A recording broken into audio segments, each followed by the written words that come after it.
The sky over Muyi village was so blue it seemed ready to drip, and the sunlight spilled down with careless abandon. In this sun-drenched day, the scene in the yard of an ordinary two-story house shifted abruptly. A small child, his round bottom sticking up in the air like a little groundhog, was completely absorbed in fiddling with a clay pot in his hands.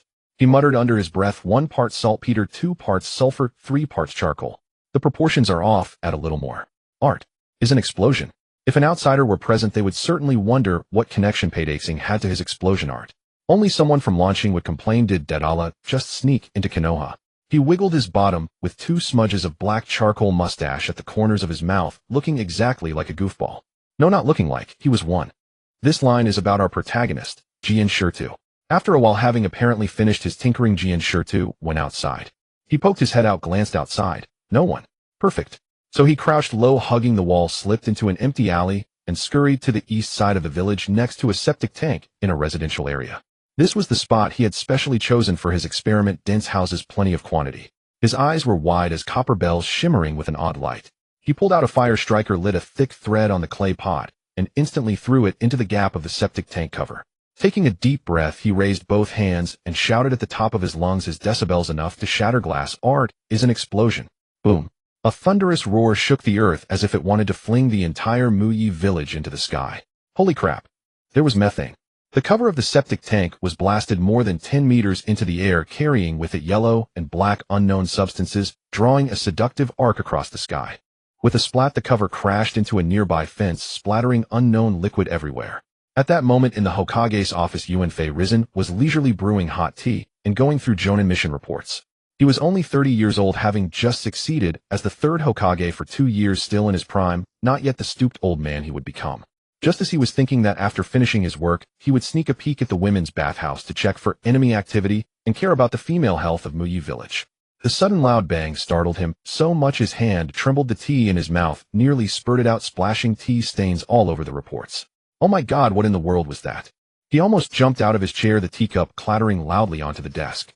As if remembering something, he immediately called for the umbu, gritting his teeth. Investigate quickly. It's almost certainly that little demon King Jian Shirtu causing trouble. In his heart, he kept complaining that little brat hasn't inherited a shred of his father's genes, none of his steadiness whatsoever. The umbu rushed to the scene in a whirlwind. The sight before them left them utterly dumbfounded. The ground was covered with splashes of black and yellow. Even the dogtail grass had suspicious particles hanging from it, and the stench drilled straight into their noses. The umbu all covered their mouths and noses. Even their masks couldn't block the suffocating odor. 2 of the younger ones nearly threw up on the spot. They had carried out assassination missions without flinching, but today they were conquered by a septic tank explosion. It was too embarrassing to even speak of. Amidst this sea of excrement, the umbu immediately spotted a child covered in filth. His body was smeared with yellow stains, his hair exploded like a bird's nest, his eyes had become spinning spirals, and he lay sprawled on the ground. Judging by the look, he had either been knocked out by the explosion or fainted from the stench. The latter probability was higher. No need to ask. This was the culprit, Jian Shirtu, known to those close to him as Small Stone. Ever since he could remember, Small Stone had often taken the blame for his old man. Why? Wasn't it because of his name? Old man, what kind of crappy name did you give me? Jian Shirtu. Were you a dropout from the 9-year compulsory education? Others are called Chi, Fire, Firm, Rock, Still, Water, and so on. Me? Stone. What a lousy name. Small Stone's old man, Jian Big Stone. The source was found. Although the old man was curious about what 9-year compulsory education meant, he remained nonchalant, even grinning as he pinched the child's nose. My old man named me Big Stone, so I just followed his example. Besides the surname Jian, I just made it up back in the day. We commoners are lucky to have any surname and given name at all. Why be picky? Shirtu immediately put on a deer-struck-be-dog expression, muttering in his heart, so revenge from the previous generation means screwing the next generation. He should have let his mother name him, then he wouldn't have been stuck with such an unglamorous name. Back to the main story. At this moment, the umbu looked at each other helplessly. Who would go? One umbu gritted his teeth and formed hand seals. Water release, water rushing wave, giving Shirtu a high-pressure water blast. He was washed clean, but the lingering strange smell on his body still made people uncomfortable. An umbu with distaste picked up Shirtu by the back of his collar like a small chick and headed to the Hokage's office. Awakened by the water pressure, Shirtu found himself not touching the ground. His little legs kicked wildly in the air like a puppy being held by the nape, his body spinning in an involuntary Thomas rotation. As soon as Yuanfei risen saw Shirtu and caught the pungent smell, he felt a wave of dizziness, his temples throbbed, and a sting seemed to pierce his heart. He had been able to ascend to the position of Hokage, though it was the dying wish of Chinsho Fujian, and he took over in a time of crisis, but to firmly secure the seat he relied on the support of several comrades behind him. Zamura Tawanzang, Shuaimin Minyan Zhuanqin Xiaochun, Xiudao Tsufeng, and others were all his classmates, mission companions, and comrades who had faced life and death together. But the most important factor was the strong endorsement of Xuanhua Shuehu. This was the most critical. She was the wife of the first Hokage, and also the Jinchuriki of the Nine Tails, possessing formidable deterrent power. Perhaps trusting Chinsho Fujian's judgment, she chose to support Yuanfei Risen. At that time during the Jonin vote, the Chinsho and Yuzhibo clans both led the opposition. After all, the number of Jonin from these two clans alone accounted for 40% of the total Jonin in Muyi. The opposition from these two clans essentially cut off the possibility of Yuanfei Risen ascending to power. The Chinsho clan believed that as the founders of the village they should inherit the Hokage seat. The Uchihas, on the other hand, argued that the Hokage position had originally been promised to the Yuzhibo clan by Chinsho Zhujian. With the first two Hokages both from the Chinsho, it was now the Yuzhibo's turn. The two sides argued incessantly, almost causing an internal conflict. In the end, it was Xuanhua Shuehu who, with her own prestige, suppressed the opposition from the Chinsho clan. But the Yuzhibo clan's stubborn temper was well known. Oh, how could they agree? The Hyuga clan remained neutral and stayed out of it, while the smaller clans were fence-sitters, none daring to take a stand. The final turning point came from the civilian ninjas. During the years of Chinsho Zhujian and Chinsho Fujian's administration, they had strongly supported the rise of civilian ninjas. Moreover, to enhance the foundation of civilian ninjas, they did not hesitate to allow ordinary clan members and those with mediocre ninja talent from the Chinsho clan to merge into civilian life, giving up the surname Chinsho altogether. Among the civilian ninjas, the strongest and most prestigious was Jian Big Stone. He took the lead in expressing support for Yuanfei Risen, leveraging his renown among the civilians to win the backing of the common ninja class for Yuanfei Risen. With the Hyuga and minor clans remaining neutral, the Senju staying silent, and with the support of civilian ninjas and Mito Uzumaki, along with the power of the four clans, Sarutobi, Shimura, Mitokado, and Udatane. The acting clan leader of the Uchiha had no choice but to compromise, continuing to guard the meager territory of the police department. However, the Uchiha elder Uchiha Setsuna was a typical warmongering radical. Dissatisfied with the election, he led his supporters in a direct rebellion. A dozen of them, perhaps struck by lightning and not thinking clearly, charged directly at the Hokage building, attempting to kidnap Hiruzen Sarutobi to stage a coup. What happened? They didn't even have a Mangekyo and wanted to rebel. Even a dog could understand that, but these reedied fools couldn't. Hiruzen Sarutobi, considering the Uchiha's face, merely imprisoned these people in Konoha's jail and did not disclose the details of the coup, giving the Uchiha ample face. Because he supported Hiruzen Sarutobi's rise to power, Jianodashi II was deeply trusted by Hiruzen. But 2 years ago, when Jianodashi II led a secret mission, he and his wife both perished with the enemy to cover their teammates. Thus, Hiruzen Sarutobi always felt guilty and took great care of Little Stone. During that period, civilian ninjas were also tolerant and protective of Stone. But he never expected this kid to be a troublemaker among troublemakers, even more restless than Jiraiya back then. A year ago, Stone somehow got an explosive formula and became obsessed with studying explosions. Every experiment, he would hold a bomb and shout, "Art is an explosion." If there were any other transmigrators, they would be 100% sure this guy was a fellow traveler. From then on, Konoha's septic tanks had the worst luck, blown up every few days with feces and urine flying everywhere. I believe the handsome guys from Blue Star must have experienced this. The complaint letters Hiruzen Sarutobi received piled higher than mission reports.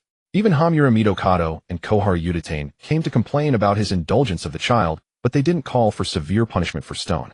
"Little Stone, tell me properly, which septic tank did you blow up today?"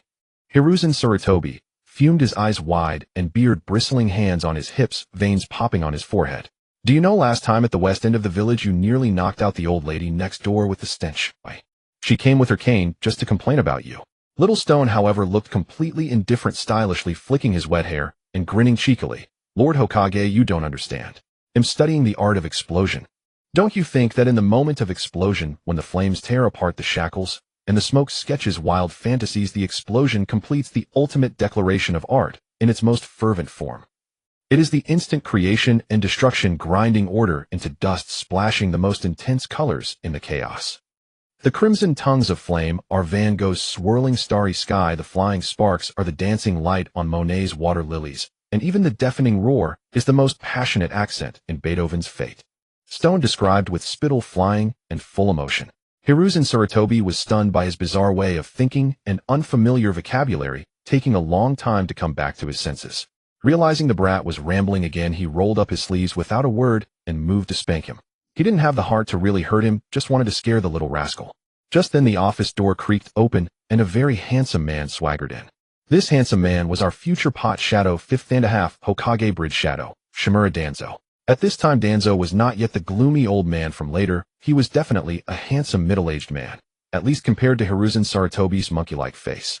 His chin had no cross scar, his eyes and arms were intact, his brows carried the arrogance of youth, but deep in his eyes hid a desire for power. Little Stone's eyes lit up like light bulbs the moment he saw Danzo. Great! The fire extinguisher is here. Handsome uncle, save me. Lord Hokage wants to spank me. As soon as he said that, he darted like a little monkey whoosh behind Danzo, sticking out his head to look at Hiruzen provocatively. That infuriating look made Hiruzen Sarutobi want to release the 5-element great combo right on. Danzo reached out to stop Hiruzen, wearing a smile that Stone thought was extremely fake. Monkey, it's normal for kids to be naughty. Don't take it too seriously. Besides, little Stone has a talent for research. He might actually develop powerful ninja tools to enhance our Konoha ninjas' combat power. He said this, but had other plans. Protecting little Stone would both gain Hiruzen's favor and win the hearts of civilian ninjas. Hiruzen Sarutobi gritted his teeth in anger and said irritably, just spoil him. This kid blows up the septic tank every other day, the whole village stinks to high heaven, complaint letters could fill a storeroom. And he's only 6 years old. That's so dangerous. What if he blows himself up? How am I supposed to explain? Little Stone popped his head out from behind Danzo, stuck out his tongue, and made a face at Hiruzen. No. Explosion is art. Blah blah blah. Hiruzen's forehead veins throbbed, and he was so angry he nearly spun into the sky. Why did Danzo always protect little Stone? The reason was simple. Besides Stone's father's prestige among civilian ninjas, it was also because this kid had a sweet tongue. Whenever he saw Danzo in the village, he would flatter him. Uncle Danzo is the best. He beats Lord Hokage. Uncle Danzo is 10 times cooler than Lord Hokage. If I were you, I'd definitely choose you as Hokage. The position of Hokage was Danzo's only obsession. He always regretted not stepping forward back then. Little Stone's words struck right at his heart, making him so dizzy he almost turned into a placenta. With such a good mouthpiece who spoke so pleasantly, of course he would protect him fiercely. Hiruzen Sarutobi took a deep breath, forcing down his anger. He knew this little rascal responded to kindness, not force. His eyes twinkled, and an idea came to him. He deliberately put on a stern face. Stone, you're old enough. The Ninja Academy starts the day after tomorrow. I've already enrolled you. You must go to school. No arguments. Hearing that he had to go to school, Stone panicked, immediately jumping up and shouting, I won't go. I don't want to go to school. What's so good about the Ninja Academy? It's too boring. Hiruzen Sarutobi had expected this brat's reaction. He first dangled the bait. If you agree to go to the Ninja Academy, it'll allow you to continue studying your explosion art. He paused, and before Stone could object, continued to explain the pros and cons. And the academy has ninjutsu classes that teach you how to refine and control chakra. With chakra, you won't be unable to dodge explosions. You don't want to be covered in. That word Hiruzen Sarutobi didn't want to mention. Just thinking about Stone's antics made him feel nauseous. Shirtu stroked his pitch-black chin, pondering whether that old geezer was trying to set him up. Seeing Shirtu still silent, Risen narrowed his eyes. It seemed he had to resort to threats. If you refuse to attend school as the Hokage, I must respond to the villagers' complaints and ensure their safety. I will order the confiscation of all your experimental tools and materials, and also decree that no one may sell you related materials in the future. The threat was made. Risen stared intently at Shirtu, eager to see how the little brat would react. Tuanzong also watched the small fellow with keen interest. Hearing this threat regarding the raw materials for his art, Shirtu's eyes instantly narrowed as he began to think. In my past life I studied for over a decade. That was more than enough. Why do I have to study again after transmigrating? But this damn old man's threat really put him in a bind. Should he agree? However, going to school would cut into his research time. What to do? Fine, I'll just go to school. When you're under someone's roof, you have to lower your head. But when I get the chance, I'll tear this roof. Shirtu raised his head, took a deep breath, and slowly exhaled, as if making a momentous decision. All right. He'll reluctantly go to school. Seeing his adorable expression of reluctance and helplessness, Risen couldn't help but chuckle. He nodded and replied, fine. Then remember to report before 8 o'clock the day after tomorrow. Also, you must promise to stop messing with the septic tank. He'll arrange a special place for you to research your explosion art. Use training ground No. 108, it's been abandoned. And one last thing, no causing trouble in class. Shirtu tilted his head, pondered for a while, then finally gritted his teeth. Fine. This genius agrees. But you, old man, must keep your word. Don't worry, the Hokage's word is as good as gold. Risen sighed in relief and rubbed his throbbing temples. Got it. Shitu waved his hand impatiently, and as soon as Yuanfei Risen wasn't looking, he bolted out of the Hokage's office. While running, he shouted, "Then he'll go check out the place you mentioned. Art is an explosion. Wahoo!" Watching his retreating figure, Yuanfei Risen shook his head helplessly and smiled wryly at Tuanzong. "Look at that kid, what a headache. At least he agreed to go to the ninja academy. With a teacher keeping an eye on him, I can relax a bit." Tuanzong curled a faint smile and nodded. "Don't worry, monkey. He'll help you keep an eye on him. Besides, he's Jaida's orphan. If he receives proper training at the ninja academy, he might amount to something one." However, deep in his eyes, the barely perceptible calculation deepened a few more degrees. First, observe the kid's ninja talent. If properly cultivated, he could become a sharp blade in his hand. At this moment, after making inquiries along the way, Shitu finally reached the abandoned training ground No. 108, exhausted and out of breath. That old villain is truly wicked. Shitu hadn't expected this abandoned training ground to be so far. It was at the edge of the death forest. No wonder he agreed to let him experiment with explosions here. So far away, he probably thought Shitu would get tired of coming after a couple of trips and give up. Indeed, those who play mind games are evil. Shitu spotted the crooked wooden stake targets at the edge of the training ground. He walked over, used a charcoal pencil to write Yuanfei Risen on one stake, then stepped back more than 10 meters. He took a black sphere from his backpack, lit it, and threw it in one smooth motion. He even added his own sound effect, "Blow you up, you bastard." Far away in the Hokage's office beneath the Hokage rock, Yuanfei Risen seemed to hear a faint explosion again, but it was very far away. A triumphant curve pulled at his lips. Meanwhile, at the root base, Tuanzong also smiled faintly, leisurely sipping his tea, looking as if everything was under control. They both believed their schemes were flawless, but what they didn't know was that this little brat shouting, "Art is explosion," harbored a secret that could never be revealed. He was not from this world, but had transmigrated from launching. Even more unbelievable was that his parents, who were said to have both died, had not really perished in the When Shitu transmigrated to this world, he took over the body of a baby less than a year old, becoming the child of the couple Jaida Dashi too. It took him a tremendous effort to adapt to the fact of his transmigration. As an orphan in his past life, he now truly experienced the love from parents that he had desperately longed for. But when he was 4 years old, news came from the village that his parents had been killed in a secret mission while covering their teammates, taking the enemy down with them. At that time, Shitu, though mischievous, was not yet the unruly mess he was now. He cried for 3 full days, refusing to eat or drink, locking himself in his parents' room, clutching their photos, missing them dearly. The despair of being abandoned by the whole world once again. He still remembered it vividly. In a daze, he thought he would become an orphan once more in this life. It wasn't until a month later, while sorting his parents' clothes, that he discovered a sealed wooden box in a hidden compartment at the bottom of the wardrobe. Inside the box, there were no gold or jewels, just a letter in his father Jaida Dashi II handwriting. He tore it open impatiently, and the contents nearly made him curse. "Hey, you little brat. Are you feeling sad? You must have cried, right? Haha, thinking of you crying just makes me happy." The opening of the letter almost broke Shitu down, but he suppressed his agitation and continued reading. "Your old man here didn't actually die. Your mom is fine too. Neither of us died. Surprise. Unexpected." Shitu's fists clenched until his knuckles cracked. "Getting down to business, your dad is going to tell you a secret that you must never speak of. I am a spy sent from the Yanin village, and your mom is a spy from the Wuin village." Haha, scared. "Believe it or not, when I was sent as a spy to my village since childhood, I met your mom in a daze. Your mom's sexy figure. Ahem. Getting off track. Anyway, to put it simply, your mom and I fell in love. We are true love, the real kind. We stayed in my village for over a decade. We got married when we were 20, and then we had you. But we stayed too long. Watching the lively atmosphere of my village and seeing you grow up day by day, we feared that if we stayed longer, we would truly develop feelings for my and forget our mission. However, I received bad news. Your grandfather is seriously ill. So we simply faked our deaths to get away and returned to Yanin village to see your grandparents. A wife ought to meet her in-laws, right? It might cheer up your grandfather and maybe even cure his illness." Reading this, Shitu nose tingled. "I actually have grandparents. But you were too young. Taking you with us would definitely expose us. Not only would we fail to escape, but our whole family of 3 might all kick the bucket before your grandfather. Since childhood, you've been quick-witted, even more cunning than your old man. I'm confident you'll thrive in Konoha. Cultivate diligently, and when the opportunity arises, your father will reach out to you. Cheers.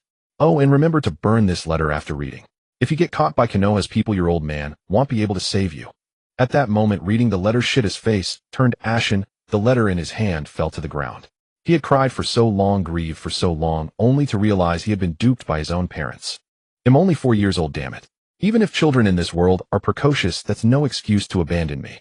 I was betrayed by my closest family and toyed with. Fortunately, I was a transmigrator with an adult soul, who otherwise I would have been exposed long ago. That day, he followed the letter's instruction and burned the paper to ashes, leaving not a single trace. Then he pasted a photo of Jiyadashi 2 onto a dummy and blew it up with an explosive tag saying, "Take that, you rotten father, who set your son up." From that day on, the well-behaved, sensible child who had collapsed in tears over his parents' death was gone for. His personality became extremely nasty, adopting a if it want kill me, it'll go all out attitude. Besides wanting to show that a child who lost his parents would change, he was also testing the limits of Yuanfei Risen. After all, it's normal for a child who lost both parents to do some outrageous things right. This world is indeed fake. He wanted to create a world with Rin. No, a world with nuclear bombs. But tragically, having inherited his father's Iwa bloodline, he was born with Earth Nature chakra, but that was all he had. His mother was from Kiri after all, why didn't he have any water nature? Was the old man's gene that strong? Or was he a product of asexual reproduction from the old man? Shirtu shuddered and quickly cast that twisted thought out of his mind. The old man left many ninja scrolls which surprisingly included the method for making explosive clay. Unfortunately, he didn't have fire nature, so he couldn't learn it. If talent is lacking, science must compensate. For Shitu, who was an academic underachiever in his past life, he had still heard of the formula 1 saltpeter, 2 sulfur, 3 charcoal. A 4-year-old child grievously tricked by his parents with a transmigrator's soul, and only Earth Nature henceforth began a life of unrestrained mischief in Konoha. Blowing up septic tanks was merely the most trivial of his many reckless stunts. On the day before the Ninja Academy opened, Konoha's sunlight was warm enough to melt ice pops, and the streets were bustling with people. The cries of vendors, the chatter of passers-by, and the laughter of children intertwined, creating a lively scene. Jia Shirdu stuffed half a bag of homemade sweet potato bombs into his pocket, swinging his short legs, and striding down the street with an arrogant, self-absorbed gait. His little head tilted high with charcoal ash smeared at the corners of his mouth. His washed-out white short jacket had several holes revealing glimpses of his fair skin. Villagers passing by greeted him, feeling both helpless and sympathetic toward this lovable, yet infuriating little troublemaker. Shitta's greatest skill was not his scientific explosion style, but his sweet tongue that could bring the dead back to life, fully maxed out. Since childhood, he had used that mouth to charm everyone in Konoha, men, women, old and young. Even if he just blew up a septic tank next to someone's house, a few flattering words could cool their anger, though the complaint letters never stopped. Villagers often said his little mouth was sweeter than honey, but he often had an episode. Just as he reached the entrance of the shopping street, Shirtu spotted Auntie Lingzi, the vegetable seller, squatting behind her stall, fanning herself and complaining about the heat, her wrinkles pressed together like dried orange peel. He immediately reined in his arrogance, put on a fawning smile, and scurried over, calling out in a sweet voice, "Yo, Auntie Lingzi, you look so radiant today. Your complexion is as rosy as a freshly picked tomato, more delicate than a young girl's. Your skin is so soft it seems to drip with moisture. If I didn't know, I'd think you were only 20.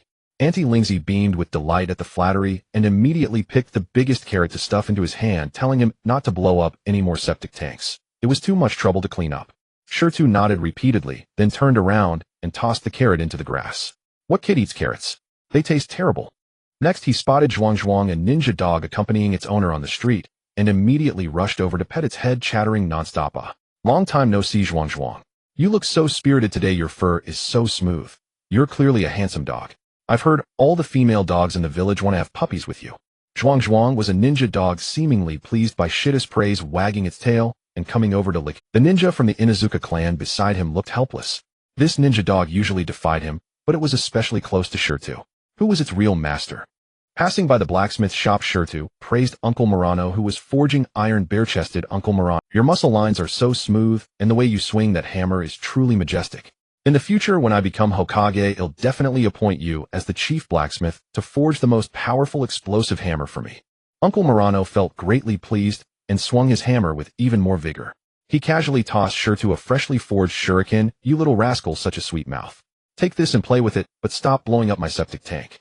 Shirtu caught the shuriken, stuffed it into his pocket, and then approached Grandpa Kimura, who was selling tofu at his stall. "Grandpa Kimura, business is booming. The tofu you make is so white and tender. It looks delicious. My neighbor Annie Eggplant says if you want to buy tofu, you must come to you. Good tofu at a fair price." Grandpa Zhang beamed with wrinkles all over his face, cut a piece of hot tofu, and handed it to Shitta, telling him not to be mischievous. Shirtu mumbled in agreement, chewing as he walked forward with tofu crumbs still stuck at the corners of his mouth. Just as he turned the corner, a boy about his age, wearing a dark green jacket and goggles on his forehead, with short dark brown hair, rushed over like a gust of wind. He grabbed Shitta's arm. "Shirtu, You're such a traitor.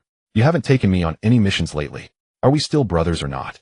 The newcomer was Senju Nawaki, the grandson of Senju Hashirama and Shida's partner in crime in Konoha.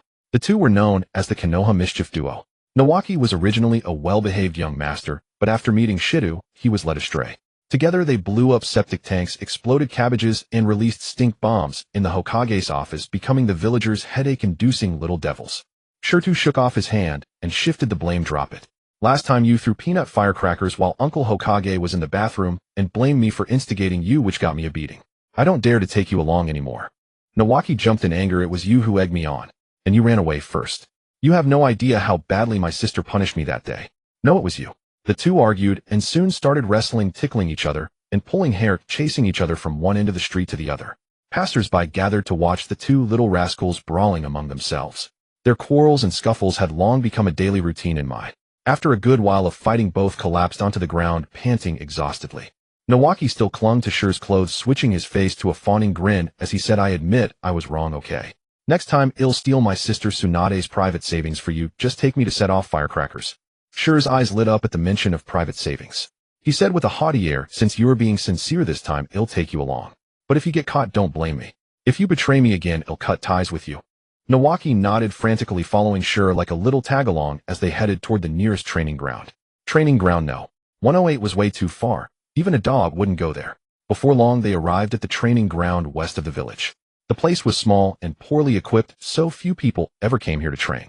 Once there, Shir immediately pulled out custom-made clay pots and gunpowder materials. He skillfully measured and packed them, quickly forming round black little spheres. Nawaki leaned in curiously and asked, is this a new model? Let me try. Shir shot him a glance. What's the hurry? This is a newly developed formula, 30% more powerful. Be careful not to blow yourself up. Soon the ground was covered with little black spheres. Shir picked one up, lit the fuse, tossed it, and shouted, Art is explosion. A dull boom echoed, the ground trembled, mud and gravel flew, leaving a small crater. Nawaki watched in excitement, shamelessly begging to give it a try. He took the bomb, fumbling nervously. After lighting it, he threw it too close. It exploded near his feet, splattering him with mud all over. But instead of being scared, he laughed joyfully. That was thrilling.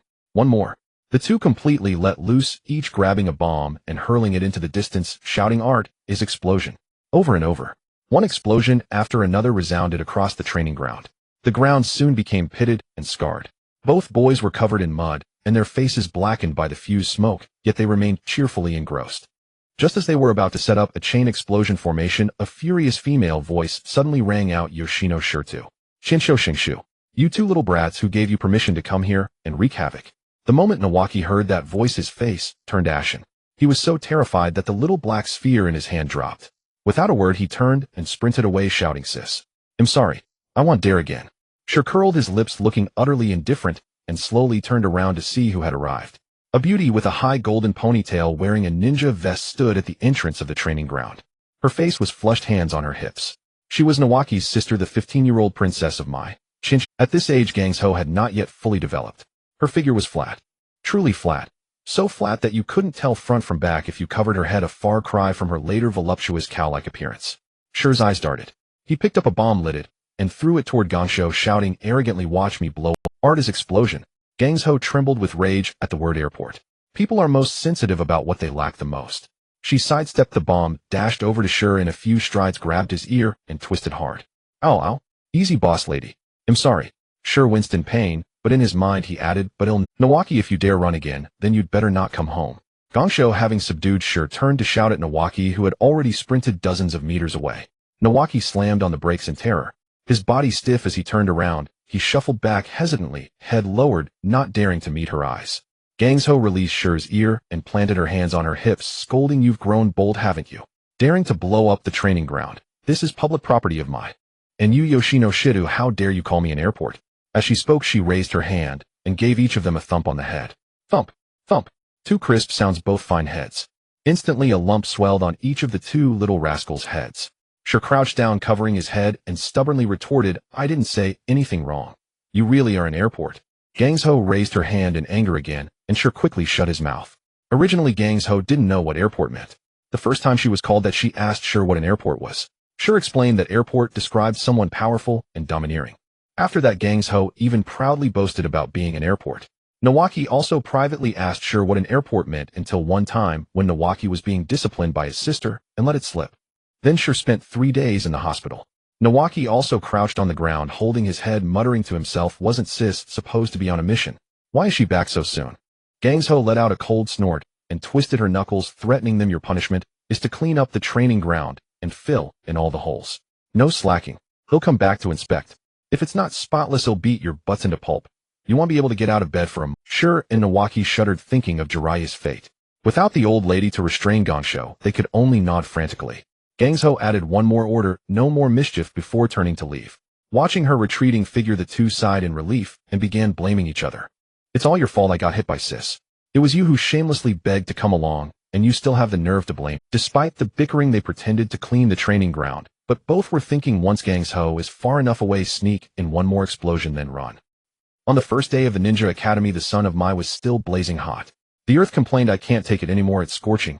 Despite the start of school, the two little devils Yoshino Shirtu and Chinsho Shinshu were, unsurprisingly, late.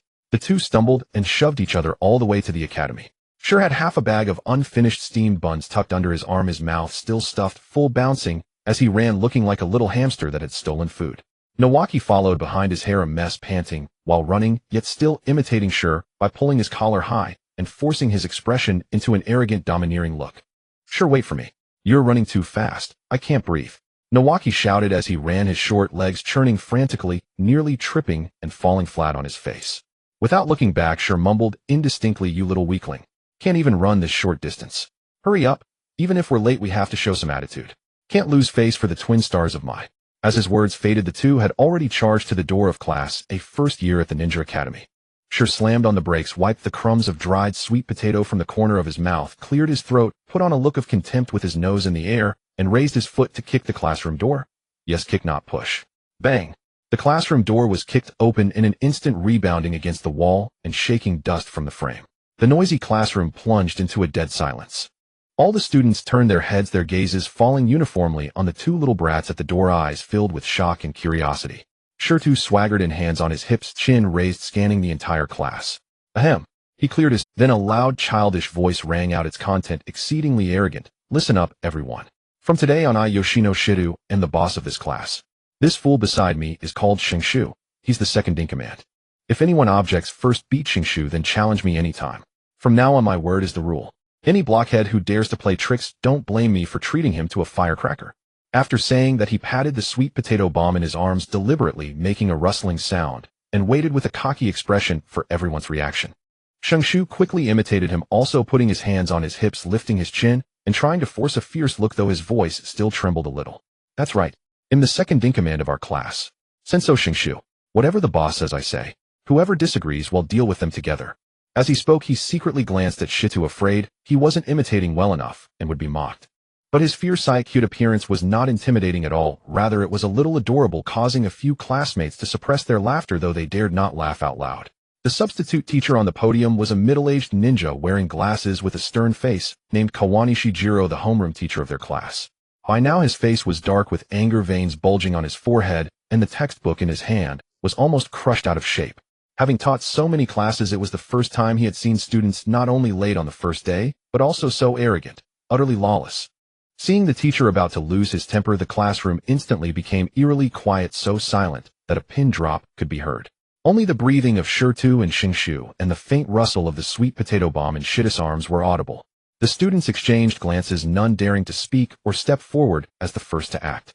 After all, the reputation of these two troublemakers had long spread throughout Muyi, and no one wanted to be targeted by them, lest they end up with urine and feces splattered all over the yard.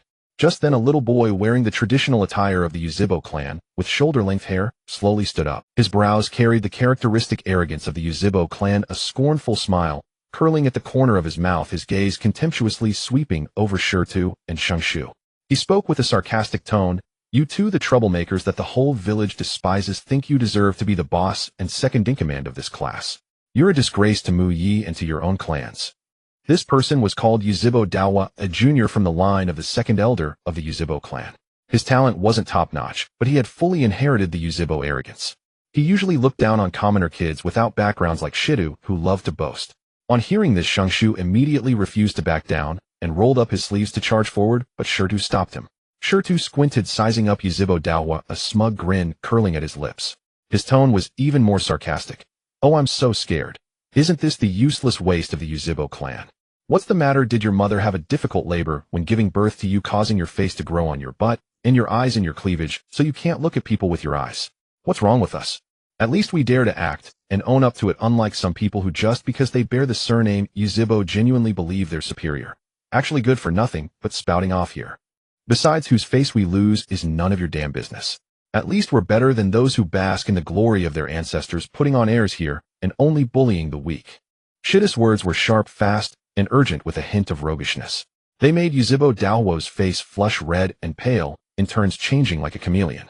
He trembled with rage, his hands clenched so tightly that his nails almost dug into his flesh. You're talking nonsense. Yuzhibo Daohua roared, stomping on the desk to rush at Shirtu and fight. You must be tired of living daring to speak of our Yuzhibo like this. Today I'm going to teach you a lesson and show you the might of the Yuzhibo clan. Come on, who's afraid?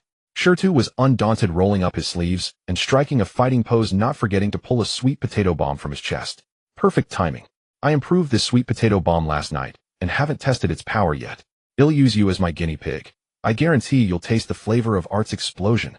Just as the two were about to fight, the substitute teacher finally couldn't hold back and slammed the podium, shouting, "Stop!"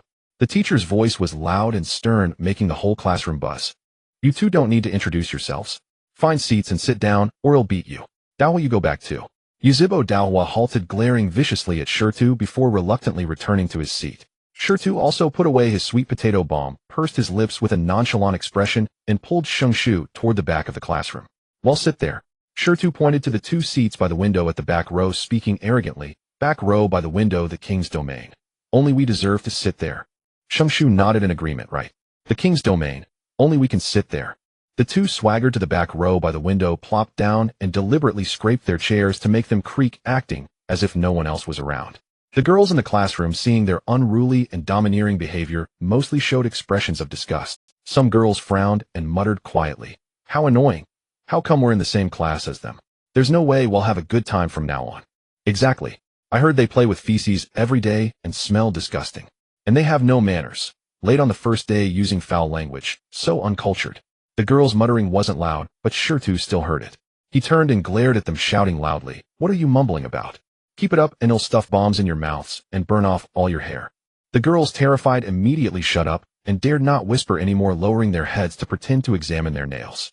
But just then Shirtu noticed a girl with black hair and black eyes who hadn't lowered her head or shown disgust. Instead, she kept staring at them.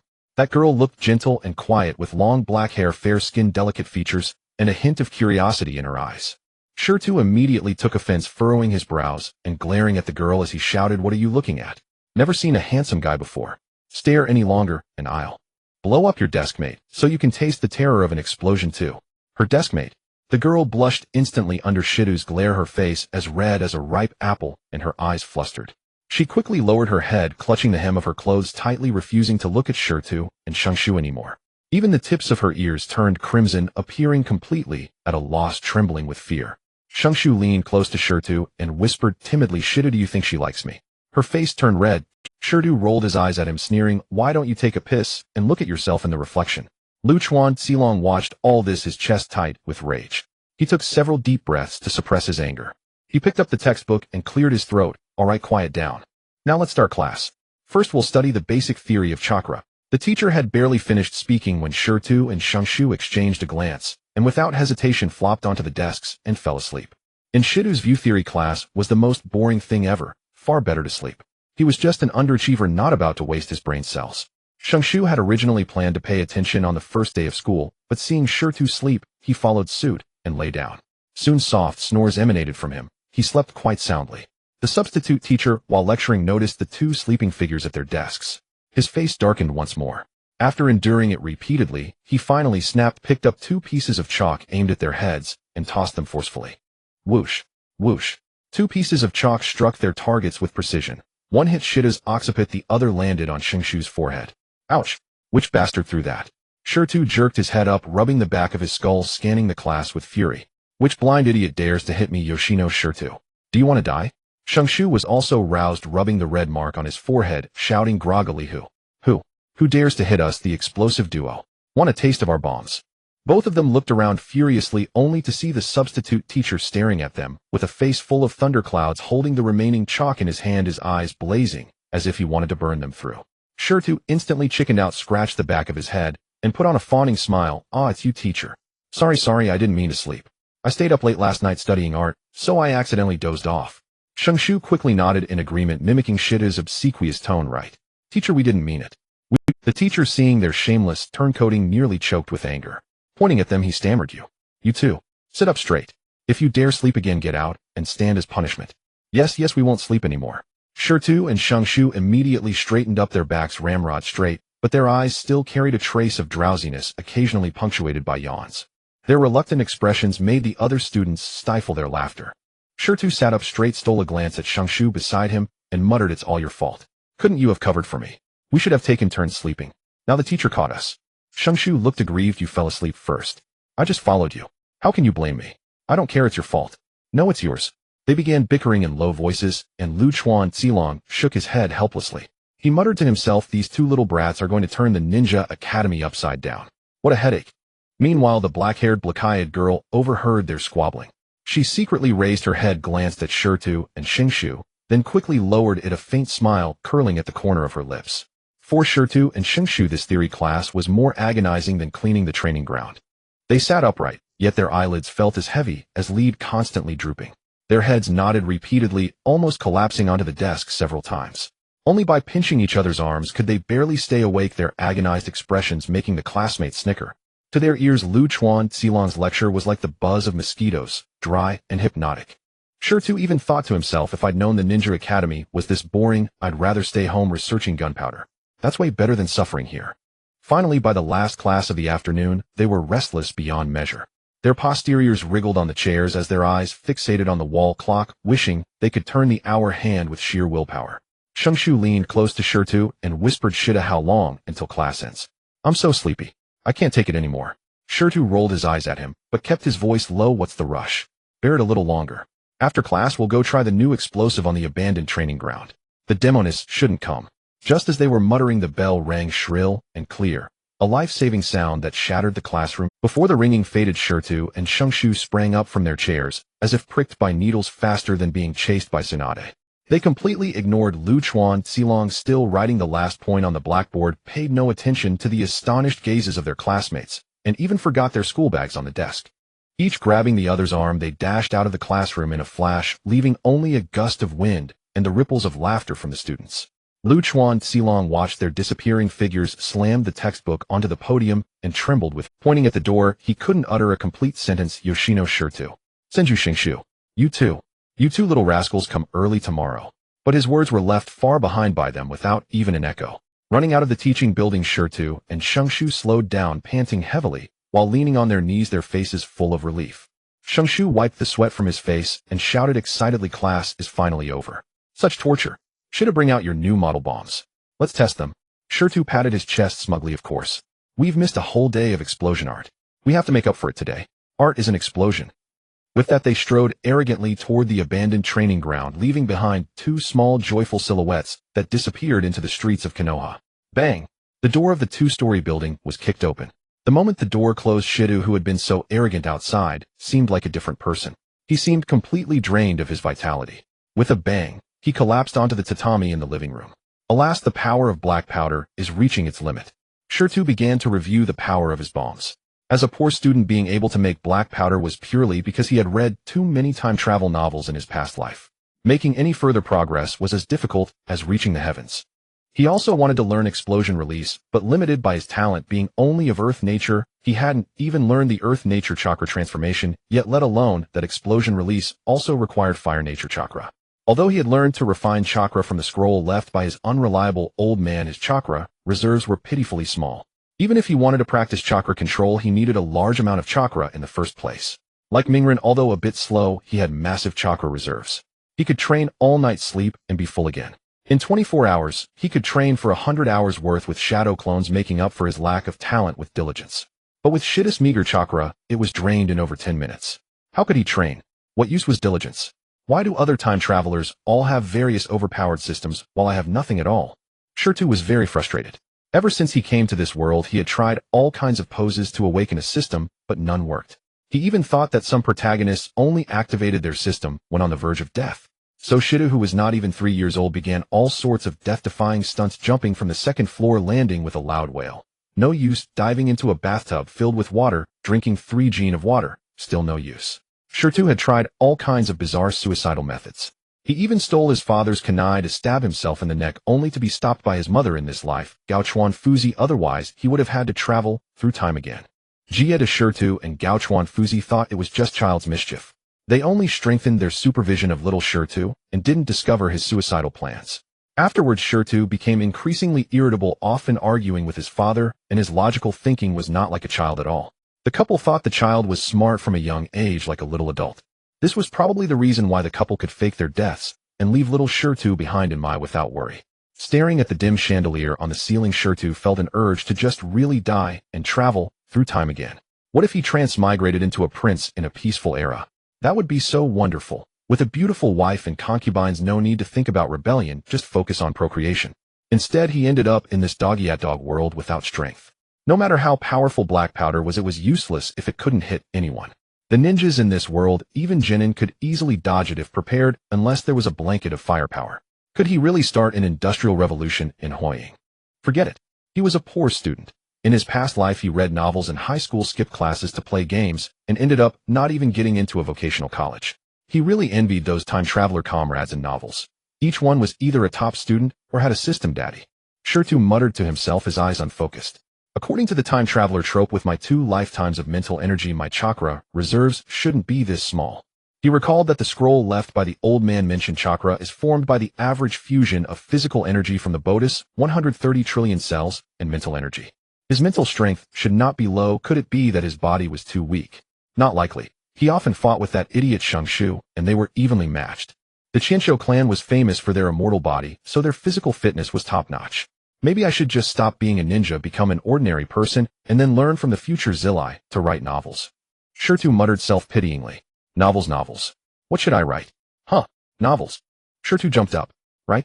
In novels there are so many trash protagonist tropes. Even without a system or cheats, many rely on their imagination to conquer the heavens. With hope, Shirtu closed his eyes, propping his chin with one hand, trying to recall which ideas he could try. Become stronger through science. Exclude that first. He, a poor student, didn't have the knowledge reserve and had fall asleep as soon as he opened a book. Mutation. This isn't Marvel mutation, my ass. Exclude. Create his own technique. Come on, he didn't even understand chakra. How could he create one? So annoying. Shirtu felt his head itch terribly, as if something was about to grow out. This doesn't work, that doesn't work. Should I cultivate immortality? Cultivate immortality. Shirtu suddenly raised his head, his eyes lighting up. Right? I can cultivate immortality. This world has natural energy after all. Shida's imagination ran wild again. Although this world had natural energy, sensing it was not easy, in the end it came down to mental strength and concentration. What about himself?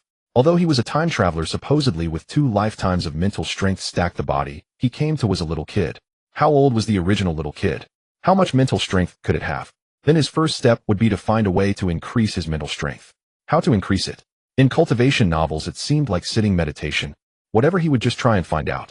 Acting on the thought, Shirtu sat cross-legged, forming a lotus mudra with his hands on his knees, trying to empty his mind. Soon a snot bubble emerged from his nostril, swelling and shrinking with each breath. His head was indeed emptied. He slept peacefully. Bang! Ouch! Ouch! After falling asleep, Shirtu slumped over the back of his head, hitting the tatami. He cried out in pain and opened his eyes in confusion.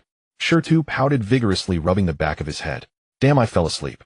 What kind of meditation is this? It's a hypnosis technique. Unwilling to give up, Shirtu straightened up again and adjusted his posture. I don't believe this. He'll try again. As Shirtu set his posture and emptied his mind again, snores followed. The night was very still, so still that only the moonlight lingered, teasing the earth in solitude, while the earth shyly reflected a soft glow.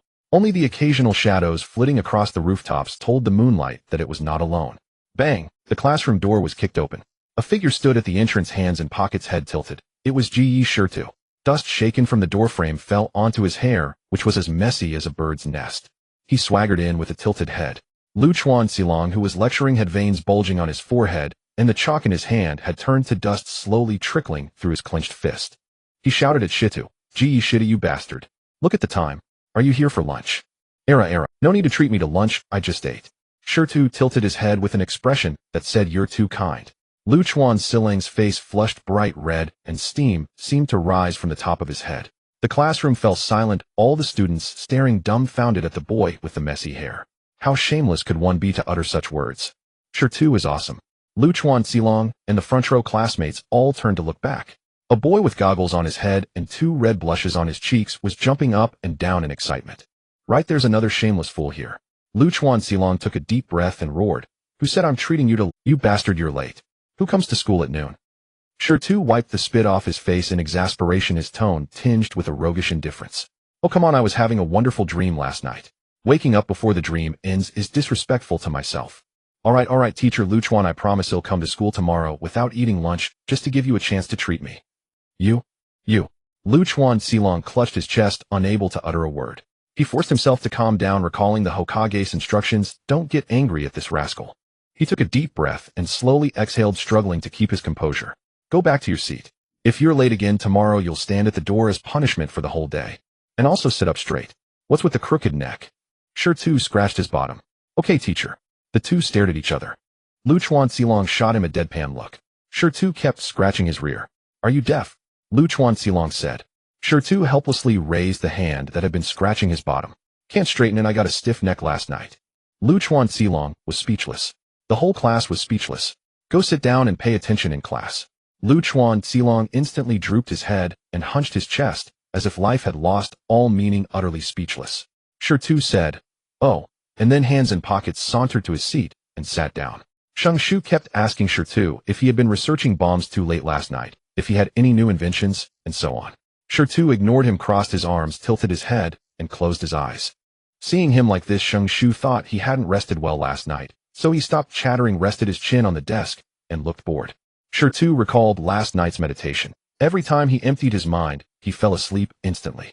It seemed this method wasn't for him. What other way could he train his spiritual power? Stay up all night. Like how Maite Dai and his son would shout youth, and then train their willpower frantically.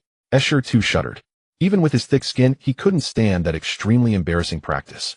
He opened his eyes and glanced at Shu, who was lying on the desk, eyes vacant, and staring ahead with a lecherous expression, clearly thinking about something unhealthy. Hey! Shirtu nudged Shu with his elbow. What are you thinking about? You look perverted and you— Snapping back to reality, Shu instinctively wiped his mouth, saw the clean sleeve, and glared at Shirtu with annoyance. What do you mean? I was thinking about the cool image of the future master Shu, famous throughout the ninja world, wearing the Hokage's Haori, a Hokage hat on my head, and using would release to shock the 5 great nations. This fantasy left Shirtu utterly speechless. Would release. You'd be better off shouting him a fool to shock the 5 great nations. That's more realistic. Having his dream exposed, Shu flew into a rage, grabbed Shirtu by the neck, and shook him violently. You bastard, who are you calling a fool? Stop. My neck is going to break. The stiff neck was wrenched by Shu, causing intense pain. That wonderful feeling. Needless to say, you know what it's like. Bang. 2 chalk marks appeared on both their foreheads. You too. The moment the voice exploded, the air around Lu Silang seemed to ignite. Bang! He slammed his palm onto the lecture desk, the wooden surface instantly cracking into spiderweb-like lines. Get out of here. Stand at the door as punishment. The door slammed shut. The 2, each with a big bump on their heads, crouched at the corner by the door. It's all your fault for talking nonsense. Shu covered the bump on his head, looking pained. It's your lecherous look that caused the misunderstanding. And you choked me. It hurt like hell. Shirtu crouched there with his head tilted, now even more crooked after the punch, almost in tears from the pain. You called me a fool. I was just imagining my future as Hokage. Shu looked unconvinced. Shirtu gave him a sidelong glance, saying dismissively, Fine, it's imagining, not being a fool, okay? Imagining. A flash of inspiration struck Shirtu. Fool. Imagining. Visualization. That's right, I can visualize a great deity. That way I won't fall asleep easily, and I can train my mental power. Thinking it, he decided to act, but the place was too noisy. The teacher's lecture in the classroom, the sounds of practical training from the upperclassmen on the playground. He couldn't find peace. Shirtu stood up, said, Shu, cover for me, I'm out of here. Then, with his head still crooked, he scurried away, leaving Shu crouching on the ground, holding his bump, looking utterly bewildered. Huh? What? Watching Shirtu disappear down the corridor, Shu took a while to snap back. What just happened? Why does he get to run? I'm running too. With that, Shu stood up and prepared to bolt. Bang! The classroom door opened again, and Lu Chuan Zilong, hearing the commotion, poked his head out. Seeing only Sheng Shu with Shi nowhere to be found and Sheng Shu in a starting crouch, Lu Chuan Zilong grabbed him by the collar and lifted him. "Get back here. What do you think you're doing?" "Where's Shi?"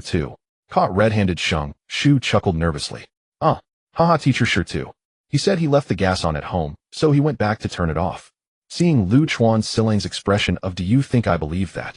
Sheng Shu felt his motivation to become Hokage drain away. He thought, "Shi, just you wait, see if I don't get you back next time." Shi ran all the way home, not even responding to the uncles and aunties who greeted him, leaving everyone puzzled. What has that kid done, now rushing around like that? Bang!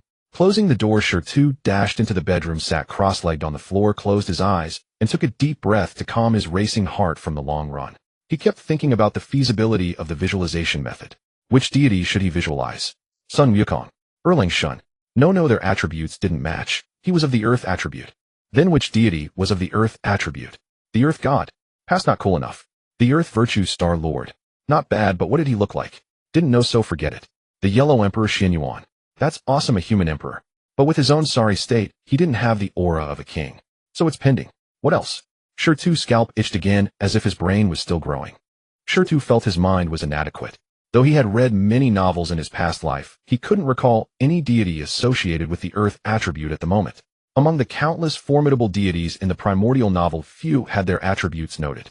If it were the fire attribute, I could simply visualize the sun divine bird, the three-legged golden crow, or the ancestral witch Zhurong. Shi felt he might not even reach middle age. He could go bald as a youth. Zhurong, that's it. Shi jolted upright as if struck by an epiphany. The ancestral witch. The ancestral witch. The only Earth attribute among the 12 ancestral witches is Hutu, who later became the saint of the earthly way, Empress Pingxin.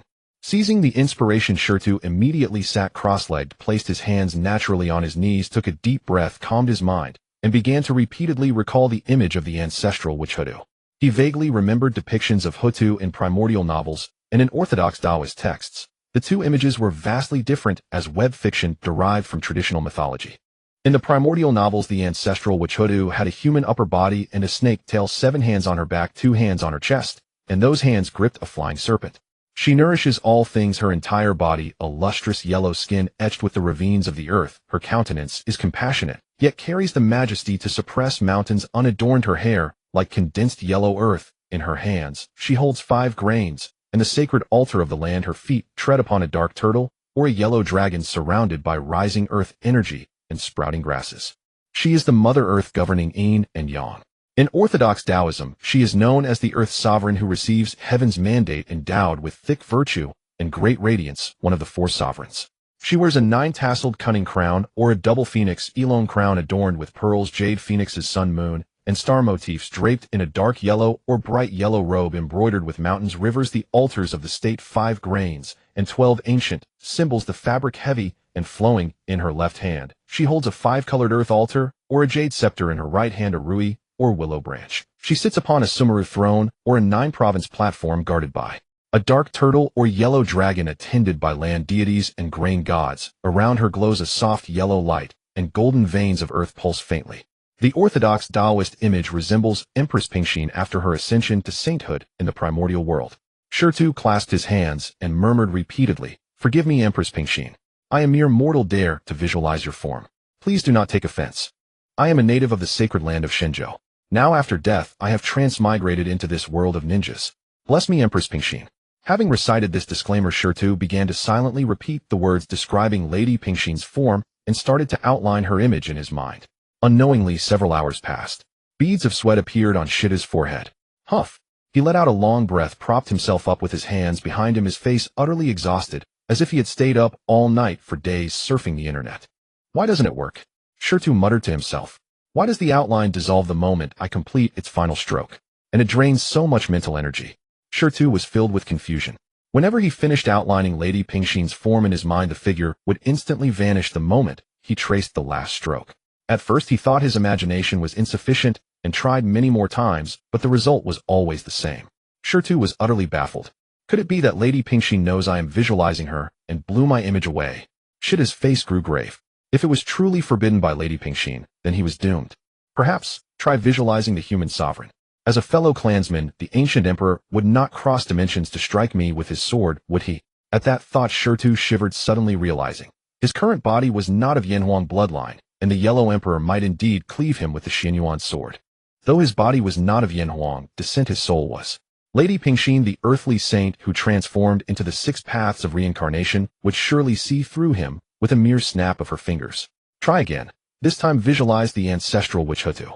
Shirtu calmed his mind and began to outline Hutu's image, a human torso with a serpent tail, a body lustrous yellow skin etched with.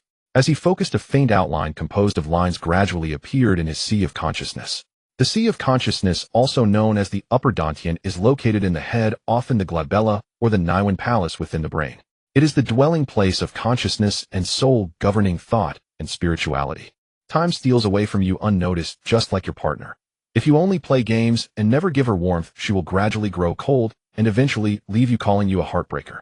When the final stroke was completed, Shirtu was drenched in sweat. The outline drawn by lines did not dissipate. Instead, it began to shimmer with a soft radiance. Noticing this, Shirtu felt as if a mountain had been lifted from his heart. Huff. Success. Ha ha. He collapsed to the ground, laughing, his face weary. Though it was not yet the complete image of the ancestral witch Hutu. Only a faint silhouette formed by a ring of lines. Those lines remained in his sea of consciousness, glowing with a divine light. Exhausted from mental exertion, Shirtu lay on the ground, panting. He turned his head to look at the window. The sky was gray, and it seemed dusk was approaching. He had been late and beaten today, so he decided to sleep early. Having infuriated teacher Lu Chuan 2 days in a row, he would be merciful and arrive early tomorrow, no more angering him. Teacher Lu Chuan was still single. If he was too enraged, it might cause infertility and affect his ability to find a girlfriend. That would be a sin. Merciful, merciful. With this thought, Shirtu wriggled to his never-made bed, covered in sweat, and drifted off to sleep. A rooster's crow came from outside the window, heralding the new day. But Shirtu, who had just fallen into deep sleep, did not know what awaited him. In the primordial world within the underworld above the luminous gate of the 6 paths of reincarnation, there existed a space unseen by anyone. This space was both like a celestial realm and a ghostly domain, yet it gave a feeling of the earth's weight. Such a contradictory, yet harmonious environment blended without any incongruity. At the center of this space was a Xianhuang lotus throne. Seated upon it was a woman wearing a spiritual crown and draped in a yellow brocade cape. Her eyes were slightly closed, her countenance sacred and dignified. Alas, this little one should have persisted a few more times. A warm yet majestic female voice came from her lips, her drooping lashes trembling like the first spring breeze brushing withered grass across the earth. She slowly opened her eyes, their hue a deep Xuanhuang like the Mother Earth gazing upon all souls.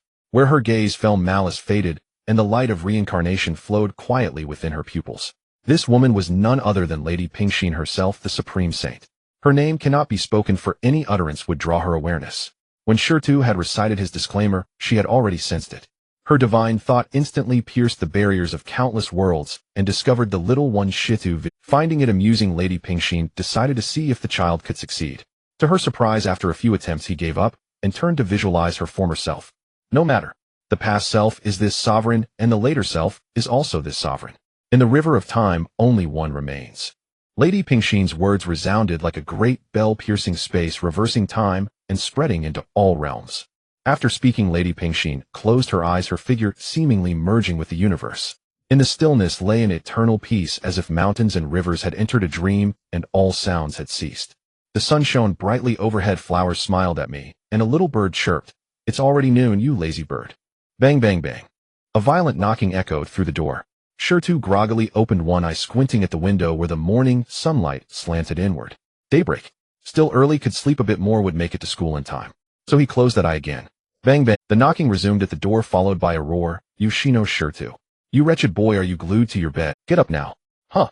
That sounds like Teacher Lu Chuan. Why would he be knocking so early, afraid I'd be late? Or maybe he brought me breakfast. Shirtu mused drowsily. Yo Shino Shida, get up this instant, or I swear I'll kick this door down. Lu Chuan Silling's voice. Shirtu straightened his upper body. His eyelids felt heavy as lead impossible to open. With great effort, he pried them apart and fumbled out of bed to answer the door. Good morning, Teacher Lu Chuan. The sun just came out and you're already here. Quite the early bird at work. Shirtu yawned and rubbed his eyes, sneering at Lu Chuan Silong, though the sarcasm might have flown over his head. Lu Chuan Silong clenched his knocking fist as if enduring immense frustration and ground his teeth. Yoshino Shida, do you even hear yourself? The sun just came out. The sun has already set, you idiot. Lu Chuan Silang's spittle nearly kissed Shida's face, his breath threatening to straighten Shitta's messy hair. Huh. Shirtu seemed to snap awake, suspecting his ears had spent too long at the bar last night and were still nursing a hangover. The sun set. Processing the information, Shirtu was utterly bewildered. Who am I? Where am I? Did I transmigrate again? No, that can't be. Teacher Lichuan's shoehorn-shaped face hasn't changed. Yoshino Shida, you've been skipping class all day? What the hell have you been doing? Is something wrong with your body? Luchuan Silong studied Shitta's genuinely just-woken expression, uncertain whether the brat was faking or truly that sleepy. He had originally assumed Shirtu was just late, but when he didn't show up even after school, he went to the Hokage's office to ask Yuanfei Risen for Shitta's address and hurried over. Luchuan Silong knocked gently first, got no response, then used a minor sensory ninja technique and detected chakra inside the room. And so the scene unfolded. Having accepted that he had slept through an entire day and night, Shirtu assumed a contemplative pose, replaying yesterday's events to see if he had overexerted his mental energy. As he thought something felt off, he had checked the sky before sleeping, and it wasn't completely dark yet. Wait, Shirtu suddenly realized. His bedroom window faced west. So last night. No, he had actually gone to sleep at dawn. Understanding dawned, and Shirtu looked at Luchuan Silong apologetically. Sorry, Teacher Luchuan, I was studying bomb formulas too late last night. I went to sleep near daybreak. Shirtu scratched the back of his head, explaining awkwardly with a conciliatory grin. Luchuan Silong watched the brat who had been lost in thought, and then started apologizing, wondering if the kid might be mentally unstable. Are you sure you're okay? Maybe you should go to Konoha Hospital for a checkup? I feel like you. Luchuan Silong trailed off, circling his finger near his temple. Shirtu understood the gesture. He was being called crazy. I'm really fine. I was wrong to skip class today, but I swear it won't happen tomorrow. Teacher, I need to wash up, so I won't keep you for a sip of mouthwash. See you tomorrow. Bang! Before Luchuan Silong could reply, Shirtu slammed the door shut. Luchuan Silong stood speechless at the door's side and called inside. Don't be late tomorrow. After issuing the order, he turned and walked away, muttering, he really is mentally ill. No wonder the Hokage told me to be lenient. Phew. Finally gone. Shirtu exhaled after closing the door. Had he really slept through an entire day? Had his meditation session last night taken that long? Huh. With the distraction gone, Shirtu noticed his vision had changed. Somehow the world seemed clearer. Not the clarity of putting on glasses, but a heightened perception of all things. Has my mental power grown stronger? He wondered aloud. He closed his eyes, focusing on his hearing and touch. In that instant, the entire world fell silent. Slowly, faint sounds reached his ears. The bickering of the neighbor, coupled the clamor of the shopping district. The shopping district was still hundreds of meters from Shitta's house, with numerous buildings in between. His skin also sensed the current of air, the breeze seeping through the window crack. So this was what it felt like to have stronger mental power. Shirtu was exhilarated. Even visualizing mere outlines had brought such improvement. What if? At that thought, he couldn't wait to continue. Gurgle a sound came from his stomach, and Shirtu immediately shelved his eagerness. Man is the grandson, but food is the ancestor. If the grandson doesn't eat, the ancestor throws a tantrum. He splashed water on his face and dashed out the door. Yo, isn't this Shirtu? Come over and have some dumpling. Aunt Yuki, you're radiant, as always, stunningly beautiful. I had dumplings yesterday, so ill past today. Shoulda want some octopus balls. Uncle Koji, may your business flourish. I haven't eaten all day, so I'm heading for ramen. I love octopus balls. I'll have them tomorrow. Walking along, Shirtu responded to the neighbor's warmth with sweet talk, showing how popular he was. Sometimes a honeyed tongue is the strongest tool for bridging relations. But Shirtu only acted like this toward non-ninja uncles and aunties. Sweet talk often earned him free treats. Wouldn't you do the same? Look in my eyes. Although the compensation money his old man had bought with his life was substantial, it couldn't keep up with the cost of materials for his bomb making. 2 years later, the funds were running low. So Shirtu often mooched meals. Ever since he and Shengshu became friends after a fight on the street a year ago, had shamelessly invited himself over to Shengshu's house. Xuanhua Shuehu quite liked this cheeky kid. That was also when he met Gangsho. He and Shengshu suffered plenty of her beatings for their mischief. Heading toward the ramen shop, Shirtu passed a hot spring bathhouse. His enhanced mental perception detected a chakra reaction on the roof. Huh. Shirtu gazed toward the source of the chakra. There is a distinct area differing in color from the bricks and tiles, measuring 2 meters on each side, square-shaped and pitch black with no reflection. As the sunlight faded and darkness enveloped the land, it was difficult for an ordinary person to notice that unusual spot. Coupled with the reflections of lights from the shops on the street, even an ordinary ninja would struggle to detect it. Stopping in his tracks, Shitta's eyes darted around, a wicked smile creeping onto his lips as he recognized, in the entire Konoha aside from that pervert, no one else could do this. Saratobi Hiruzen had a crystal ball for remote viewing, and given his status, he wouldn't dare to act so openly. Hee, since you like watching, let me give you a clearer view. Shirtu pulled out a black ball the size of half a fist with a fuse sticking out of it. Igniting it, he threw it fire in the hole. The black ball, trailing sparks, soared in a perfect parabolic arc before crashing onto the black cloth. Clang. The sound was crisp, a good start. Ouch! The black cloth was lifted, revealing a white-haired head emerging, a forehead protector tied around his brow. It was Jiraiya. He picked up the black ball that had struck his head, looking puzzled. His gaze drifted to the street where a black-haired little brat was grinning at him. Isn't this? Clearly he was quite familiar with Shida, being Tsunade's teammate. Jiraiya had often cheered on when Tsunade dealt with Shirtu and Rope Tree. Shirtu flashed a grin at him, his right hand forming a gun shape aimed at Jiraiya, and he let out a small word, bang. Oh no! Jiraiya, realizing too late, attempted to throw the black ball away, but a burst of light erupted from it. Boom! Amidst the flying tiles, Jiraiya, mixed with debris, fell into the paradise he had longed for, only to find that this paradise might as well be hell. Catch the pervert.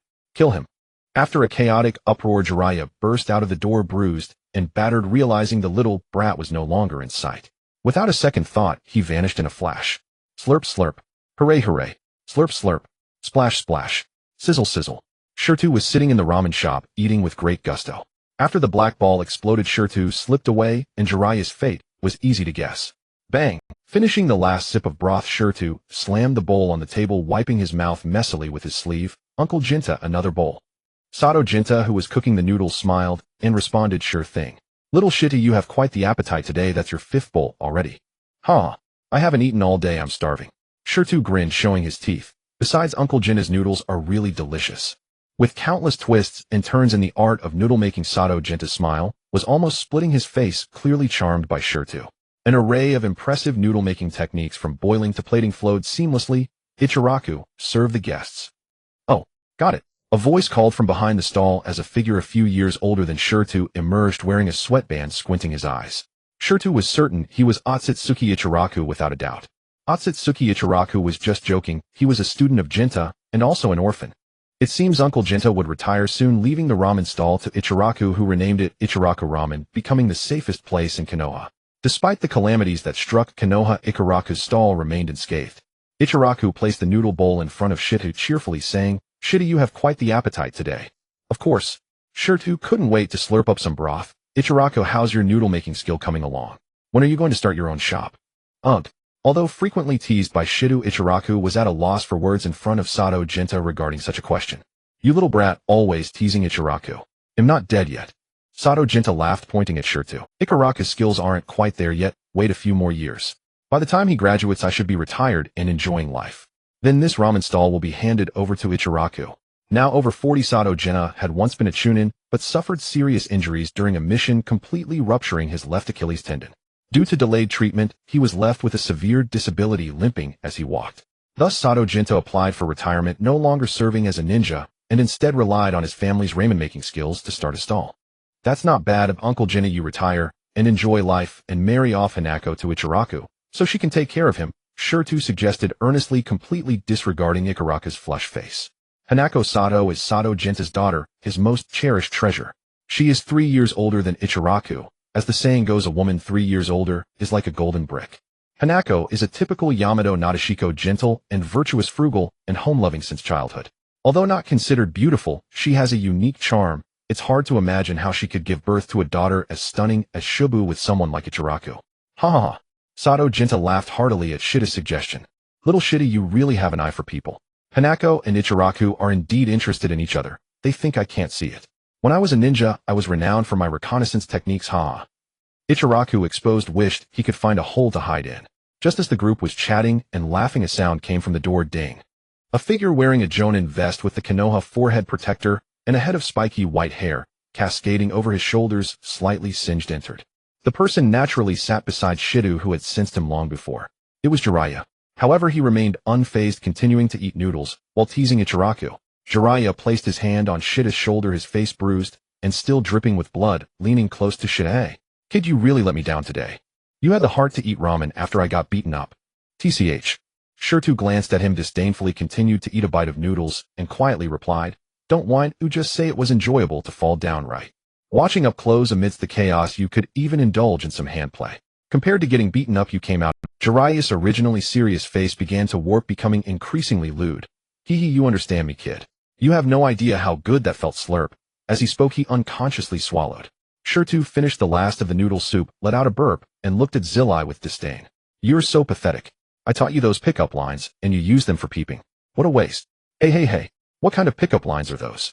Just 2 sentences. How am I supposed to say them to her face? You never told me. Zilai was indignant. Shirtu rolled his eyes, thinking to himself how terrifying ignorance was. This guy was even worse than him, a poor student. A complete idiot. Back then, in order to make Zilai take the blame for him and Shingshu, Shirtu taught Zilai a pickup mantra: first be shameless, second persist, third persist in being shameless. Who knew that idiot Zilai completely misunderstood?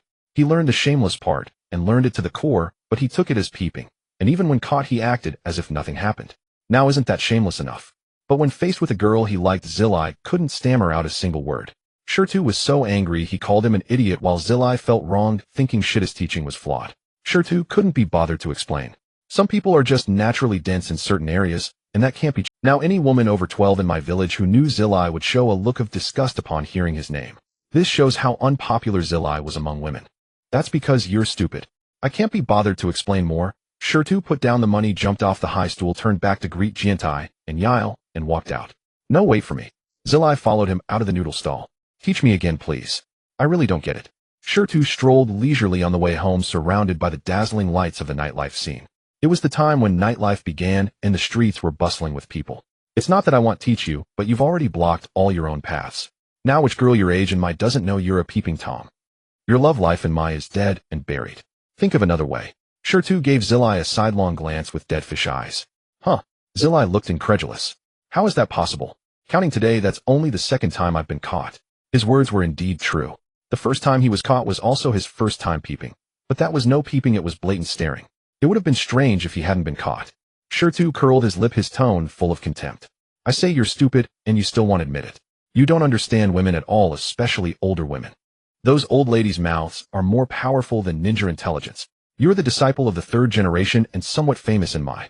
Don't you believe that your peeping at the women's bathhouse today will spread all over my by tomorrow? When you fell and weren't there many old ladies in the bathhouse? No way. Zilai almost jumped up as he recalled. So my reputation as the great Zilai is. Reputation? Have you forgotten your first time being caught? 9 out of 10 were old ladies and only 1 or 2 young ones, but they were average looking. You really aren't picky. Zilai scratched his white singed hair, trying hard to recall. You said that yourself when you were bragging, idiot. Shirtu felt that knowing someone like Zilai would lower his IQ, so he quickened his pace. Perverted creep, just think about it yourself. I'm not going to accompany you in pondering life. Bye-bye. With that, Shirtu accelerated and disappeared into the crowd, leaving Zilai, who was questioning his life, standing dumbfounded. Luchuan Silong strode quickly toward Class 1A, wondering whether that brat Jayeshi Shirtu would be late or absent today. He opened the classroom door and glanced at the seat by the window at the back. He actually came to class. There on the seat called the king's hometown, a black-haired kid was sleeping face down on the desk. Wasn't that Shirtu? It seemed yesterday's home visit had an effect, Luchuan Silong thought. He naturally walked up to the podium and opened the textbook. Good morning, class. Today we will cover. Luchuan Silong couldn't be bothered to care whether Shirtu listened or not, as long as he didn't skip class, let him be. As long as he didn't anger him, that was fine. He wanted to live a few more years. Shirtu did come to school today, but not voluntarily.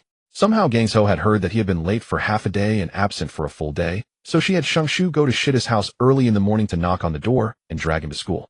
Actually, Shirtu didn't want to skip class either. After all, Luchuan Silong was a decent person, and it wouldn't be good to go too far. But after returning home last night, Shirtu began practicing the visualization technique again. Although the number of lines he added was small, the mental energy and time consumed were increasing. When Shirtu finally slept, his mental energy drained. It was already midnight. If Shangshu hadn't come to wake him, he would probably have skipped another day.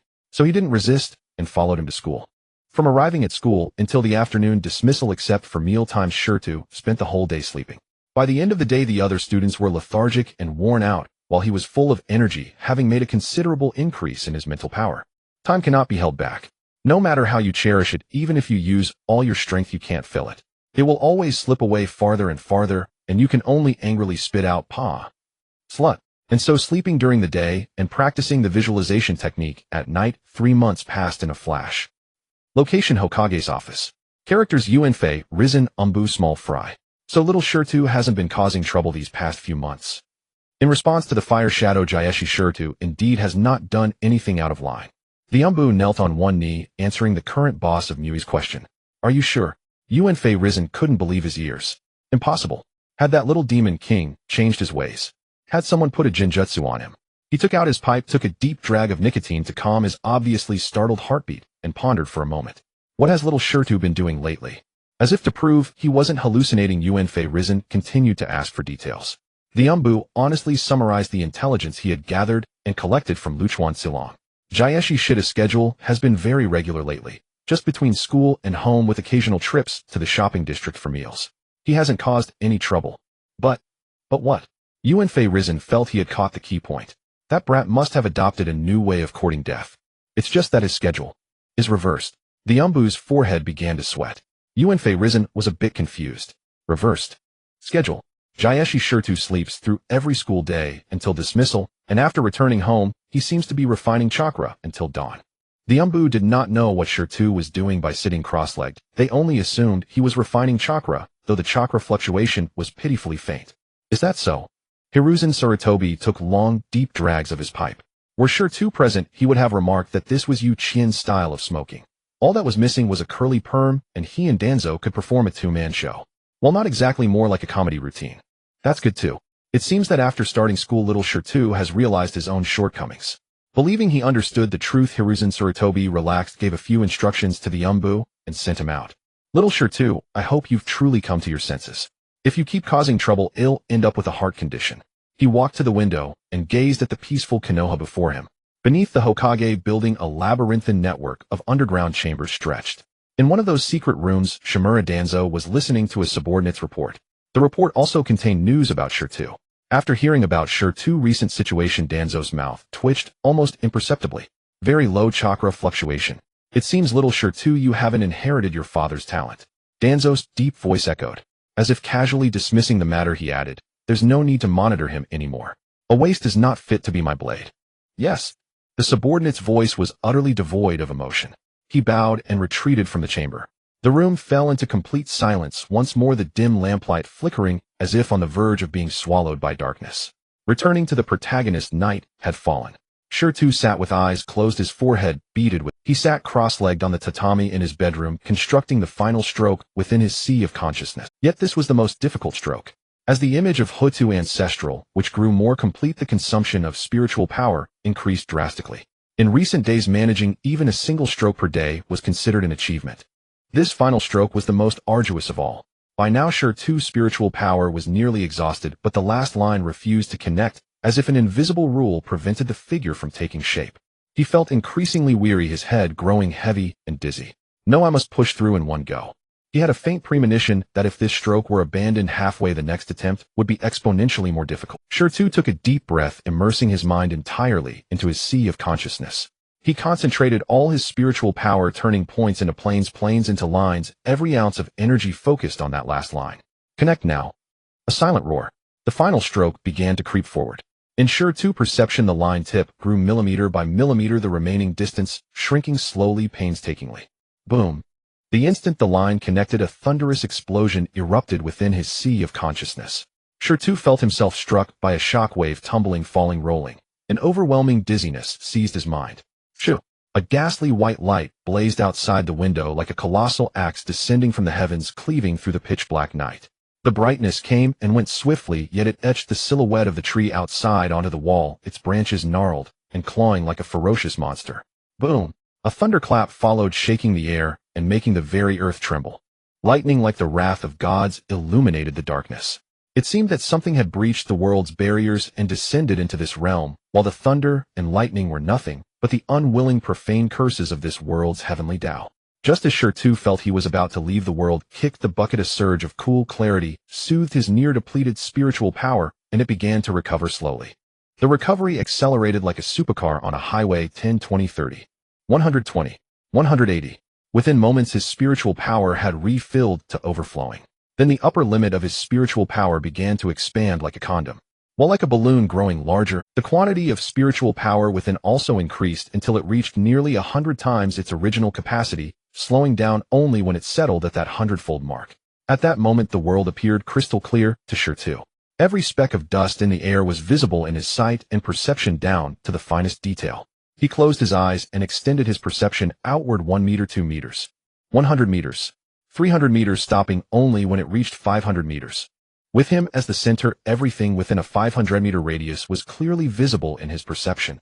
Every person, every word, the faint vibrations of pebbles crushed underfoot, all vividly present in his mind. This feeling, could it be the legendary divine sense? Shirtu murmured, his emotion shifting from tentative to stunned, then to ecstasy. This sensation of controlling heaven and earth was utterly magnificent. Before completing the initial visualization today, Shirtu's spiritual power had already been 10 times stronger than before his first attempt. Now it was amplified 100-fold on that foundation, a full 1,000-fold increase. I'm truly a genius. Who said a poor student couldn't make it? Come on, look in my eyes. Fully understanding his situation, Shirtu started showing off again.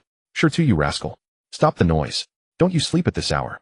A voice like a lion's roar came from outside the window. It was the neighbor Andy. Gah! The wild laughter cut off abruptly. Shirtu stood up, walked to the wide-open window, and took it. Got it, Andy Eggplant. If you can't sleep, ask Uncle Goo to give you a good pounding. You'll be tired enough to sleep. Bang! After shouting that, he quickly closed the window. Faintly, Andy Eggplant's curses and the neighbor's laughter drifted in from outside. Letting out a breath of stale air, Shirtu washed up and slipped into bed. With the spiritual power issue resolved, the next matter was the chakra volume. The previous scarcity of chakra was most likely due to the spiritual problem. Shirtu guessed that his transmigrated soul had not fully merged with the original soul of this body, and that dissonance prevented him from completely controlling the body, explaining the low chakra reserves. Thinking of this, he pulled his head under the covers, retracted all his divine sense into himself, and began scanning every cell in the sea of consciousness within his body. After an unknown duration, his divine sense finally detected an anomaly at the Dantian point, a tiny cluster of soul energy. Shirtu enveloped it with his divine sense, attempting to communicate, but the only response was babbling sounds like a baby at the most nascent stage of awareness. Could it be that because he had transmigrated and occupied this body, the original soul had never grown? It is very likely as he suspected, but why didn't the soul of the infant merge with him? Shirtu was perplexed by that. In all the novels he had read in his past life, most time travelers had their souls merge with the bodies they traversed into. Even if there were obsessions, it was usually at a certain stage when they needed to break through their power, and the two souls would meet, with the original self's obsession dissipating to fulfill the protagonist. But in his case, the original soul was still in an infant state. How could it not merge?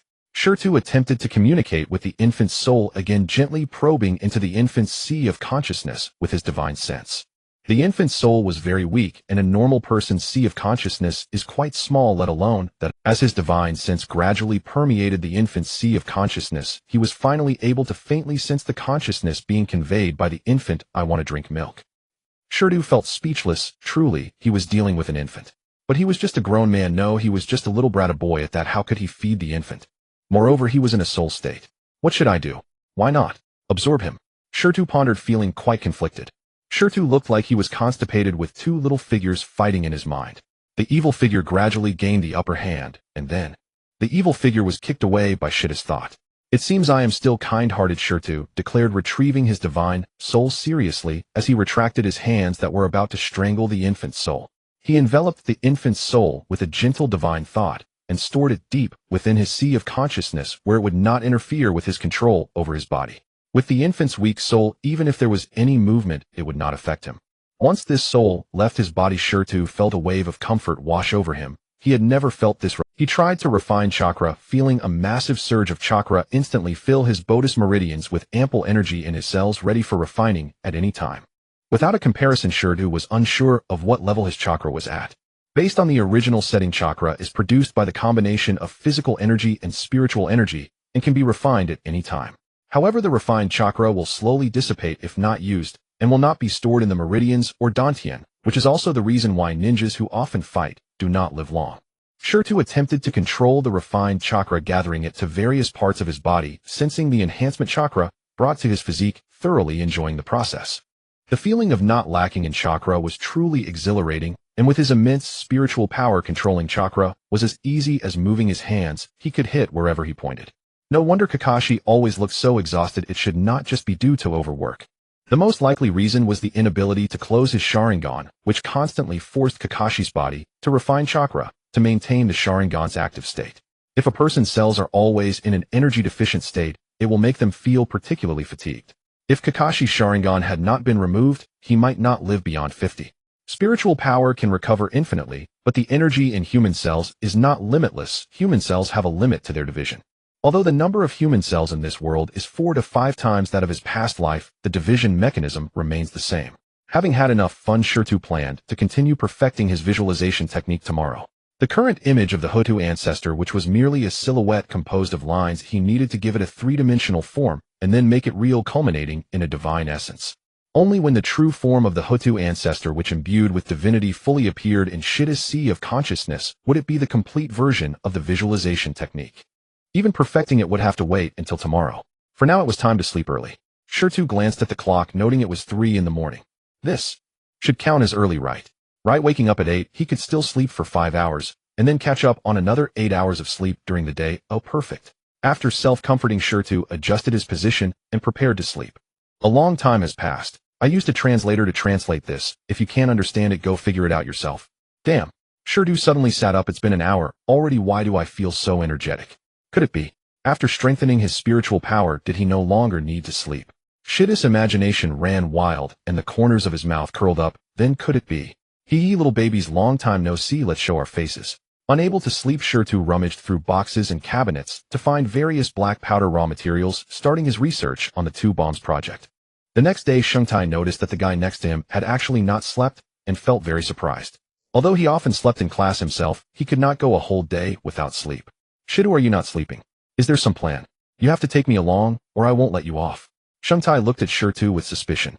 Having long since grown accustomed to Shungtai's neuroticism, Shirtu replied, plan. What plan? If I'm not tired, why would I sleep? Do you think I'm a sleep god? Then what about before? Shungtai looked unconvinced, slightly disdainful. You've been like this for 3 months. I'm starting to suspect you're depressed. I was cultivating chakra at night and staying up late studying explosive arts, you fool. Shirtu was exasperated with this blockhead, even though his style over the past 3 months did indeed make him seem depressed. Huh. That was not depression. I am the melancholic prince I am. Never mind, it's another day of drawing circles to curse old Deng. What a terrible name. I must step by step become the strongest in the ninja world. I want to be Zhao Gao strong. Sorry I got sidetracked. In any case, Shirtu looked down on Shungtai. Alright, even if you convinced me, what good things have you developed after this long? Tell me about it. Just moments before looking down on Shirtu, Shungtai immediately leaned in next to Shida eager. Shirtu silently gave him a thumbs up, then turned 180 degrees. This fool was truly a descendant of Senju Hashirama. No wonder he would later get along so well with Jiraiya the Lecher. The reason was right here. Ignoring the childish Shungtai, Shirtu looked toward the podium, listening to the substitute teacher passionately lecturing about ninjutsu. The knowledge that he used to find so perplexing now felt like it was etched into his mind. After just one listen, with a little consideration, he understood the principles. In that moment, Shirtu felt as if he had entered a new realm. So this is what the world of scholars is like. Taikula. Feeling a bit excited, Shirtu wanted to stand up and announce to the world, from now on, please call me Scholar Shirtu. Wah. Though the transformation from a mediocre student to a top scholar nearly made Shirtu leap with excitement, reason ultimately prevailed. Low-key, always low-key.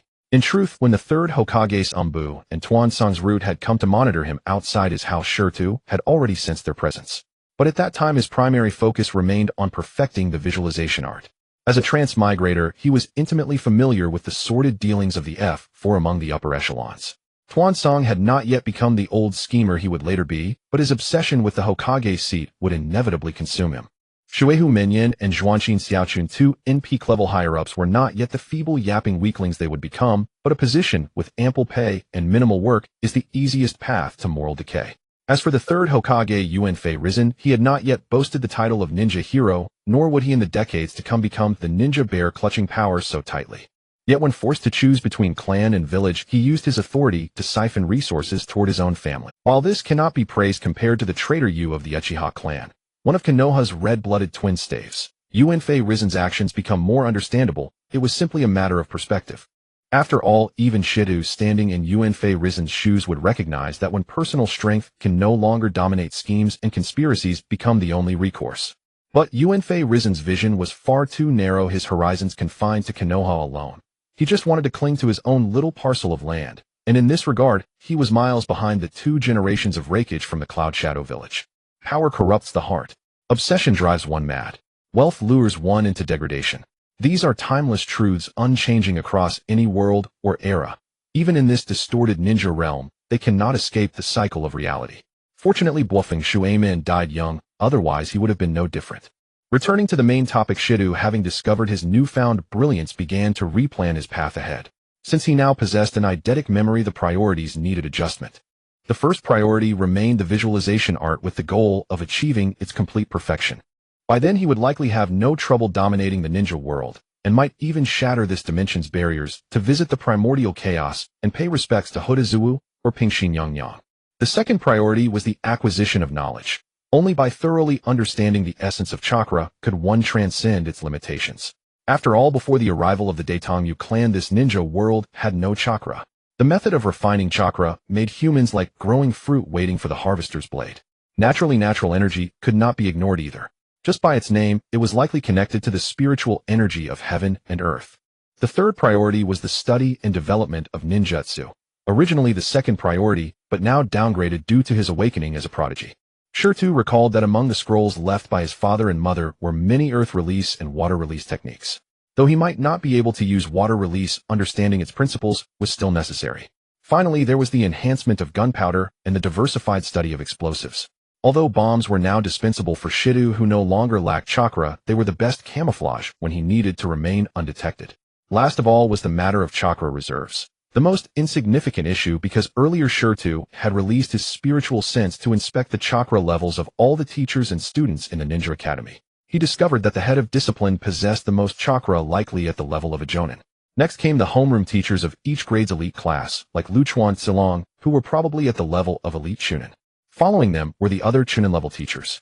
Then came the top students from the prominent clans, such as the Qinsho Yuzibo and Rishiang clans. Among them, the one with the most chakra was that fool Xingshu, whose reserves were already extremely close to Luchuan Silang's. Xingshu was only 6 years old. As expected of a descendant of the Immortal Physique clan, even without would release his sheer chakra volume allowed him to serve as a ninjutsu artillery, overwhelming a crowd of ordinary ninjas. As for Shirtu himself, by his estimation, he had perhaps 10 times Xingshu's amount. That was at least the chakra level of an elite jonin. Having freakish mental strength was truly domineering, squeezing 3 portions of chakra from a single unit of cellular energy and exploitation, even more ruthless than the notorious Joe Poppy. On this point, Shirtu felt well qualified to speak a mere drizzle. Shida's spiritual sense could gauge the energy within human cells, making such estimation a simple matter. Sensory ninjutsu operated on the same principle. For instance, the Xiaolunyan could see the flow of chakra within a body, and the Baiyin could also perceive meridians and chakra. But what if not a single bit of chakra had been refined? That was impossible. Anyone proficient in chakra refinement would unconsciously generate faint chakra at every moment. The stronger one's cellular energy, the more chakra would be produced. Unless one deliberately restrained their mental energy, it would automatically refine and then slowly dissipate. This brings to mind Xuanhua Shuhis In Seal, a sealing technique particularly suited for those with abundant cellular energy. It sealed away the chakra that would otherwise dissipate, releasing it when needed. In a word, eco-friendly. With a plan in place, Shirtu now had a goal. He found the teacher's pace too slow to leverage his scholarly talents, so he decided to find a scapegoat to share the scolding with. "That's you, Xingshu, my fall guy." He nudged Xingshu with his elbow, and when Xingshu looked over, he leaned in and whispered, "Class is so boring. Want to skip and do something meaningful?" "Huh? What did you say?" Xingshu, puzzled by the notion of meaningful, wore a face full of question marks. "Just tell me, are you in or not?" Shirtu continued to tempt, too lazy to explain. "It's definitely more fun than class." Looking at Shida's deceptively earnest face, Xingshu hesitated for 3 seconds before saying, "I'm in. If it's fun, I'm in." Then, "But how do we sneak out? We're on the 3rd floor. Jumping down would land us in the hospital not free. And walking out the front door is impossible. It's right next to the podium, would definitely get caught." Having decided to skip class, Xingshu still had no idea how. "Simple, you do this. Then that. And finally this." Shirtu once again unleashed his talent as a disaster movie screenwriter and director. The show began. "What? Say that again if you dare." "So what if I say it? You're a complete fool. Am I wrong?" "Ark. They'll kill you, you bastard. If I'm a fool, you're an even bigger fool. Take this punch. You dare hit me, you fool. Watch my Foshan invisible kick. Fine. You kick me, you bigger fool. Take my leaf-crushing heart fist. Buddha's palm. The 1,000-handed slap. Eagle catches chick."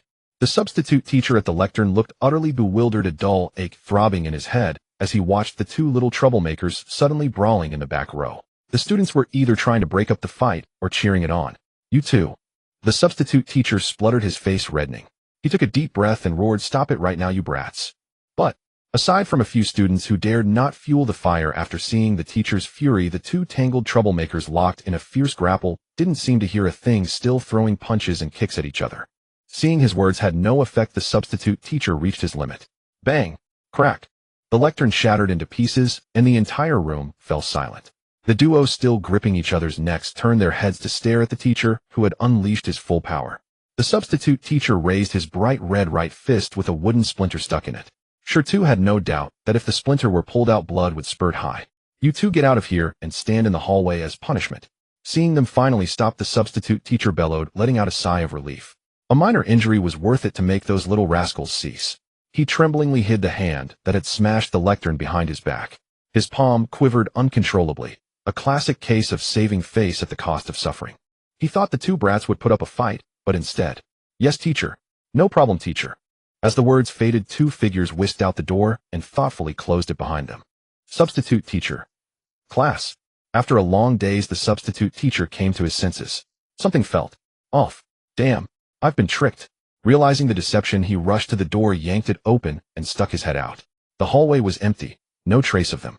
Shu ran alongside Shirtu, thinking they were heading to test the results of his 3 months of research.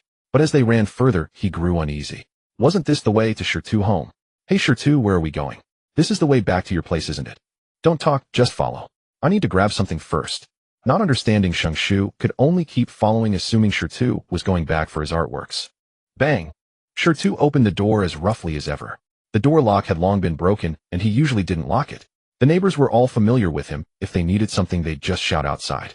No answer usually meant he wasn't home or was sleeping too deeply. Rushing into the bedroom, Shirtu retrieved all the ninjutsu scrolls from the hidden compartment, stuffed them haphazardly into a backpack, then dashed out with the still dazed Shu. Half an hour later, they arrived at training ground No. 108, the very one Shirtu had once said even dogs wouldn't visit. But now Shirtu declared, even if dogs won't go, I will. The place was near the forest of death, usually devoid of a single soul. Perfect for training ninjutsu. Shirtu unleashed his divine sense, scanning a radius of 500 meters, even penetrating the ground. After all, there was a cunning old schemer lurking in the ninja world for years, impervious even to sensory ninjutsu. But his divine sense was different.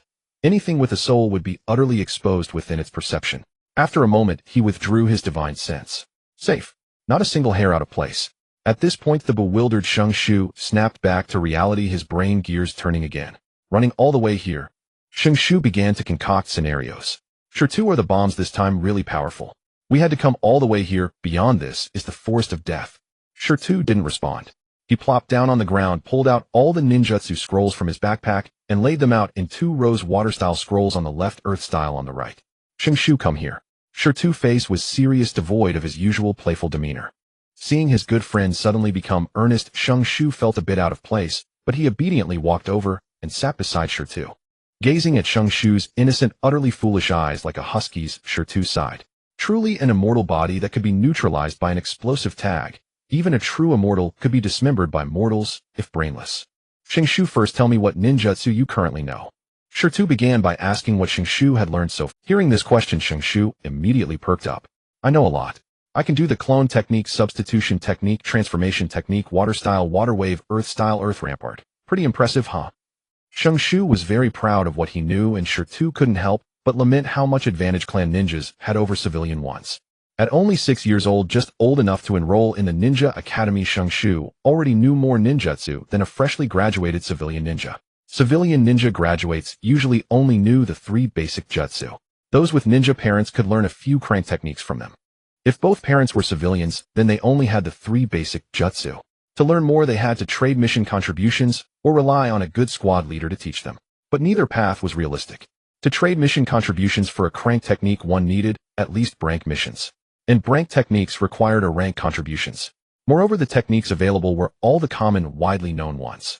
The truly practical and powerful ninjutsu were core secrets of the great clans, almost impossible for civilian ninja to learn. Furthermore, rank missions required at least chunin rank, and a rank missions required jonin. Freshly graduated civilian ninja could only take rank missions under their squad leader, occasionally landing a crank mission. These missions boiled down to chores and bodyguard duty. Accumulating enough contribution points for a crank ninjutsu would take an eternity. And this squad system mainly depended on the squad leader. Talented graduates could be assigned a Jonin leader, while average ones got at most a Tokubetsu Jonin or elite Chunin. The squad leader's temperament also determined these newly promoted Jonin's future. Some would teach them ninjutsu and help them grow, but some squad leaders didn't care about their survival, let alone teach them anything.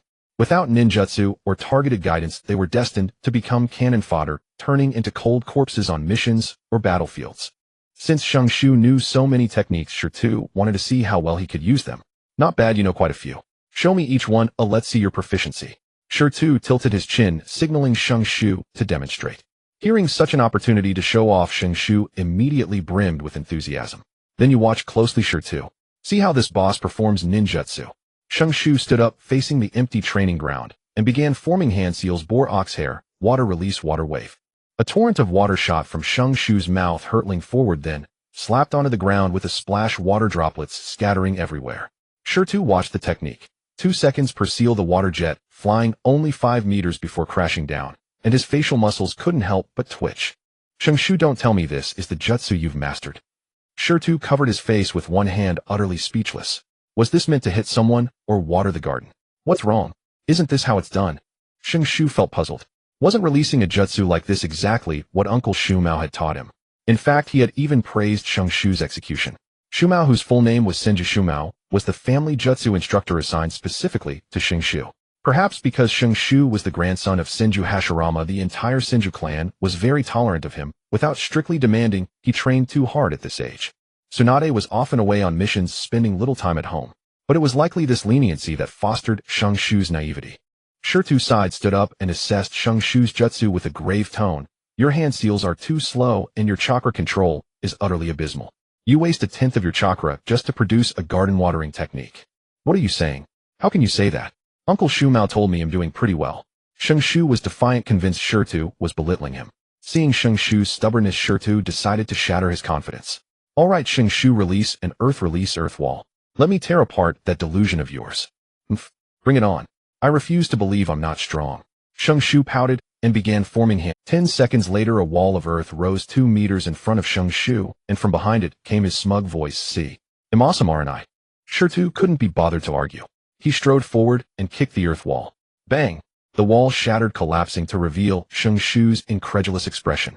Gazing at Shirtu, hands in pockets, one leg still raised, Shu felt his worldview crumble. Lowering his leg slowly, Shitti's voice carried an undeniable authority. See, this is your proud jutsu. It's nothing but a hollow form collapsing at the slightest touch. Why? How could this be?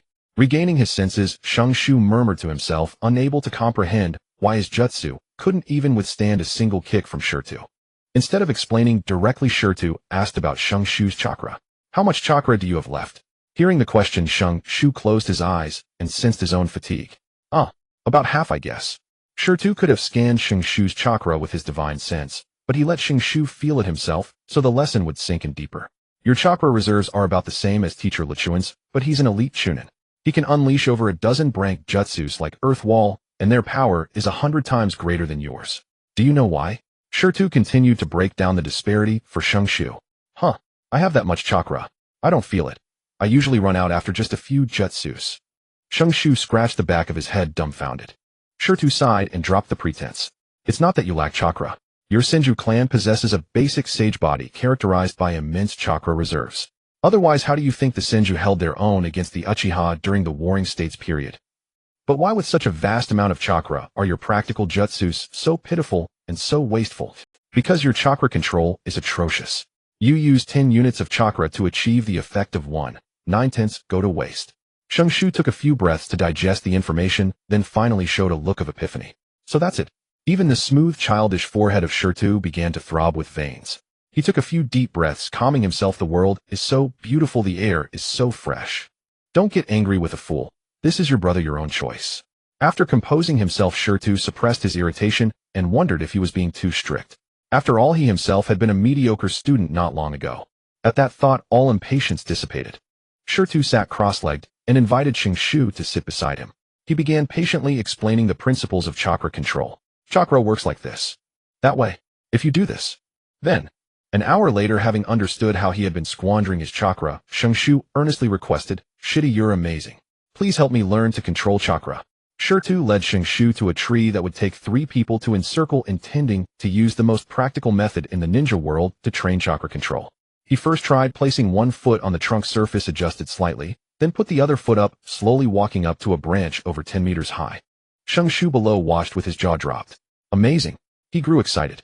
Teach me. I want to learn this.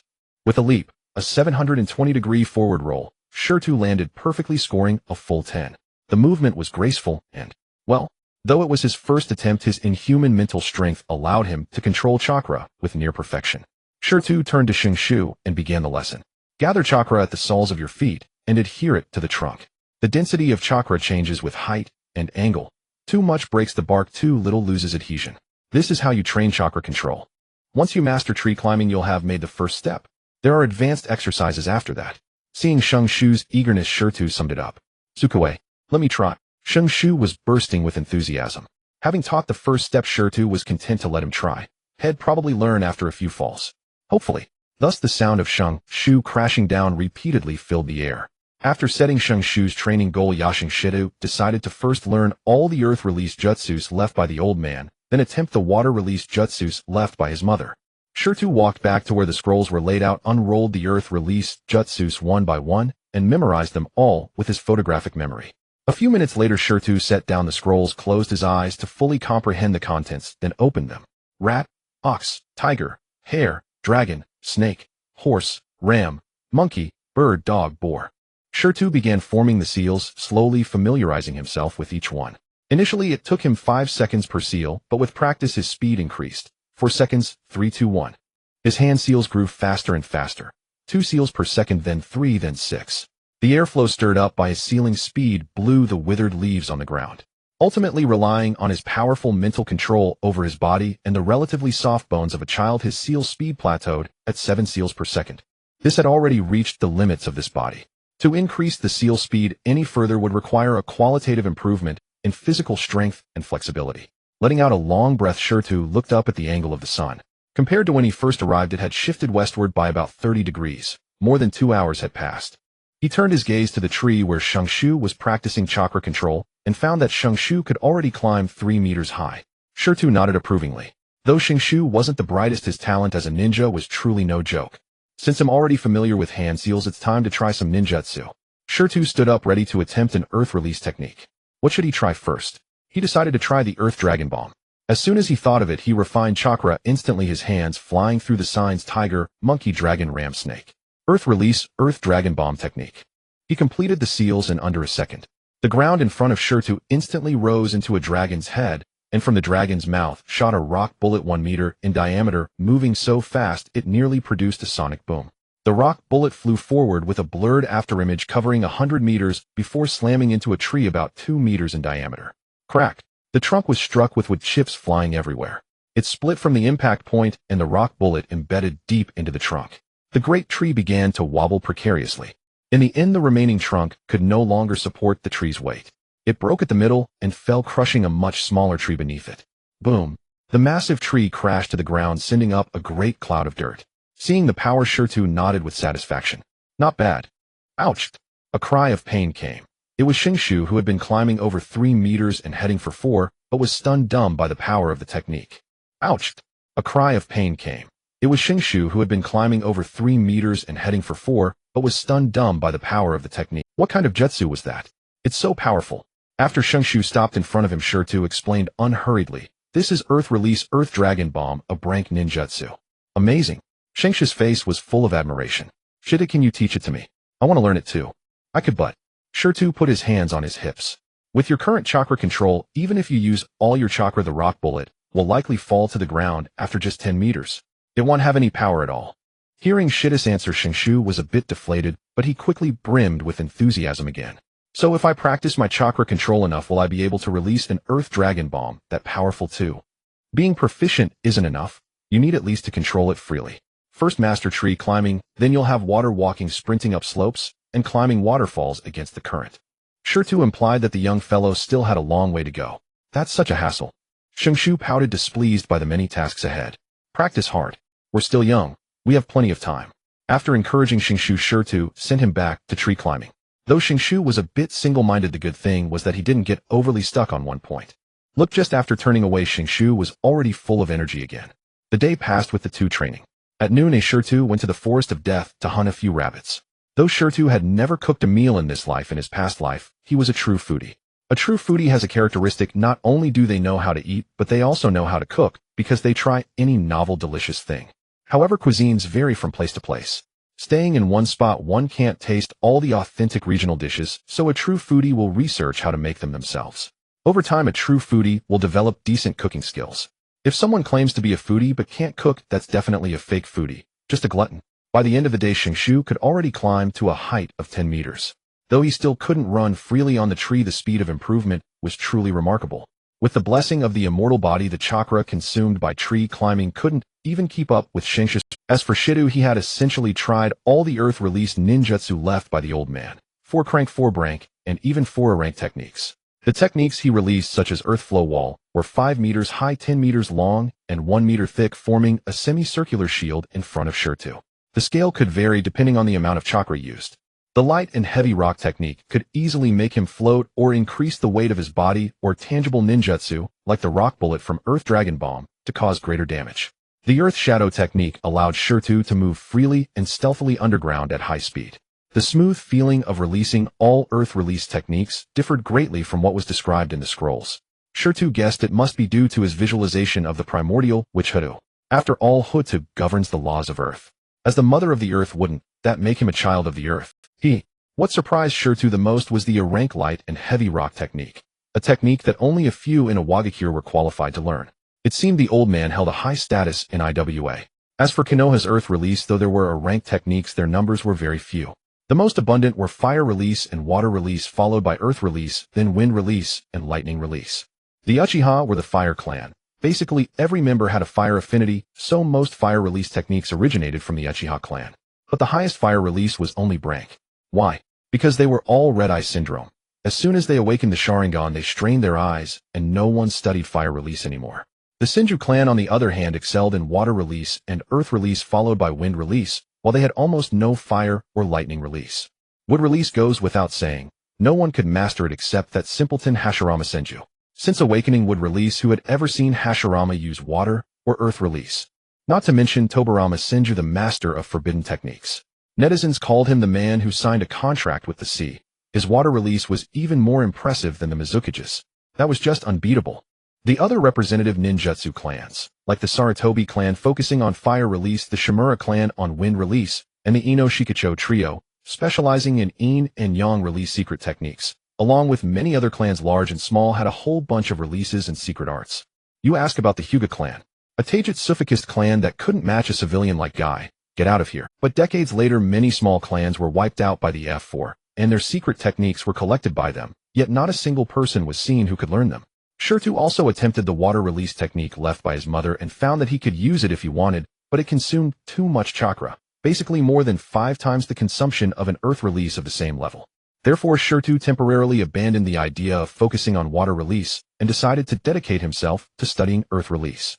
However, many high-level earth release techniques could not be revealed. Because my doesn't have it, so you can't use it. Got it. If you use it, there are 2 consequences. First, after you use it, my will have it. And if you're dissatisfied, you'll have to swallow it. Second, you'll be discovered as a spy, because you used a signature technique from another village. So for now, earth release techniques above brank cannot be exposed, not even the brank lightweight rock technique. Thus the techniques Shirtu could use were very few. No matter. If there's none, I'll create my own. For now, I can't even expose any techniques above drank. I can't drop the persona of a useless bomber yet. Shirtu thought so.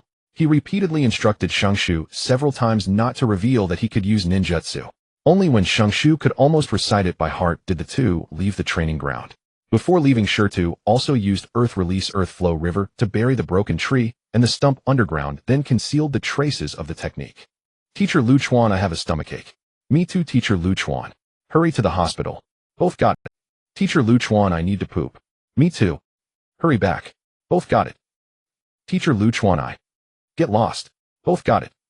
Teacher Lu Chuan, I don't go. Go. Huh. The two who were about to stand up froze in place. This was not how the script was supposed to go. Ha ha ha. The whole class burst into loud laughter. For several consecutive days, Shirtu acted as both screenwriter and director, and with Xingshu as the temporary actor, they came up with various excuses to slip out every day and never came back. Anyone with eyes could see that these two clowns were trying to skip class, but once or twice Lu Chuanxilong didn't dare bet on whether they really had something. Third time's the charm. If he let these two little brats successfully run away again, he would really be a fool.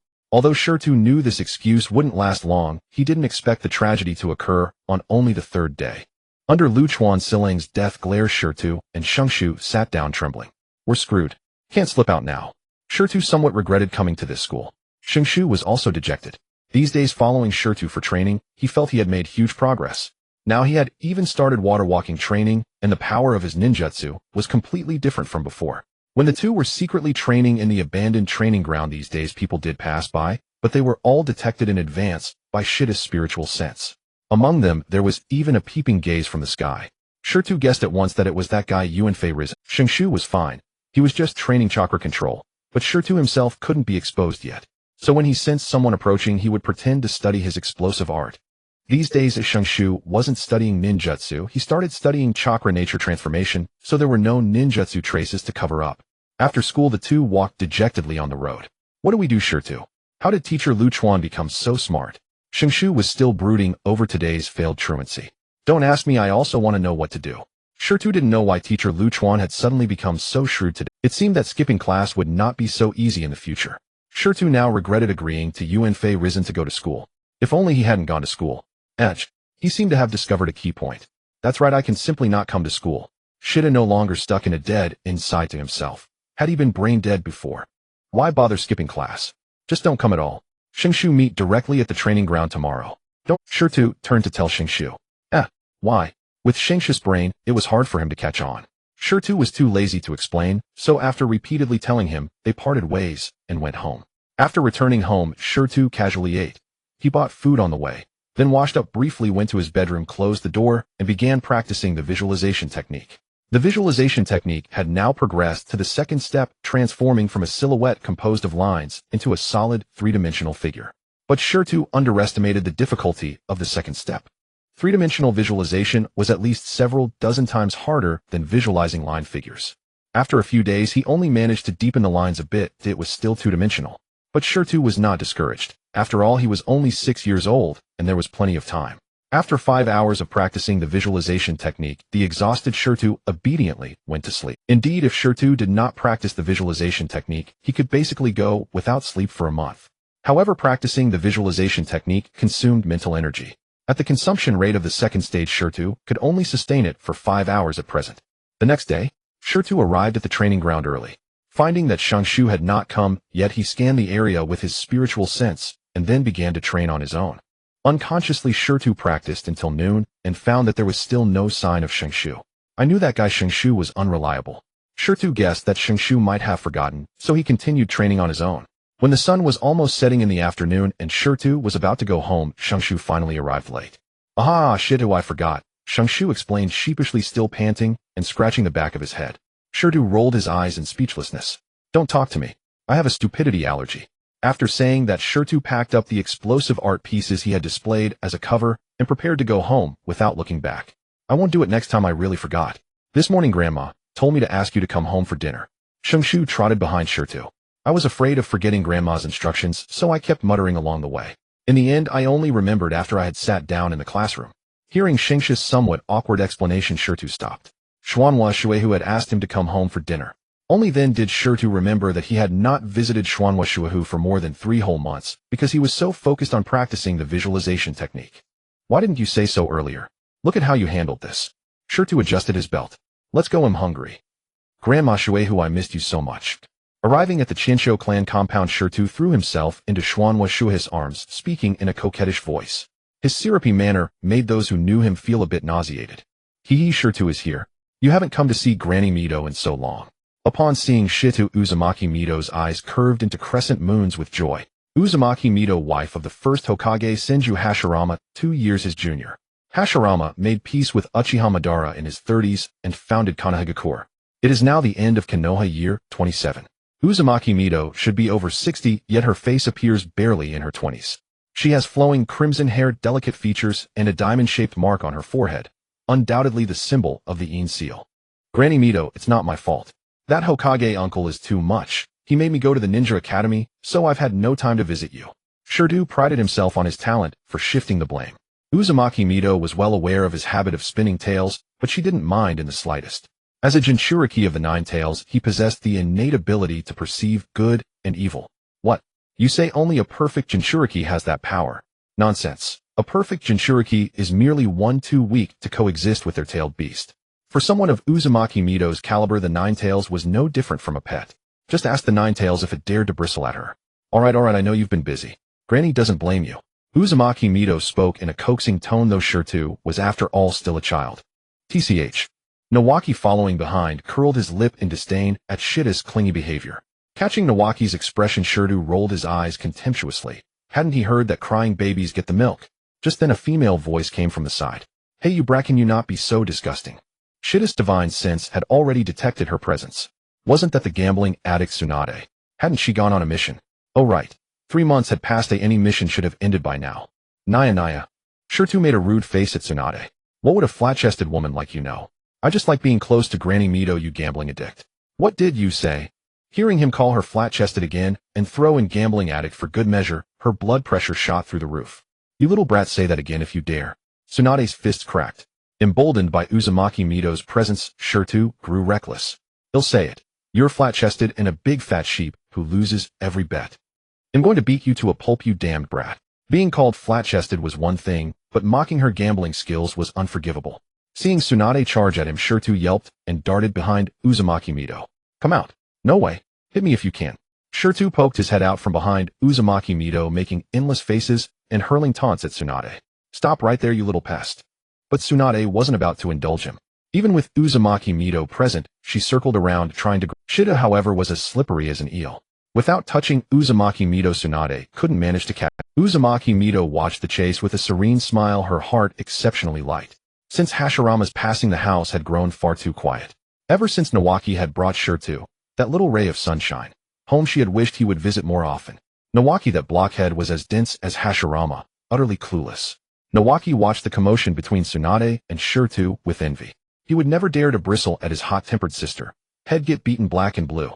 Perhaps because of the generational gap, Nawaki didn't dare to act as freely as Shirtu in front of Uzumaki Mido. At home, he always behaved like a perfect little angel. After watching the two, one big one small, chase each other around her for a while, Uzumaki Mido gently interceded. Alright Tsunade, Shirtu. Go wash your hands, dinner is ready. She knew Tsunade was just playing with Shirtu. If she had really wanted to catch him with her strength, it would have been easy. Naya. Flat-chested.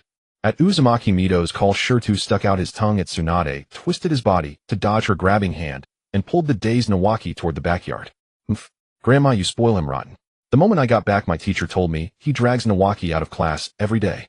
Watching Shirtu scamper off, Tsunade stopped, arms crossed. Well, almost. He skips school and leads Nawaki astray. Despite her complaining, the smile at the corner of her mouth was irrepressible. Tsunade's temperament could hardly fool Uzumaki Mido. You are just being insincere. Shirtu is a cheerful child with a good heart and above all exceptionally clever. Having him play with Nawaki might actually help Nawaki grow a bit of a brain. Speaking of Nawaki, Uzumaki Mido was at her wit's end. The boy was exactly like Senju Hashirama, a dense ironhead. But Hashirama only appeared dense. Nawaki was genuinely clueless. And besides, that little one has quite a few secrets. A smile played on Uzumaki Mido's lips as she uttered a remark that left Tsunade bewildered. Secrets? What secrets could that brat possibly hide from me? Tsunade didn't understand. That brat. Let's go eat.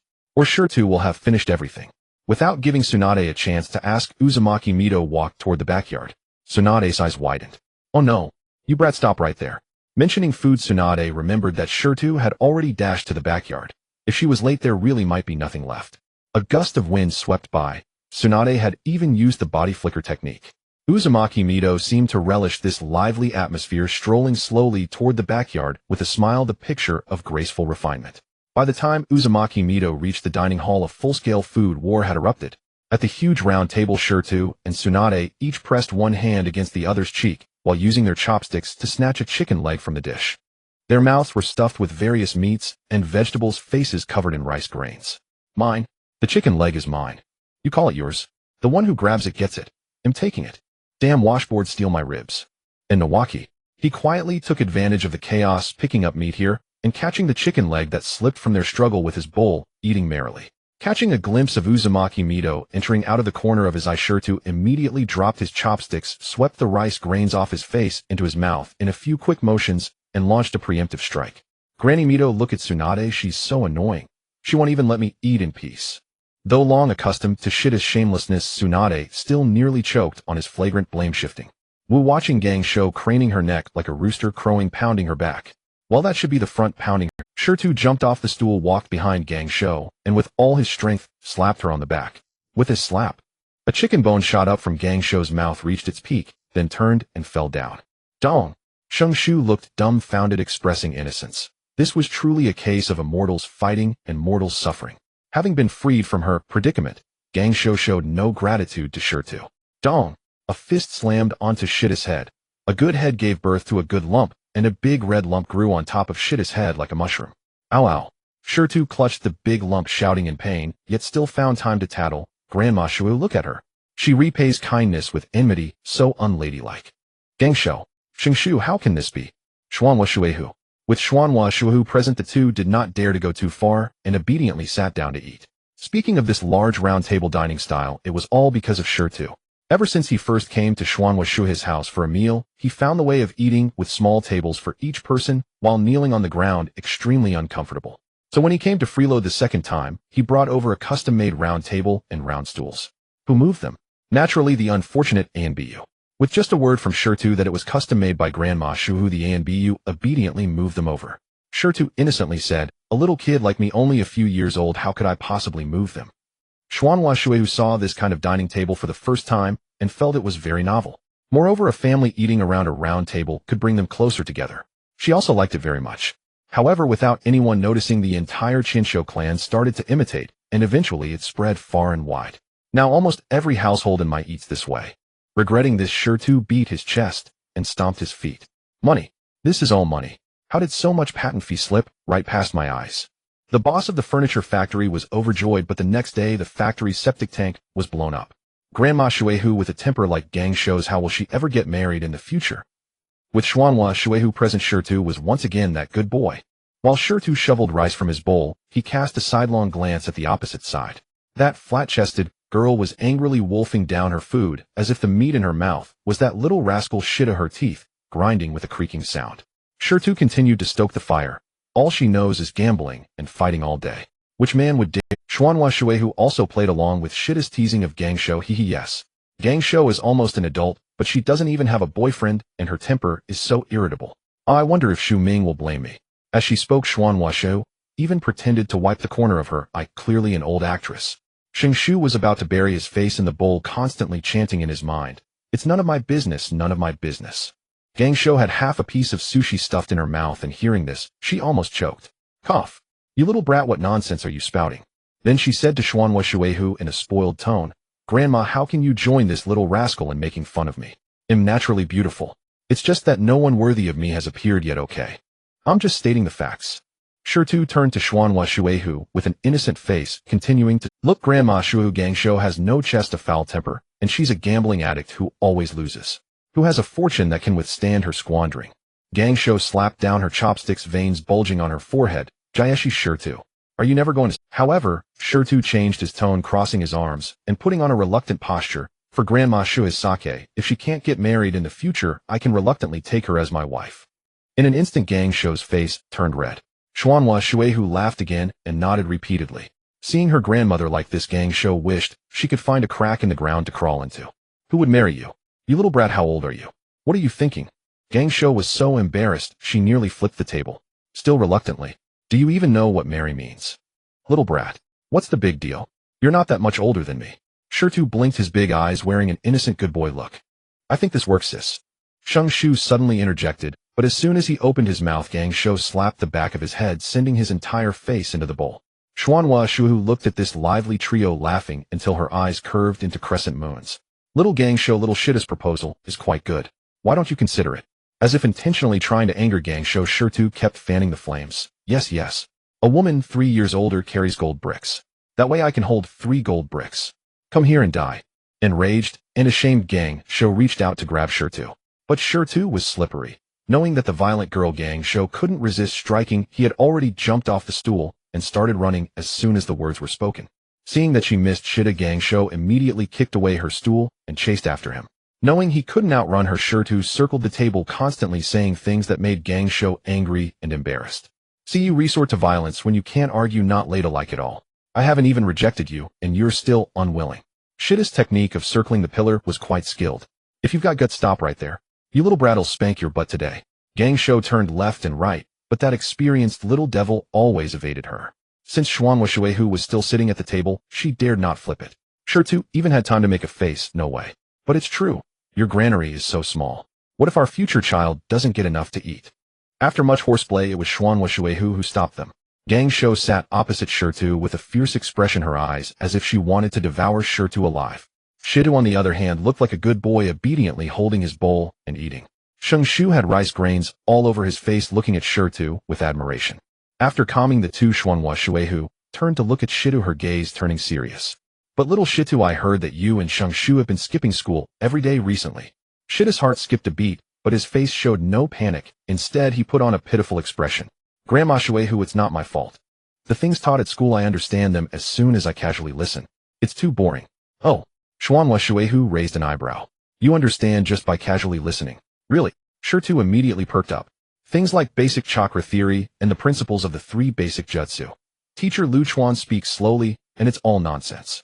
Even with my eyes closed, I could learn it. This class is a sheer waste of my talent. He spoke passionately while Shungtai nodded furiously beside him. Yes. What Stone said is right. Those classes are too boring. Shut up. Tsunade glared at Shungtai. Do you have a reason to skip school, eh? Uzumaki Mizuho pondered for a moment, and suddenly smiled. Since you little Stone claim to be a top student, how about a test from Grandma? Test what? Stone's eyes lit up. The basic theory of sealing techniques. Uzumaki Mizuho set down her chopsticks. If you really can understand it in one go, I will personally teach you sealing techniques. How about that? Stone nearly jumped out of his chair. Sealing techniques. Those are the signature skills of the Uzumaki clan. Sealing 4 symbols, sealing corpse demon, sealing. Which of these isn't a renowned forbidden technique? Really? Then it's a promise. Stone extended his pinky finger. Pinky swear 100 years without changing. Uzumaki Mizuho smiled and hooked her finger with his, then began explaining the basic principles of sealing techniques. She started with the flow characteristics of chakra, then moved on to the logical structure of sealing techniques and the arrangement and combination patterns of runes. At first, Stone pretended to listen attentively, but soon he got into the groove. This sealing technique, why does it resemble a programming language I saw in my past life more and more? Runes are variables, techniques are functions, chakra flow is data flow, and the sealing effect is the final output. I see. Stone slapped his thigh suddenly. Isn't this just chakra version of code? His loud voice startled. Uzumaki Mizuho's eyes brightened, though she didn't understand what code meant. Little Stone, do you understand now?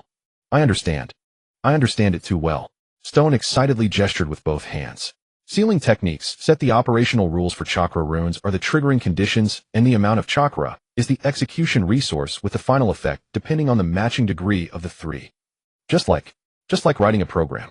Uzumaki Mizuho was stunned. Having lived for over 60 years, it was the first time she heard someone describe sealing techniques in such a way, with the new term writing a program. But upon reflection, although the expression was strange, it seemed unexpectedly apt. Can you demonstrate it on the spot? She asked with great interest. Of course I can. Stone said confidently. Future wife, I need paper, ink, and brush. Tsunade was nearly enraged, but under Uzumaki Mizuho's calm gaze, she obediently fetched the materials for Stone. Stone took the paper and pen, biting the pen tip for a moment before starting to draw on the paper. It wasn't the traditional sealing runes. Having listened to Uzumaki Mizuho's simple explanation of a few sealing techniques, he redesigned a simplified version based on programming thinking. Although he was a poor student in his past life, letting knowledge go in one ear and out the other, the sudden increase in mental power allowed him to recall everything the teacher had taught in class. A chakra storage device with principles similar to a sealing prototype, but much simpler in structure. This is... Uzumaki Mizuho took the paper, and her eyes widened as she looked at it. I call it a chakra battery, Stone said proudly. It stores chakra during normal times, and you can use it when needed. Although the storage capacity isn't great, releasing a clever ninjutsu is not a problem. Uzumaki Mizuho took a deep breath. This child's comprehension is simply monstrous. When she learned sealing techniques, it took her 3 months just to remember the basic runes, and another 6 months to understand the flow characteristics of chakra. Yet this kid, after just one explanation, was able to deduce further and even create his own technique. All right, she nodded seriously. Starting tomorrow, come here every afternoon after school, and I will teach you sealing techniques. Long live Grandma Mizuho. Stone cheered and casually grabbed the last chicken leg from Tsunade's bowl, stuffing it into his mouth before she could react. Yoshino Stone. The next day at the ninja school. Teacher Lu Chuan, my cousin's third aunt's second uncle passed away. I need to go see him. I want to go see too, Teacher Lu Chuan. Is that so? Then go ahead. All right. Come back here. Lu Chuanjiro stretched out both hands, grabbing the two little ghosts who tried to sneak past him by their collars. The first time was fighting, the second was a stomach ache, the third was a bowel movement, and today it's your second uncle's death. Do you even have a second uncle? Do you two think him a fool? Stone and Shungtai were dragged back to their seats, looking utterly disheartened. They thought that after so many days Teacher Lu Chuan would have relaxed his vigilance, but alas, they were mistaken. Since they couldn't skip class, they could only find something to pass the time. Stone rolled his eyes and took out a thick book from his backpack, which was the introductory textbook on sealing techniques that Uzumaki Mizuho had given him yesterday. You have to practice at least 4 hand seals per second with your speed of 2 seconds per seal. Do you plan to make your enemies laugh to death? Shungtai looked confused. Practice what hand seals? Don't you need hand seals to perform ninjutsu? You have to practice at least 4 hand seals per second with your speed of 2 seconds per seal. Do you plan to make your enemies laugh to death when you encounter them? Shungtai. Thus a rather coordinated scene unfolded in the classroom. Lu Chuanjiro was passionately lecturing at the front. Stone was engrossed in reading the basic theory of sealing techniques, occasionally showing a look of sudden realization. Beside him, Shungtai was wildly practicing hand seals under the desk, muttering to himself. Zicho, in Mao. No, it should be Zin, Cho. Shungtai. Lu Chuanjiro finally couldn't take it anymore. What are you doing? Huh? Shungtai jumped in fright, almost knocking his hand against the desk. I am practicing hand seals. Practicing hand seals. Practicing hand seals in class. Lu Chuanjiro chuckled angrily. And you, Yoshino Stone? What book are you reading? Stone nonchalantly closed the book, slowly revealing the cover, the Konoha Ninja Rules. Teacher, I am studying the ninja rules, he said sincerely. After all, both Shungtai and I were too naughty before, and we want to turn over a new leaf and become law-abiding and excellent ninjas. Lu Chuanjiro stared at the book for 3 seconds, feeling that something was off. But the cover was indeed the Konoha Ninja Rules, so he couldn't say anything and could only huff, pay attention in class. Once the teacher turned around, Stone quickly flipped the cover, revealing the basic theory of sealing techniques, inside a classic trick he used back in high school to read novels. He raised an eyebrow at Shungtai, and the two exchanged a sly smile before continuing their respective training. Thus autumn passed, and winter arrived, and in the blink of an eye 2 months had gone by. At the end of the semester, the teacher decided to hold a practical assessment to determine the teaching progress for the next. Classmates, Lu Chuan Zilong stood at the center of the training ground, his voice slightly wavering in the cold wind. Today's practical assessment is to gauge your actual combat skills. The rules are simple: no lethal moves, and the match ends when one yields. He unfolded the list in his hand. First group, Gao Xiao Tui versus Shan Ben Xinfu. What followed was a clumsy brawl between novices. After all, they were only first-year students. Apart from those from clan families, the commoner children had just begun to refine chakra, their combat utterly lacking in technique. Essentially a flurry of punches and kicks exchanged with great enthusiasm. Next, the second group, another clumsy display. The third resembled a catfight, tearing at clothes and pulling hair. The fourth, the fifth. Only a few matches between clan members showed any semblance of skill. Eighth group, Qian Shou Xingshu Yu Jibo Meichin. Xingshu froze, then leaped up with excitement. Finally my turn. Opposite him, a girl with black hair and black eyes, her demeanor gentle and refined, slowly stepped out from the crowd. It was the same girl who had stared at a rock on the first day of school and blushed when startled. Yu Jibo Meichin. Please enlighten me, Meichin said with a slight bow, her voice soft. Shengshu's face flushed crimson. Please enlighten me. Shurtu rolled his eyes from the sidelines. This fool during a match, why are you blushing like a bubble? The battle began. Xingshu started with the clone technique, one of the 3 basic techniques, creating 3 shadow clones that charged at Meichin. Meichin remained calm, drawing a kunai, discerning the real body from the clones, sidestepping his attack, and countering by throwing 3 shuriken. So fast. Xingshu rolled awkwardly to dodge, but inside he felt an inexplicable excitement. This girl is incredible. The two exchanged blows, locked in a fierce stalemate. Xingshu relied on his immortal Bodhi's stamina to launch relentless attacks, while Meichin used her agile movements to defend and counter. In the end, Xingshu sealed Meiken's retreat with a beautifully executed earth flow wall, and then they stood there staring at each other for 5 seconds. Are you okay? Xingshu scratched his head. I am fine, Meichin replied, lowering her head, the tips of her ears turning red. Ahem. Lu Chuan Zilong, his face dark, announced, draw. Next group, Ji Shurtu versus Yu Jibwa Daohua. Yu Jibwa Daohua stepped out of the crowd with a sneer. Finally, I've been waiting for you, the dead last. Today I'll make you understand that the honor of the Uchiha is not to be insulted. Shirtu yawned lazily. Ah, so sleepy. Can we finish this quickly? I want to go eat ramen. You're asking for death. Daohua formed hand seals. Fire release, great fireball technique. A massive fireball roared forward, its heat so intense that even the falling snowflakes evaporated into white mist. Shirtu panicked and stumbled back. Whoa, so scary. He rolled on the ground in a seemingly desperate dodge, but every movement was precisely calculated to avoid the fireball by a hair's breadth. Meanwhile, his hand stealthily reached into his pocket and pulled out an improved version of a sweet potato bomb. Artis. He lit the fuse, and just as Daohua was smugly preparing to pursue, hurled the black sphere.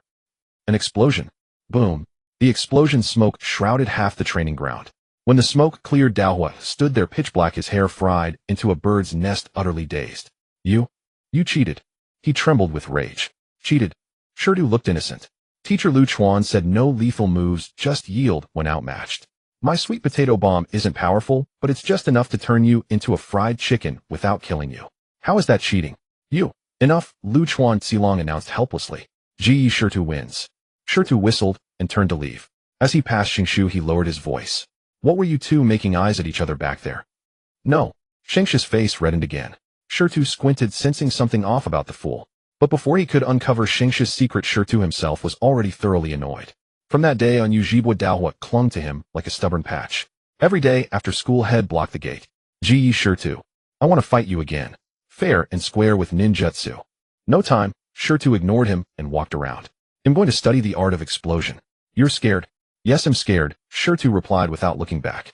Scared it'll blow you into a psychological trauma that makes you wet the bed at night. Daohua fumed and stomped, but Shirtu paid him no mind. With that time, He'd rather go learn sealing techniques from Grandma Mizuki or secretly practice a couple of ninjutsu on the training ground. But what he hadn't expected was that Xingshu had actually struck up a conversation with Yujibwa Meichin. Shit is Shirtu. Meichin said she has a younger brother named Yujibwa Kong, 2 years younger than me. Can we play together later? Shit is Shirtu. Meichin said the Uchiha Sharingan is amazing. Once awakened, it can copy ninjutsu. Shit is Shirtu. Meichin said. Shut up. Shirtu finally snapped. Are you a Senju or an Uchiha? Xingshu scratched his head. I just think Meichin is nice. She's not as arrogant as the other Uchiha. Shirtu looked at his infatuated, foolish expression and let out a deep sigh. This fool was probably going to follow in his grandfather's footsteps. Senju Hashirama and Uchiha Madara. Senju and Uchiha. This. Why did it seem so familiar? Only this time the genders weren't conflicting. Whatever, let it be. Shirtu shook his head. History was bound to change with his arrival anyway. On the first day of winter break, a heavy snow fell on Konoha. Shirtu sat cross-legged in his room. In his sea of consciousness, the image of the Hotu Earth Mother had been solidified to 1/20th. The serpent-tailed phantom radiated a thick, earthy yellow glow. With each breath and exhalation, vast amounts of spiritual energy surged within his sea of consciousness. Huff. He slowly opened his eyes, a vision of mountains and rivers swirling within his gaze. It's getting harder and harder. His spiritual energy grew with each training session, and his divine sense now extended to a radius of 1 kilometer. But the progress slowed as he advanced. Only 1/20th of the visualization was complete, and the pace was already flagging. Now, even with his eyes closed, he could see the chakra flow throughout the core area of Konoha. His stomach. Shirtu patted his pocket. Empty. He rummaged through every corner of the house, finding only 500 ryo. He had to face the harsh truth: he was broke. The old man's pension had long been spent on explosion materials. During the past 3 months of studying sealing techniques, although Grandma Mizuki provided meals, other expenses hadn't decreased. Now his pockets were cleaner than his face. He couldn't even afford a bowl of ramen. What should I do? Shirtu slumped on the tatami, staring blankly. Bum a meal. Know that airfield would mock me if I showed up every meal. Maybe busk. No, too degrading. Wait. So. Shirtu suddenly sat up straight, his gaze landing on the box of gunpowder products. These are his research results for this semester, originally meant to conceal his true strength. Artis, he said with a slow smile, a business opportunity. At the entrance of the Ninja Tools shop on the Konoha shopping street. Don't miss out. The latest Stone brand sweet potato bomb, controllable power, affordable price, a must-have for home travel and for silencing enemies. Stone stood on a broken wooden box, holding up a black sweet potato bomb, shouting at the top of his lungs. Passing ninjas glanced over, then shook their heads and walked away. Kid, stop messing around. A chunin stopped. How much is an explosion tag? Your black thing here, can it be better than an explosion tag? This, uncle, you're a layman. Stone immediately switched to sales mode. Explosion tags are powerful, but they're expensive. An explosion tag costs 300 Ryo. My sweet potato bomb is only 50 Ryo each. Buy 5 get 1 free. It's cheap. The chunin pouted, seeming a bit tempted. Noticing the other person's interest, Stone's eyes lit up, and he began to sell. You see, explosion tags have chakra fluctuations and can be sensed in advance. But my sweet potato bomb doesn't need chakra. It's hard for the enemy to detect it, can catch them off guard. But the chunin still had great concerns. No chakra fluctuations also means it can't be controlled remotely. Once thrown, it explodes. Oh, what if you don't throw it accurately? An explosion tag can delay detonation or be detonated remotely. Stone was stunned. Right, this is indeed a problem. The chunin patted his shoulder. Kid, you need to use your brain in business. This thing of yours is only good for bullying freshly graduated genin. What real ninja would use such an unstable thing? After saying that, he walked away. Stone stood there, his face flushed red. It wasn't shame, it was excitement. Unstable. Uncontrollable. He murmured to himself. A spark of inspiration suddenly struck him. Then let it be stable. Let it be controllable. He recalled the military documentaries he had seen in his previous life: precision-guided missiles, smart landmines, pressure-triggered devices. This world has chakra and sealing techniques, so why not combine them? Scholar mode activate. Tremble mortals. Stone rushed into his house and locked himself in his room for 3 whole days. In research mode, sealing techniques and gunpowder structures constantly collided and merged in his mind. On the 4th morning, he emerged from his door with 2 brand new creations sporting dark circles under his eyes. The first was a metal cylinder the thickness of an arm covered in intricate sealing runes on both ends. Stone named it Precision-Guided Cannon. The principle was simple: use sealing techniques to store flames, twist the back to activate and launch the propellant, targeting any object within a 100-meter range. It could also achieve trajectory correction through fine-tuning of chakra, and upon hitting the target, the sealed flames would ignite the explosive gunpowder, resulting in an explosion with shrapnel, causing a lethal radius of 20 meters. Although its range could not compare to that of a real missile in this world, it was already considered black technology. The second was a palm-sized circular iron plate with a complex mechanical structure on the bottom. This was the pressure-triggered landmine, utilizing springs and sealing techniques to achieve pressure sensing. When an enemy steps on it, the sealed flames ignite instantly, triggering an explosion. Moreover, because the sealing technique isolated chakra fluctuations, even sensing-type ninjas would not notice it unless they looked closely. Stone looked at his masterpiece, letting out a villainous laugh. Mortals, are you ready to embrace the baptism of firearms? This had consumed all of Stone's materials and money. If he couldn't sell them, he would really have to eat dirt. On the morning of Konoha Shopping Street, the cold wind swirled with light snow, turning Stone's chicken coop hairstyle into an airplane head. Don't miss out. Stone brand precision-guided cannon hits wherever you aim within 100 meters. Earthbound sun pressure-triggered landmine. Stepping on it is like setting off a firework. Standing on the wooden box, only 1 meter too tall, Stone shouted hoarsely, holding up the metal cylinder. But most passing ninjas merely glanced over and shook their heads as they walked away. It seemed yesterday's incident had spread. After all, Stone was quite a celebrity. What is this little brat up to again? Wasn't he the one who blew up the latrine last time? Keep your distance, don't get covered in poop. Some villagers unfamiliar with Stone murmured around. Stone's face turned green. These Konoha villagers, how could they remember so well? The neighbors on this side of the shopping street are so lovable. Konoha Stone. A familiar voice came, and Stone didn't need to turn around to know who it was. Uchiha Daohwa, the underling he had turned into fried chicken. Daohwa swaggered over with a few Uchiha underlings, his chin held high. Stone was genuinely afraid he might trip over something. Last time you used dirty tricks to win against me. This time, do you dare to fight me fairly? Stone was about to refuse, thinking it was just a waste of time without any reward. But then he realized this could be a free advertisement. Why not take it? I'm okay with fighting. Stone jumped off the wooden box, dusting off his pants. But we need a spacious place so everyone can witness it. If I make you cry, don't say I bullied you. You? Find who cries is still uncertain. Daohwa was so angry his threedemo. Oh, he hadn't opened his eyes yet. Let's go to the third training ground. There are many people there. And oh, I'm not afraid. What? Daohwa didn't understand. Is it that I don't speak English well? Stone rolled his eyes and turned to head towards the third training ground. The third training ground was indeed crowded, being close to the main residential area. Many genin and chunin were practicing there. Seeing 2 kids in a dual posture, they quickly gathered around to watch. Isn't that the kid from the Uchiha clan? The one opposite. Looks like Konoha Stone, the son of Big Stone. Looks like a good show is about to unfold. Daohwa stood in the center of the field, arms crossed, looking arrogant. The rules are simple. You are not allowed to use your bomb. Fight fair with ninjutsu. Stone almost laughed out loud. This silly kid really thinks I can only throw bombs. Alright, Stone stabbed the metal cylinder into the ground, but I need to use a weapon, right? This is my own ninja tool, not against the rules. Daohua hesitated for a moment, but nodded in agreement. He didn't believe a commoner kid could have any real skills. Start. Daohua's hands flew, forming the signs snake, horse, monkey, boar, rat, tiger, fire-style fireball jutsu. A classic fire technique to attract attention. A massive fireball roared toward him so hot that even the snow on the ground melted instantly. Unhurriedly, Shirtu lifted the metal cylinder with one hand while twisting the mechanism at its base with the other. The ceiling runes glowed faintly, and with a whoosh, a streak of fire shot from the cylinder's tip, a flaming pellet tearing through the air. Precision-guided mission accomplished.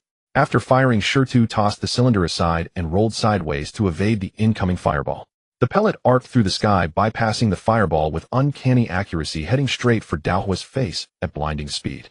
Daohua's pupils contracted. He could only twist his body hastily, but the pellet seemed to have a mind of its own, adjusting its angle slightly before exploding 2 meters away from him with a thunderous boom. The shockwave flung Daohua several meters away, crashing heavily onto the ground, his clothes tattered and his hair once again a mess.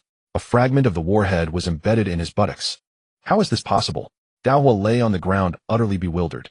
Shirtu formed a pistol with his hand, blew on his index finger, as if wiping away non-existent smoke, and said with an infuriating smirk, "Told you, precision-guided hit wherever I aim.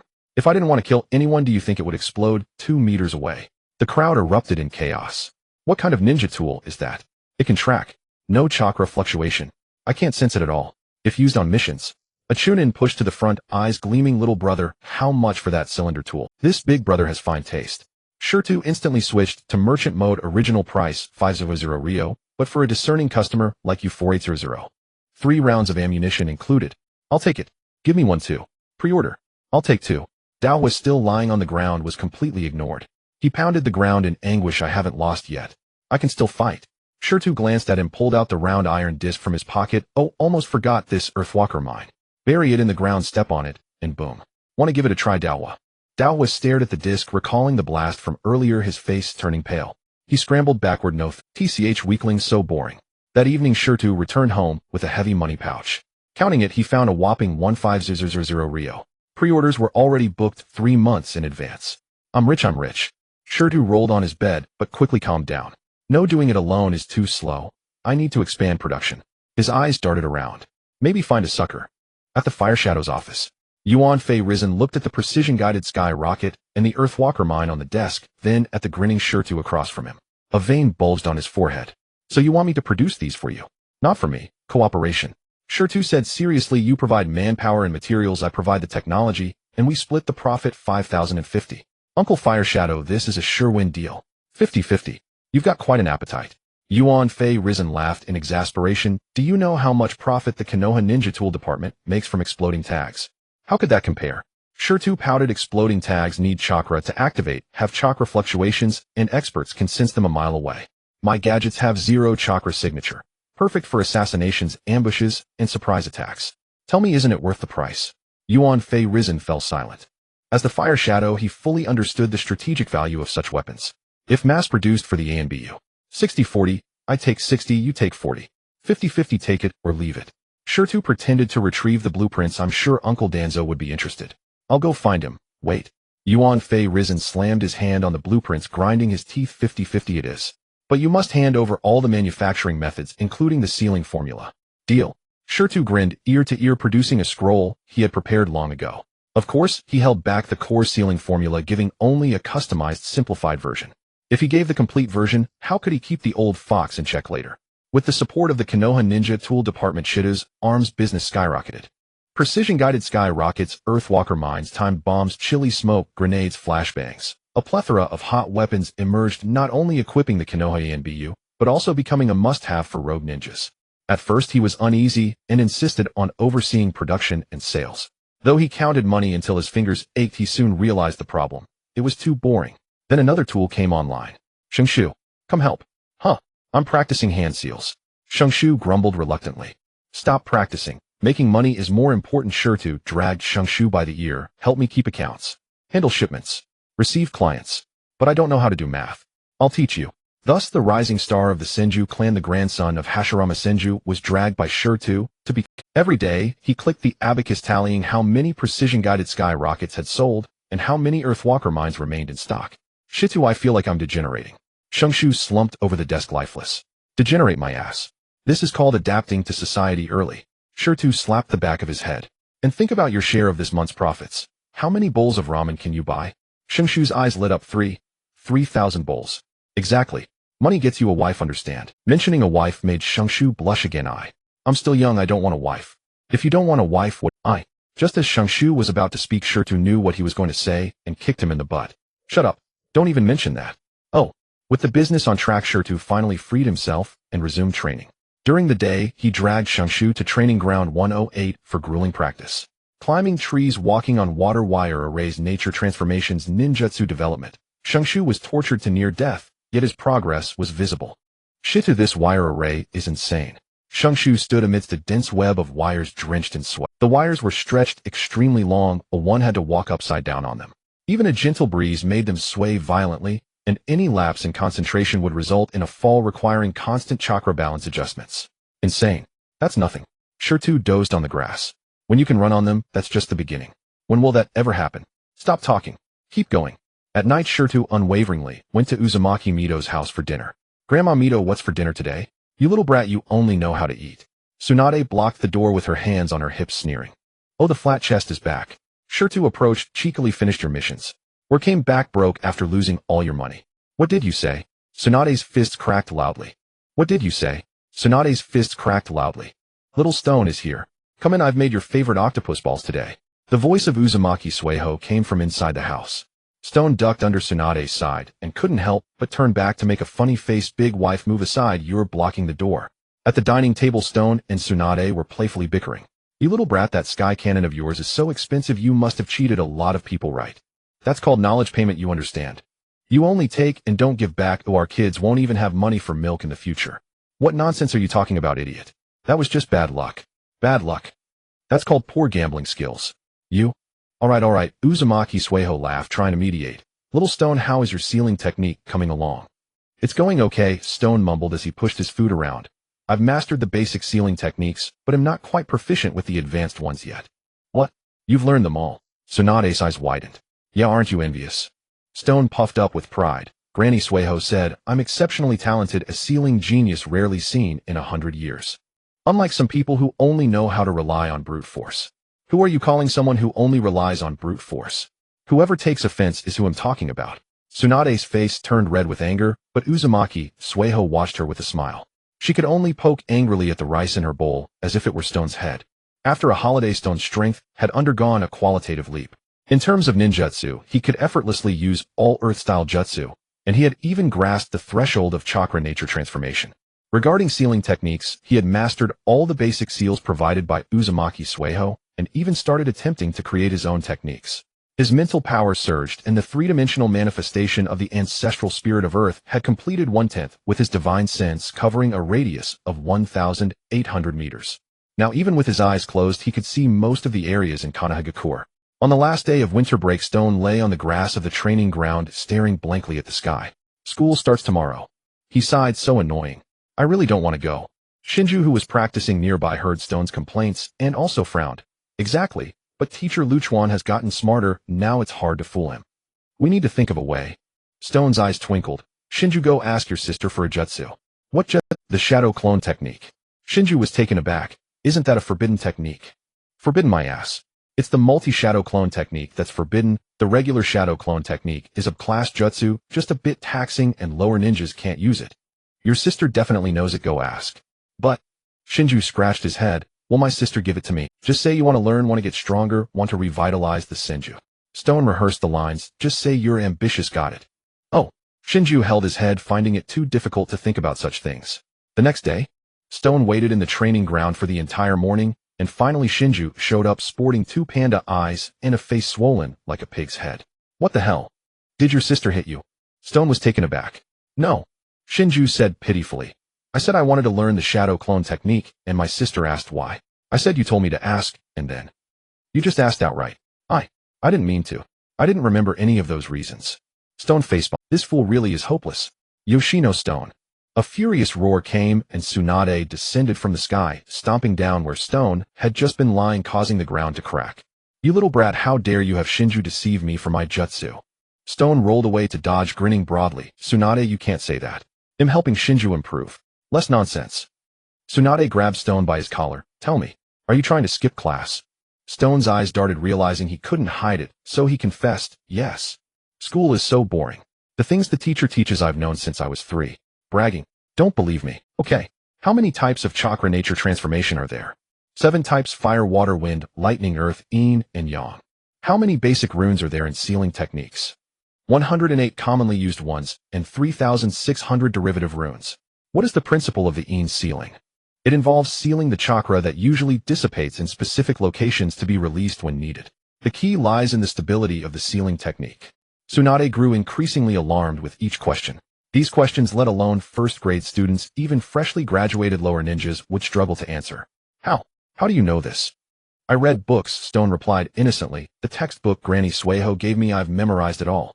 Tsunade fell silent. She remembered what her grandmother had said. This little guy has quite a few secrets. Your chakra amount. Probably at the elite Jounin level, Stone said casually, suddenly realizing. Hey, don't get me wrong, I mean theoretically.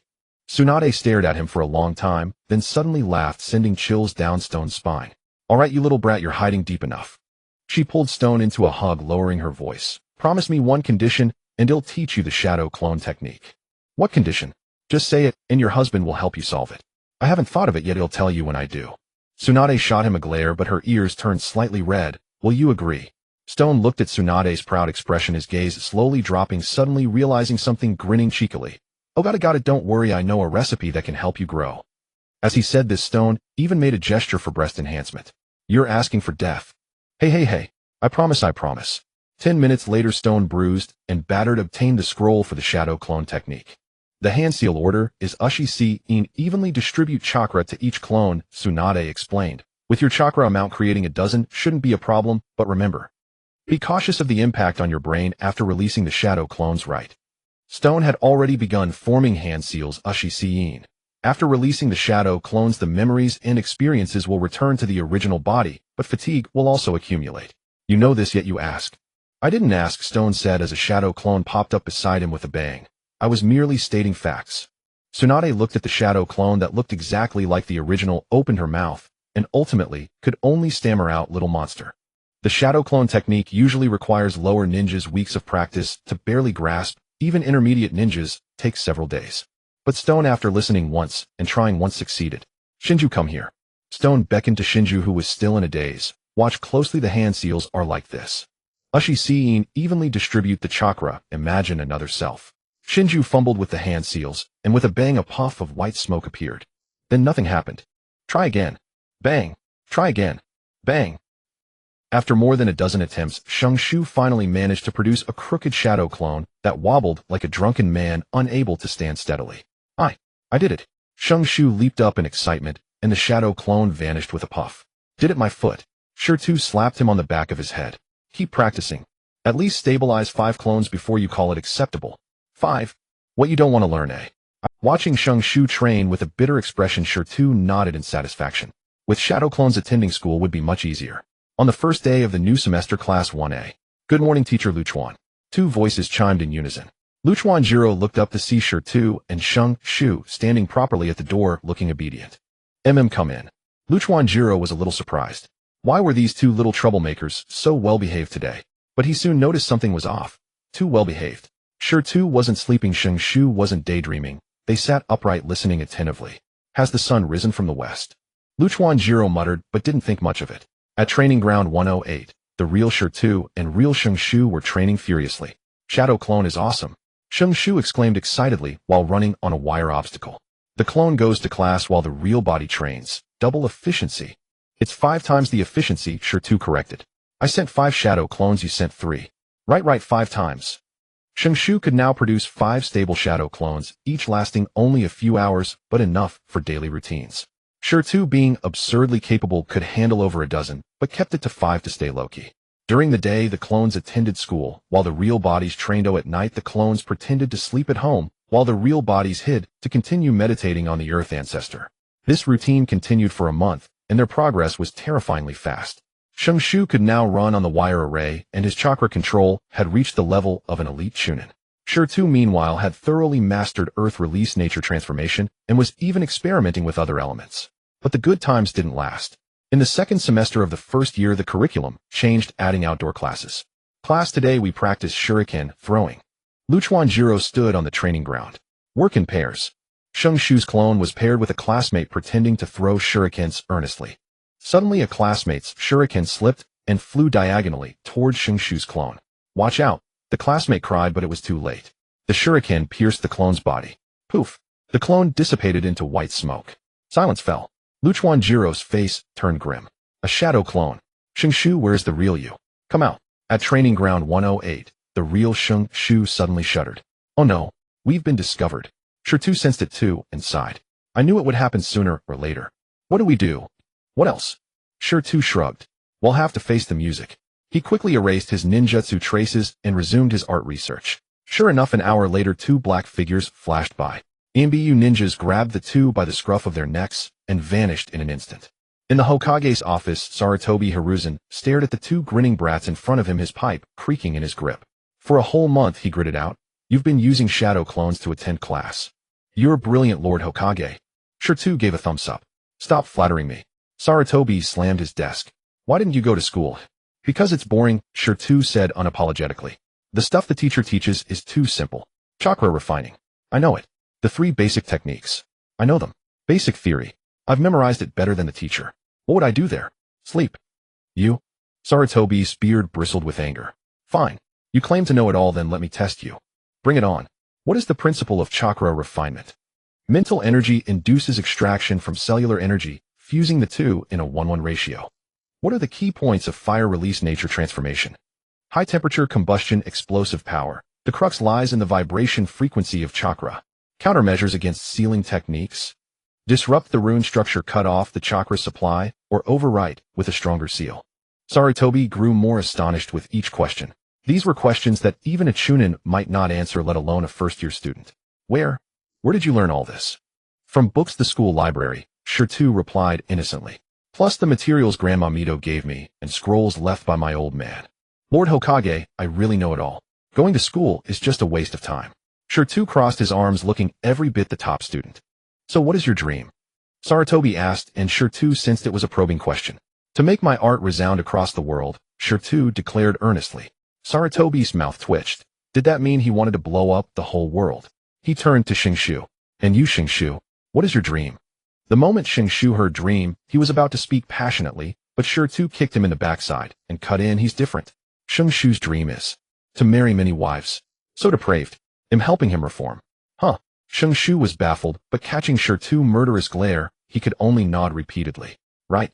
I want to marry many wives. Sarutobi fell silent. The office descended into an awkward hush. After a long pause, he sighed deeply, rubbing his temples. You too. Fine, do as you please. Really? Shurtu's eyes lit up. But there's a condition, Sarutobi glared. You must get first place in the final theory exam, or else. No problem. Leave it to me. Shurtu patted his chest, indicating that the Hokage underestimated him. He could even ace the 4th-year graduation theory exam. Without waiting for any more demands, he grabbed Shengshu and bolted out, afraid Sarutobi might change his mind. Luchuanjiro stepped out from the shadows, looking helpless. Lord Hokage, this. Let them be, Sarutobi said with a wry smile. That kid. In theory he's a genius, but his chakra reserves are too small. Clearly Sarutobi hadn't seen through the disguise of Shurtu's mental energy. Outside the window, 2 small figures bounced away, humming a song off-key. The sun shines bright above. The flowers smile at me. The little bird says, early. Why are you carrying a bomb pack? I'm going to blow up the ninja school. The third doesn't know. You throw the bomb, I light the fuse. Boom, the school disappears. Luchuanjiro. Lord Hokage, maybe we should just expel them. I'm afraid I won't see you again. Sarutobi. Once he confirmed they were out of sight of the Hokage building, Shurtu grabbed the still daydreaming Shengshu and dashed home. The urgency was as if 10 furious Tsunades were chasing after them. Hey. Shurtu slowed down. My shoelace came undone. Shengshu stumbled as he was pulled along, nearly falling headfirst into a stinky ditch by the roadside. What the heck? Where are your shoelaces? Shurtu didn't look back, quickening his pace. As they sprinted back to the 2-story building, he kicked the door open with a loud bang, flinging Shengshu into the living room, while instantly spreading out his divine sense. Within a radius of 500 meters, even the heartbeat of a rat couldn't escape his perception. Safe, no surveillance, no umbu, no eyes lurking in the shadows. Listen, Shurtu seized Shengshu by the collar, his expression unusually serious. Just now in the Hokage's office the third asked you about your dreams. If I had kicked you a second later, would you have shouted, I want to be Hokage? Isn't it bad to want to be Hokage? My granduncle and second granduncle were Hokage-sai. Shu scratched his head looking innocent. You blockhead. Shu punched Shu on the forehead, creating a crisp sound. Do you want to die? If you do, just tell me, and I'll make a sky monkey and tie you to it, sending you up so you can still hear some noise. Crouching down, Shu covered his head and shrank his neck, feeling wronged. Wah! What's wrong? Shu took a deep breath, suppressing the urge to twist this guy's head off to see how it was constructed. It seemed like he needed to scare this guy a bit. He crouched down to meet Shu's gaze, lowering his voice to a whisper. Let me ask you, how did your granduncle die? He died of illness. Shu's eyes dimmed for a moment. Died of illness? Shu sneered. The god of ninja, the man who ended the chaos, the one who established the system of one village per country. Are you telling me he died of illness? Although the death of Senju Hashirama might not have been caused by anyone, Shu could lean towards conspiracy theories to scare Shu. Shu speculated that Senju Hashirama's death should be closely related to Ashura's chakra. After all, Ashura and Indra's chakra had been reincarnating for thousands of years, and once one side knew the other had returned to the Pure Land, they would likely hasten the death of the current reincarnation before starting another cycle. Otherwise, with Senju Hashirama's sage body, even if he had sustained too many injuries in his youth causing irreversible effects on his cells due to chakra usage, given the vitality of his cells, living for another 100 years would be no issue at all.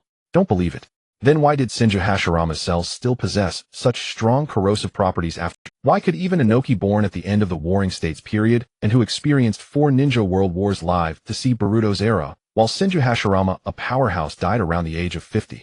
As for Uchiha Madara, another powerhouse like Senju Hashirama, although he lived into his 80s, he spent the last few decades relying on the outer path golem to sustain his life. In his past life, there was a theory that it was because the Rinnegan absorbed his life force, but the Rinnegan awakened from the yang power of Hashirama's cells, devoured by his own eyes. Would his own organs harm him? Writing a horror novel with such a premise. So that theory doesn't hold. Even if Madara awakened the Rinnegan at 60 with his power, he could have executed the Eye of the Moon plan. Yet he didn't do that. Instead, he transplanted his eyes to Nagato. This indicates that by that time Madara's body was already failing because he knew that Hashirama had died, and the Indra chakra within him also realized that Ashura had returned to the Pure Land. Thus Madara's body deteriorated rapidly, unable to withstand it by the age of 60, relying only on the outer path golem for support. After Madara's death, the next reincarnation, Uchiha Sasuke, was born, followed shortly by Uzumaki Naruto. The chakra of the two brothers reincarnated almost simultaneously. If there had been more pure-blooded males born into the Senju clan, it's likely that Ashura's reincarnation wouldn't have fallen upon Naruto. This is sure to speculation, but now is not the time to consider those matters. Currently, he is still a small weakling without the strength to confront the big shots. So how did your second granduncle die? Sure too disregarded Shu's slightly dazed expression and continued to deliver a warning. The second granduncle died while protecting the Hokage and the others, fighting to the last breath against Kinshiki and Mamashi. Shu felt a bit uncertain. How could there be a twist to the second granduncle's death? Sure too scoffed. Your second granduncle took 6 Hokage bodyguards to negotiate with the second Raikage. Even if they encountered a rebellion from Kinshiki and Mamashiki, it should have been the Hokage bodyguards protecting the Hokage's retreat. Yet in the end, it was a Hokage protecting the Hokage bodyguard's retreat. Don't you find that logic quite ridiculous? Even if your second granduncle was executing your granduncle's will of fire, wanting to give the opportunity to the younger generation, so he went to cover the rear. Sure too locked eyes with Shu. Shu felt uncomfortable under that gaze, as if it was saying, "You're so stupid." But his 6-year-old mind couldn't quite grasp it. Do you forget your second granduncle's flying thunder god technique? Sure too seemingly inquisitive words detonated in Shu's mind. That's right, the flying thunder god technique of the second granduncle. Before he could speak, Sure too continued. With the amount of chakra your Senju clan possesses, even if there was little chakra left at that time, your second granduncle could have used a secret technique to extract and refine chakra, to use the flying thunder god, making it easy to take those few bodyguards with him or retreat by himself, right? 2 possibilities: either at that time your second granduncle couldn't refine chakra anymore, which only could happen if he was poisoned. Given your second granduncle's cautious nature, the chances of the enemy wanting him poisoned are minuscule. If it wasn't the first situation, then Sure two eyes seemed to carry a hint of killing intent, sending a shiver down Shu's spine. Then it means someone is lying, and it's a colossal lie. With a loud bang, Shu felt his mind go fuzzy, as if thousands of ants were crawling on his scalp. And your father, Sure too continued. Your mother was the princess of the Land of Fire. It's understandable that she would pass away shortly after giving birth to you as an ordinary person, but your father. As a combination of the Senju and Uzumaki bloodlines, his strength couldn't have been mediocre, right? Yet during Sarutobi Hiruzen's tenure as acting Hokage overseeing the end of the Ninja World War, he died so carelessly. Shungshu, don't you think your lineage has a bit too many casualties? This remark was like a bucket of cold water, drenching Shungshu from head to toe. Even he, despite his naivety, could understand the implications of sure two words. You mean? Someone wants to harm us. Shungshu's voice began to tremble. I don't know. Shirtu released his grip on the collar, stood up, and turned his back to Nawaki, gazing out the window. But I do know that in this village, anyone who shouts about wanting to become Hokage yet possesses the potential to become a powerhouse never ends well. He turned around, his eyes sharp as blades. So you remember this in front of outsiders. Your dream can only be to marry a wife. The more the better, the more degenerate the better. Make everyone believe that Senju Nawaki is nothing but a worthless playboy. Understand? Nawaki nodded vaguely, but the confusion in his eyes was still evident. Shirtu sighed. It was too early to explain such things to this simpleton. After all, his age was what it was, unlike himself, a transmigrator with decades of mental maturity and inside knowledge. He rolled his eyes. Since Nawaki was unreliable, he'd find someone who was all right. When you go back, tell your grandmother everything that happened today. Every word I said. Exactly as I told you. She'll understand. Huh. Tell Grandma. Nawaki's eyes widened. Shitu, if I tell her all this, won't she get... Why would she be angry? Shirtu rolled his eyes. Your grandmother is 100 times smarter than you. Go on, remember. Repeat it verbatim, don't change a single word. After sending Nawaki off, Shirtu closed the door. His divine sense swept the surroundings once more. Confirming there was no surveillance, he sat cross-legged on the tatami and began to enter his sea of consciousness. The phantom of the Hoto Earth Ancestral, which had already become three-dimensional by 1/10. The serpent-bodied, human-headed silhouette emanated a thick, earth-yellow glow within his sea of consciousness. But Shirtu was in no hurry. He had all the time in the world. After 5 fixed hours of visualization, he slowly opened his eyes, his gaze landing on the box of gunpowder materials in the corner. The precision-guided skyrockets and Tuxingson landmines sold well, but they were ultimately just transitional products. Yet unable to reveal his true strength, he still had to rely on these things to keep up appearances. He pondered silently, should I go ahead and make guns? The structure of a flintlock wasn't complicated, and the metallurgical level of this world could certainly achieve it. Forget it, Shirtu muttered to himself. Better to create something with massive firepower first and solidify the bomber persona. Once I'm strong enough, who cares about personas anymore? He stood up, took out paper and a pen, and began designing the next product, the explosive shell. The principle was simple: fill the projectile with iron pellets and gunpowder. When it exploded, shrapnel scattered in all directions, covering a much larger lethal area than a mere shockwave. Ninjas were all high-damage glass cannons. If this thing were thrown onto a battlefield... A mischievous grin curled at the corner of Shita's mouth. In the residence of the Senju clan, within Uzumaki Mido's room, Nawaki stood before Uzumaki Mido, recounting the day's events in full detail. From the conversation in the Hokage's office to Shirtu dragging him home in a rush to those warnings about those who want to become Hokage and badly, not a single word was omitted. Uzumaki Mido listened quietly, the tea in her hand long gone cold. After Nawaki finished, she remained silent for a long time. The setting sun outside the window gilded her profile in gold, the diamond-shaped seal on her forehead faintly visible. Nawaki, she finally spoke, her voice gentle, yet carrying an undeniable authority. From now on, outside, do everything Shirtu tells you. Huh? Nawaki was stunned. Grandma, you think someone wants to harm me too? Uzumaki Mido did not answer. She stood up, walked to the window, and gazed toward the Hokage monument in the distance. If your second grandfather truly passed the title of Hokage to Monkey, it might be because he believed the Senju clan no longer needed to prove anything through the Hokage. But some people don't think that way. If only. A flicker of barely perceptible killing intent crossed Uzumaki Mido's face. She turned around, her eyes falling on Nawaki with a complexity he couldn't fathom. That child Shirtu sees farther than you do. He's protecting you by telling you not to shout about becoming Hokage all day. Remember, no matter who asks you in the future, your dream can only be to marry a wife. When she said those last 3 words, the corner of Uzumaki Mido's mouth twitched as if she wanted to laugh, but couldn't. Nawaki, though still half understanding, decided to obey obediently since both Grandma and Shirtu said so. After Nawaki returned to his room, a soft sound came from behind the door. Tsunade stepped out from the shadows, her expression grave. Grandma, she lowered her voice, teacher. He wouldn't do something like this, would he? After all, he and second grandfather. Tsunade, Uzumaki Mido interrupted her, a hint of helplessness in her tone. You've lived nearly 10 years longer than Shida, yet you're not even as sharp as a 6-year-old child. Tsunade's face stiffened.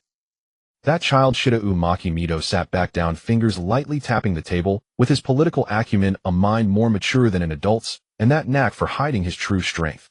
If you had even half of that, I could rest assured leaving the Senju clan to you. She paused, her voice dropping. I'm old, Tsunade.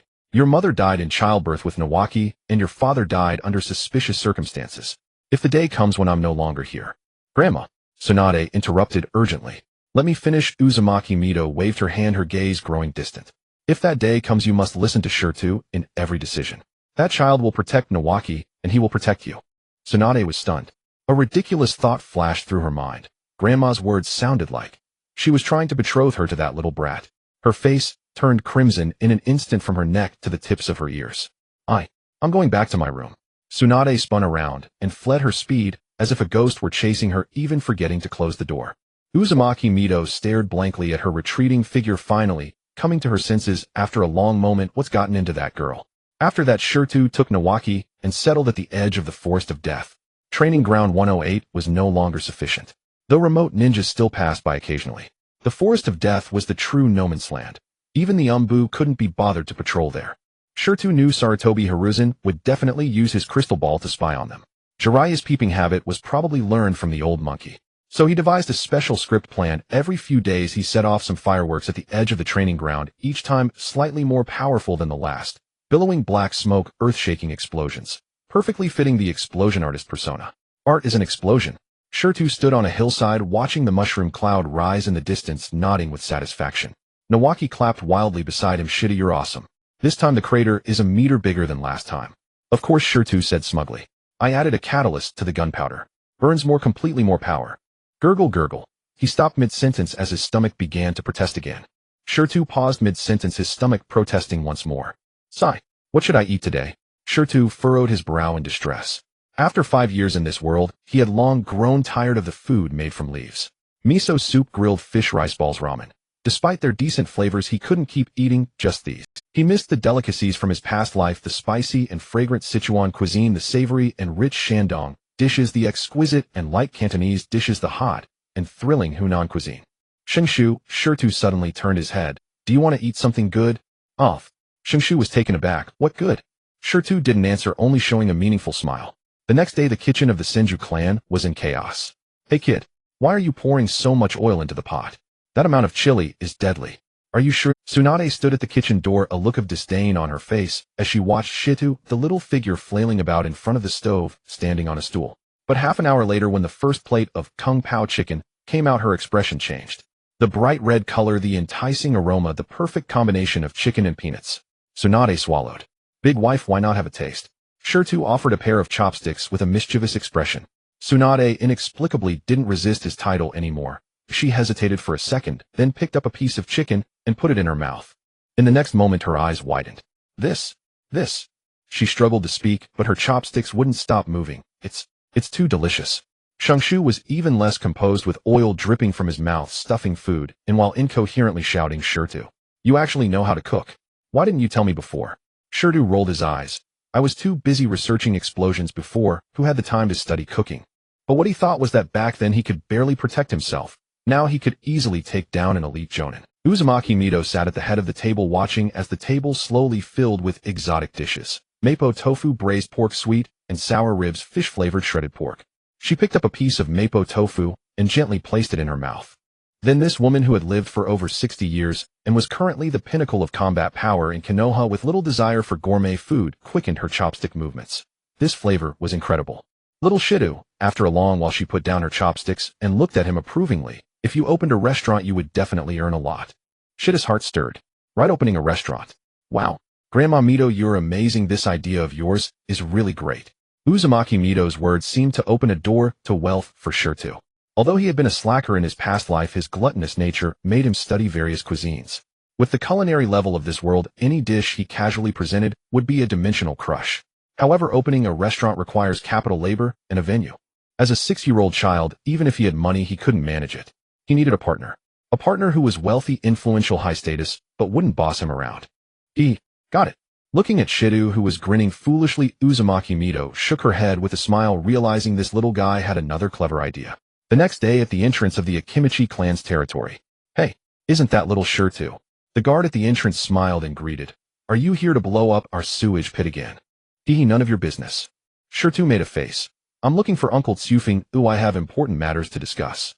The guards teased a bit, but still went in to report. Before long, a large, stout, and kindly-looking middle-aged man walked out. Akimichi Tsufing, a ninja, who had been a contemporary of Sarutobi Hiruzen and Shimura Danzo, and once a member of Senju Tobarama's guard team, currently the head of the Akimichi clan, and also an elder of Konoha. Little Shirtu. Akimichi Tsufing squatted down to meet Shida's gaze. I heard you were looking for me. Shirtu took out a piece of paper from his pocket filled with words. Uncle Tsufing, I want to collaborate with you to open a restaurant.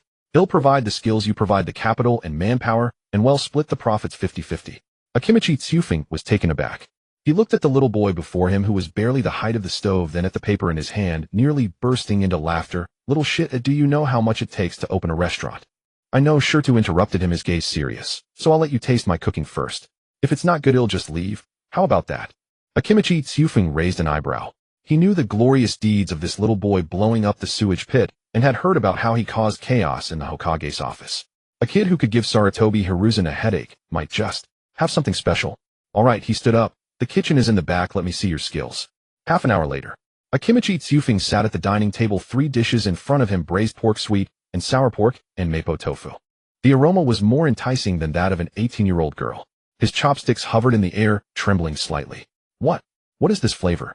He picked up a piece of braised pork, put it in his mouth, and it was fatty, but not greasy, melting in his mouth with a perfect balance of salty and sweet, bursting with aroma. He then tried the sweet and sour pork, crispy on the outside and tender on the inside, tangy and delicious. Then he tasted the mapo tofu, spicy and fragrant, hot, but irresistible. Akimichi Tsufing put down his chopsticks, taking a deep breath, and his gaze towards Shirtu had completely changed. 50-50, he extended his hand. You teach my people these dishes, and I'll take care of the venue, manpower, ingredients, and operations. All of it. But there's one condition. You say it, Uncle Tsufing. These dishes can only appear in our restaurant. Akimichi Tsufing's eyes became sharp. I don't want to see other restaurants selling these dishes on the street one day. Shirtu smiled, shaking that large hand. Deal. With the cooperation established, the efficiency of the Akimichi clan was astonishing. 3 days later, in the most bustling area of Konoha's commercial street, a restaurant named Shida's Flavor quietly opened. There were no drums or firecrackers, just a sign hung up and 10 round tables set out. But on the first day at noon, when the first whiff of aroma wafted out of the kitchen, the whole street went crazy. What is that smell, eh? So fragrant. I've never smelled such a scent before. It's that new shop? In the back kitchen, Shirtu stood on a stool at the stove, teaching the Akimichi clan's chefs, watching the long line, forming a slight smile playing on his lips. Beside him, several Akimichi clan chefs were sweating profusely, learning his techniques, the angles of cutting, the control of heat, the ratios of seasonings. Every detail determined the final flavor. Shirtu. Shungshu slipped in through the back door, still clutching a skewer of meatballs. The outside is packed. People are fighting for positions.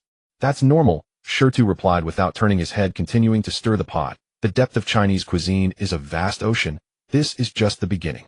When lunch service ended, Shirtu was so exhausted that he could barely lift his arms, yet his heart was filled with an unprecedented sense of fulfillment. Xiaodao Chifeng personally came to the kitchen, and as he gazed at the figures on the ledger, his eyes narrowed into a delighted smile. Xiao Shirtu, he patted Shirtu's shoulder. What kind of brain do you have? Shirtu grinned. It must be. As he was leaving, Shirtu casually remarked, Uncle Xiaodao, please take good care of Shungshu in the future. Xiaodao Chifeng paused, his movements faltering as he cast a thoughtful glance at Shirtu.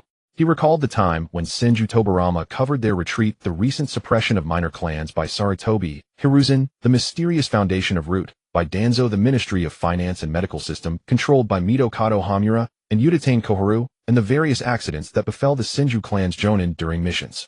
All right, he nodded solemnly. I will remember. That evening in the Akimichi clan's secret chamber, Xiaodao Chifeng, Nara Rokushin, and Yamanaka Iwa, the 3 clan heads of the Ino Shikacho alliance, sat together around a table. On the table lay several dishes packed from sure no aji, already cold, yet their aroma still lingered. This is how it went. Xiaodao Chifeng recounted the events of the day. That child, 6 years old, has a business mind sharper than mine and his political acumen. He paused. More acute than all of us. Nara Rokushin, the head of the Nara clan renowned for their strategic brilliance, stroked his chin. His gaze fell upon the plate of braised pork belly, lingering in silence for a long while. He's using the Akimichi clan to build his own foundation. Rokushin finally spoke, his voice low. At the same time, he's securing a patron for Senju Shungshu. You mean? Yamanaka Iwa frowned. He's on guard against something. Rokushin lifted his head, a glint of sharpness flashing in his eyes. On guard against the higher-ups. Against the Hokage's faction. Silence fell over the secret chamber. Should we take a side? Chiodao Chiefing asked the pivotal question. No, Rokushin shook his head decisively. The foundation of our three clans is too fragile compared to the Senju and Uchiha. Aligning ourselves too early would be suicide. He rose and walked to the window, gazing at the distant Hokage monument. But we can offer appropriate care. That child is no ordinary one. With such cunning at 6 years old, if he doesn't meet an early demise, he'll be unstoppable in the future. Offering a favor now might pay off later. Besides, he turned around, a rare hint of amusement curling at the corners of his mouth. This kid's cooking is truly delicious. Chiodao Chiefing and Yamanaka Iwa exchanged glances and burst into laughter together. Outside the window, the moonlight still shone with impartial grace, cascading over every corner of Konoha, illuminating the fleeting forms intertwining and parting in the small grove. 10 days later, 5 bustling districts in the village were like a festival. 5 chain stores bearing the Sure No Aji signboard opened simultaneously, each furnished with uniform round tables and revolving glass discs, custom made at great expense by Sure 2. This time Sure 2 was shrewd. He approached numerous glass workshops, individually convincing each owner to sign a design patent license entitling him to a 30% royalty on every unit sold. Later, when the owners discovered that their competitors were also selling the same glass turntables, they communicated among themselves and realized that the little rascal Sure 2 had signed licensing agreements with every major glass workshop in Konoha. No wonder each owner had initially sought an exclusive license, but Sure 2 had refused. Sure 2 was no fool. This invention was so simple that even if he signed an exclusive deal with one workshop, others would quickly replicate it. So he might as well license it to all of them. As long as you sell, you have to share the profit with Sure 2. As for whether it would be pirated once it spread beyond Konoha, Sure 2 figured this gadget had little technical merit. A decent early profit was good enough. Leveraging the reputation of the flagship store, the 5 branches were bustling with business the moment they opened. But the most eye-catching feature was the round tables, each 1.5 meters in diameter, with a crystal-clear glass disc at the center. The glass disc was embedded in a wooden turntable frame. With a gentle flick of a finger, the disc would slowly rotate, carrying the plates along. These country bumpkins accustomed to small tables exclaimed in amazement. What is this? A chunin with a full beard stood at the store entrance, his eyes wide. Welcome, sir. This is called a rotating dining table, the young host explained with a smile. Our young boss invented it. You can stay seated, and whatever dish you want, just spin it right to you. Convenient. Majestic. The bearded chunin entered skeptically and was led to a window seat on the second floor. 3 subordinates, all genin, just back from a mission, were already seated around the table, their eyes gleaming with hunger. Captain, this table. A young genin pointed at the glass disc, looking utterly clueless. Stop blabbering, order food. The bearded man waved his hand, feigning composure. The dishes arrived quickly. Stir-fried seasonal greens, braised pork belly, sweet and sour spare ribs, mapo tofu. 4 dishes were placed on the glass turntable. The bearded man, following the example of the neighboring table, gave it a gentle spin. The turntable revolved. The 4 dishes paraded before his eyes, the braised pork, glistening with sauce under the light, the chili red mapo tofu with Sichuan peppercorns, the tangy sweet aroma of the spare ribs wafting into his nostrils. Amazing. The bearded man slapped the table, rattling the chopstick holder. Whoever thought of this is a genius. His 3 teammates were too busy to chime in. The young genin stared at the braised pork, his eyes following the disc's rotation like a dog chasing its tail. The only female teammate was more reserved, but her chopstick speed was visibly 3 times faster than usual. The heaviest one simply stood up, ready to circle the table to grab the ribs from the far side. Sit down, the bearded man yanked him back. Don't embarrass us. Just spin it over right. He spun the disc triumphantly again, bringing the ribs right in front of the fat man, looking as proud as if he had invented the thing himself. Similar scenes unfolded simultaneously at all 5 Sure No Aji branches. An elderly woman spun the disc so much she forgot what she wanted, staring blankly at a plate of water spinach. A father put on airs, using the dining etiquette had learned from the waiter to lecture his son. This is called serving chopsticks. Do you understand hygiene? A young couple, the boy desperately spun the priciest abalone toward himself, while the girls spun it back, kicking each other under the table, while maintaining sweet smiles on their faces. This glass disc. A jonin wearing a Konoha forehead protector stroked his chin thoughtfully. If we carve a ceiling formula onto it, could it rotate automatically? Or based on chakra fluctuations, send specific dishes to specific people? It must be said, sometimes everything comes down to a single spark of imagination. His companion rolled his eyes. Just eat your meal, can you stop overthinking everything? But I just discovered a shut up and eat. Stop acting like a country bumpkin. Oh, well, a money-making opportunity had strangled his companion's reserve in its cradle. in the flagship store that opened first within the private room on the second floor. Tsunade propped her chin on one hand, listlessly spinning the glass turntable, watching the stir-fried seasonal vegetables and braised spare ribs go round and round, muttering, "This damn contraption is making me dizzy. When is that brat going to show up?" Jiraiya and Orochimaru, seated beside her, were also intrigued by the novelty. "It's called a revolving dining table, you hicks." Just then Shirtu pushed open the door, swaggering in with a cocky stride followed by a dejected Nawaki. "I specially modified it so that a flat chest like yours doesn't have to stretch for the dishes on the other side." A vein bulged on Tsunade's forehead, and the chopsticks in her hand snapped into two with a crack. "Oh, come on, don't get mad, my number one wife," Shirtu said, offering a timely consolation. "Number one wife?" Jiraiya and Orochimaru blurted out almost simultaneously. But compared to Jiraiya's exaggerated expression, Orochimaru remained composed, maintaining a refined demeanor. Tsunade's face flushed crimson. She tried to explain, or rather to Shirtu it sounded like an excuse. "Don't listen to that damned rock's nonsense. Anyway, there's nothing of the sort." Tsunade slammed her palm on the table. "If there's nothing, then nothing. Why get so worked up? You nearly sent the dishes flying." Jiraiya scrambled to catch several plates that had jumped into the air. Shirtu plopped down beside Tsunade, casually snatching a piece of braised pork from her bowl, ignoring her still reddened face. "Since you three honored guests came to support me, I cooked a new dish myself." Buddha jumps over the wall. "Wait till you try it, I guarantee it'll make your tongues melt." Orochimaru leaned by the window, a faint elusive smile on his effeminate face, sizing up Shirtu with his narrow eyes.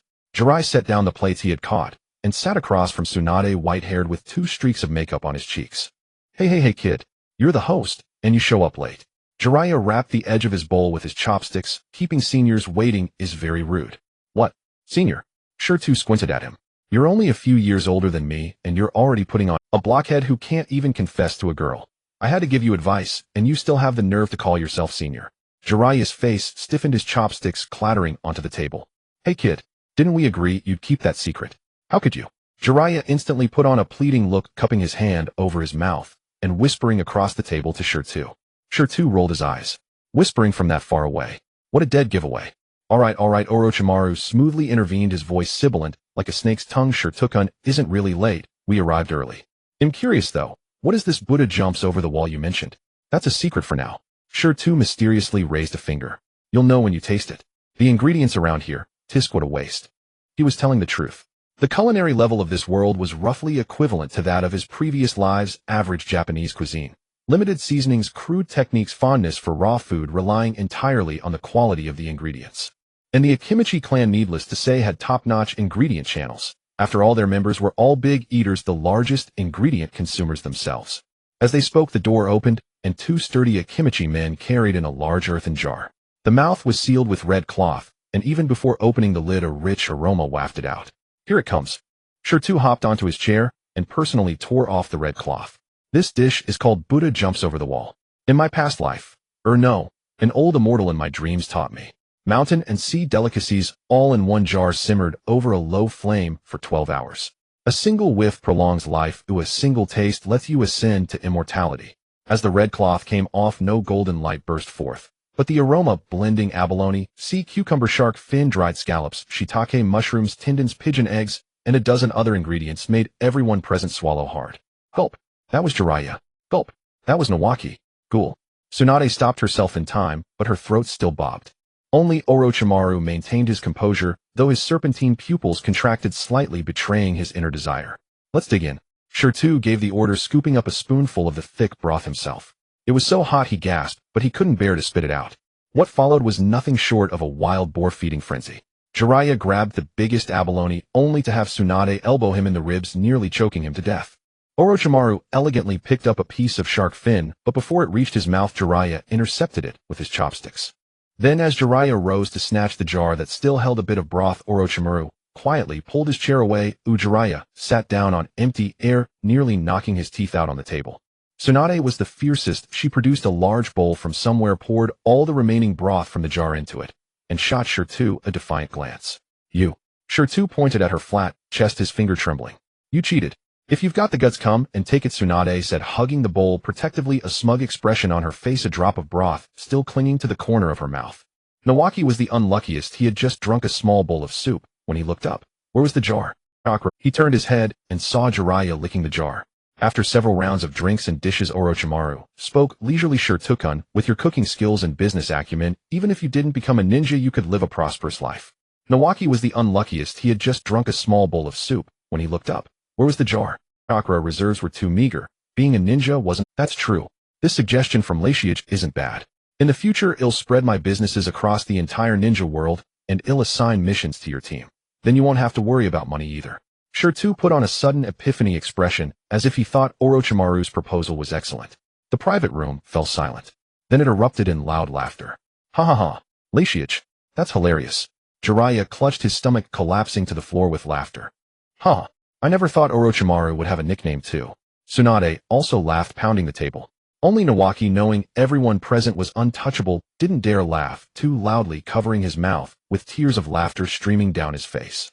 Even Orochimaru's usually refined and handsome face couldn't hold up. The muscles in his fair cheeks twitched uncontrollably.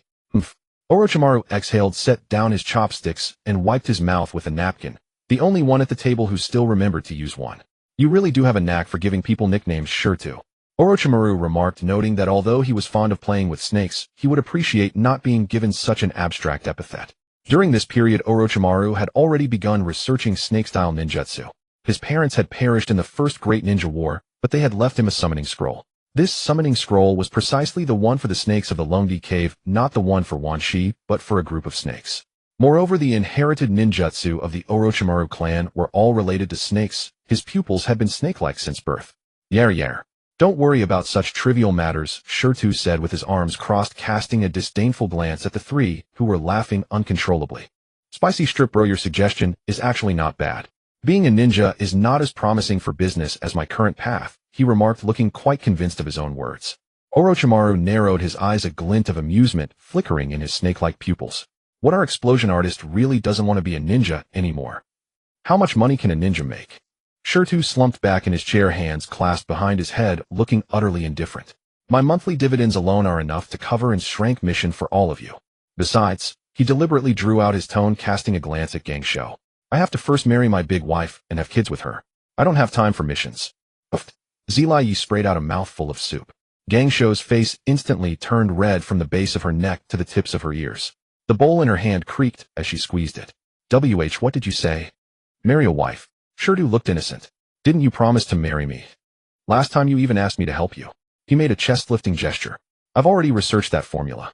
Papaya and pig trotter stew, eat it every day, and I guarantee you'll go from being flat-chested to bounce, bounce, bounce. Yoshino Shirtu. Gangsho erupted her fist, sending a gust of wind that rattled the empty bowls on the table. Zilai Yi, sensing trouble, rolled under the table, not forgetting to stuff the last bit of tendon into his mouth. Shang Shu reacted a beat too slow, caught by Gangsho's aura, tumbling over with his chair. Only Orochimaru had been prepared, slithering like a snake to the window, even taking the time to pick up his teacup. Boom. The fist landed, shattering the chair Shirtu had been sitting on into splinters, but he had already ducked under the table, crammed together with Zilai Yi. You damn brat. Get out here. Gangsho's voice seemed to be squeezed through gritted teeth. No way. Shirtu hugged the table leg. If you're capable, flip this table, and then you'll treat us to this meal. Final treat. Gangsho really went to flip the table, but Orochimaru stopped her. Gangsho, calm down. Orochimaru's voice remained steady, but the twitching at the corner of his mouth betrayed his true emotions. This table isn't cheap. Do you have enough money to pay for it? Gangsho froze. Shirtu poked his head out from under the table, grinning mischievously. That's right, this revolving glass disc costs 50,000 Rio, and this rosewood round table is 80,000 Rio. You're robbing me. There's a reason it's expensive. It's made under my supervision, and only 5 are produced a day. Scarcity makes value, understand. Gangsho trembled with rage, but ultimately didn't flip the table. She took 3 deep breaths, sat back down, and stared at Shirtu with a look that said, "I'll remember this." Shirtu patted his pants as he crawled out from under the table and found another chair to sit on, not forgetting to mock Zilai Yi. What were you hiding for? It's not like she was after you. I just have a conditioned reflex, Zilai Yi said sheepishly as he crawled out. Gangsho's punches hurt too much. Some backbone. Orochimaru watched the farce, the smile on his lips deepening. He waited for the atmosphere to lighten slightly before speaking again. Shituken, you haven't answered my question yet. Really don't want to be a ninja. His hand paused as he reached for some food. This question was hard to answer. He couldn't say, because I know all 3 of you will end up badly. Orochimaru will defect, Zilai Yi will die, and Gangsho will develop hemophobia. Nor could he say because I know the third Hokage is a sly old fox, and Tuanzong is a psychopath. Well, he laughed it off. I just think it's a hassle.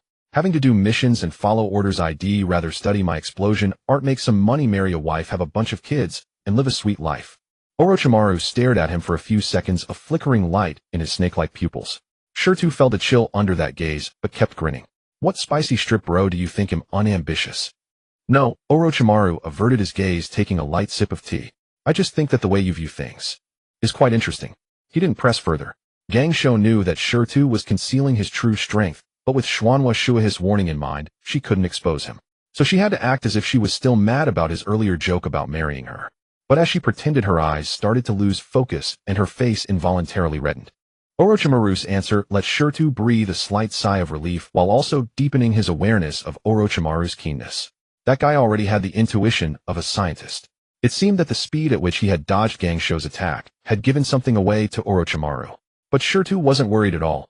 Orochimaru was a smart man, unlike that fool Zilayi. Zilayi finally crawled out from under the table, completely looking bewildered. What are you two talking about? I don't get it. Fools don't need to understand. Shirtu and Gangsho said in unison. Zilayi. Once everyone had settled back down and the atmosphere had eased somewhat, Shu suddenly leaned over to Shirtu and whispered, "Shida, were you serious just now? Do you really not want to be a ninja?" Shirtu glanced at him, then suddenly sighed, his tone turning serious. Well, not completely. He turned to Shu and reached out to ruffle his hair, in action that made Shu feel flattered. Shirtu rarely treated him so seriously. It's mainly because this guy likes being a ninja, Shirtu said, pointing at Shu, addressing Orochimaru and Zilayi. If I don't keep an eye on him, what if one day he stupidly steps on an explosive tag and blows himself up? Shu's eyes lit up, his eyes reddening with emotion. Shirtu. With me watching, Shirtu interrupted him, looking disdainful. This idiot won't die so young. Otherwise, with his intelligence, he wouldn't make it past 12. Shu's emotion froze on his face, and he slowly withdrew the words he was about to say. Just shut up. Ha ha ha.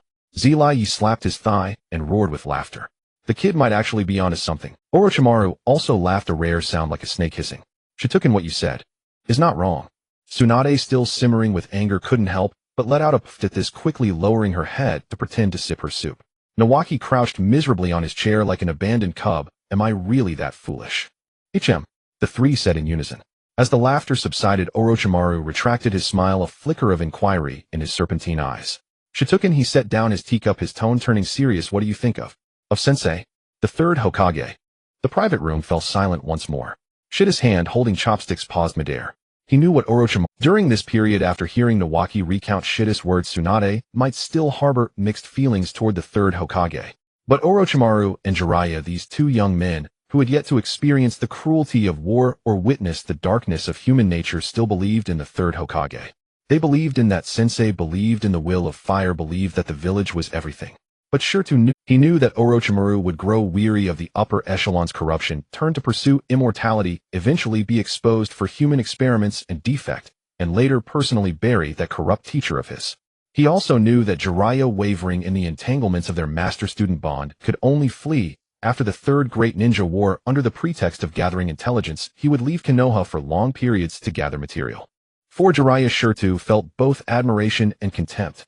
Admiration for his ability to face death calmly in the end, and contempt for his evasion of responsibility. If Jiraiya had been responsible, he wouldn't have placed his hopes in the so-called child of prophecy. That was merely an excuse for his escape. But Shirtu could not tell anyone any of this. Shirtu could only laugh it off and utter a platitude. Ha. Your question is a question, but how exactly should this question be answered? Orochimaru stared intently at Shirtu, as if expecting him to say something earth-shattering. How do I see him? I'm just a damn little brat. He's the Hokage. You asked me how I see him. I see him sitting, standing, lying down. He's still the Hokage, isn't he? Shirtu rolled his eyes, somewhat exasperated with that sly bastard Orochimaru for asking a child such a question. The three were speechless. Nawaki was completely baffled. What had Shirtu said? Tsunade timely intervened to smooth things over. That's enough, Orochimaru. What's gotten into you today? Shirtu is just a kid. Why are you asking him this? Yes. Giving Shirtu a penetrating look, Orochimaru withdrew his gaze. I was too presumptuous. My apologies. So saying, he raised his sake cup and drained it in one gulp. Exactly. When eating, just eat. Why are we discussing sensei?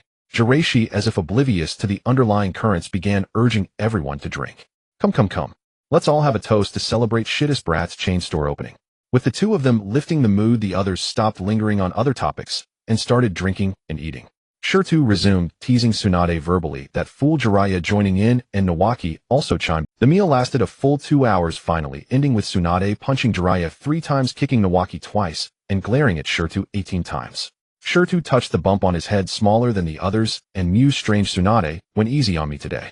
Because you've got a sweet tongue, Nawaki said, clutching his own large lump with tears in his eyes. You said you'd marry her. She's delighted. Oh ho, a dimwit like you actually thought of that. Get lost. Spring gave way to summer. Amid the cicadas' chirping time, that heartless wench abandoned the present me and climbed into the bed of my future self.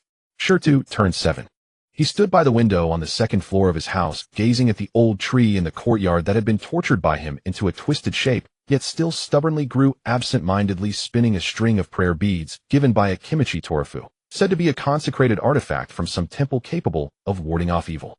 Shirtu figured it was probably Uncle Akimiki's tactful way of hinting, go easy on me. Don't blow up my septic tank again. As for money, he had no shortage now. The dividends from the 5 branches of Shizawai plus the patent fees for the precision-guided Sky Cannon and Tuxingson landmines had brought his savings to a figure that even a Jonin would envy. But Shirtu still lived in that modest 2-story house, too lazy even to fix the broken lock. Those familiar wouldn't steal from him, those unfamiliar would deter around him. After all, he had wreaked havoc on the village's septic tanks over those 2 years. Naughtiness was a facade, a weakness was also an act. The real secret lay underground. Shirtu closed the window, walked to the corner of the bedroom, and lifted the seemingly ordinary tatami mat. Beneath it was a sloping earthen passageway dug using the earth release hidden underground fish technique. It wound dozens of meters down to an underground space spanning over 1,000 square meters. This was his true throne room. He had divided the space into several areas using earth release. In the largest central area sat a meditation cushion where he practiced his visualization technique. To the left, piles of metal parts and gunpowder materials formed his workshop for researching firearms. To the right stood a bookshelf lined with sealing techniques transcribed from Uzumaki Mito's records and the ninjutsu scrolls left by his old man. Time for a shift change. He walked to a corner of the underground space where stood a figure identical to him, the Earth Shadow clone. This was the result of his half-year of research, a special clone created by combining the chakra distribution principle of shadow clones with the physical characteristics of Earth clones.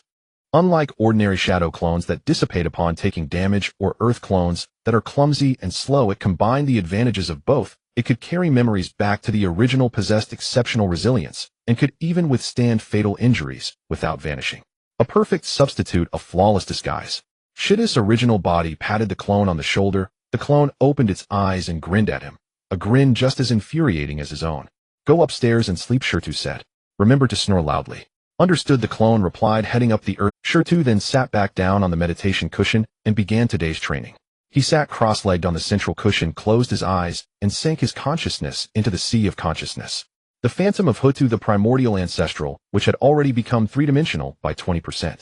The outline of a human body with a serpent's tail grew ever clearer. A brownish-yellow light flowed slowly within the sea of consciousness, and with each breath a vast ocean of mental energy surged.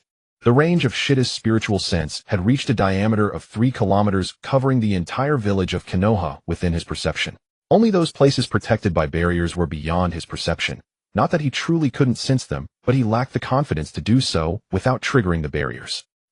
After 5 more hours passed, he slowly opened his eyes with a gaze that seemed to encompass the mountains and rivers, but soon reverted to his usual carefree demeanor. He had been living this way for over half a year.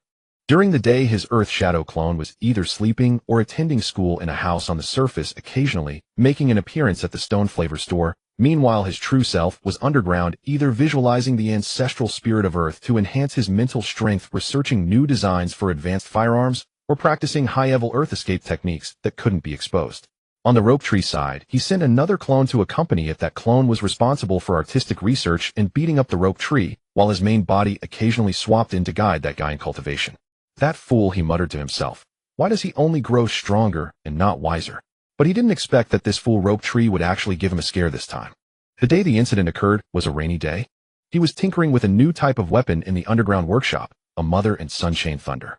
The principle was that after the mother thunder exploded, it would scatter dozens of tiny sub-thunders that would stick to everything within range, including human bodies.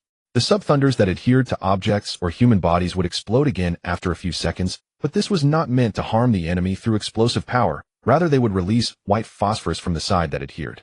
If this thing stuck to a human body and the body was struck and burned by white phosphorus, guess what the result would be? Cruel. If this were used on the battlefield, it would be a nightmare for the weak. Suddenly, he sensed a memory transmitted from one of his Earth Shadow clones. It was the memory of the Rope Tree Shadow clone dissipating, knocked out by his Earth Shadow clone. Thus the Earth Shadow clone self-terminated and sent the memory back to the main body. What the hell? The thunder device in his hand nearly fell to the ground. Rope Tree actually used a Shadow clone to slack off on cultivation.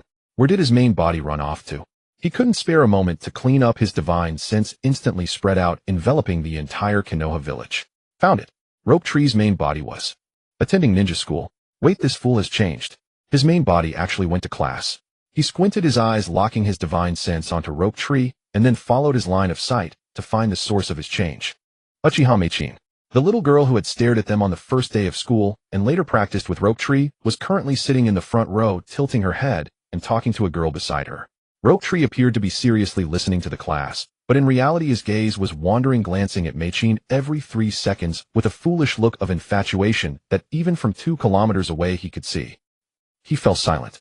Senju Rope Tree, grandson of Senju Hashirama, brother of Konoha's princess Tsunade, a person who is theoretically destined to inherit the Hokage position if he doesn't die.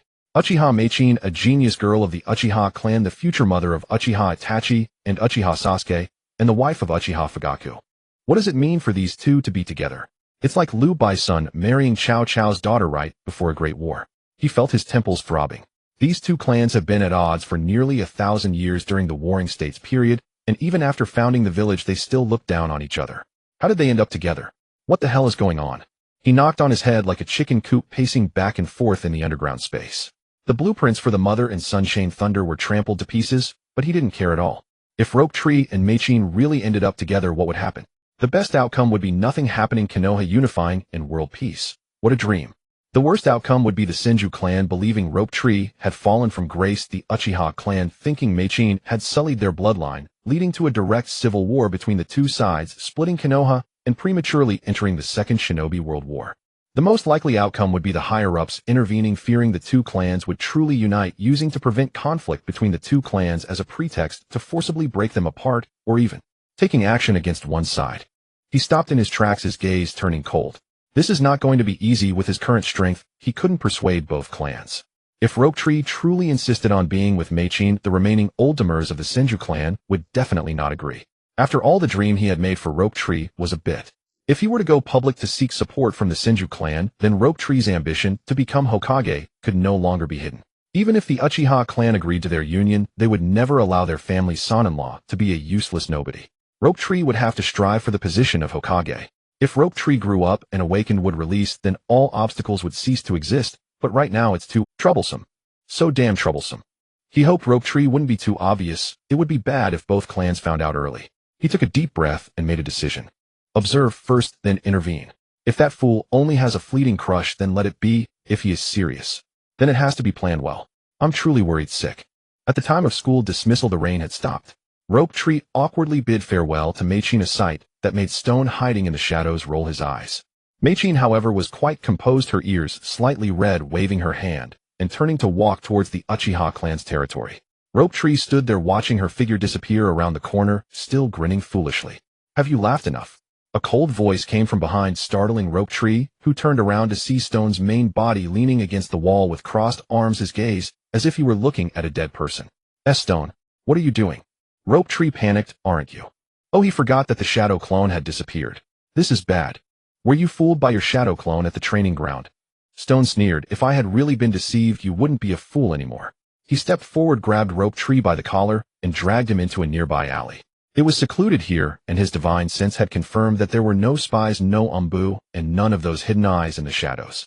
Spill it. Stone released him. When did this happen? What happened? Rope Tree was still playing dumb. Uchiha Meichin, Stone enunciated slowly. You went to school as your main body for her, didn't you? The shadow clone wouldn't do something like flirting with girls. Rope Tree's face flushed bright red from the base of his neck to the tips of his ears, the speed rivaling Tsunade. Too. He stammered. I just really wanted to play with her. Play? Play what? House. Stone was infuriated and amused. Do you know who she is? The granddaughter of the fourth elder of the Uchiha clan, destined to be betrothed to the next Uchiha clan leader in the future. Do you know who you are? The grandson of Senju Hashirama, theoretically the one most likely to awaken, would release, and also the hope of the Senju clan. You two playing is going to lead to a civil war in Konoha, right? Shingshu was utterly dumbfounded by his words, blinking his eyes with an expression that seemed to say, "Is it really that serious?" Shirtu looked at his foolish demeanor and suddenly deflated. Well, after all, this simpleton was only 7 years old. What could he possibly know about like or dislike? He probably just thought the little girl was pretty and wanted to spend more time with her. Listen, he crouched down, lowering his gaze to Shingshu's level. What do you feel for her now? Do you want to see her every day, or protect her, or marry her? Shingshu tilted his head, pondering. I just want to play with her. She's not as arrogant as the other Uchihas, and she even shares her candy with me. Candy? Sure too, I twitched. Just because of that. And, Shingshu added, she praised me for my Earth release, saying I'll definitely become a powerful ninja. Sure too fell silent. He looked into Shingshu's clear eyes, and suddenly realized that this simpleton's like might just be the innocent affection of a child. But what about Uchiha Makoto? She was a few months older, and girls matured faster. What if? Forget it. Shirtu stood up and patted the dust off his pants. I'll keep this under wraps for now, but remember, in front of others you're just ordinary classmates. No showing any special relationship, no being alone together, and no letting anyone see that you have feelings for her. Can you do that? Shingshu nodded with a vague understanding. Shirtu ruffled his hair, a gesture he rarely made, finding it too sentimental. Come on, let's go home for dinner. Hot pot tonight. Such a hassle. Shirtu muttered under his breath. Shingshu didn't catch it. What did you say? I said. Shirtu rolled his eyes. You owe me one. Remember to pay it back. Time that fickle mistress always pulls up her pants and pretends not to know you. 2.5 years vanished in the blink of an eye. Shirtu had grown from the little demon who blew up a septic tank into a bigger little demon. At over 9 years old, his frame had stretched considerably. His messy nest of hair hadn't changed, and his expression, when stirring up trouble, was still as punchable as ever. Shingshu, on the other hand, was even more outrageous. Despite being only 9, he had already shot up to 1.50 meters. His face still bore that goofy look, but the occasional glint of sharpness in his eyes proved that this guy was no longer a pure blockhead. After over 2 years of being drilled by Shirtu, he had finally gained some brains. The graduation exam of the Ninja Academy was in full swing. Dust billowed across the training ground, the whistling of shuriken and the clatter of kunai colliding rose and fell in waves. Graduates from several classes took turns in the arena. Some finished with faces full of excitement, while others hung their heads nearly in tears. Lu Chuanxilong stood in the center of the field, the scoreboard in his hand, already marked with sweaty fingerprints. His eyelids had been twitching all day as if something was bound to go wrong. Next, Senju Shingshu. Lu Chuanxilong's voice rang out from the center of the training ground, tinged with exhaustion. Dark circles hung under his eyes. Clearly he hadn't slept well. Thanks to Shirtu, his wife had interrogated him by the ear half the night, asking if he had gone to a tavern to meet a hostess. As punishment, he had been laboring until late into the night. Heaven knew which little brat had snitched. Hearing his name called, Shingshu shot to his feet. His back was ramrod straight, 2 patches of red flushed with excitement, and his expression was as solemn as if he were about to mount the gallows. Shirtu sat in the shade of a tree by the training ground, leaning against the trunk with his legs crossed, a sunbon needle dangling from his lips. He nudged Shingshu's butt with his toe and muttered in a voice only the two could hear, "Play the pig, got it. Eat the tiger, got it." Shingshu whispered back, tossing his hair with a self-conceited flourish. "I'm a master of acting weak. Just watch me. I won't let you down." "You'd better be." Shirtu rolled his eyes and shifted the sunbon to the other side of his mouth. He had little faith in Shingshu's acting skills. Shingshu strode into the arena. He stopped before Lu Chuanxilong and bowed respectfully. "Teacher, please guide me." Lu Chuanxilong expressionlessly drew a kunai and weighed it in his hand. He looked Shingshu up and down, nodding inwardly. The kid had really shot up in height over the past 2 years, standing there like a sapling reaching for the sky. "Attack me with all your strength." Lu Chuanxilong assumed a standard defensive stance, holding the kunai horizontally across his chest. "Survive 1 minute and you pass." "Got it." Shingshu rubbed his hands together excitedly and took a deep breath. The timekeeper raised his hand and swung it down. "Begin." The moment the words fell, Shingshu flicked his right hand and 3 shuriken shot out. They traced different arcs through the air. 2 curved outward from left and right, while 1 took an inner arc straight for the center, forming a triangular pattern aimed at Lu Chuanxilong's throat and shoulders. This was the fruit of 2.5 years of relentless drilling by Shirtu. From missing a 3-meter target at 10 meters to now hitting any spot within 20 meters, Shingshu had endured many a bamboo sword strike across his wrist. "Nice angle." A flicker of approval passed through Lu Chuanxilong's eyes. He swung his kunai, and with 3 crisp clinks, all the shuriken were precisely deflected. But even as they were knocked away, Lu Chuanxilong was already moving. Instead of staying rooted to block, he used the deflection as cover, blurring forward to close the distance. In an instant, his kunai stabbing straight at Shunshu's throat. The strike was so fast that the watching students only saw a flash of silver. But Shunshu's reaction was quicker than they expected. Almost instinctively, he drew his own kunai and parried upward. With a loud clang, sparks flew. The two kunai locked together for half a second before Shunshu staggered back 3 steps, creating distance. Maybe using only 30% of my strength was a bit overconfident. Shunshu muttered to himself, his tiger's mouth tingling with numbness. After all, teacher Lu Chuan was an elite chunin. A casual blow from him was beyond the strength of an ordinary genin. He had just used the force-dissipating footwork that Shur-Tu taught him, touching the ground with his toes, bending his knees, slightly shifting his center of gravity back, channeling most of the impact down his spine into the earth. If he had tried to tank it, his hand would have gone numb by now. But before he could catch his breath, Lu Chuanxiling's second strike was already upon him. The kunai swept in from the side fast enough to whistle through the air. Without time to think, Shunshu threw his own kunai at Lu Chuanxiling's face. Not to wound, but purely to buy time. Lu Chuanxiling instinctively dodged the kunai, grazing past his ear. But in that split second of hesitation, Shunshu's hands had already formed hand seals. With a puff, Lu Chuanxiling's kunai struck Shunshu's chest. But the sensation was wrong. Not flesh, but wood. The pierced Shunshu turned into a log. The substitution jutsu. Nice, some students by the sidelines couldn't help but exclaim. At the same time, Shunshu's voice came from Lu Chuanxiling's left. Water release, water waves. A jet of water shot from his mouth straight at Lu Chuanxiling's back. The water column glistened in the sunlight, moving at a decent speed and at an awkward angle, just when Lu Chuanxiling's old strength was spent and new strength not yet gathered. This idiot. Shur-Tu covered his face, peeking through his fingers. Does he have to shout before every jutsu? Does he think no one will know where he is? Sure enough, Lu Chuanxilong, without turning his head, twisted his body at an odd angle. The water column barely grazed his shoulder, but with a soft thud, the struck figure dissolved into a puff of smoke, a shadow clone. Shunshu felt a chill at his back, but it was too late. The real Lu Chuanxilong burst from the ground behind Shunshu, not using a jutsu, but purely by kicking the earth apart. One hand on the ground, he swept a leg around with fierce momentum aimed at Shunshu's ankles. Shunshu felt his ankle go numb, his entire body losing balance and toppling backward. Before his back even hit the ground, Lu Chuanxilong was already on top of him, knee pressing against his chest, kunai at his throat. Is it over? Pinned beneath him, Shunshu showed no panic. He grinned, a smile that carried a hint of Shur-Tu insufferable arrogance. Hee, teacher, you fell for it. As the words left his mouth, Shunshu vanished in a puff of white smoke. Another shadow clone. Lu Chuanxiling's eyes narrowed. He hadn't even noticed that this Shunshu was a clone. The kid's shadow clone jutsu had reached such a level. The chakra fluctuation was almost identical to the real one. Good kid. Lu Chuanxilong laughed, instead of getting angry, a genuine gleam of admiration in his eyes. But his hands didn't stop.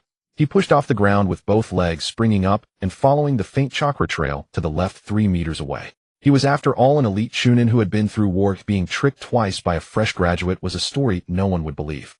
Shunshu's real body had just begun forming hand seals for a jutsu when Lu Chuanxiling's taijutsu forced him into a constant retreat.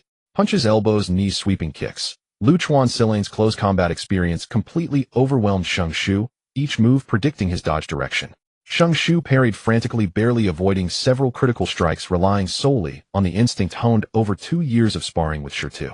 No, at this rate, I won't last even a minute. Shunshu gritted his teeth. Using the momentum of a side kick, he pushed off the ground and flew backward, flipping in the air to create distance. The moment he landed, his hands had already completed the seals, earth release, earth-style wall. A 2-meter-high, 1-meter-wide earthen wall rose from the ground, blocking the space between them. Well done.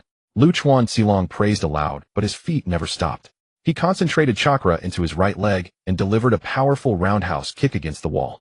With a boom, the wall split from the middle, chunks of earth flying everywhere. But behind the wall was empty. Lu Chuanxiling's heart tensed. Above, Shunshu descended from the sky, holding a kunai in both hands, using the momentum of his fall to stab straight at Lu Chuanxiling's crown. This strike was powerful and heavy. If it connected, the kunai could pierce from the top of the head down to the chin. Lu Chuanjiro sidestepped to evade the kunai's sharp edge, while his right hand shot out like lightning, accurately seizing the wrist of Shunshu. With a forceful twist of his waist, he executed a clean shoulder throw, slamming Shunshu hard onto the ground. A dull thud echoed as the training ground's surface cracked with several fissures.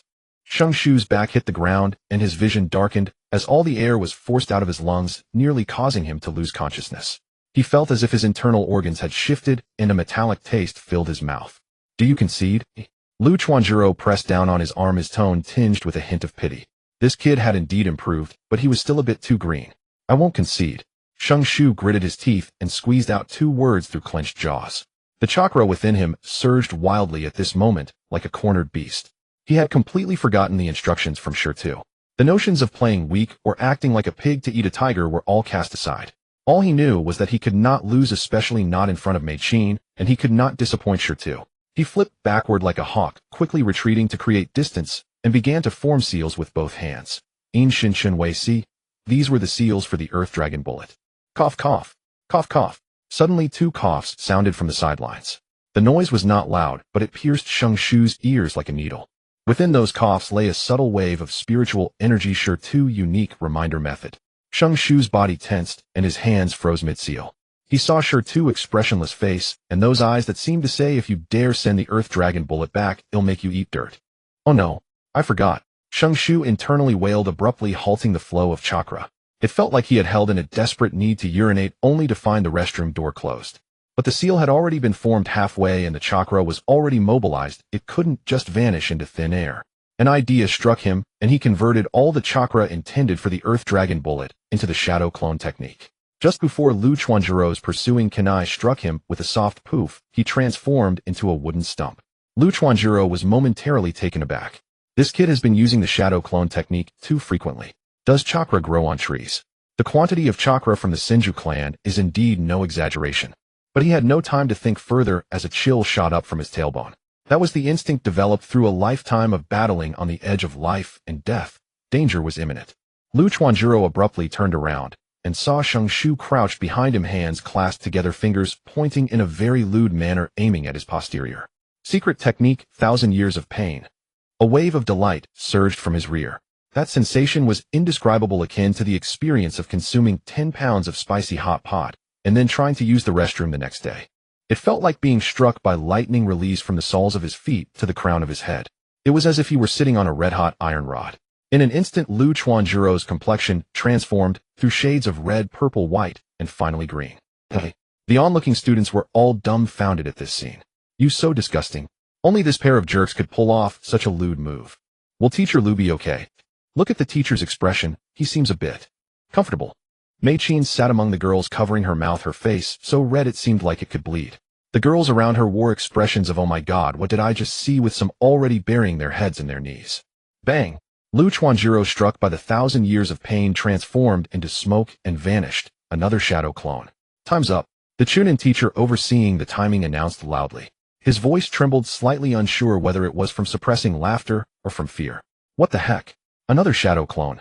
Shang Shu, still holding his 1,000 years of pain pose, muttered in dissatisfaction upon hearing the timer's call. He retracted his fingers, wiping them on his pants, his expression filled with disgust. Lu Chuanjuro emerged from behind a tree, his face pale, unconsciously tightening his legs as he walked. He cast a lingering glance at Shang Shu's still raised fingers, his mouth twitching slightly. Although that last jab had struck a shadow clone, the sensation of being hit would be transferred back to the original body. That feeling was something he never wanted to experience again in his life. Shang Shu, you little brat. Lu Chuanjuro's voice changed pitch, filled with a sense of gritted teeth. What kind of underhanded techniques are you using? Who taught you this? He. Shang Shu scratched the back of his head, grinning sheepishly, but his eyes betrayed no hint of embarrassment. He was clearly so proud, he could almost wag his tail. It's all. Mid-sentence, he suddenly felt a killing intent rush at him from behind. That chilling aura was so palpable it flooded into his neck like ice water, sending a shiver down his spine. Shang Shu's body stiffened, his tongue tying itself in knots. It's all my own research. Yes, I came up with it myself. It has nothing to do with Shirtu. Teacher, you know I'm clever. I can come up with these techniques, just like that. On the sideline, Shirtu was facepalming, wearing a look that said, you really are a smart one. Lu Chuanjuro looked at Shang Shu's expression, which screamed, I have nothing to hide, then followed the direction of Shang Shu's gaze to see the little brat under the tree, feigning innocence with a kunai in his mouth, taking a deep breath. Forget it. These two little brats together could poke a hole in Konoha's sky.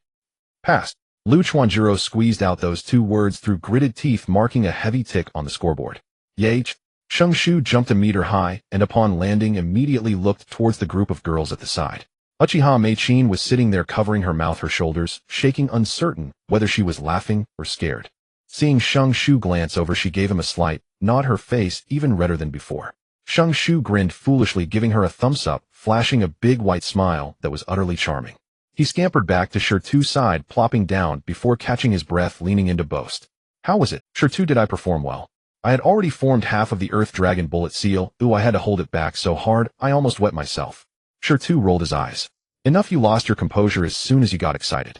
This was just an exam. Holding your ground for a minute with the three-body technique would have been enough. Why did you have to use ninjutsu? Didn't you notice that Teacher Lu didn't use a single ninjutsu? Oh. Shang Shu scratched his head. Really? Duh. Shirtu, uninterested in explaining further, added, in a bit it will be my turn to learn from me what true acting skill is. A few more students later.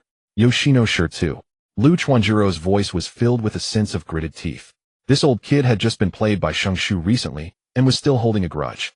Shirtu stood up, leisurely, hands in his pockets, casually striding into the arena with a kunai held in his mouth, feeling quite unique, ready to use it as a weapon at any moment. Teacher, he beckoned to Lu Chuanjiro with a finger, a face full of mischief. Bring it on, you, I am going to show my true strength today.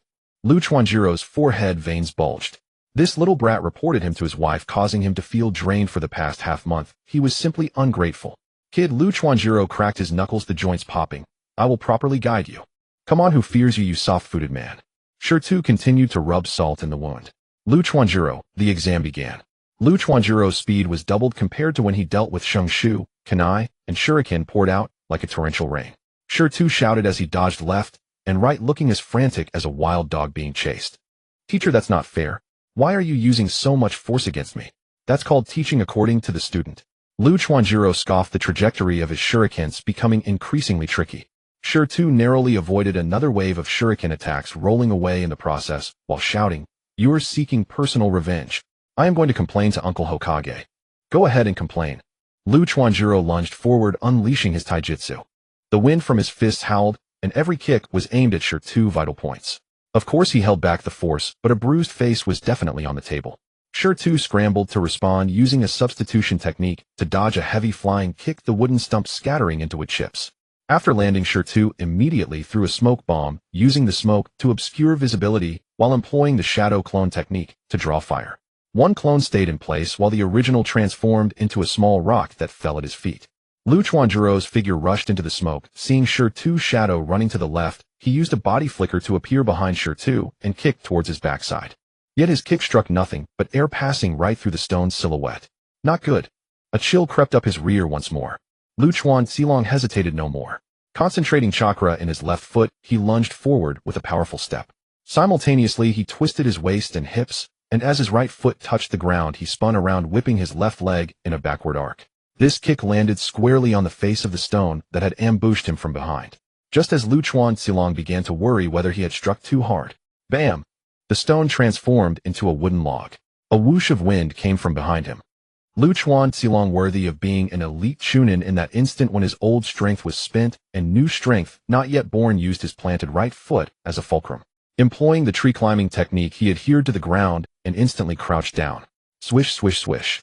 3 shuriken flew over Lu Chuanjiro's hair, severing a few strands. Having dodged the shuriken, Lu Chuanjiro turned his head and saw Stone some 7 or 8 meters behind him, grinning mischievously. You little brat, are you really trying to kill your teacher? Lu Chuanjiro cursed through gritted teeth. Stone held a hand on his hip and picked his nose with the other, his tone nonchalant. Come on, teacher Lu, don't joke around. With my lousy skills, how could I possibly hurt you? Lu Chuanjiro was getting irritated. So, I should thank you for the compliment. As soon as the words left his mouth, Lu Chuanjiro dashed towards Stone. You little rascal, just wait till I tan your hide today. Bring it on. Today I'm going to tell Sister Xingzi where you hide your secret stash. Stone retorted without backing down, all the while deftly evading Lu Chuanjiro's attacks aimed at his backside. How do you know about that? Hearing Stone's threat, Lu Chuanjiro felt a sudden jolt of alarm. Catch me, and he'll tell you, haha. Stone was delighted, having found another handle to hold over Lu Chuanjiro. Facing Lu Chuanjiro's relentless assault, Stone's evasions were textbook perfect.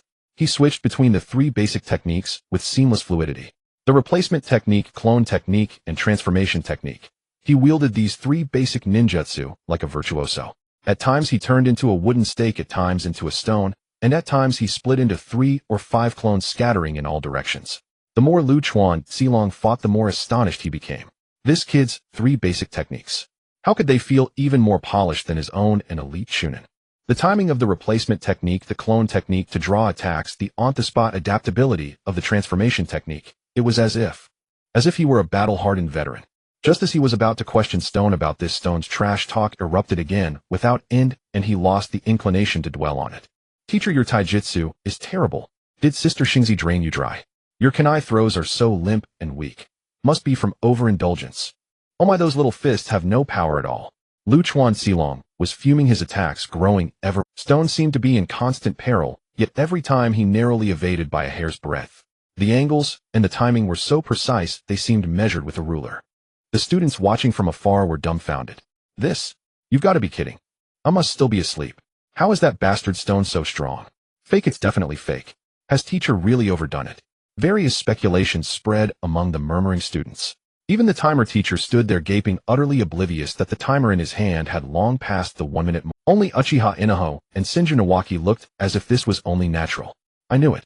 This is your true strength, Uchiha Inaho said with an expression that said, I told you so. Oh, so that's how it's supposed to be used. Nawaki watched intently from the side. What's going on? Stone counted the time silently in his mind. It's been several minutes already. Why haven't they called time yet? He figured if he dragged it out any longer the teacher would start to suspect. So in a fluster he reached into his bosom and pulled out a silvery object. Teacher, take this. The thing was an L-shaped piece of metal seemingly composed of many parts engraved with intricate patterns. Inside the LS inner corner was a rectangular frame, within which lay a crescent-shaped metal strip. If there were any transmigrator present, they would surely recognize it. Wasn't this a desert eagle? Stone gripped the handle with both hands, and in feigned nervousness pulled the trigger. A thunderous roar erupted, a flash of fire spat from the muzzle, and a bullet shot toward Lu Chuanxilong at a speed imperceptible to the naked eye. Lu Chuanxilong's pupils contracted sharply. He spun aside in a desperate dodge. He could sense no chakra fluctuation from this metal lump. He evaded purely by instinct. The lead bullet grazed the inside of his thigh and embedded itself into the ground with a thud, leaving a crater the size of a fist. Meanwhile, a round hole had appeared in Lu Chuanxilong's pants, its edges scorched. 1 centimeter off. Truly just 1 centimeter. A dead silence fell over the entire place. Lu Chuanxilong looked down at his pants, then up at Stone. His face cycled from red to purple to black, finally settling into an almost distorted calm. Time's up. The timer teacher finally snapped back to reality, his voice trembling. Gee, you shoulda passes. Yeah. Stone had just jumped up when Lu Chuanxilong grabbed him by the scruff of his neck and hoisted him up. He leaned close to Stone's ear, his voice gentle, but the fury hidden in those words was unmistakable. You little brat. You did that on purpose, didn't you? Are you trying to make your teacher never have children? Innocent teacher. Stone put on an innocent face. My hand slipped. I was nervous. The new tool was too big. I couldn't hold it. Hand slipped. Nervous. Couldn't hold it. Lu Chuanxilong's voice grew louder, his face dark enough to drip water. Do you think I believe that? Teacher, you're so skilled. I trusted you. Definitely dodge it. Ouch. Lu Chuanxilong's fist landed on Stone's head with a dull thud. 1 lump, 2 lumps, 3 lumps. A series of lumps rose on Stone's scalp at a visible pace, lined up neatly like a bunch of grapes. Teacher, I was wrong. Really wrong. Wrong about what? Wrong about missing. Thump. I was wrong for joking about teacher's future happiness. That's more like it. Lu Chuanxilong released him. Having given Stone a good scolding, his mood inexplicably improved. Adjusting the torn hole in his pants, he announced with a dark face, You passed, but your attitude in admitting your mistake was atrocious. As punishment, you're treating your teacher to dinner tonight. Of course. Ill treat. At the gourmet house, ill cook myself. That evening in the second-floor private room of the Stone's Flavor main restaurant on Konoha's Commercial Street. Stone invited a few familiar classmates to treat their teacher to a meal at the gourmet house. Saying a few familiar classmates was generous. In truth, Stone had very few friends in the class, just the Ino Shikacho of this year, and Uchiha Inaho. This year's Ino Shikacho trio consisted of Akimichi Maru, Nara Kuramaru, and Yamanaka Hibiki. Their friendship had blossomed from collaboration with the Akimichi clan. As for Uchiha Inaho, he was purely a troublesome bond forged through explosions. Every challenge ended with him being blown to smithereens and covered in dust. As for Uchiha Meichin, she was certainly invited by that fool Nawaki. Shoulda the bumps on your head. They're quite attractive, said Nara Liwan, pointing at the still-unhealed grape-like lumps, struggling to suppress a laugh. You wouldn't understand. Sure too remained expressionless. This is a style created by teacher Lu Chuan, called Wisdom Fruit. Eat 1 and gain a point of IQ. Then you must have 7 or 8 points by now. More than that. The teacher gave me an extra 3 points, afraid I might not have enough. Everyone burst into laughter. Luchuanjiro sat at the head of the table holding a white porcelain cup filled with erguotu, a liquor brewed by Shirtu himself. This stuff distilled by Shido had such a high alcohol content it could catch fire. After 2 cups Luchuanjiro was already tipsy.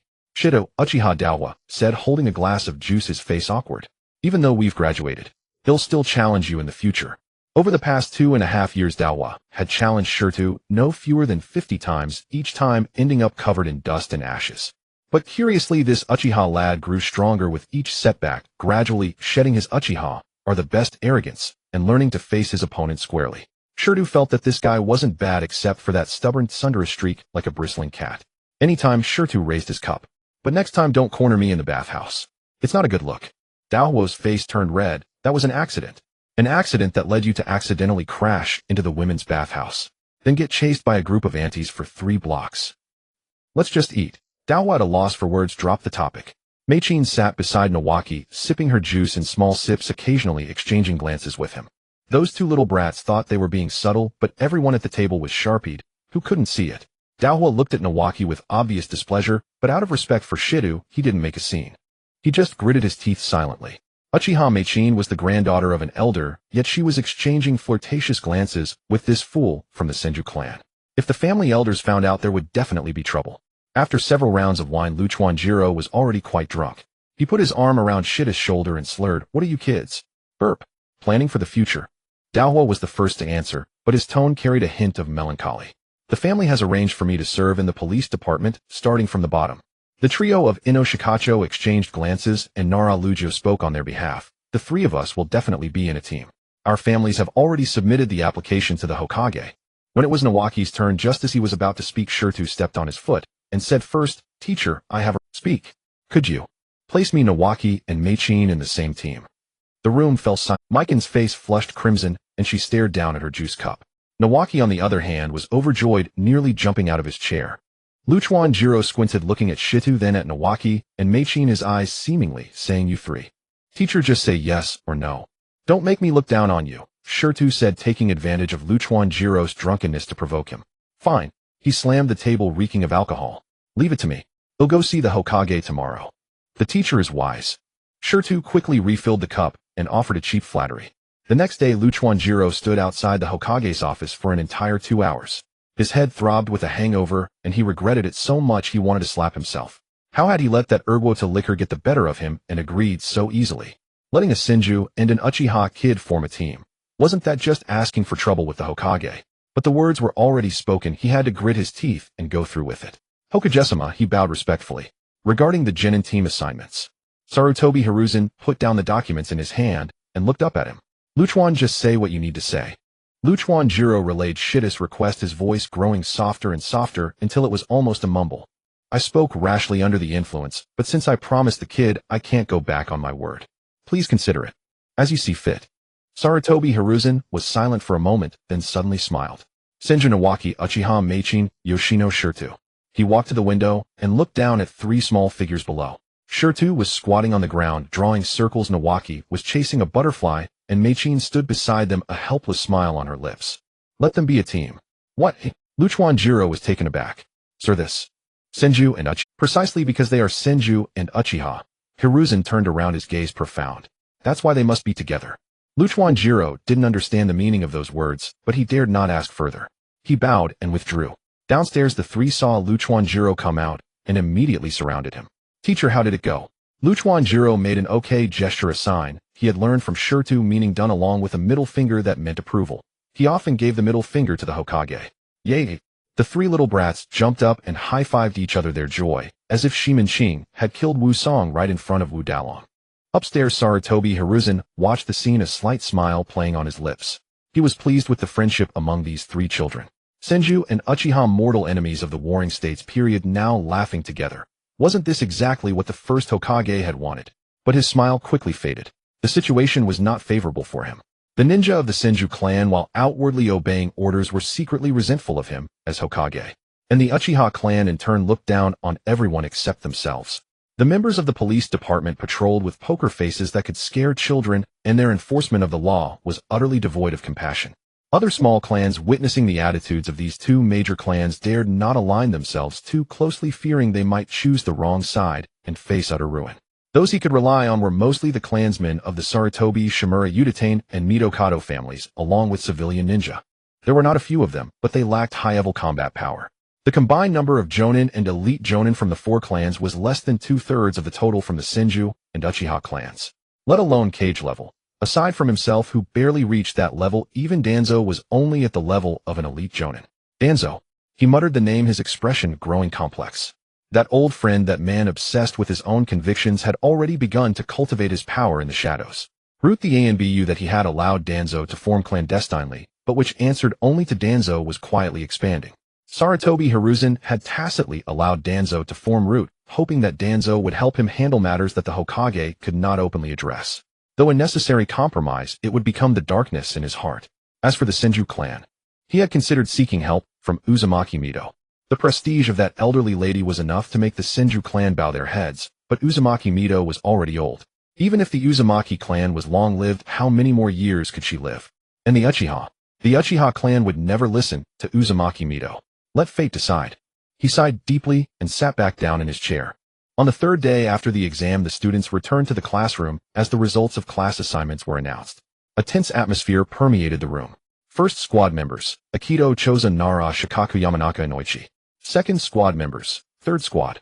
One by one the squads were called. Some rejoiced while others exchanged displeased glances within their teams. Shirtu twirled his pen, idly thinking the process was exactly like the anime he had watched in his past life. Seventh squad, Luchuan Zilong paused, a strange note in his voice. Members Chinsho Shingshu, Yuzibo Meichin Jiang Shirtu. Shida's mouth twitched. Seventh squad. What cursed squad was this? In the original story, Minato and Obito were in the seventh squad, as were Naruto and Sasuke, all ill-fated. Now it was his turn. Unlucky. Truly unlucky. Soon all squads were formed. Luchuan Zilong instructed everyone to wait in the classroom for their supervising instructors, then turned and left. The classroom instantly buzzed with chatter. Students who had been grouped together gathered and chatted animatedly. Knock, knock, knock. After a dozen minutes, a knock came at the door. Everyone looked toward the entrance, where stood a burly man in a ninja vest. Third squad, follow me, he said, and left without turning back. Hearing the ninja call the third squad, 3 students immediately grabbed their belongings and ran out. One after another, Jonin or Chunin arrived at the classroom door to call their assigned squads. Some instructors wore stern expressions, as if someone owed them 5 million. Others smiled and slung arms around shoulders, resembling shady uncles luring children. As the students were taken away, the classroom grew emptier until only the 3 of them remained. Shirtu propped his legs on the desk, leaned back, and tapped his fingers on the chair back in a bored rhythm. The familiarity grew stronger. Wasn't this scene exactly like Naruto's squad assignment? Fate, he murmured. The door slid open. A tall, slender figure stepped in slowly, a faint smile on his feminine face. It was Dashwan. Fate, he murmured. The door slid open. A tall, slender figure stepped in slowly, a faint smile. Meichin also stood up promptly and bowed respectfully. Dashwan sensei. Dashwan was the disciple of the Hokage. Among ninjas, those who didn't recognize him were as rare as phoenix feathers. Only Shirtu pouted, slowly packing his bag, while muttering, "So it's you after all. Layla Yugu." He had guessed it long ago. Gangso might talk dismissively about Shingshu, but how could she not secure a good teacher for her little brother? That was how it was in the original story. Before the Second Ninja World War, Dashwan had been an elite Jonin. His teaching skills were indeed top-notch, even though his proper disciples ended up in improper states, one dead, one sealed into a sphere. Shituken Dashwan's snake-like pupils locked onto him, his voice hissing. "You seem displeased." How could Shirtu instantly switched to a fawning smile. "I'm too excited. So excited my legs went weak and I can't walk." He pretended to collapse, but Shingshu grabbed him. "Shitty, you're acting again. Shut up. This is genuine feeling." Dashwan watched the 2 clowns, the smile on his lips deepening. He turned and walked out, his white sleeves tracing graceful arcs in the air. "Follow me to the 3rd training ground." "Yes," the 3 replied in unison, but each with their own tone. Shingshu's voice was full of vigor, Meichin's soft, and Shitu's a languid drawl. On the corridor, Shingshu sidled up to Dashwan, eyes brimming with expectation. "Dashwan. Sensei, what are we doing today?" "In strength mission. Protecting a princess or assassinating a daimyo. A test first." "Test?" Shingshu scratched his head. "What kind of test?" Dashwan didn't answer. He simply cocked his head, his snake pupils lingering on Shirtu for a moment. That glance sent a chill down Shida's spine. This guy, was he planning to mess with him? "Layla sensei," he hurried up, wearing an innocent face. "It wouldn't be a test of our cooperative combat abilities, would it? Making us grab bells." That'd be too boring. Dash1 chuckled lightly. Don't worry, it's not. That's good, it's a test of your individual abilities. Huh. Shirtu scratched his head. Wasn't it supposed to be the three of them grabbing bells? That was the old tradition of Konoha. Why was it testing each of them individually? It seemed this slithery snake knew something and wanted to test him. Should he reveal his strength? Even if he pretended to be beaten to a pulp today, he probably couldn't fool Dash1. Forget it. I'll find a way to let the Tsuchikage clone take the beating. Better to block the memory and not recall it. Shirtu decided to hide his abilities no matter what. After all, he wasn't sure whether the Dash1 of this time would report to Yuanfei Risen. Although the current Yuanfei Risen wouldn't harm him, if Yuanfei knew, wouldn't that mean Tuanzang would know too? Shirtu certainly didn't trust Tuanzang's character. After all, those two were bedfellows. A year and a half ago, Shirtu had been summoned multiple times by Tuanzang's Root Division to secretly manufacture large-scale explosive bombs, each equivalent to the simultaneous detonation of 20 explosive tags. However, the bombs were bulky, each the size of a human head, making them highly inconvenient to use. Shirtu had provided the concept and basic sealing principles. The actual production was done entirely by Root personnel. After all, Shitu's persona was that of a pitiful ninja with meager chakra. The chakra consumption of the gunpowder compression sealing technique was far beyond what a chakra weakling like him could afford. Although Shirtu had been taken to Root, Tuanzang didn't seem inclined to let him know too much. Many secrets and hidden chambers were never shown to him. Tuanzang always wore a grinning face with Shirtu, though who knew what curses he harbored inside. Shirtu felt the smile on Tuanzang's increasingly wrinkled face was growing more and more fake. Back to the present. As if reading his mind, Dash1's voice drifted from ahead, laced with amusement. Shituken, do you think I don't know your secret? Shita's steps faltered. Sunlight slanted through the corridor window, carving alternating light and dark shadows on his face. He squinted at the long-haired figure ahead, then slowly curled his lips. Interesting, he murmured to himself. Behind his back, his right hand formed several seals, and then he quickly caught up. Shangshu and Meichin exchanged bewildered glances, completely lost as to the cryptic exchange between the two. Shit, as Shangshu whispered, what secret? The secret is, Shirtu wrapped an arm around his neck and lowered his voice, your Lelia Sensei is actually a pervert who loves experimenting on little boys. Really? Why would I lie? Shangshu's face turned pale in an instant, and his gaze toward Orochimaru shifted. Orochimaru, who was walking ahead, paused almost imperceptibly in his steps. His shoulders seemed to be trembling. He was laughing, wasn't he? Definitely laughing. Shirtu raised an eyebrow. No matter if you were a future legendary Sannin or a scientist, had first slapped the label of pervert on you. At this time, Orochimaru still cared about his reputation. The third training ground arrived quickly. This place was much more formal than Training Ground 108, fully equipped with wooden stakes, targets, barbed wire, and even an artificial lake. Several ninjas were sparring in the distance, and the crisp clashing of kunai could be heard from time to time. All right, Orochimaru turned around, crossing his arms. Right here. Let's begin. Who goes first? Begin what? Shushu looked confused. One by one, fight against me. Orochimaru licked his lips. Attack me. You must force me to use a jutsu other than the three basic techniques. If you can't. He paused, a dangerous glint flickering in his serpentine eyes. It'll turn him into a human. Shangshu. Meichin. Shita, Legia Sensei. Shirtu raised his hand. Can I ask a question? Speak. Were you bribed by Tsunade? Or threatened? Orochimaru tilted his head, a gesture that seemed oddly endearing if one ignored the cold glint in his snake-like eyes. Why do you ask? Because this way, Shirtu said earnestly. It's exactly the same as when she wants to.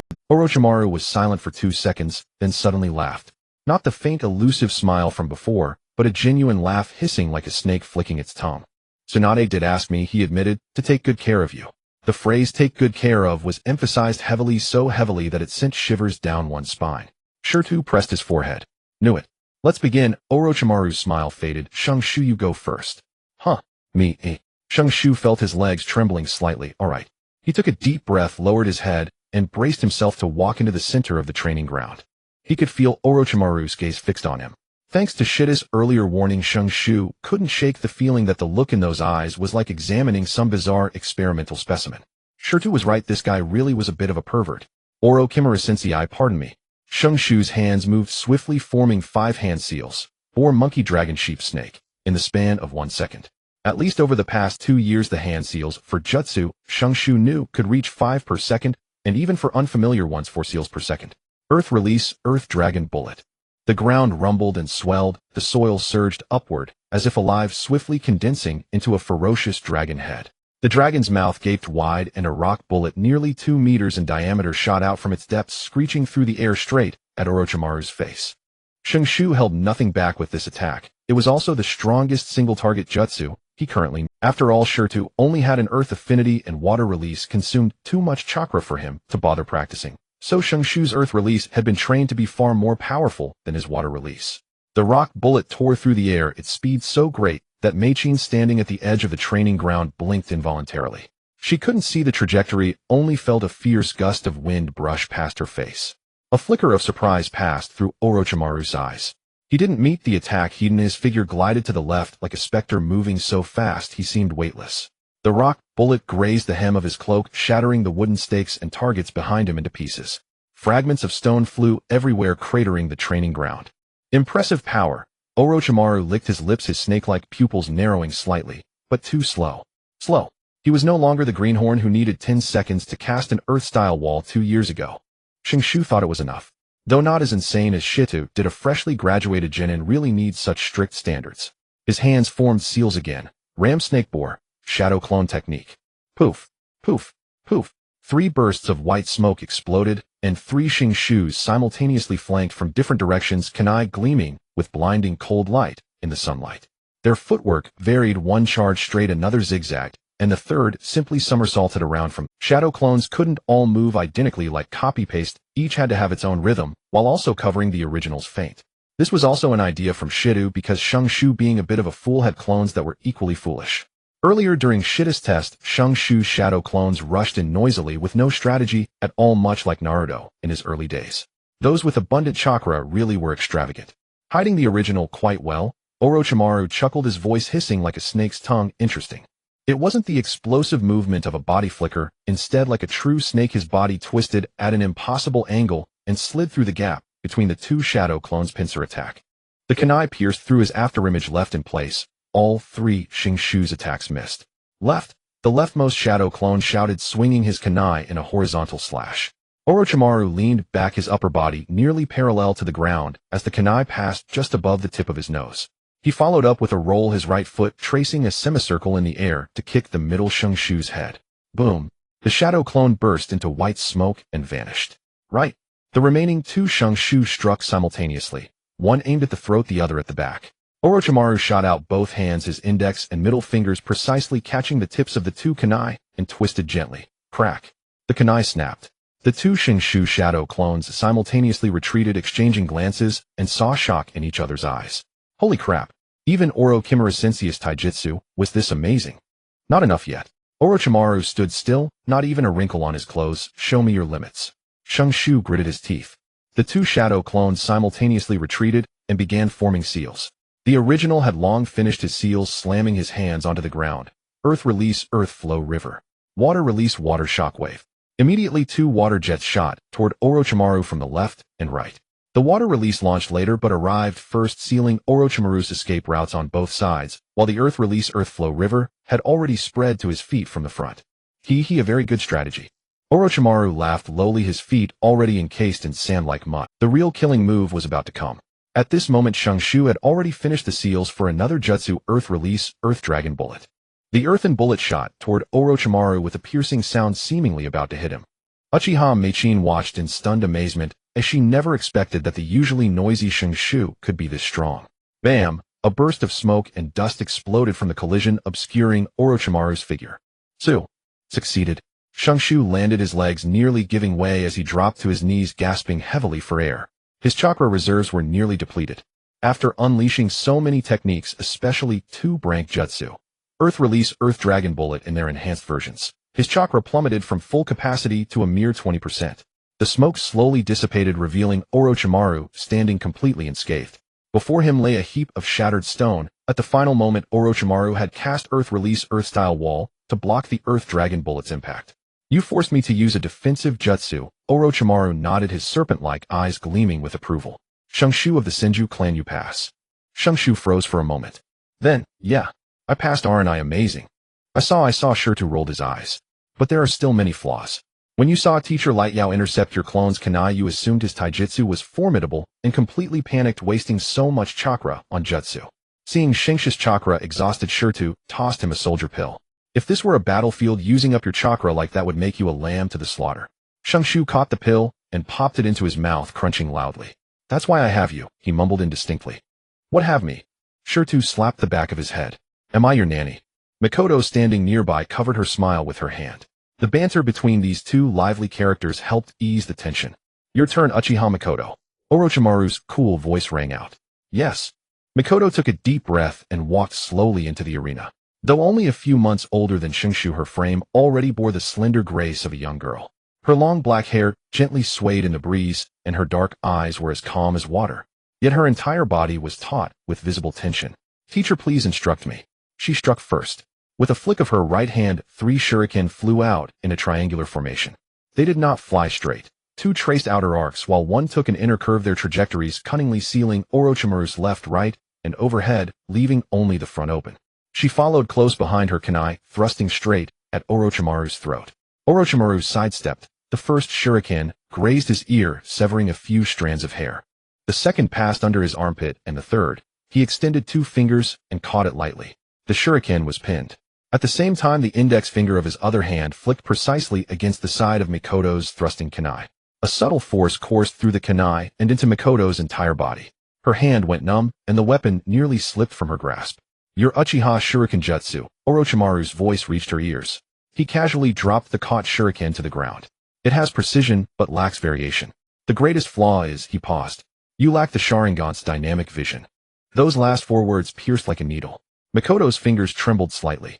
She said nothing, gritted her teeth, and struck again. Her kunai turned into streaks of silver light, a continuous offensive.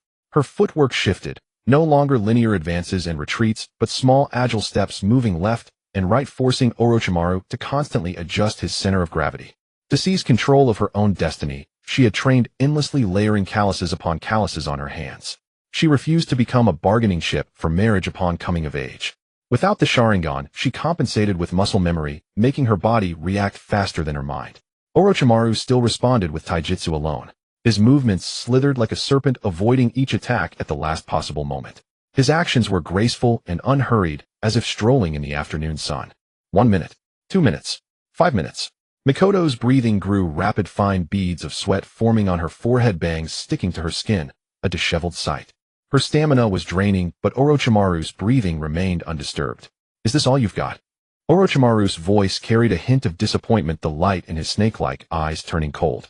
Mikoto of the Uchiha, without even the Sharingan, what right do you have to stand here? Mikoto's movements faltered. You've been placed in a team with Shangshu of the Senju clan and Shirtu of the Yoshino clan. They have chakra reserves, weapons, and intellect. What do you have? What do you have? What do you have? The words exploded in Mikoto's mind. She recalled the elder's gossip. That child Mikoto still hasn't awakened her eyes, has she? She's already 9. For a girl, when the time comes, she'll be married off. No need to expect too much. I heard she was placed in the team with the Senju boy. TCH. She remembered her father's silent silhouette after every clan meeting. She remembered training until her fingers bled and her eyes stung, yet gaining nothing in return. Resentment. Resentment. Mikoto's eyes grew hot. Not from grievance, but from an indescribable surge of emotion rising from her heart, rushing to her eyes, flooding her mind. She had to prove it. Prove that she could forge her future with strength. Prove. Ugh. A wave of heat surged from her eyes into her brain. Mikoto suddenly felt her vision sharpen. It wasn't just improved eyesight. The world seemed to slip into Orochimaru's breathing rhythm, the subtle twitches of his muscles, the shifting direction of his center of gravity. Things she could only vaguely sense before were now visible to her eyes. Her eyes had changed. The jet-black pupils were tinged with a faint crimson. A single tomo slowly emerged within them like a newly sprouted seed. Onetamo Sharingan. But Orochimaru gave her no time to pause. Awaken, have you? His voice came from ahead. Then let me see what you can achieve. Mikoto snapped back to focus. The single tomo in her eyes spun rapidly. She struck again. This time the trajectories of her shuriken were more cunning, and her kunai thrusts more precise. Though the Onetamo Sharingan's dynamic vision was limited, it was enough for her to track Orochimaru's evasive direction. A shuriken grazed his shoulder. Her kunai cut through his sleeve. It was only the fabric, and Orochimaru was not even trying. Yet Mikoto's eyes grew even more moist. She had done it. Oh, you've torn my clothes. Consider that a hit on me, Orochimaru said, glancing at the torn sleeve, his lips curling slightly. You pass. Mikoto froze for a moment. Her legs went weak, nearly giving way. She had done it. She had actually done it. Mikoto. Shangshu rushed over to support her, his face full of concern. Are you all right? Your eyes. I'm fine. Mikoto managed a faint smile, wiping her eyes with the back of her hand, then looked towards Shirtu. I just awakened it, still getting used to it. The crimson in her eyes faded, the tomo vanished, and her pupils returned to black. Shirtu walked over and handed her a soldier pill and a small roll of bandages. Eat this, regain your strength. You really had Shungshu worried sick. Meichin took the item, her face instantly flushing crimson. She lowered her head and murmured her thanks. Thank you. I didn't. Shungshu was also embarrassed by Shida's teasing, but having been teased for 2 years, his resistance was rock solid. Shida, what are you saying? Don't talk nonsense. I am just concerned about my comrades. Shirtu watched the two of them being all lovey-dovey and involuntarily stepped back a bit. This dog food was a bit too much. Finally, Jino Shirtu. Deshiwan's voice came. His snake-like pupils greedily fixed on Shitu, the intent to probe undisguised in his gaze. A chill ran down Shida's back. He knew that this sly snake's true goal was aimed at him. Teacher Leixiao, Shirtu raised his hand with a sincere expression. I have very little chakra, as you know. Could you possibly cut me some slack? For example, if I force you to use a clone technique, does that count as passing? No. Then, can I just surrender? Give me a break, we're tight, aren't we? Deshiwan's mouth twitched. Shitukin, if you say one more useless word, it'll increase the difficulty. You're ruthless. Shirtu slowly walked into the arena, hands in his pockets, his expression of being forced leaving everyone speechless. Begin. As soon as Deshiwan finished speaking, Shirtu moved.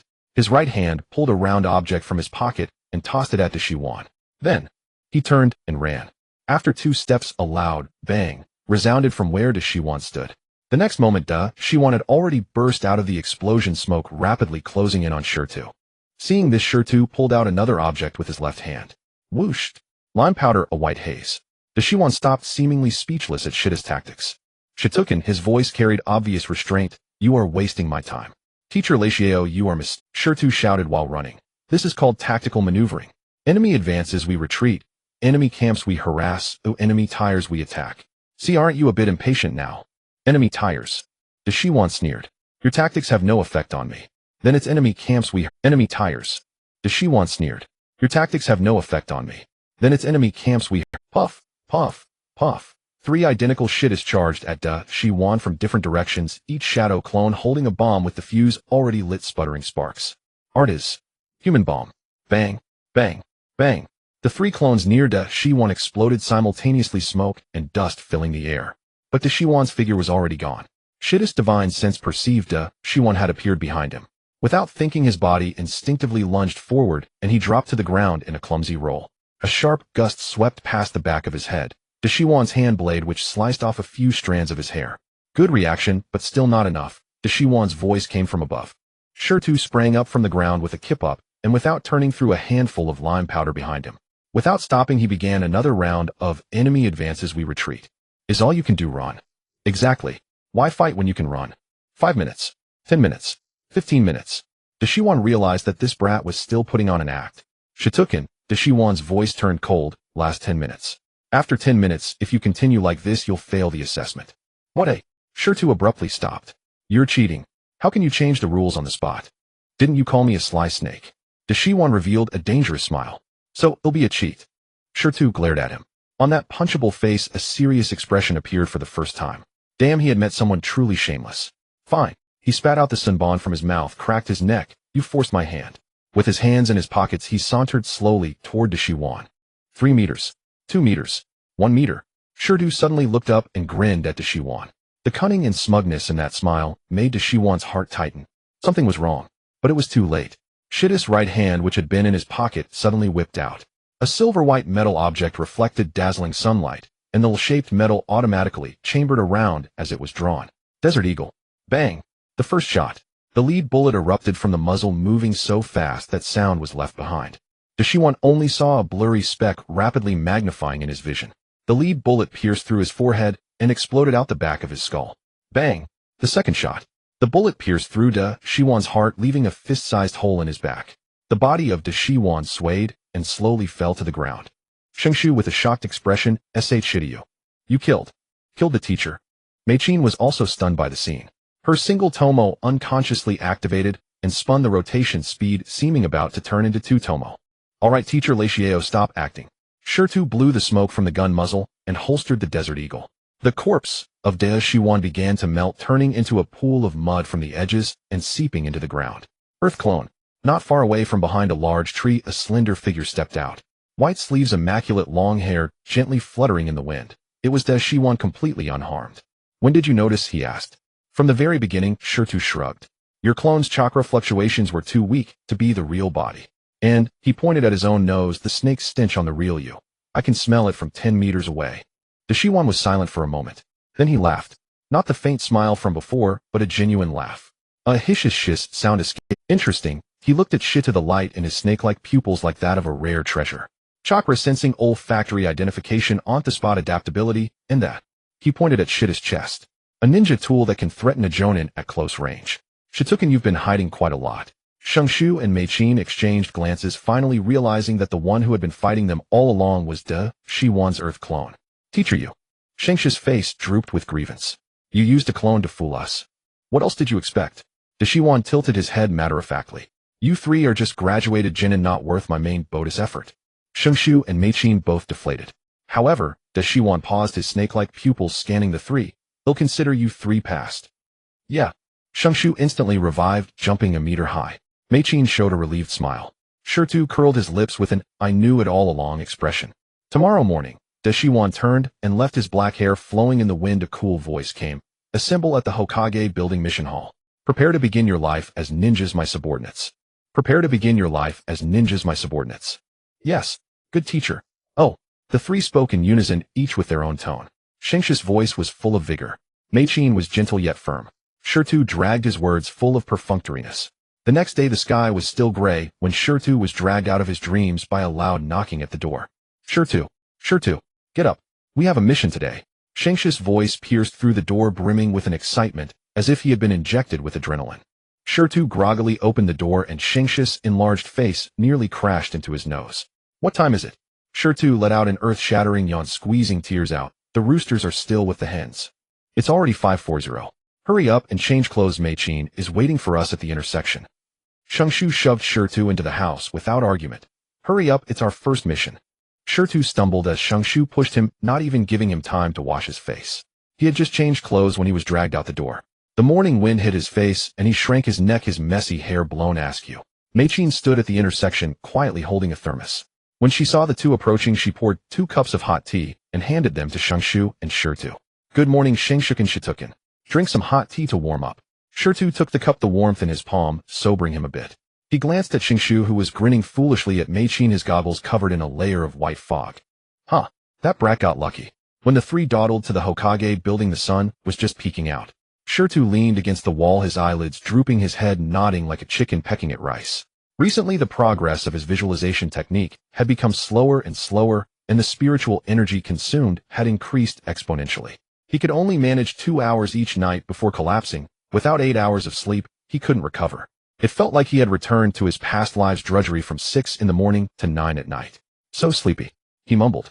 What's there to look forward to in genin missions? Just catching cats and dogs.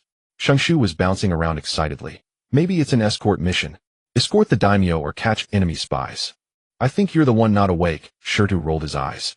A mere genin, and they'd let you protect the daimyo and catch spies. Protect with your head. Catch with your life. Besides, your brother here is a spy myself, even if I'm a spy with no contact person. I'm speechless. Of course Shirtu could only think about this. After all, he wasn't invincible in the ninja world yet. After waiting for a while, a figure walked out of the Hokage building's entrance. Dashuin today wore a jonin vest, his long hair loose, exuding an aura of coldness that warned others to stay away. Teacher. The three shouted in unison, but their tones were vastly different. Shangshu vigorous, Meichin gentle, and polite, Shirtu weak. Dashuin wasted no words. With a flick of his right hand, 3 scrolls arced through the air toward each of them. Shirtu caught his scroll, unfurled it, and his face immediately fell. Drank mission, clean up river garbage, Nanga River downstream section, reward 30,000 Rio. He leaned over to see Shangshu and Meichin's scrolls. One was subdue wild boars destroying farmland, the other was take care of the Inazuka clan's ninja dogs. Wow. Shirtu rolled the scroll into a tube and tapped it on his palm. Cleaning garbage, hunting wild boars, babysitting dogs. Drank missions are really unpretentious.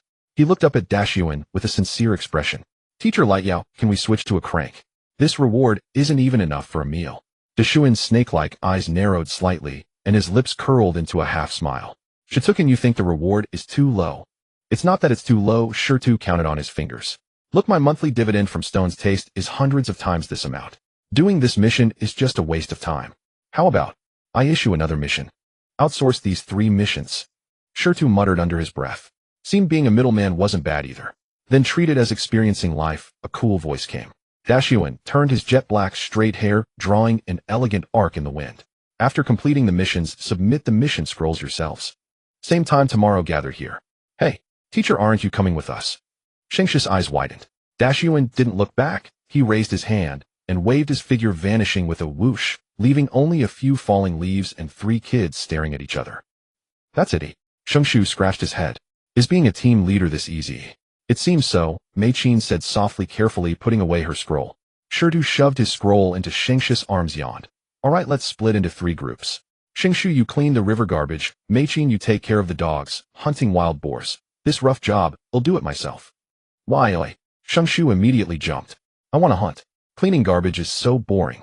Shirtu squinted and kicked Shengshu in the butt. The kick used a subtle force, causing Shengshu to stumble forward 2 steps before steadying himself. Because I'm the leader, Shirtu said, hands in pockets, head tilted. You have to agree, even if you don't. With your brain, I really don't know if you're finding the boar, or the boar is finding you.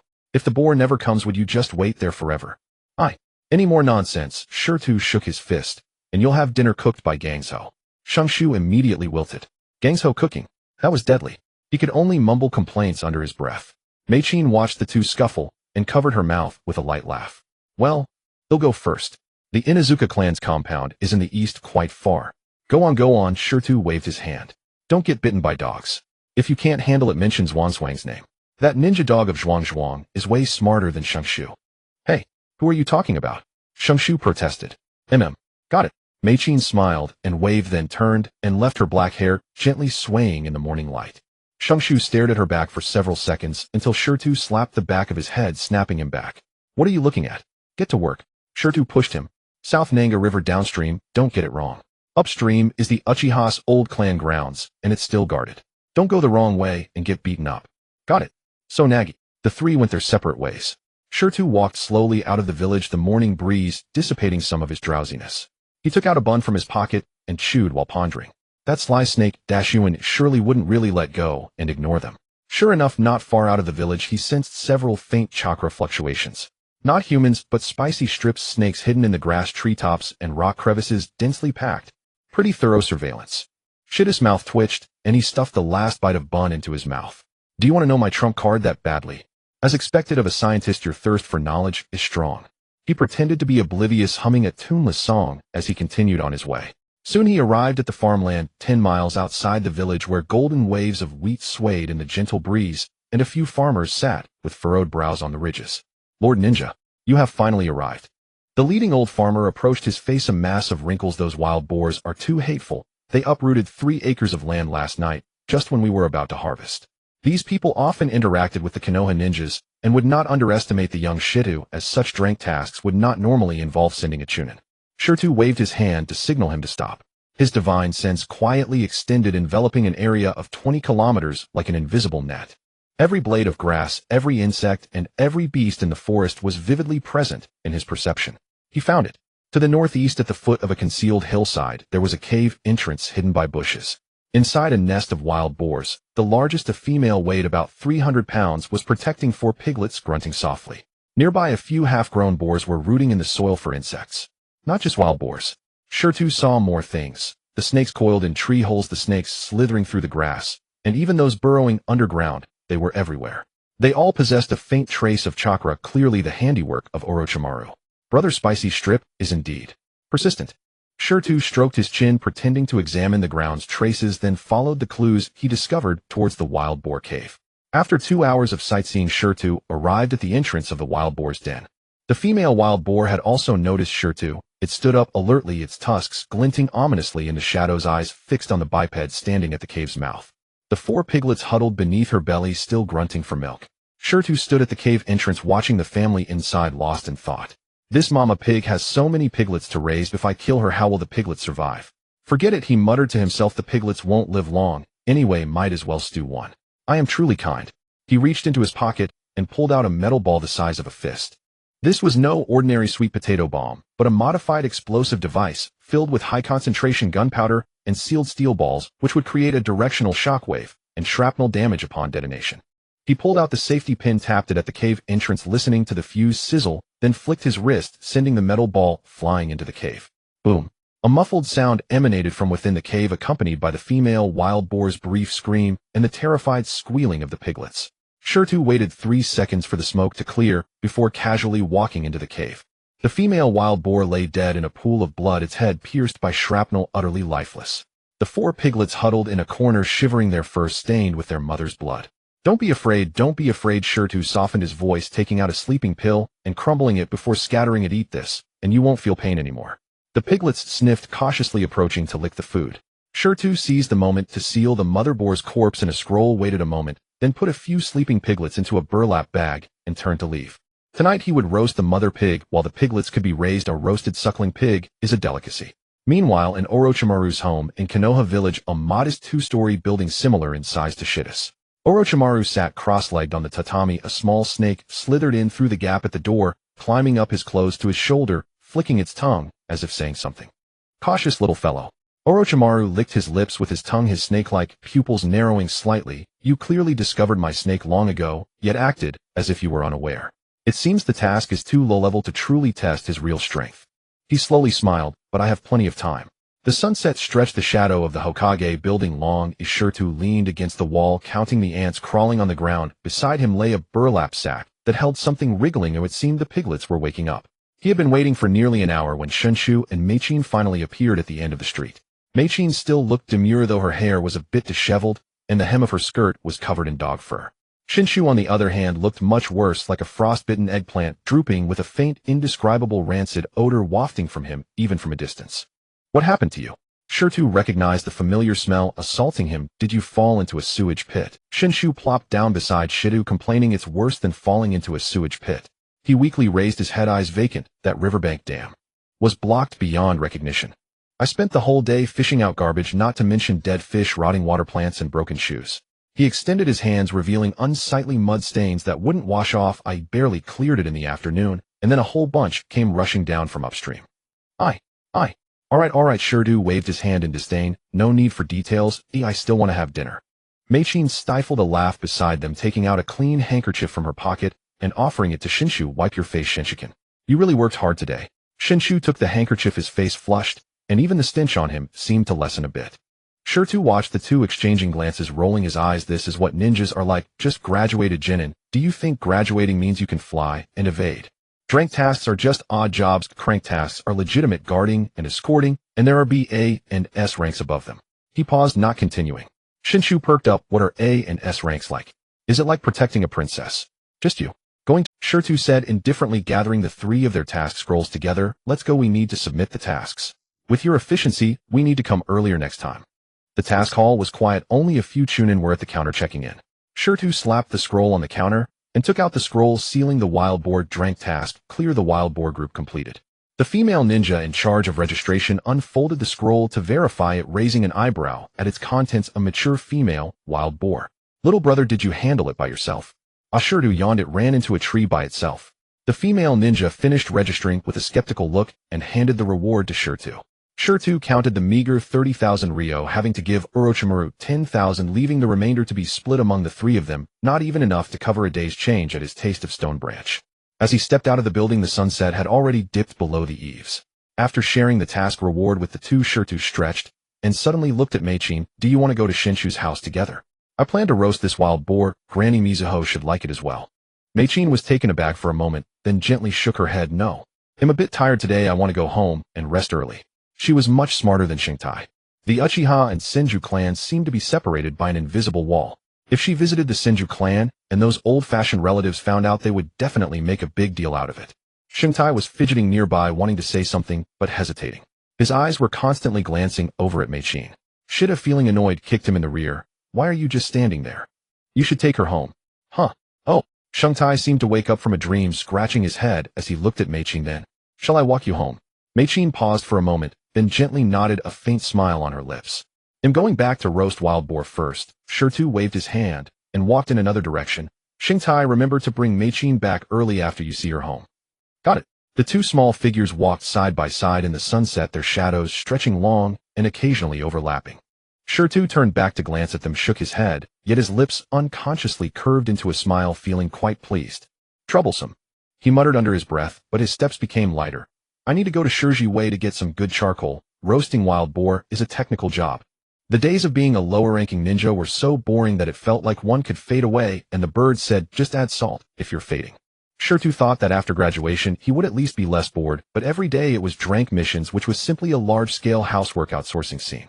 Catching cats, weeding, painting walls, babysitting, even having to fish out the false teeth of that lame old man from the neighboring village. Teacher Spicy Strip, Shirtu squatted at the entrance of the Hokage building, clutching a mission list in his hand. Can we take on some more technical tasks? Like strength? Orochimaru leaned against a pillar, flipping through a book he had somehow found. Without even looking up, said, you three just graduated as lower ninjas, and you still need a supervising teacher for crank missions. You want strength? You must be dreaming. Then you should supervise us. Aren't I supervising? Shirtu looked at his nonchalant demeanor of him here, so that's supervision, and his eyes twitched. From the first day, he dumped them with tasks. In the following days, Orochimaru occasionally followed them to do missions, just standing by to comment things like too slow or too much chakra wasted. After confirming that the three wouldn't cause any trouble, this old man simply became hands-off, throwing the task-accepting job to Shiryu, occasionally coming by to see if they were focused on their missions. From now on, you're in charge of task handovers. Orochimaru slapped the task list onto Shiryu's chest, his tone light and casual. Just remember to give me my share of the rewards after you complete the tasks. Why should I? Because I am the teacher and you are the student.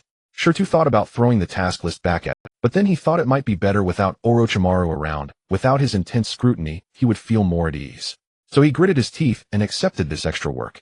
As for Orochimaru, he happily hid back in his little building researching his snake-style ninjutsu. Not working but still getting paid according to the rules, supervising teachers take a 30% cut from mission rewards. While Shiryu and the others were doing the missions, Orochimaru was lying down counting money. This business was more profitable than robbing a bank. This sly snake is really something, Shiryu would curse every time he counted the money. For the first half of the month, Shiryu was still diligently accepting 2 to 3 drank missions a day, methodically working with Shangtai and Meichin. Catching cats, Shiryu could sense where the cat was hiding in the tree hole, going straight over to pull it out. Weeding, Meichin could cut the weeds accurately with shurikens, being 10 times more efficient than a farmer. Taking care of kids, Shangtai played in the mud with the children and had even more fun than they did with the kids' mother, praising, "This young man really has a lot of patience."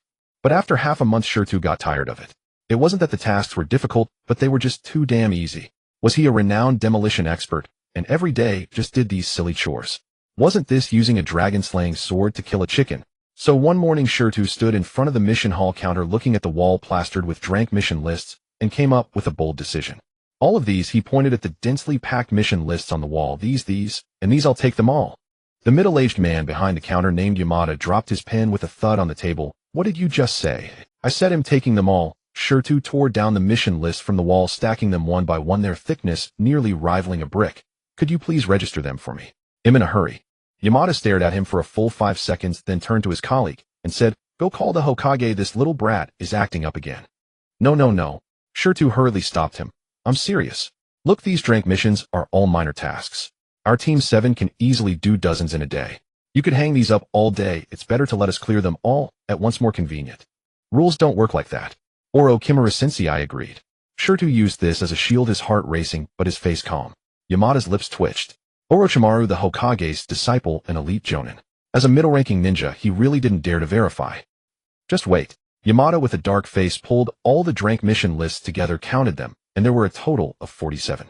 47 drank missions, are you sure? Not completing them will affect your ninja rating. Absolutely sure.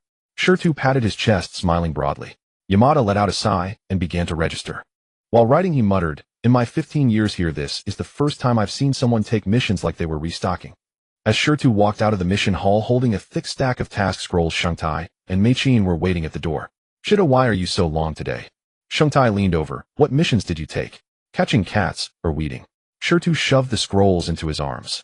Shangtai took them and his hands sank, nearly dropping them. What is this?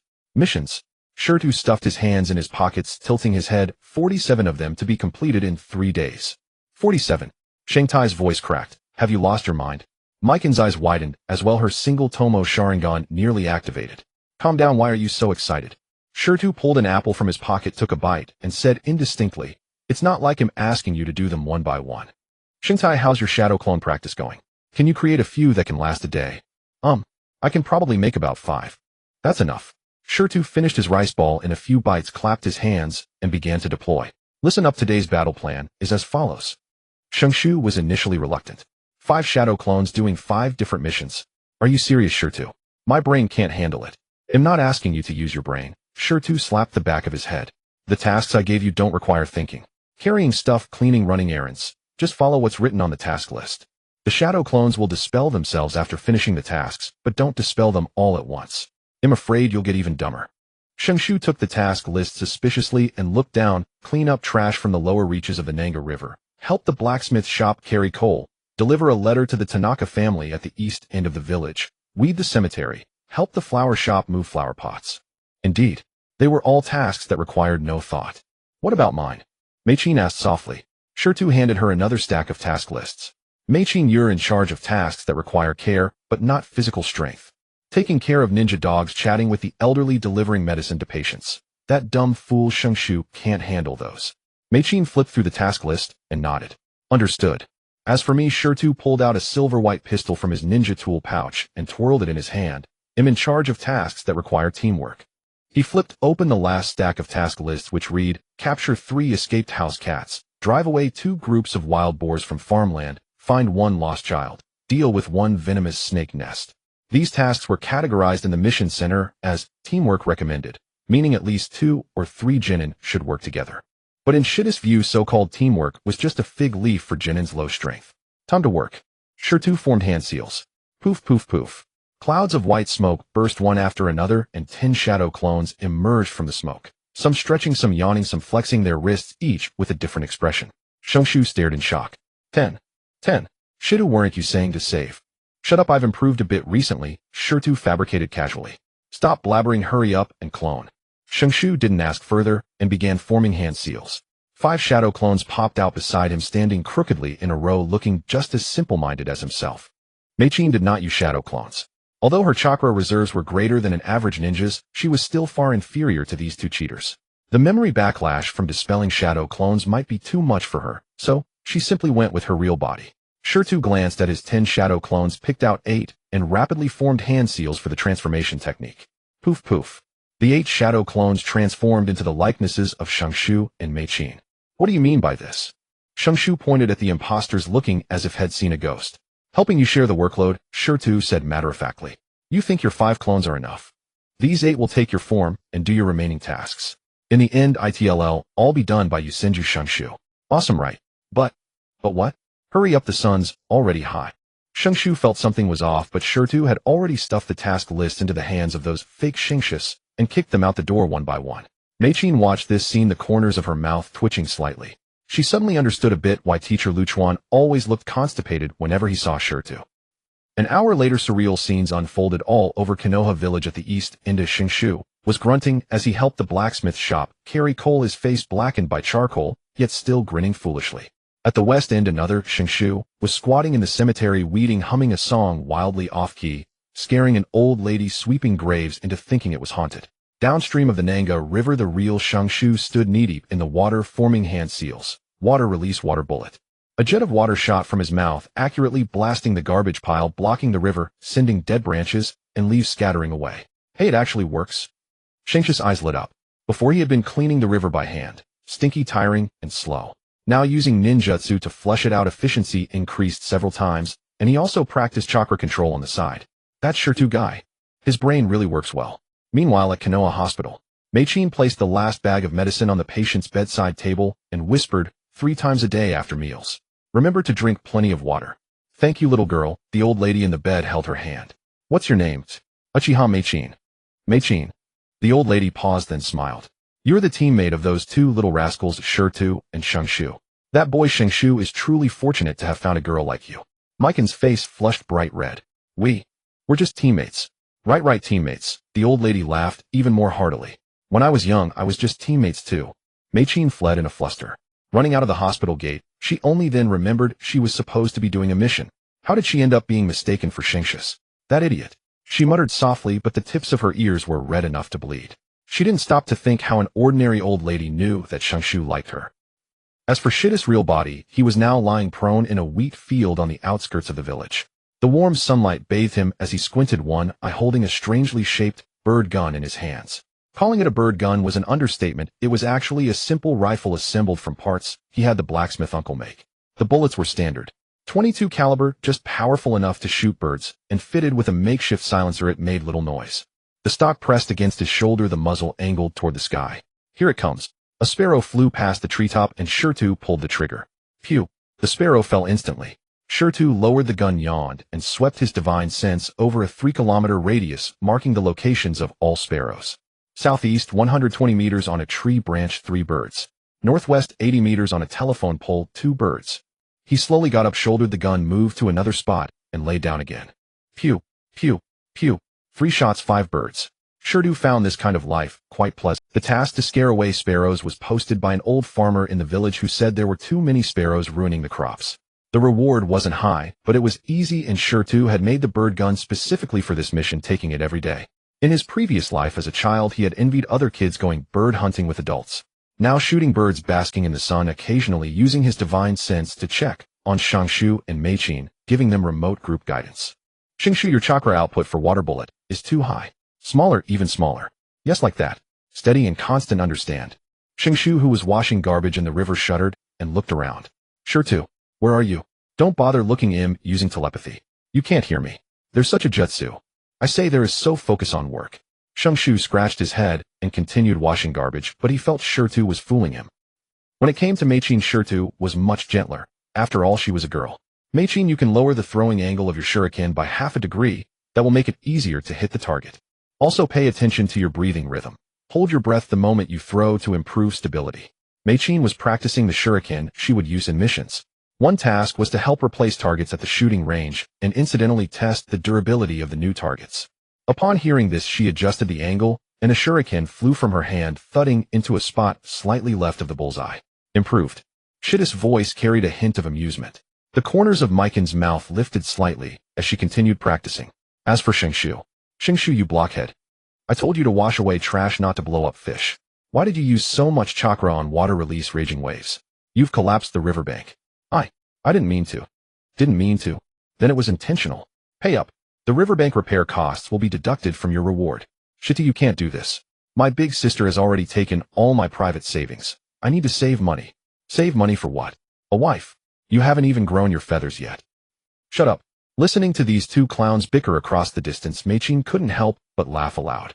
Although she found it strange that Shirtu could use a technique similar to the Yamanaka clan's secret arts, she knew not to ask what she shouldn't. All she had to do was trust her teammates. And so Team 7 launched into a frenzied mission sweeping mode.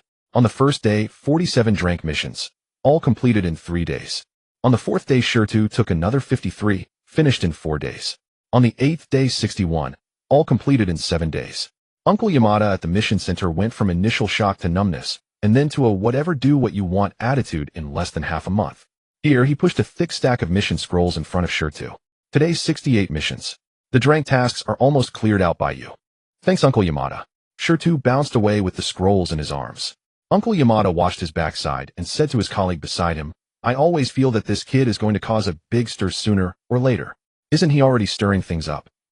True. Xingshu was opposed to taking so many missions at first. Shoulda have you gone crazy? Dozens of missions every day. We're not pack mules. Shitu, counting the day's earnings without looking up, said, Do you know what the 1 0-hour rule is? What? Can you say something I can understand? What I mean is to become an expert in something you need to practice for at least 10,000 hours. Then what? And right now your chakra control is still terrible. These missions are perfect for practice. Shirtu counted on his fingers. Cleaning rivers trains the precision of water release. Carrying things trains taijutsu and stamina. Weeding trains shuriken. Delivering letters trains running speed and chakra distribution. Each mission is a tailored training session, understand? Xingshu blinked. So, you took all these missions just for my training. What else? Shirtu rolled his eyes. You think I enjoy doing these crappy things? It's all for a blockhead like you. Xingshu's eyes reddened, almost teary with emotion. Shirtu. Shirtu kicked him out the door and muttered to himself, this blockhead is so easy to fool. The truth was the main reason he took so many missions was that he hated the hassle. Taking them all at once saved him the trouble of running to the mission center every day. Once the drank missions were cleared, there would be no more useless tasks for them. But he couldn't say that. If he did, Xingshu would quit. Meichin, however, quickly understood Shida's intention. The missions she took were mostly light physical tasks like caring for ninja hounds, chatting with the elderly, and delivering medicine. On the surface, completely unrelated to ninja training. But on second thought, caring for ninja hounds meant dealing with the Inuzuka clan's hounds, which trained communication skills and animal affinity, exactly what the Uchiha clan lacked. Chatting with the elderly, those retired old ninjas were living encyclopedias. A brief chat could yield valuable experience, and through the elders' mouths the villagers' misunderstanding of Uchiha arrogance could be dispelled. Delivering medicine required memorizing the locations of Konoha Hospital's various departments and patients' room numbers, training memory, and route planning. Many of the patients were ninjas injured on missions, so becoming familiar with them would be a great help to her. Shituken, Meichin found him after a mission one day. "Thank you." "For what?" "For choosing my missions," she said softly. "They are all very suitable for me." Shirtu waved his hand. "You're our team's lucky star. Just focus on being pretty. Let Xingshu handle the heavy lifting." Meichin blushed. "No, that's not true. Xingshuken is actually very smart." "Meichin, sometimes lying against your conscience is bad for your health. It can lead to infertility." This. Soon Meichin realized Shirtu was joking. They exchanged a look and burst out laughing. Time, that treacherous woman runs faster than a rabbit bouncing along with those two lumps. 3 months, gone just like that. At Konoha's mission center, the Drank missions were basically wiped clean by Team 7. Not just almost done, but truly gone. Because every day as soon as the mission list was released, Shirtu would grab everything he could. Currently, the Drank mission board on the wall was completely empty. Not even a scrap of paper remained. Uncle Yamada sat behind the counter twirling his pen in boredom. He hadn't issued a single Drank mission to any Genin team for a full 5 days. Because they were all done by Team 7-0, and the speed at which new missions were released couldn't keep up with the pace of those 3 young monsters. Yamada-senpai, a young chunin, leaned in. "Still no Drank missions today?" "No." "Then Team 7 today?" "They haven't come yet today." Uncle Yamada sighed. "But I suspect they will soon." As the words left his mouth, the door of the mission hall was kicked open. 3 small figures walked in. Who else could it be but Team 7? Shirtu walked at the front, hands in pockets, a sunbon dangling from his mouth, still with that insufferable look. Xingshu followed behind. After 3 months of missions, he had grown another notch taller. The baby fat on his face had receded considerably, and he looked more youthful. Meichin walked at the rear, still with that quiet demeanor, but her eyes were much more composed than 3 months ago. "Uncle Yamada." Shirtu bounced up to the counter, reaching for the mission list. "What missions do we have today?" Uncle Yamada stared at him with a blank expression. None. Shirtu was taken aback. "What do you mean?" Uncle Yamada said slowly, "that Drank missions have been cleared out by you. Not a single one left." Xingshu behind let out an "ah." "Then what do we do?" "No work today." Meichin frowned as well. "Not even one." "What about the clients who post missions?" "There are still clients." Uncle Yamada flipped through the register, "but they're all new missions that take time to verify. None have been reviewed yet. The earliest they can be posted is tomorrow." Stone stroked his chin, lost in thought. He wasn't particularly keen on completing missions. Over the past 3 months his savings had doubled, and the branch of Taste of Stone had opened in the major cities of the Fire Nation. The meager rewards from Drank missions were hardly enough to cover his pocket money. However, the problem was that suddenly not doing missions felt a bit awkward. Cultivation. Although the visualization technique progressed slowly, he improved daily. The second step of 3-dimensional visualization had stumped him for years, yet there had been no qualitative leap. He had learned all the ninjutsu he needed, even creating quite a few of his own. Continuing to practice was merely a matter of proficiency, and at present it wasn't advisable to release ninjutsu in the village since Orochimaru was always watching him. The art of explosions had also reached a bottleneck. Given the current materials science in the ninja world, it would be challenging to achieve breakthrough progress in the short term. After all, he couldn't use chakra metal as bomb casings, could he? Forget it. Stone turned and walked outside. "Let's take the day off and go home to rest." Shoju's eyes lit up. "Really? Then I'll go shopping with Mikoto." "Shopping?" Stone turned back and glared at him. "You want to go on a date with Mikoto, don't you?" He. Thinking too much, no way. You and Mikoto should also go home and rest. Since there are no missions, it's a good time to recharge.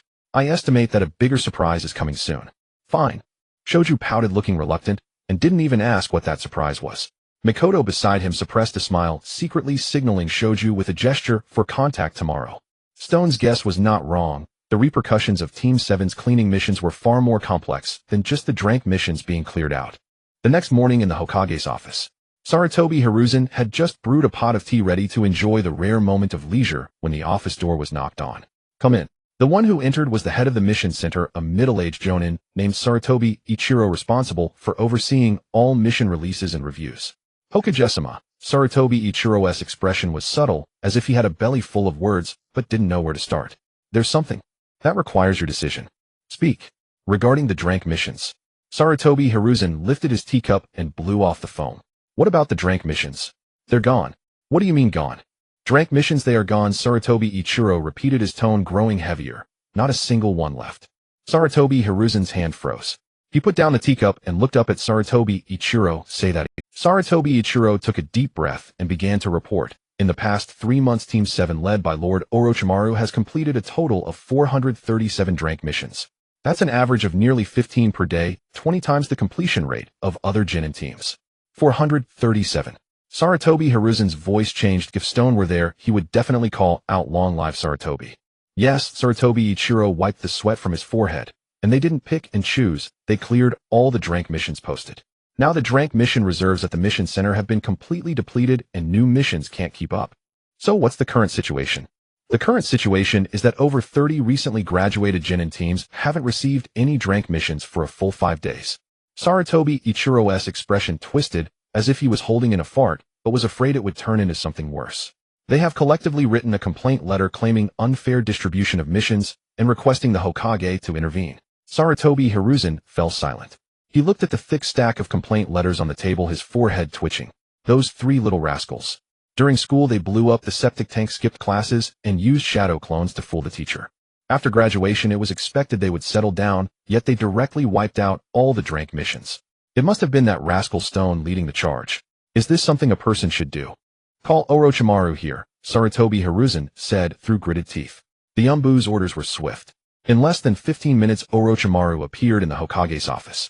He still looked the same, with long hair cascading down a pale complexion, but his snake-like eyes carried a hint of indolence, likely due to the past 3 months of leisure. Sensei, you called for me. Sarutobi Hiruzen pushed the complaint letter towards him. Take a look. Orochimaru picked up the top letter, glanced at it, and the corners of his mouth lifted slightly. Your students are too diligent. Sarutobi Hiruzen emphasized the word too. He pointed at the complaint letters. 437 drank missions in 3 months. Now other Genin teams have nothing to do, and there's a mountain of complaint letters on the table. Orochimaru put down the complaint letter, his tone calm. So what does the sensei mean? What do you think I mean? Sarutobi Hiruzen slammed the table. Those 3 little rascals have finished all the drank missions. What about the other Genin? They also need to train, earn money, and gain experience. That's their lack of ability, a survival of the fittest. You should know that better than I do, sensei.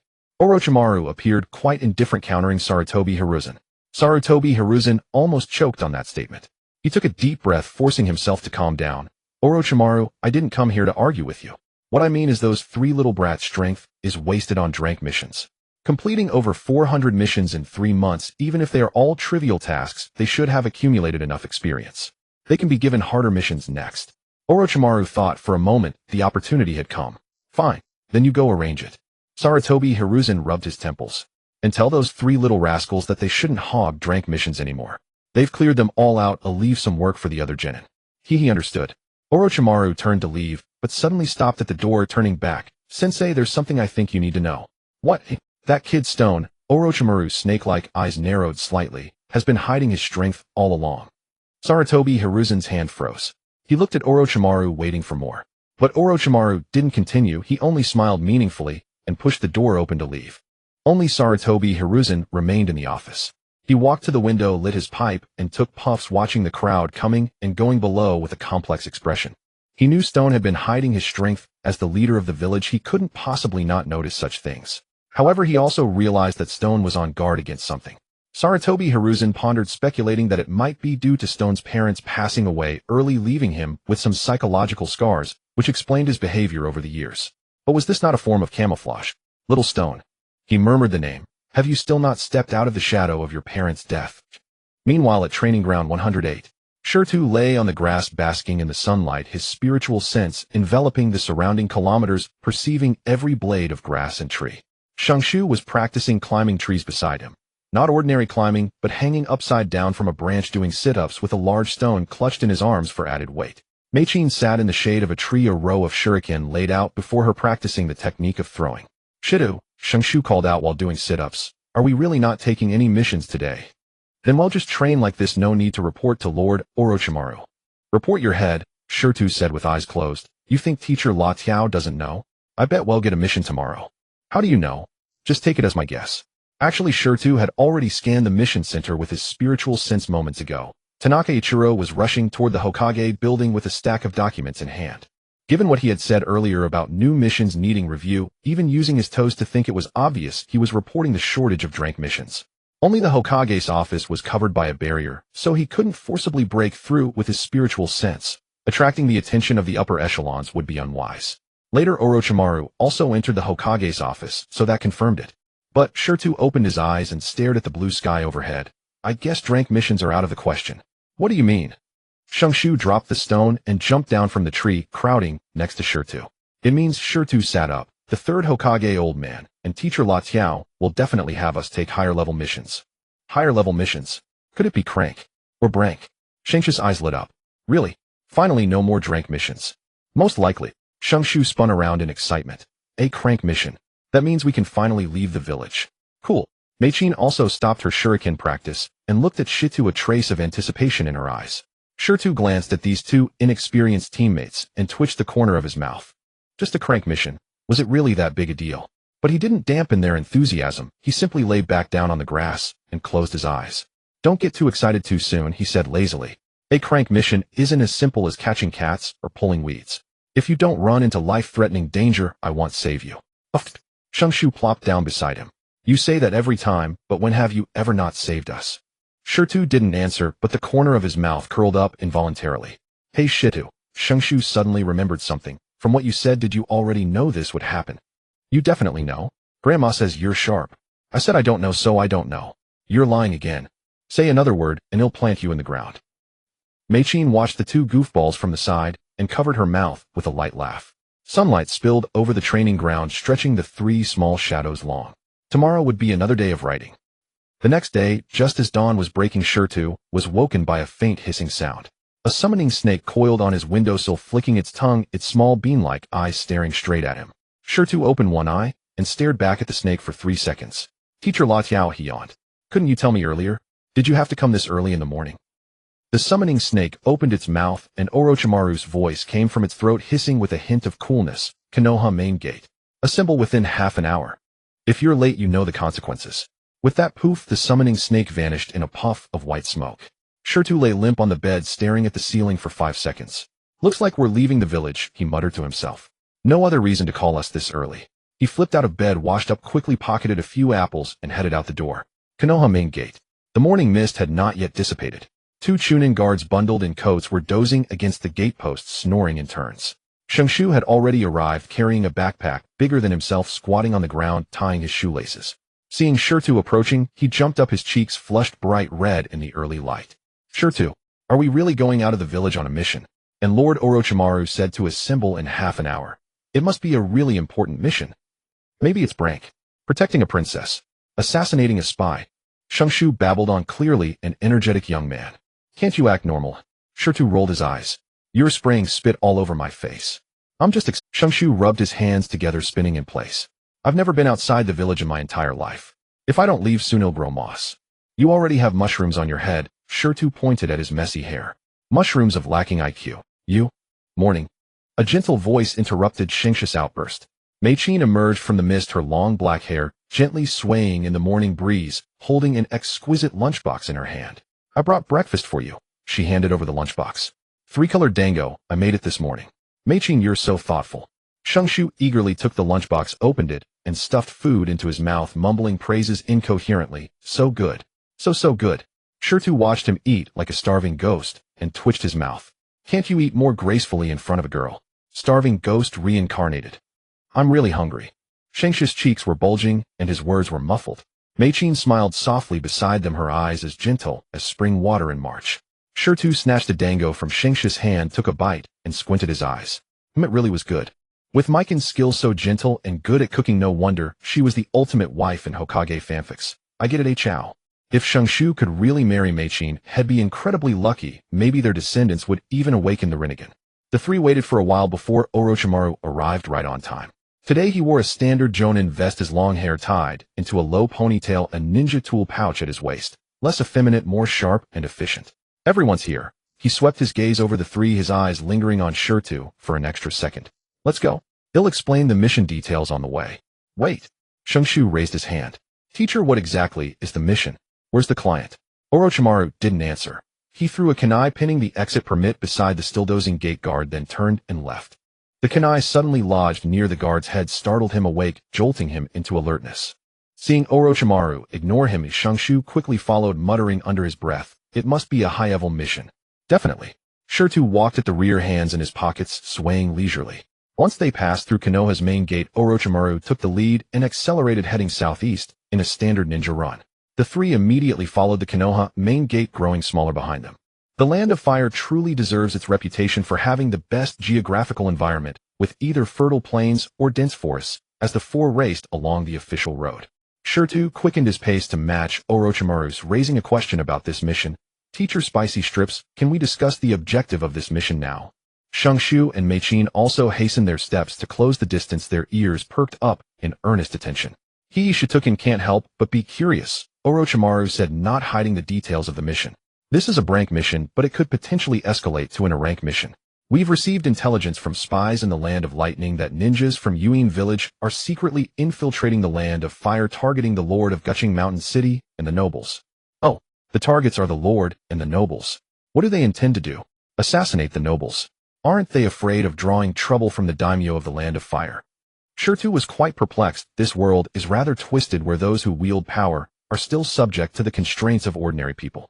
Orochimaru was unsure how to respond to Shita's question. They probably don't have the guts for that, but it is possible to manipulate the nobles to achieve strategic aims, or reach some kind of agreement with the nobles, right? Shirtu continued Orochimaru's line of thought. Orochimaru looked at Shirtu seriously, a glint of approval in his eyes. Shituken, you're very clever. Your perspective on the issue doesn't seem like that of a freshly graduated genin. Not really, I've graduated for over 3 months, am not a recent graduate, Shirtu shamelessly replied, leaving Orochimaru momentarily speechless. Shungshu and Meichin, who were behind, looked like they wanted to laugh, but dared not. Shungshu almost lost his footing. Haha, just kidding. Teacher, please tell us how we should proceed with this mission. Shirtu quickly changed the subject, knowing it wouldn't be good if Orochimaru held a grudge. Orochimaru shook his head slightly. Shita's troublesome personality was still hard to adapt to. Our objective this time is to ascertain Yuin's intentions. It would be best to eliminate this group from Yuin. If the nobles of Gushing Mountain City are colluding with Yuin, we may need to deal with them all, if necessary.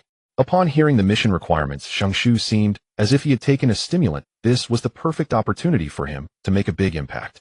Teacher Orochimaru, just watch, we will definitely complete this mission perfectly.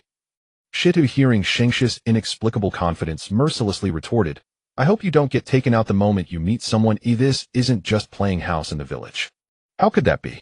Senju Shungshu. Why should I fear mere Yui? Shungshu's reckless personality seemed to have no concept of caution. Shirtu rolled his eyes, not wanting to argue with this fool. Alright, let's speed up and aim to reach Gushing Mountain City sooner. Orochimaru interrupted Shungshu's daydreaming and issued the command. Yes, X3. A while later, 4 figures darted through the forest, stepping on branches, jumping from tree trunks, landing and leaping again with fluid movements. Even monkeys would shout, Master, please take me as your disciple. Orochimaru led the way, maintaining a speed that was neither too fast nor too slow, just above that of a chunin. Shungshu followed closely behind, carrying his large backpack, each step particularly steady while humming an off-key tune. Meichin was third, her steps light and breathing steady, but fine beads of sweat had already formed. Shirtu lagged behind, running in a manner that hardly resembled a ninja, with both hands still in his pockets, a stick of dango in his mouth. Each step he took was several meters long, exuding an air of leisurely ease. Shituken, Orochimaru called from the front without turning back, his voice carried by the wind. Don't you think your way of traveling is tiring? Of course it's tiring. Shirtu shouted, my legs are all wobbly. Teacher Spicy Strips, could you slow down a bit? Have some consideration for your subordinates. I'm still just a kid. With your low chakra capacity, Orochimaru replied with a hint of amusement, theoretically you should have fallen behind by now. What if I have low chakra? Shirtu rolled his eyes. I have great stamina. Look, I've been running like this for half the day and my face isn't flushed, and I'm not out of breath. What does that mean? It means my physical condition is excellent. He patted his not-so-muscular arm, looking as if he was challenging anyone to disagree. Orochimaru fell silent for a moment before finally nodding. Let's push for another 2 hours, then take a break. 2 hours. Shirtu frowned. Meichin can't hold on much longer. What nonsense are you talking about? Shirtu jumped down from the tree and walked up to her. Look at you, your face is as pale as paper, your legs are shaking. If you keep going you won't even need the enemy to attack, you'll collapse on your own. Meichin bit her lip, her eyes slightly red. She knew Shirtu was right, but she didn't want to be a burden. She was a member of the Uchiha clan and part of Team 7A, as she didn't want to become a liability. Shituken, she said softly, I can hold on a little longer. Hold on. Shirtu interrupted her bluntly. What does the ninja handbook say? Preserve your strength to deal with emergencies. If you exhaust your strength now, what will you do if you encounter an enemy? Have Shinshu carry you. Come here, he turned to Shinshu. Shinshu ran over eagerly. You carry Meichin. Huh. Shinshu was taken aback. Huh. What is this? Are you stuttering? I'm still trying to think here. It's not. Shinshu scratched his head, glancing at Meichin. Meichin doesn't want to. She's a girl. When she says no, it usually means yes. What are you hesitating for, you little man? Shirtu slapped him on the back of the head. It's a command. You must carry her. You blockhead, you're useless even when given a chance.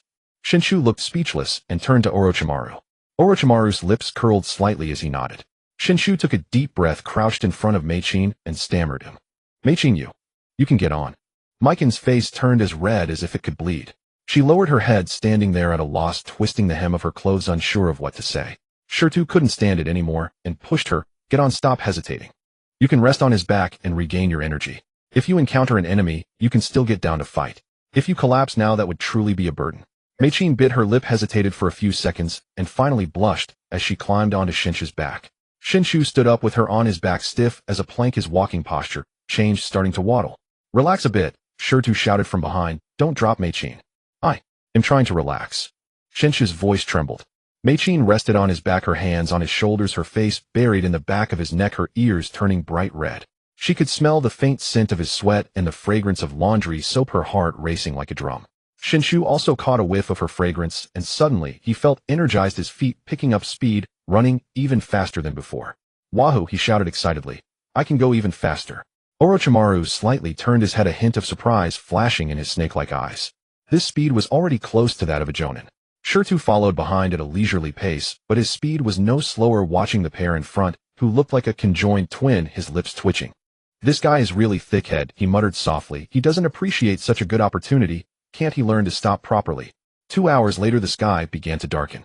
Orochimaru stopped in a valley. Well, rest here tonight. He looked around and pointed to a rock wall halfway up the mountain there.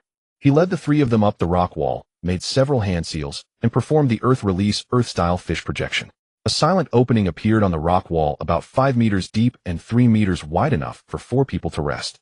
Shinshu set Meichin down, and his legs went weak, nearly kneeling on the ground. My legs are cramping. He grimaced, rubbing his thigh, his expression a mix of pain and satisfaction. Meichin stood beside him, her head lowered, her face as red as a cooked shrimp. Thank you, Shinshuken. It's nothing. Shinshu scratched his head, grinning foolishly. You're not heavy or anything. Shirtu rolled his eyes, almost unable to recover. He circled around the cliff, casually scattering some 4-legged nails in the grass, and set up a few trigger traps at key locations, all of which he made himself, without any chakra fluctuations, purely relying on physical triggers. Orochimaru leaned against the cave entrance, watching Shirtu busily moving around below the light, and his snake-like eyes flickering. Shituken, your alertness methods are quite interesting. Of course, Shirtu clapped his hands and walked into the cave. Traps without chakra fluctuations are the real traps. Things like explosive tags can be easily detected by perceptive ninjas if they pay a little attention. They aren't very useful.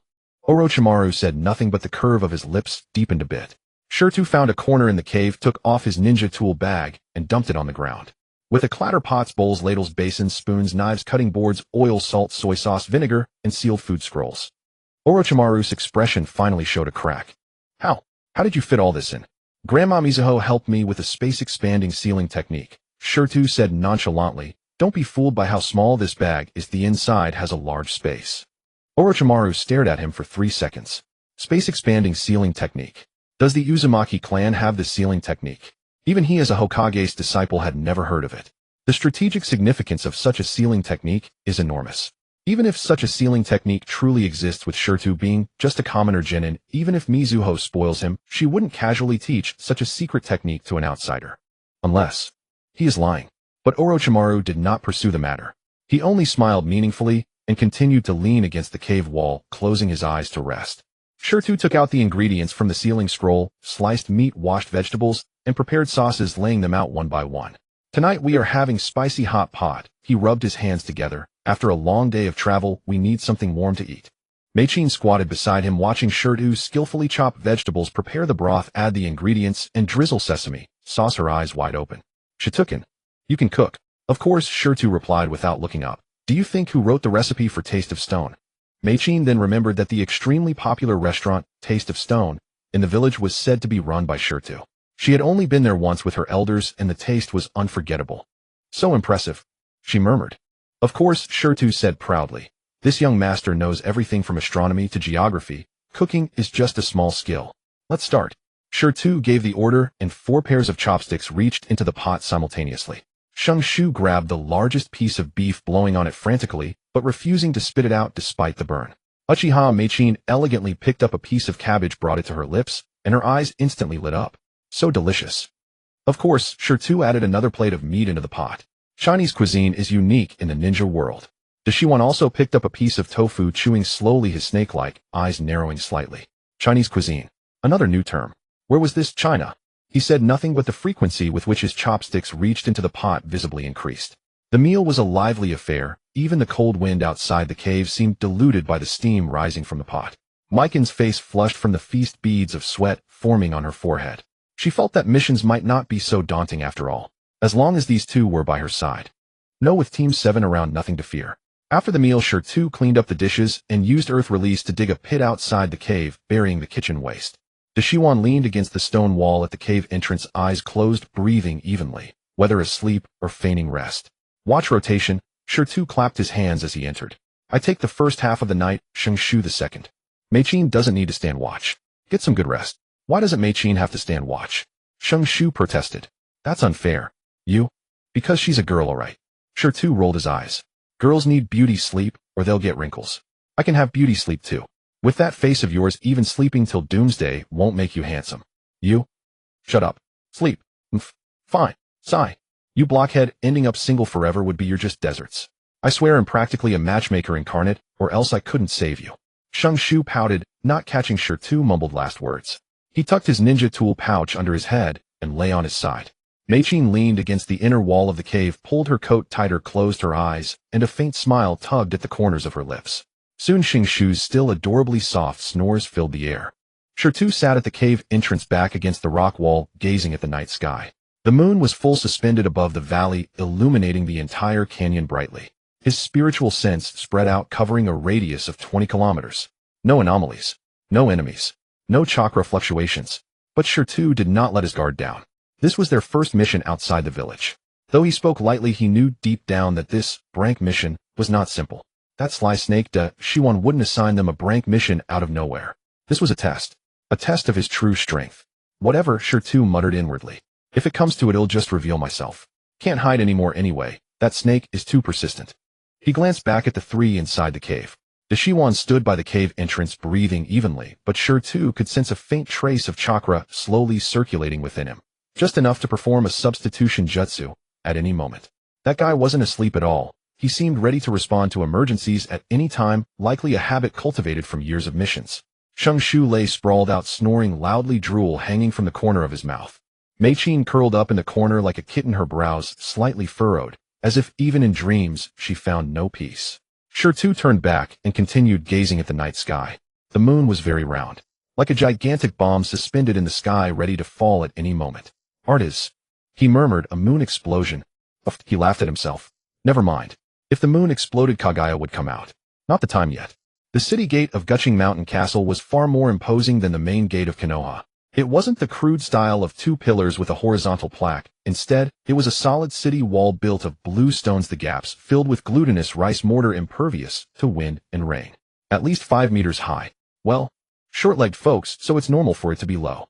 The gate passage was wide enough for 4 ox carts to pass side by side. On the lintel were engraved 2 large golden characters, Guching Mountain Castle, which glinted in the sunlight. 3 adults stood at the city gate, tilting their heads up, each with a different expression. The one in front was a burly man with a full beard, eyes wide open and mouth agape. Wow, this gate is way more impressive than Konoha's.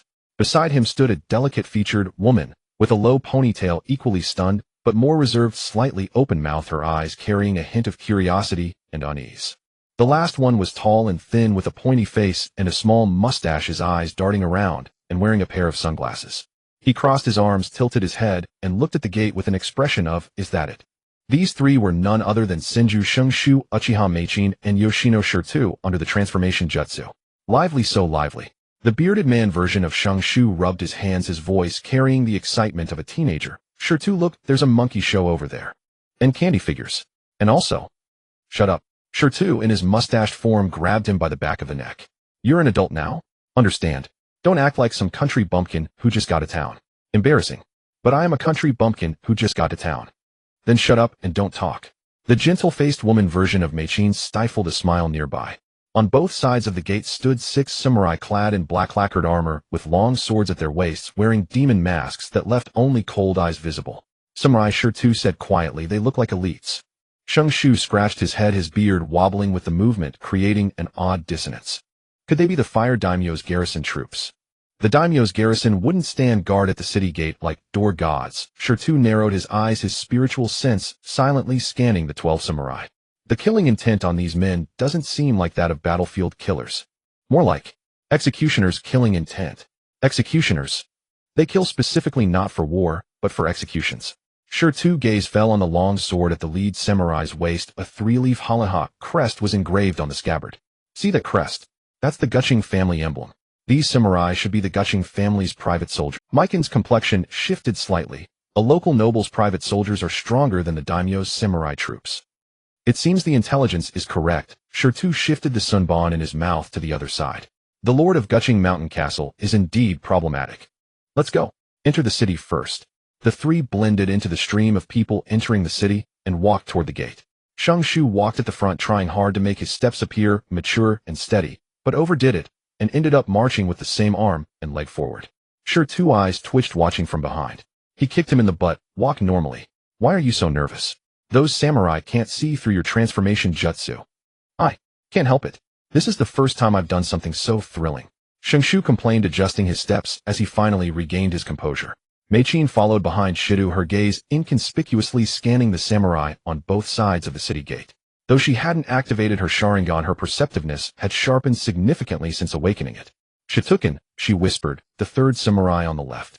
The dark red stain on his sword hilt. Doesn't it look like dried blood? Shirtu glanced in the direction she indicated and confirmed it. Indeed, the 3-leaf hollyhock crest on that samurai's sword hilt was stained a dark crimson, as if it had been soaked in blood and never properly cleaned. Shirtu averted his gaze. Keep this in mind. If we're discovered, eliminate them quickly and leave. Change your appearance before returning. Don't reveal our identity as Konoha ninjas. Shungshu turned back, his face alight with excitement. Will we get into a fight? I only said if. Shirtu rolled his eyes. You're hoping for a fight, aren't you? Once we find the Cloud Ninjas, you can have all the fights you want. But tone down that expression. Don't look so fierce. I'm not fierce. The face you're wearing could scare a child. Shungshu immediately tried to make his expression appear kindly, but he overdid it, ending up cross-eyed. Shirtu pressed his hand to his forehead in exasperation. Meichin couldn't help but let out a soft pft of laughter, quickly covering her mouth. Fortunately, the guards at the gate merely conducted a routine check, asking, "What is your business in the city?" before letting them pass. Perhaps they deemed the three ordinary individuals with their simple attire to be unremarkable. Once inside the city, Shungshu could no longer contain himself, peering around every which way. The prosperity of Guching Shansheng far surpassed that of Konoha at the time. Although Konoha had emerged victorious in the First Shinobi World War, having fought only the Land of Lightning, they had lost the Second Hokage in the process. Many merchants and civilians had yet to consider relocating to Konoha. This city, however, being one of the major cities of the Land of Fire, was exceedingly bustling. The main street, paved with blue stone slabs, spanned a full 10 meters in width. On both sides stood rows of shops in close succession. Cloth stores, grain shops, forges, herbal pharmacies, tea houses, and taverns, their signboards and banners rustling in the wind. The flow of pedestrians on the street was equally diverse. There were peddlers carrying loads on shoulder poles, merchants leading mules and horses, aristocratic youths twirling folding fans, veiled women porters hauling heavy bundles, and many merchants dressed in styles different from the Land of Fire, some from the Land of Wind, some from the Land of Earth, and even a few with dark skin unmistakably from the Land of Lightning. So many people. Shangsh's eyes were dazzled, and he nearly collided with an old farmer carrying a load of night soil, but Shirtu yanked him back. Watch where you're going. Shirtu shot him an exasperated glare. Why are you so reckless? Oh. Shungshu scratched his head, then his eyes lit up as he pointed at a shop by the street. Shoulda look. Isn't that your branch store? Shirtu followed his pointing finger and twitched his mouth. It was a restaurant with a black and gold signboard hanging above the entrance stone's flavors. Perfect, Shirtu said, stepping toward the shop. Lunch is sorted. Huh, aren't we here on a mission? Shu retorted, though his feet followed faster than anyone else's. Meichin smiled helplessly and followed suit. The interior layout resembled the main branch in Konoha. Round tables, rotating glass plates, warm yellow lighting, and even the menu hanging on the wall was identical. It was peak dining hour, and the place was packed with patrons clinking glasses and a rich aroma filling the air. Shirtu stopped at the counter and tapped on its surface. The shopkeeper was a middle-aged man in his 40s with a round face and small eyes that, though tiny, revealed a keen shrewdness. 3 guests, please come in. The shopkeeper looked up, a professional smile plastered on his face. Shirtu said nothing but tapped 3 times on the counter, twice short, once long. The shopkeeper's expression shifted instantly. He casually called out, 3 guests, please take a private room upstairs. The window seats offer a fine view. With that, he personally led the trio up to the 2nd floor and pushed open the door to the farthest room marked with a wooden plaque bearing the character Maple. As soon as the door closed, the shopkeeper's demeanor changed entirely, his voice lowered in respectful deference. Young master, is that you? Shirtu dispelled his transformation technique, reverting with a bang to his small childlike form, grinning as he plopped down onto a chair. It's me. Did Uncle Chodao open this branch here? Next step, is he going to expand overseas? The shopkeeper also dispelled his transformation technique, revealing a plump face. None other than Chodao Tangdong, a Jonin of the Chodao clan. Chief Torafu said, you've been busy with missions lately. Tangdong said, his eyes crinkling into a slit as he smiled. I never expected you to show up in Gucheng Shansheng.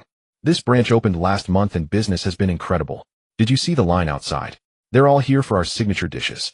Shu and Meichin also dispelled their transformations and sat down beside Shirtu.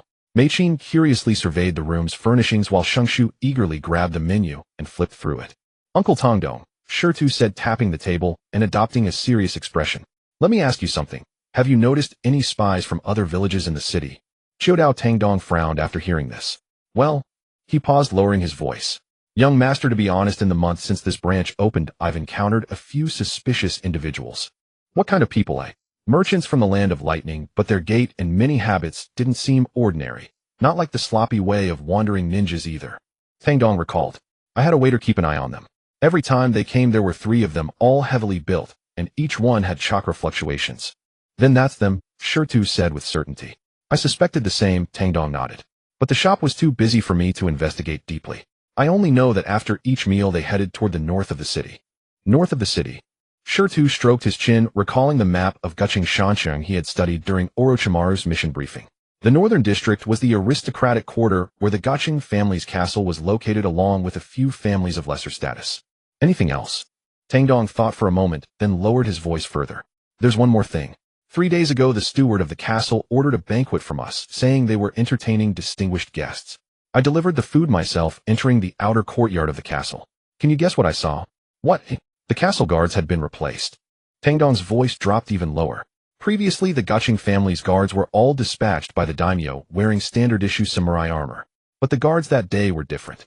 Each one was extraordinary, exuding an imposing presence, clearly elites. Moreover, those so-called distinguished guests all had considerable chakra reactions. If I hadn't prepared a sealing technique beforehand to suppress my own chakra, they might have detected me.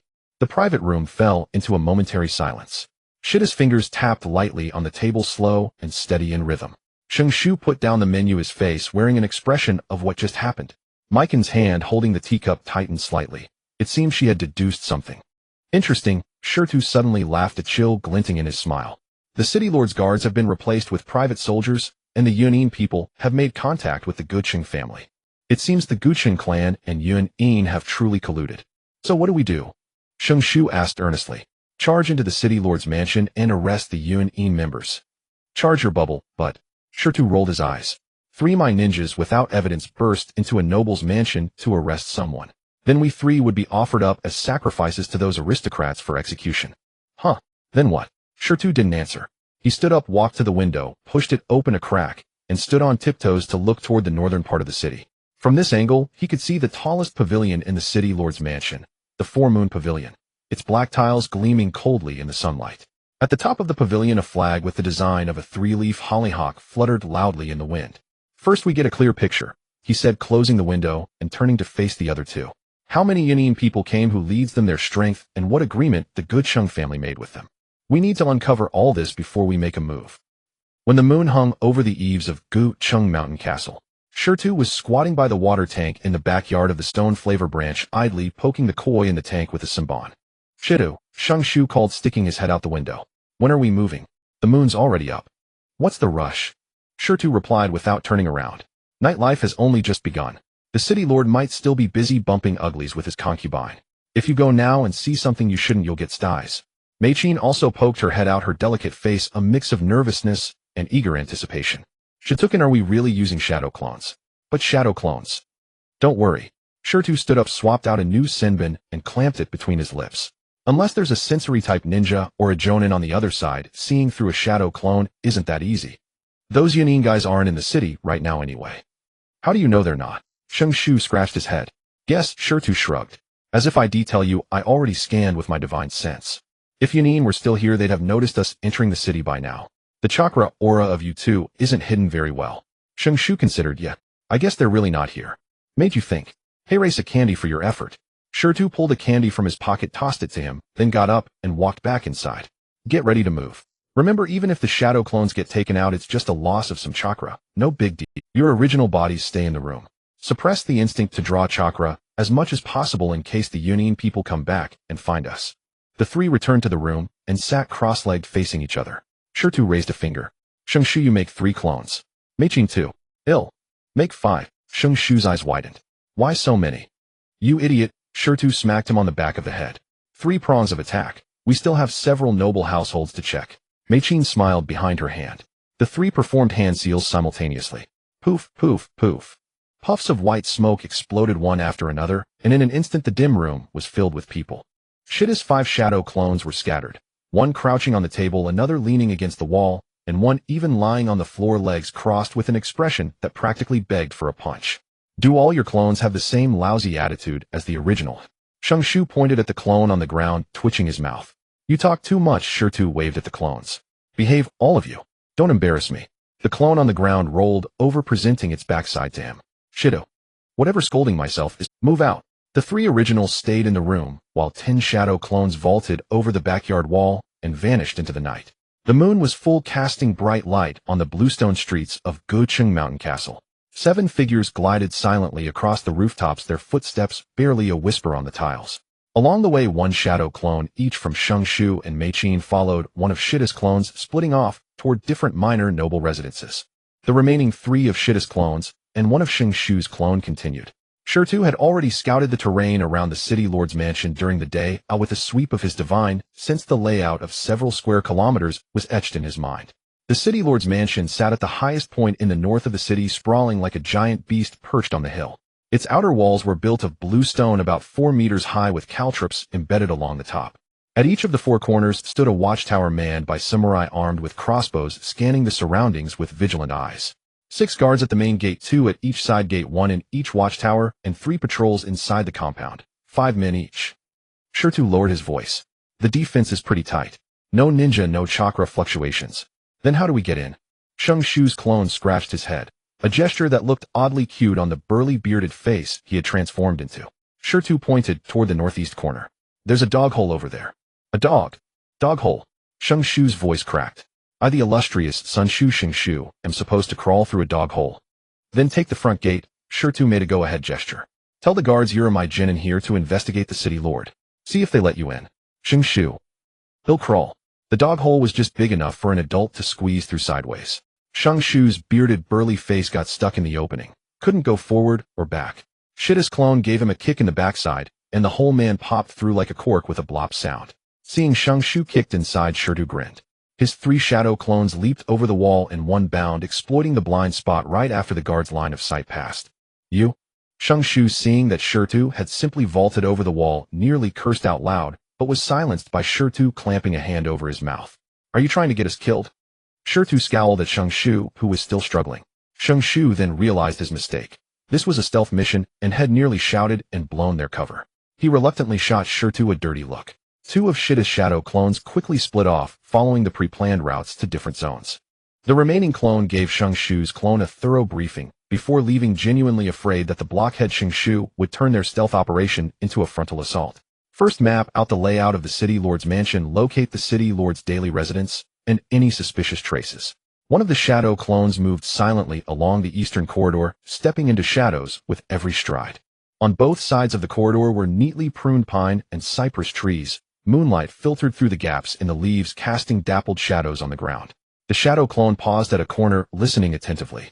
The sound of patrolling warriors echoed from ahead, accompanied by the faint clinking of armor.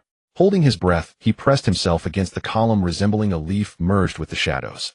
5 warriors passed in front of him, the nearest one less than 2 meters away. He could even smell the sweat and rust emanating from the other. Once the footsteps faded away, he slipped out from behind the column, continuing deeper within. His target was the back residence of the City Lord's manor. The places where men hide secrets are few: study bedroom or secret chamber. The study is a place for handling official business where too many private matters cannot be concealed. The secret chamber is the most likely to be monitored, and for a ninja, a secret chamber, without sealing techniques, is much like an ordinary room. The most probable location, ironically, is the inconspicuous back residence. The back residence is where the City Lord feels most at ease, and there he is most likely to reveal a flaw. The shadow clone passed through a moon gate, entering the back residence area. The layout here was far more exquisite than the front courtyard, with artificial hills, ponds, flower beds, and pavilions, all exuding an air of noble elegance. Several independent 2-story buildings were scattered about, each with lanterns hanging in front adorned with different patterns. This should be the residence of the City Lord's legal concubine. The shadow clone murmured to himself. Just as he was about to approach the nearest building, a sudden chill ran through his heart. There was a subtle fluctuation of chakra. It was weak, but it was indeed present. Even his main Bodhi's divine sense had not detected it. The shadow clone immediately retreated, blending into the shadows of the artificial hill. In his line of sight, a slender figure was sitting by the second-floor window of that building, holding a scroll. It was a woman. The woman's chakra fluctuations bore traces of being concealed by a barrier. However, such barriers were ineffective against the stone shadow clone's close observation. Moreover, this woman had at least a chakra level of a chunin. The shadow clone noted this discovery and quietly exited the back residence. Meanwhile, the clone of Shinshu was wandering aimlessly in the front courtyard. He wasn't avoiding a serious investigation, he simply didn't know what to look for. Suspicious traces. Suspicious traces. He muttered while gazing around. What exactly are suspicious traces? He passed by the stable and saw several robust horses. The horses are well taken care of. He walked past the storeroom, observing it piled high with grain sacks and wooden boxes. The food reserves are quite sufficient. He walked past the weapon storage, noticing dozens of swords and spears hanging on the walls. The weapons are surprisingly new. Shinshu commented as if he were shopping. If Shirtu were here, he would probably have kicked him twice. He scratched his head, ready to change locations, when suddenly, he kicked something with his foot. Looking down, he saw a palm-sized wooden plaque inscribed with unfamiliar runes. What is this? He picked up the plaque, examining it closely, but couldn't discern its significance, so he casually tucked it into his tool pouch. Shirtu seemed to have said that if he found something he didn't understand, he should keep it and show it to him later. Although Shinshu wasn't the brightest, his memory was decent. After another round, Shinshu discovered several empty wine jars in a secluded corner. The jars were haphazardly piled in a corner, the ceiling clay at the tops pried open, leaving them completely empty. He squatted down and sniffed one of the jars. The scent of wine was faint, but there was an elusive bitterness. This wine. He frowned, sniffing again. Wait, this doesn't seem like wine from the Land of Fire. The wine from the Land of Fire primarily consists of clear and rice wines, which are sweeter in taste. But the lingering aroma from this jar carried a spiciness and bitterness. Though Shinshu didn't drink, Tsunade enjoyed it at home, so he had some say about wine. Could this flavor belong to the Land of Lightning? Those barbarians loved strong liquor. The wine from the Land of Lightning. He placed the jar back in its original spot, standing up. Did someone from Yunin drink here? This discovery excited him. He finally found a bit of suspicious trace. 2 hours later, the shadow clones gathered at the predetermined location. Shida's clone squatted in the corner, and after listening to Shinshu's report, his expression remained unchanged. There's a woman with chakra fluctuations in the back residence, and a wine jar from the Land of Lightning was found next to the weapon storage. He summarized, neither of these discoveries is significant. What should we do then? Shinshu asked. The current evidence is insufficient to indicate a collusion between Yunin and the City Lord. Then what do we do next? Shirtu glanced at him, sighing. He was trying to train him, yet he couldn't even think. Let's head back for now and dispel the shadow clones. The clones dissipated and their memories returned to the main body. In the hotel's back courtyard room, Shirtu opened his eyes, rubbing his temples. Soon after, the other 2 shadow clones also dissipated. Shinshu and Meichin also finished processing the memories of their clones, each displaying various expressions. After exchanging their findings, Shirtu asked the two to analyze the current intelligence. Regarding that woman in the back residence, Meichin spoke first. Shitukin, you said her chakra level is at least that of a chunin. How could a noble's concubine possibly be a chunin? Good question. Shirtu sat cross-legged, straightening his posture. There are two possibilities. First, she is a ninja trained by the city lord himself, disguised as a concubine to protect him. Second, she is a spy sent by Yunin to monitor the city lord. If she is a spy from Yunin. Shinshu frowned. Does the city lord know? He might know or he might not, Shirtu shrugged. But regardless, this woman is the key. Should we go directly to the back residence tomorrow to find her? Let's not be foolish, Shirtu rolled his eyes. To confront her without evidence is akin to proclaiming there's no silver here in a den of thieves. Shirtu did not answer directly, but looked at Meichin. Meichin analyzed what we should do next. Meichin pondered for a moment and said, if that woman possesses chunin strength, we cannot confront her directly, otherwise it will definitely create a commotion. Shirtu nodded, signaling her to continue. To ascertain whether the city lord is colluding with Yunin, we have only two methods. Really? There are actually two methods, Meichin. You are quite smart. Shinshu looked at Meichin, who was analyzing with clarity, his eyes sparkling with admiration. Meichin felt a bit embarrassed by Shinshu's praise, and Shirtu kicked him, gesturing for Meichin to elaborate. Well, Meichin paused, then continued her analysis. With my illusion techniques, controlling ordinary people shouldn't be a problem. Thus we can either directly use illusion to control the city lord's subordinates to gather information, or directly control the city lord himself to obtain information directly from him. After finishing her analysis, Meichin looked at Shirtu. Shirtu found it somewhat plausible, but for a child just under 10 years old, having such awareness was already commendable. Alright, then we will proceed according to your plan, Meichin. First we'll control the subordinates to gather information. If that doesn't work, we will directly control the city lord. Shirtu decided to give Meichin's method a try, while having some idle time. Even if it gets exposed in the end, he could just blow the city lord's manor sky high.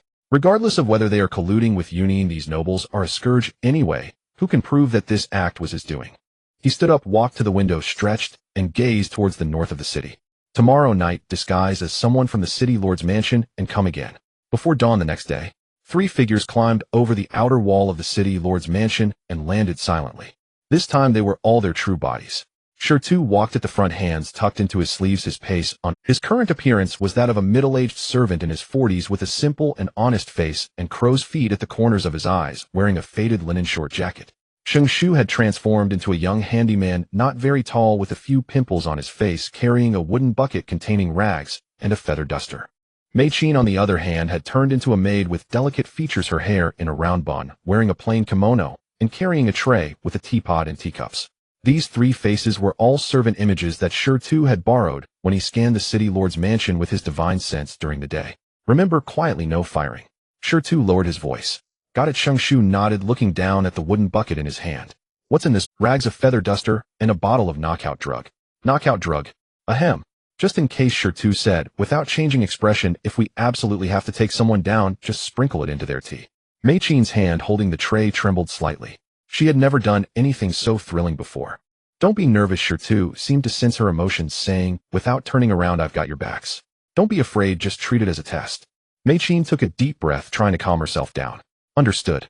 The three of them dispersed, each heading to their workstations. Shirtu carried a broom, leisurely sweeping along the corridor. His divine sense enveloped the entire city lord's mansion, every move of every person within his perception. As for the servants that the three had replaced, they were now tied up, tightly gagged, and stuffed into their own bedroom closet. They had been drugged by Shirtu with knockout drugs, sleeping like logs. The dosage was so strong that even an elephant would cry uncle. They would sleep for several days without any problem.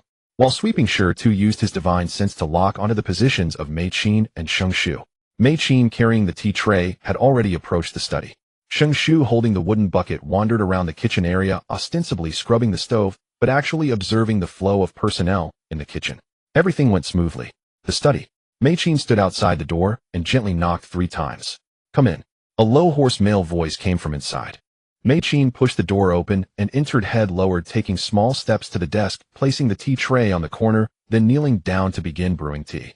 Her movements were fluid and seamless, pouring water, warming the cup, adding tea leaves, steeping. Each step executed with perfect precision. She had learned these etiquettes and skills from her mother since childhood, immersed in them. No wonder she was the most beloved wife of time travelers. Behind the desk sat a middle-aged man in his 50s. He was dressed in a deep purple haori and hakama with a family crest. His face was gaunt with high cheekbones and sunken eye sockets, but his eyes were sharp and spirited like an eagle's. This was the city lord of Guching Shanshingiching Eugene. He did not look at Mei Qin, his gaze fixed on a letter in front of him. As she brewed tea, Mei Qin observed the letter out of the corner of her eye. The letter paper was fine Japanese paper, its edges pressed with gold leaf. At the signature was a vermilion seal, the pattern, not the three-leaf hollyhock crest, but a few cloud motifs. The mark of Yunin village. Mei Qin's heart skipped a beat. She showed no abnormalities, steadily pushing the brewed tea to the city lord's hand, then stood up, bowed, and withdrew from the study. Throughout the entire process, the city lord did not spare her a glance. After leaving the study, fine beads of sweat had formed on Mei Qin's forehead. She did not linger, carrying the empty tray and hurrying away. Well done. Shirtu's voice suddenly rang in her mind, causing Mei Qin to almost stumble. Don't panic, it's me. Shirtu's voice carried a hint of amusement. The letter you saw just now was from the lady. Mei Qin nodded slightly, knowing that Shirtu could see her. Good, keep up the disguise. Next, try to find that woman in the rear residence. Mei Qin took a deep breath, adjusted her direction, and walked toward the rear residence carrying the tea tray. Meanwhile, Shanshu was scrubbing the stove in the kitchen. He scrubbed very diligently, even digging out the grease from the cracks of the stove with his fingernails.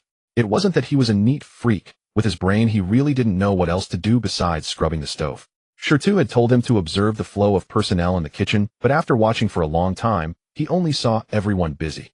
Chopping vegetables, tending the fire, washing greens. Nothing special. Just as he was about to change the water and continue scrubbing, a plump cook approached him. Eiju the cook whispered, her eyes suggestive, "Are you free tonight?" Shanshu stiffened all over. I. Stop pretending." The fat cook jabbed him with her elbow so hard that Shanshu almost fell headfirst into the stove. "Didn't you say last time you wanted to eat my noodles? Come to my room tonight, I'll make you noodles." Shanshu's face flushed bright red, and he almost lost his transformation technique. I still have to clean." "Clean what? You can clean later." The fat cook winked, then wiggled her plump hips and left.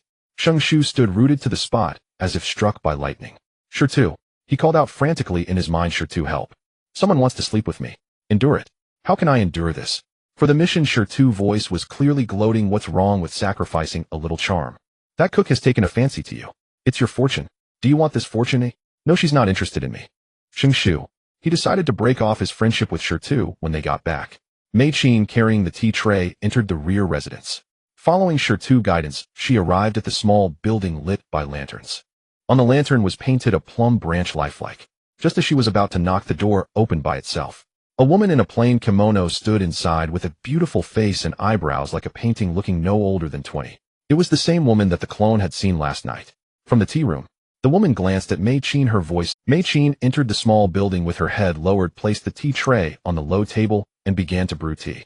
The woman's gaze lingered on her for a moment, then shifted away. "Is your tea room short of staff lately? Why the change?" "Xiao Mei is feeling unwell today," Mei Qin said in a steady voice. "I'm covering for her for the day." Oh, the woman seemed not to suspect anything, picking up the teacup and taking a sip. "The tea is brewed well. Thank you for your praise, madam." While tidying the tea set, Mei Qin observed the woman's room out of the corner of her eye. The room was elegantly decorated with a landscape painting hanging on the wall and a censer in the corner burning faint sandalwood incense.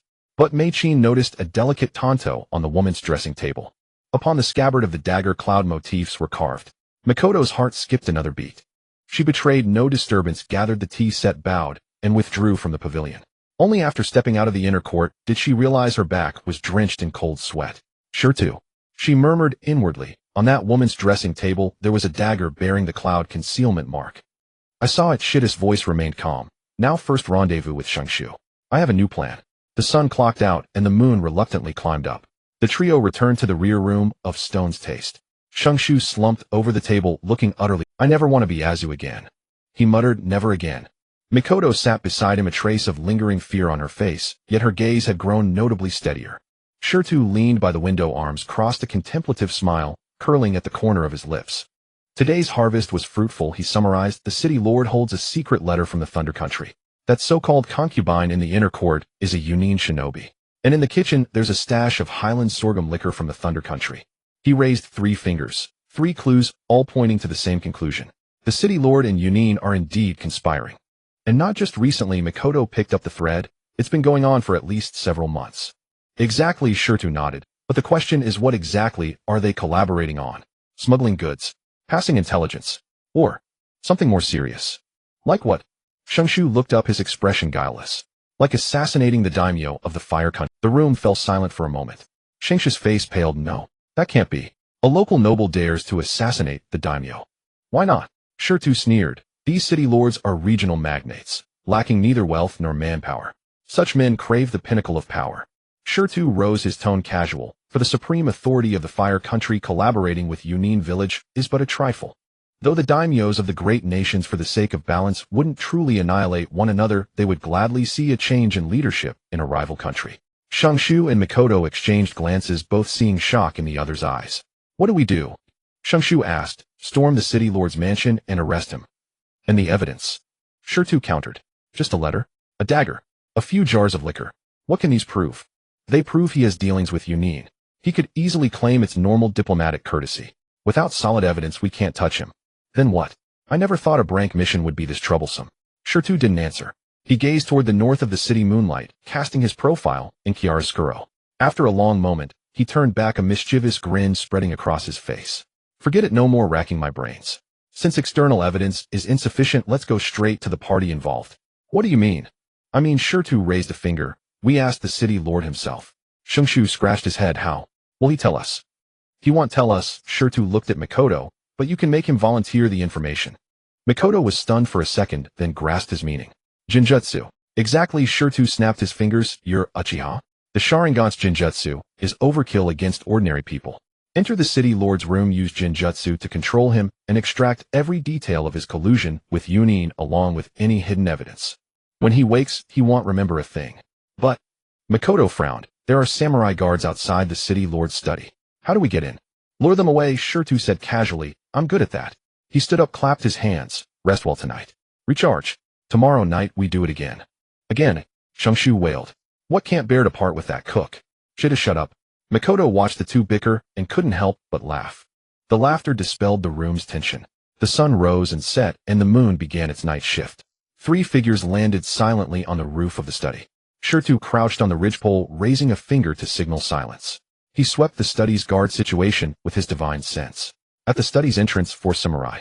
Behind the study's rear window, 2. Inside the study, city Lord Katsuragi Yukon riding under a lamp with a retainer standing beside him. 7 targets total.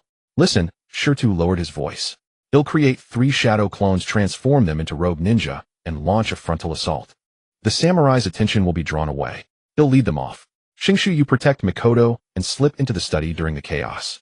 Mikoto used Jinjutsu on the city lord and extract every piece of intelligence he knows. Remember, do not reveal your identities as Konoha shinobi. Leave no trace. Once you have the information, evacuate immediately. Do not linger. Understood, they replied in unison. Shu formed hand seals. Poof, poof, poof.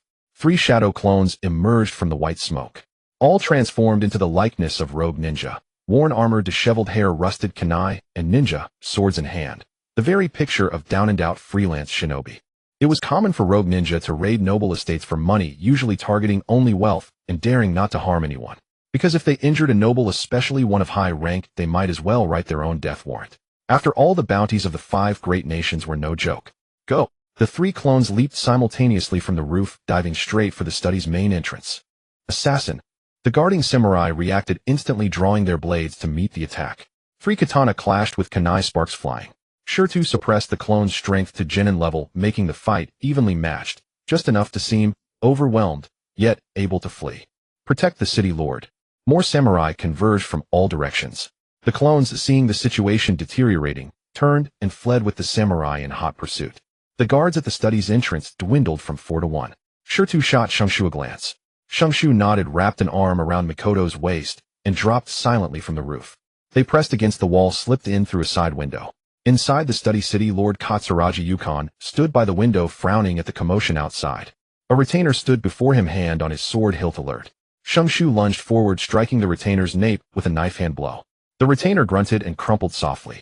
Katsuragi Yukon's pupils contracted. He was about to cry out when Mikoto appeared before him.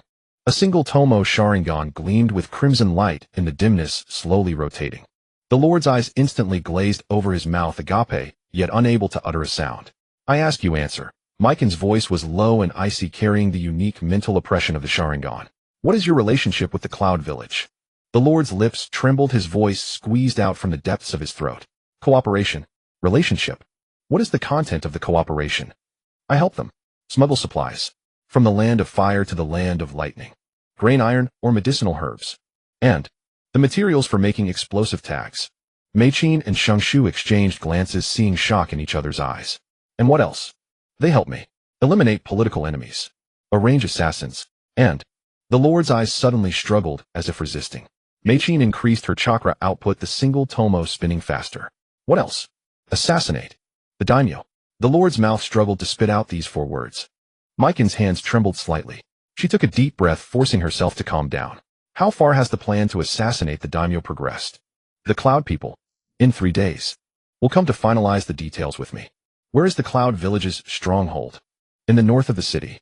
An abandoned shrine. Underground. There is a secret chamber. Besides you, who else is involved? The Lord reported several names. There were merchants from the city, other minor nobles, and even 2 rogue ninjas from Konoha.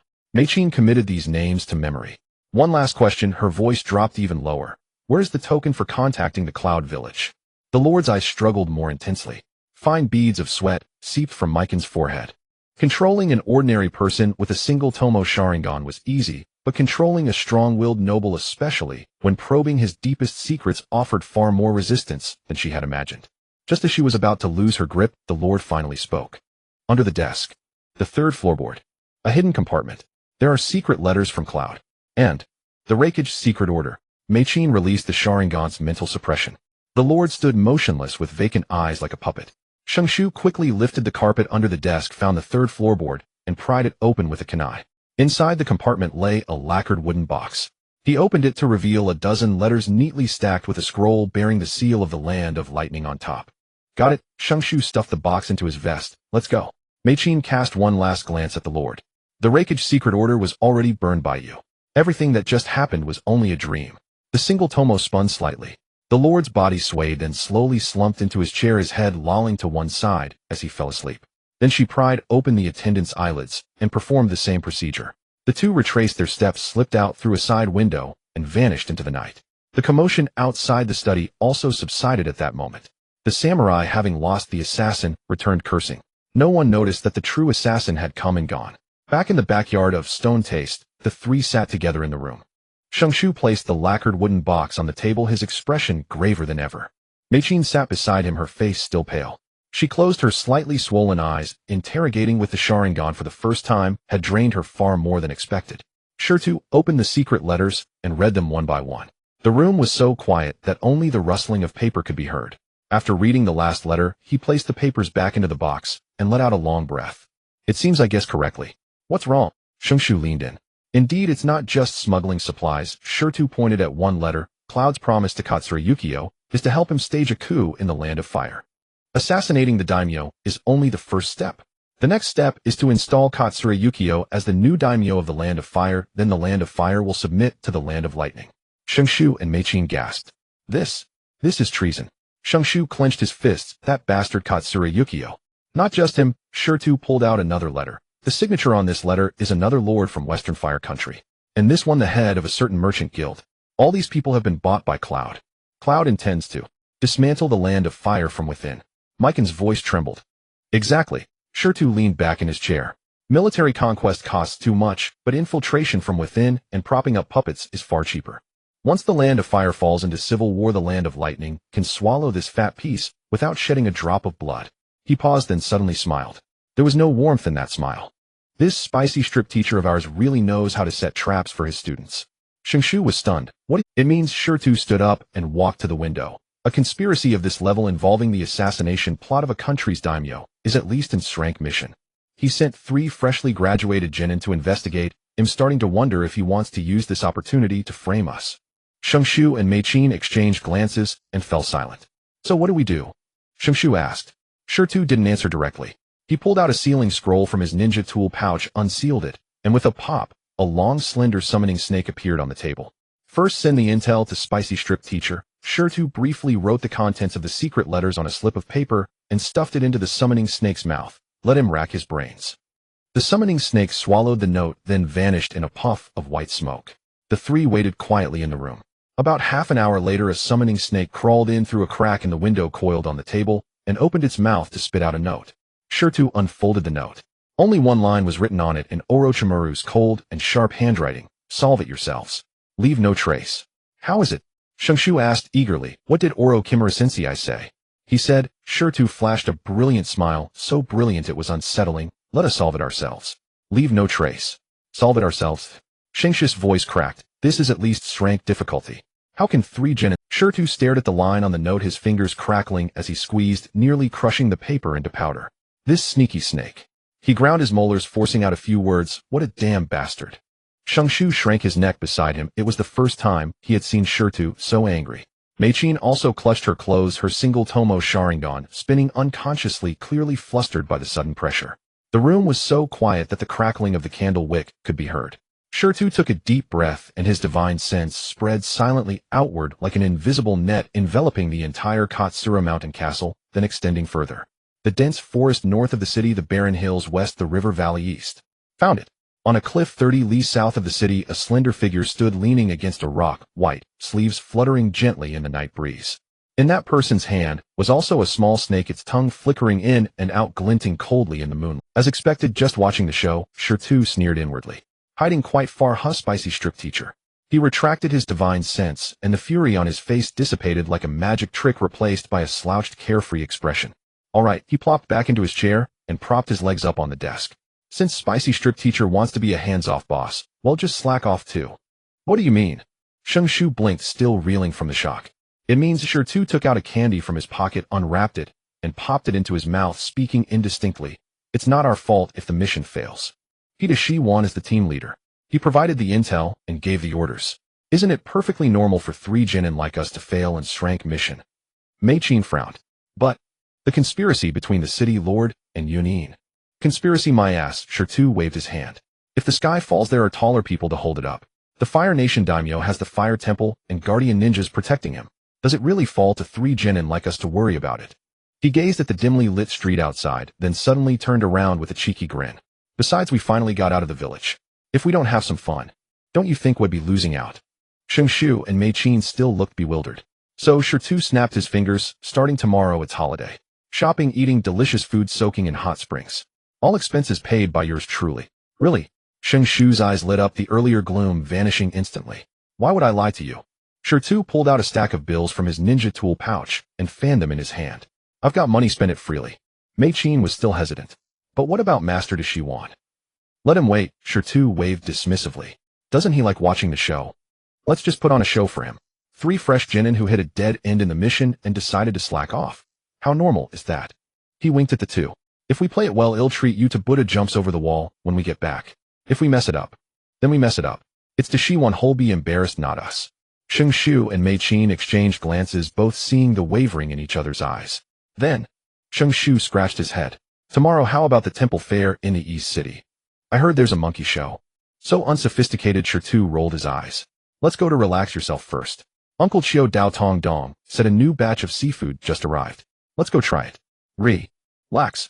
What Buddha is that? It's relax yourself. Relax. It's the trendy way to say it. Learn from me. Oh. Meichin watched these 2 goofballs and finally couldn't help but laugh. She nodded gently. Then, he'll do as Shirtu says. That's the spirit, Shirtu clapped. Let's go grab some late-night snacks. My treat. The 3 pushed open the door and swaggered toward the front hall.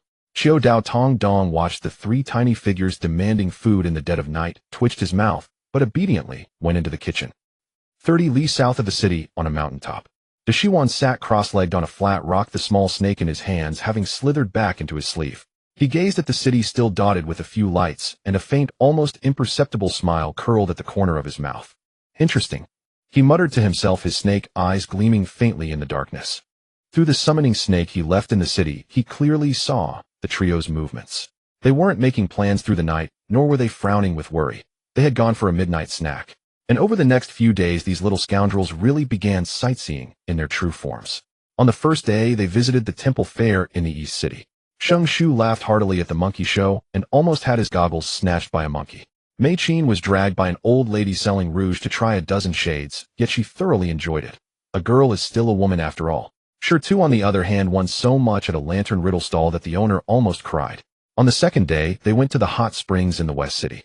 Shungshu and Meichin soaked until their faces were flushed, while Shirtu lay by the pool sunbathing. On the third day, Tu personally cooked a feast fit for an emperor, leaving Xiao Dao Tong Dong and a few staff members burping from fullness. Then the three lay back in chairs to digest. On the fourth day, the smile on Xuan's face gradually faded. He had originally thought Tu was playing hard to get deliberately, letting his guard down to lure him out. But after observing for 4 entire days, he realized those three were genuinely having fun. Tu. He ground his molars, stood up from the rock, his white hair flying wildly in the wind. You're even more mischievous than I imagined. He had planned to force Tu's hand and see how much the constantly underplaying brat was really capable of. But now the other party wasn't playing along. It was like punching cotton, suffocatingly frustrating. Since you won't make a move. Xuan's snake eyes narrowed, a dangerous glint flashing. Then don't blame me for cranking up the heat. He formed hand seals with both hands, and a summoning snake shot out from his sleeve, disappearing into the night. The fifth day, early morning. Tu was lying on the roof of the Flavor of Stone branch, sunbathing, a sunbon dangling from his mouth, legs crossed, enjoying the leisurely time of doing nothing. Shu was in the courtyard whittling little fish with a twig, while Mei Qin was in the room organizing the expenditure records of the past few days. Though Tu said there was no need to keep accounts, she habitually kept everything in order. A summoning snake slithered out from a gap in the tiles, coiled on Tu's chest, flicking its tongue. Tu lazily opened his eyes, took the note from the snake's mouth, and glanced at it. 30 li south of the city. Gather before noon. He raised an eyebrow, crumpled the note into a ball, and flicked it casually, hitting Shu right on the back of the head. Ouch! Shu jumped up, clutching his head. Tu, what are you doing? Spicy strip teacher finally couldn't hold back. Tu sat up, stretched his joints, emitting a series of cracks. Let's go see what this irresponsible teacher wants to do now. Go now. Shu looked at the sky. There are still 2 hours until noon. We'll take our time heading over. Tu leaped down from the roof, dusting off his butt. We can enjoy the scenery along the way. Mei Qin came out of the room, still clutching the scroll of consumption records. Tu, these. Burn them, Tu said without looking back. That money doesn't matter. Mei Qin was taken aback, looking down at the neatly kept accounts. The corner of her mouth twitched. The expenses were worth the reward for an rank mission. The three dawdled their way out of the city and headed south along the dirt road. Tu kept stopping to watch ants moving, picking wild fruits by the road, or claiming his legs hurt and needing a rest, dragging out a half-hour journey to nearly 3 hours. By the time they reached the rendezvous point 30 li south of the city, the sun had already slanted westward. Where is everyone? Rope Tree asked, looking around. There was nothing but wild grass and scattered rocks, not even a ghost in sight. They're probably hiding. Stone plopped down on a large boulder, pulled an apple from his pocket, and took a bite. Let's wait a little longer. They waited for half an hour. The sun began to sink behind the mountains, tinging the sky with a bloody red hue. Stone casually tossed the apple core aside and silently extended his divine sense. Within a radius of 5 li. No trace of Orochimaru's chakra. Within 10 li. Still nothing. Within 15 li. Stone's brow furrowed. Something was wrong. His divine sense spread further outward, sweeping over every inch of land like ripples. Suddenly, about 15 li to the northeast, he saw several chakra fluctuations. There were 6, no 9. Among them, the 3 chakra fluctuations in front were identical, carrying a serpentine shell. The 6 behind were restless and violent, bearing the characteristics of lightning. They were Cloud Ninja. The 3 chakra signatures in front suddenly vanished a few kilometers before reaching Stone and the others. Damn it, Stone cursed inwardly. That sneaky snake set us up. He retracted his divine sense, his expression unchanged except for a slight pause in his apple biting. Stonekin Mikami noticed his anomaly. What's wrong? Nothing. Stone stuffed the last piece of apple into his mouth, stood up, and clapped his hands. We might need to stretch our limbs a bit. Minutes later, 6 figures emerged from the surrounding rocks and bushes, encircling the trio. The leader was a burly man with dark skin, his arms wrapped in bandages, muscles bulging like iron ingots. Behind him followed a tall, thin man with a sinister gaze. Further back, 4 chunin in Cloud standard armor fanned out, blocking all escape routes. Leaf brats. The burly man grinned, revealing a row of white teeth. Finally got you. Rope Tree and Mikami immediately tensed up. Rope Tree's hand was already reaching for his ninja tool pouch, while Mikami's Onetamo Sharingan flared to life, its crimson glow piercing the twilight. This was their first encounter with real enemy ninjas. And 2 jonin and 4 chunin. Sweat beaded on Rope Tree's forehead. He could feel the oppressive aura bearing down like a mountain. Mikami's breath quickened as her Sharingan spun rapidly. The presence of their opponents was overwhelming. Stone. Rope Tree's voice trembled. What do we do? Stone didn't answer. He covered his face, shoulders shaking slightly, as if laughing. Ha ha ha. He finally burst out laughing, shaking his head. Hot strip teacher, you really are something. To force me into action, you'd resort to tricks like this. He lowered his hands, his smile fading, replaced by an expression they had never seen before. It wasn't tension, fear, or even anger. It was a weary boredom, like an adult forced to attend a kindergarten sports day. Since you're so eager to know my strength. Stone sighed, pulling the silver metal object from his pocket. Desert Eagle spinning in his hand. Then I'll stop pretending. I'm coming clean. Just watch. He looked up at the dark-skinned Cloud Jonin, a smirk curling on his lips. Hey, you guys ever heard the saying, never mess with a leaf genin? The 6 Cloud Ninja exchanged glances. What the hell? Never mess with a genin. Meanwhile, on a cliff hundreds of meters away, hidden among the leaves, Orochimaru stood on a branch. His snake eyes gleamed with anticipation. Let me see, Stonekin. He murmured, just how much strength you've been hiding. The Cloud Ninja were baffled by Stone's bravado. You little brat spouting nonsense at death's door. Kill him, the thin Jonin ordered, and the 4 Chunin drew kunai and charged at the trio. So eager to die. The moment the words left his mouth, Stone's hand darted into his pouch. He pulled out a specially made smoke bomb. Get down, he barked, slamming the metal sphere at his feet. Bang!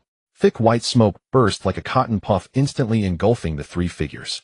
Rope Tree and Mikami reacted swiftly, crouching low in unison as if rehearsed.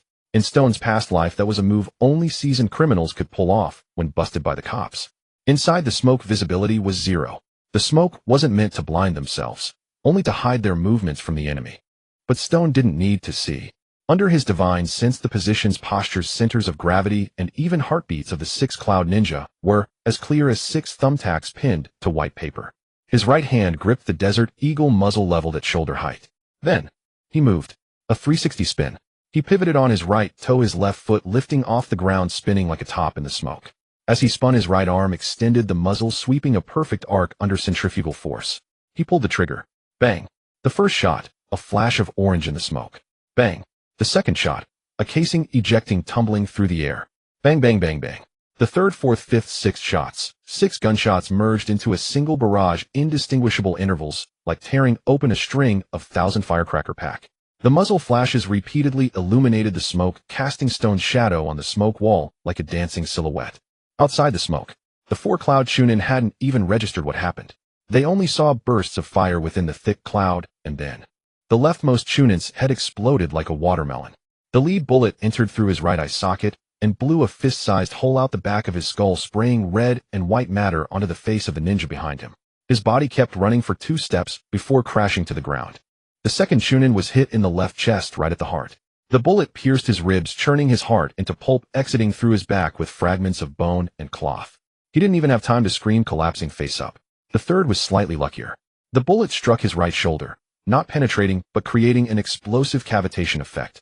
His scapula shattered into 5 or 6 pieces, his entire right arm bent backward from the shoulder at an impossible angle, connected only by a flap of skin.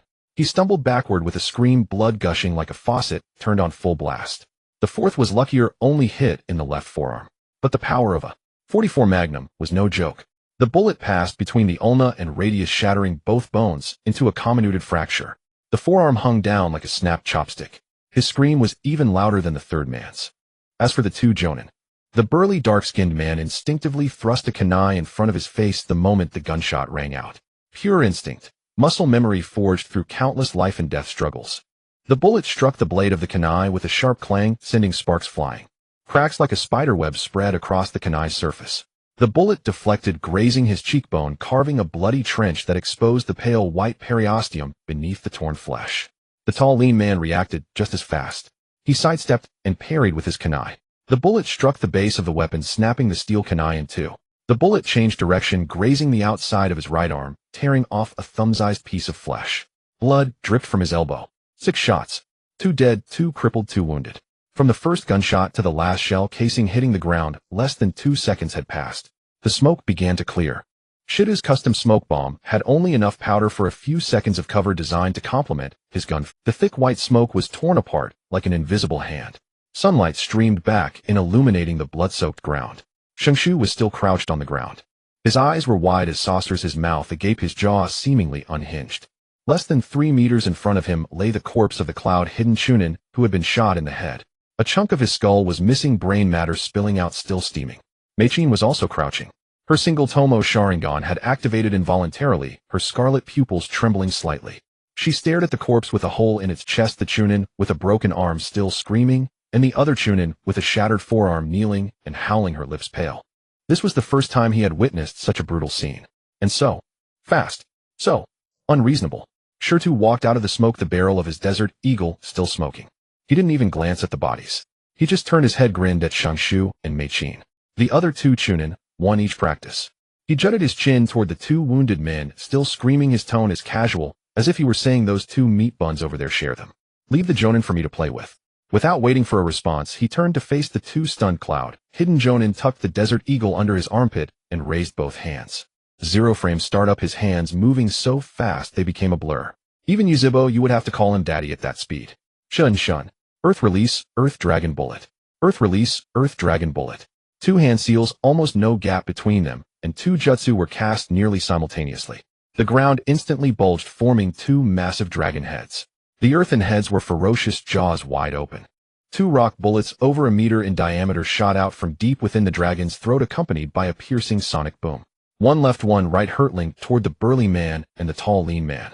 The burly jonin's pupils contracted. Such fast hand seals. He didn't choose to take it, Hedon. Lightning chakra exploded beneath his feet, instantly stimulating his leg muscles. He leaped backward like a slingshot. The rock bullet grazed the tip of his nose, the wind stinging his cheeks. It crashed into the bushes behind him, exploding into a cloud of dirt and broken branches. The tall, lean man was even faster. His lightning release seemed more refined than the burly man's. Lightning chakra flowed through his meridians, flooding his entire body, pushing his cell activity to the limit. The moment the rock bullet closed in, he twisted his body at an odd angle. The bullet passed under his armpit, smashing a half-meter deep crater into the ground behind him. Both landed almost simultaneously 20 meters from Shirtu. But there was no relief on their faces, only fear. What was with this kid? Was he really a genin? Are you kidding me? And Shirtu was walking toward them, slowly, leisurely, like he was taking a stroll after dinner. His left hand held the silver-white metal object. He pressed a mechanism on it with his finger. A black rectangular box popped out from the bottom of his right grip. He ejected the empty magazine, clamped it between his left ring and pinky fingers, and pulled 6 brass bullets from his ninja tool pouch, pressing them one by one into the magazine. Thumb pressed hard, the first one went in. Your cloud hidden taijutsu is pretty good. Second one. Fast enough, good reflexes. Third one. I thought those 6 shots would at least cripple a jonin. Fourth one. Didn't expect it to just grate. Fifth one. Sorry, I miscalculated. He pressed the 6th bullet and slapped the magazine into the grip switch to his right hand and pulled the slide with his left. A click, round-chambered. Then he looked up at the two livid cloud-hidden jonin, flashing a brilliant smile. But it doesn't matter. I didn't expect to solve the problem with one shot anyway. Slow and steady makes it fun, right? Meat buns. Sweat beaded on the burly jonin's forehead. He wasn't unfamiliar with strange ninja tools. Their cloud-hidden village even had legendary tools left by the Sage of 6 Paths, and the ninja world was full of bizarre weapons. But he had never seen anything like this. No hand seals, no chakra required. Just a squeeze of the finger, and it shot metal pellets faster than an elite jonin's full-power throw. And that kid's jutsu speed earlier. 0 frame startup, 1 seal per jutsu, 2 brank jutsu released almost simultaneously, was utterly terrifying. He had seen Earth release experts from the Hidden Stone Village, but none of them had such fast hand seals, so fast it seemed like they skipped the seals entirely. Who are you? The tall, lean man's voice was strained. Shirtu tilted his head. Didn't I say? A genin from the Hidden Leaf. He raised the Desert Eagle, the muzzle swaying between the two men as if deciding which to shoot first. Since you won't move, I'll be rude. The burly jonin and the tall, lean man exchanged a glance. In that instant, they both saw the same decision in each other's eyes. They couldn't let him shoot. They had to get close. Both moved at once. The burly man to the left, the tall, lean man to the right, a pincer movement. Lightning exploded beneath their feet. Their speed was blinding, their forms leaving afterimages in the air. They flanked Shirtu from the sides, curving in to attack from both sides. The curve of Shittus' lips widened. The muzzle swung toward the tall, thin man on the right. He pulled the trigger. 3 pulls in quick succession. Bang, bang, bang. The 3 gunshots merged into a single roar, and the muzzle flashes formed a streak of flame. 3 bullets flew in a triangular formation. 1 locked the left dodge space of the tall, thin man, 1 sealed the right, and the last aimed directly at his chest. At the same time, his left hand formed a single-handed seal. Zine. The 2 seals were so fast, it looked like a mere twitch. He lifted his left foot and lightly stamped the ground. Earth released 1,000 needles, stone forest. The earth beneath his feet came alive. Not a slow heave, an explosive eruption. Countless earthen spikes burst from the ground beneath the burly, dark-skinned man as fast as spears fired from underground. Each was as thick as a wrist, the tips sharp as spearheads, gleaming coldly in the sunlight. The burly Jonin's face contorted. His forward momentum was already set. There was no time to change direction. The first earthen spike thrust up beside his left foot. He forced his waist to twist, shifting his body half a meter to the right. The second spike followed closely, grazing the outside of his right thigh, tearing a gash in his pants. Third, fourth, fifth. Spikes erupted like bamboo shoots after rain, forcing him to dodge left and right, his forward speed dropping again and again. The lightning still crackled beneath his feet. Each step crushed the tip of one spike, but new ones thrust in from the side, never giving him a straight line to accelerate. It was only 20 meters, but he seemed to be dancing on a blade's edge, every step fraught with peril. On the other side, the tall, thin man faced a more direct threat. 3 bullets arranged in a triangle sealed off his left and right escape routes. His pupils shrank to pinpricks. Cannot go left. The bullet on the left would blow his head off. Nor could he go right. The bullet there would rip open his chest. Fall back. Too late. The bullets were far faster than his retreat. He grit his teeth. In the midst of his headlong charge, he suddenly turned his body sideways. The middle bullet, initially aimed at his chest, scraped past his left ribs. The lead slug tore his clothes, carried away a large patch of flesh, and gouged a furrow in his rib bone. Agony like fire spread from his left flank through his whole body, but he clenched his jaw and never stopped moving. Blood gushed from the wound, trailing a red line in the air. He was still 15 meters from Shirtu. A glint of ruthlessness flickered in the tall, thin man's eyes. This wound was nothing. As long as he could close in, as long as he could get close to that brat, that strange ninja tool of his would be useless. Then he had countless ways to snap that little bastard's neck. He was 10 meters from Shirtu. The burly, dark-skinned man was also closing in. He was a bit slower than the tall, thin man. The earthen spikes forced him to change direction frequently, but he was only 15 meters away. His right fist was already packed with lightning-release chakra. Blue-white lightning leaped on his fist, crackling and popping. Ninja body art lightning fist explosion. A punch that could blast through a half-meter thick stone wall. He was 10 meters from Shirtu. 5 meters. The two men entered the 5-meter range almost simultaneously.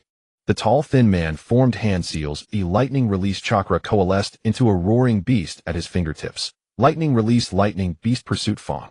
Blue-white lightning formed a wolf shape, its jaws bristling with lightning fangs charging straight at Shirtu. The burly man's right fist blazed with lightning. His entire arm was wrapped in electrical discharge. The punch roared the air, ionized with a scorching smell. 2 streaks of lightning, one from the left and one from the right, blasted simultaneously at Shirtu, who stood in place. Not far away, Nawaki had just driven back a wounded Cloud Chunin with water release, and from the corner of his eye he caught sight of this. Uchiha Makoto was locked in combat with another Chunin, her Sharingan capturing the 2 dazzling lightning arcs. Shirtu. Shituken. 2 desperate cries rang out at once. But it was too late. Lightning beast pursuit Fong struck first. Lightning poured from the tall, thin man's fingertips and slammed into Shita's chest. Then the burly man's lightning fist explosion arrived. The lightning-wreathed fist smashed into Shita's chest from the side, piercing through his body and exiting from his back. Boom. A dull impact. Shita's body was charred black, his clothes burned to shreds by the lightning, and the burly man's arm had bored straight through his chest. His body hung on the burly man's arm like a tattered flag. Nawaki's mind went blank. For an instant, the sounds of battle around him, his own heartbeat, Mikoto's cries, all vanished. The world became a silent film, frames flickering one by one. He saw Shirtu hanging on the burly man's arm. He saw the burly Cloud Jonin's lips twist into a sneer. He saw. No. Nawaki's pupils suddenly contracted. He saw Shita's face. That face charred black by lightning. The corners of the mouth were curved upward. Smiling. Shirtu was smiling. A different kind of blankness hit Nawaki. At the same time, the Cloud Chunin he had driven back seized his momentary distraction and thrust a kunai at his abdomen. Killing intent stung his nerves. He barely snapped back, sidestepping, but the kunai still opened a gash across his belly. Blood immediately seeped out. But Nawaki no longer cared. His eyes were fixed on Shirtu, yet his hands never stopped forming seals. He wasn't consciously forming seals. His body moved by itself, the muscle memory forged from tens of thousands of repetitions under Shita's 2.5 year training fighting for him. Water release, water formation wall. Earth release, earth style wall. 2 brank techniques unleashed almost simultaneously. A water wall sealed the Chunin's forward path. An earth wall rose behind him, sealing retreat. Between water and earth, a narrow cage formed. Nawaki's hands continued weaving seals. In, Shun Jia Wei Si. Earth release, earth dragon bullet. Earth release, earth dragon bullet. Earth release, earth dragon bullet. 3 rock projectiles shot from the dragon's mouth, each faster and larger than the last. Nawaki held nothing back. Fury and grief squeezed every ounce of chakra out of him. Each rock bullet was infused with all the power he could muster. The first projectile smashed into the Cloud Chunin's chest, eye ribs shattered. The second hit his head, skull cracked. By the third bullet, he was already a corpse. The 3 rock bullets hammered the corpse into the ground, turning it into a blurry mess of flesh and blood. Red, white, yellow mingled together, indistinguishable. Nawaki panted heavily, his eyes bloodshot. He turned to look at Mikoto. She had finished too, but the way she finished was utterly different from his. The instant she witnessed Shirtu being killed, Mikoto's single Tomo Sharingan spun violently.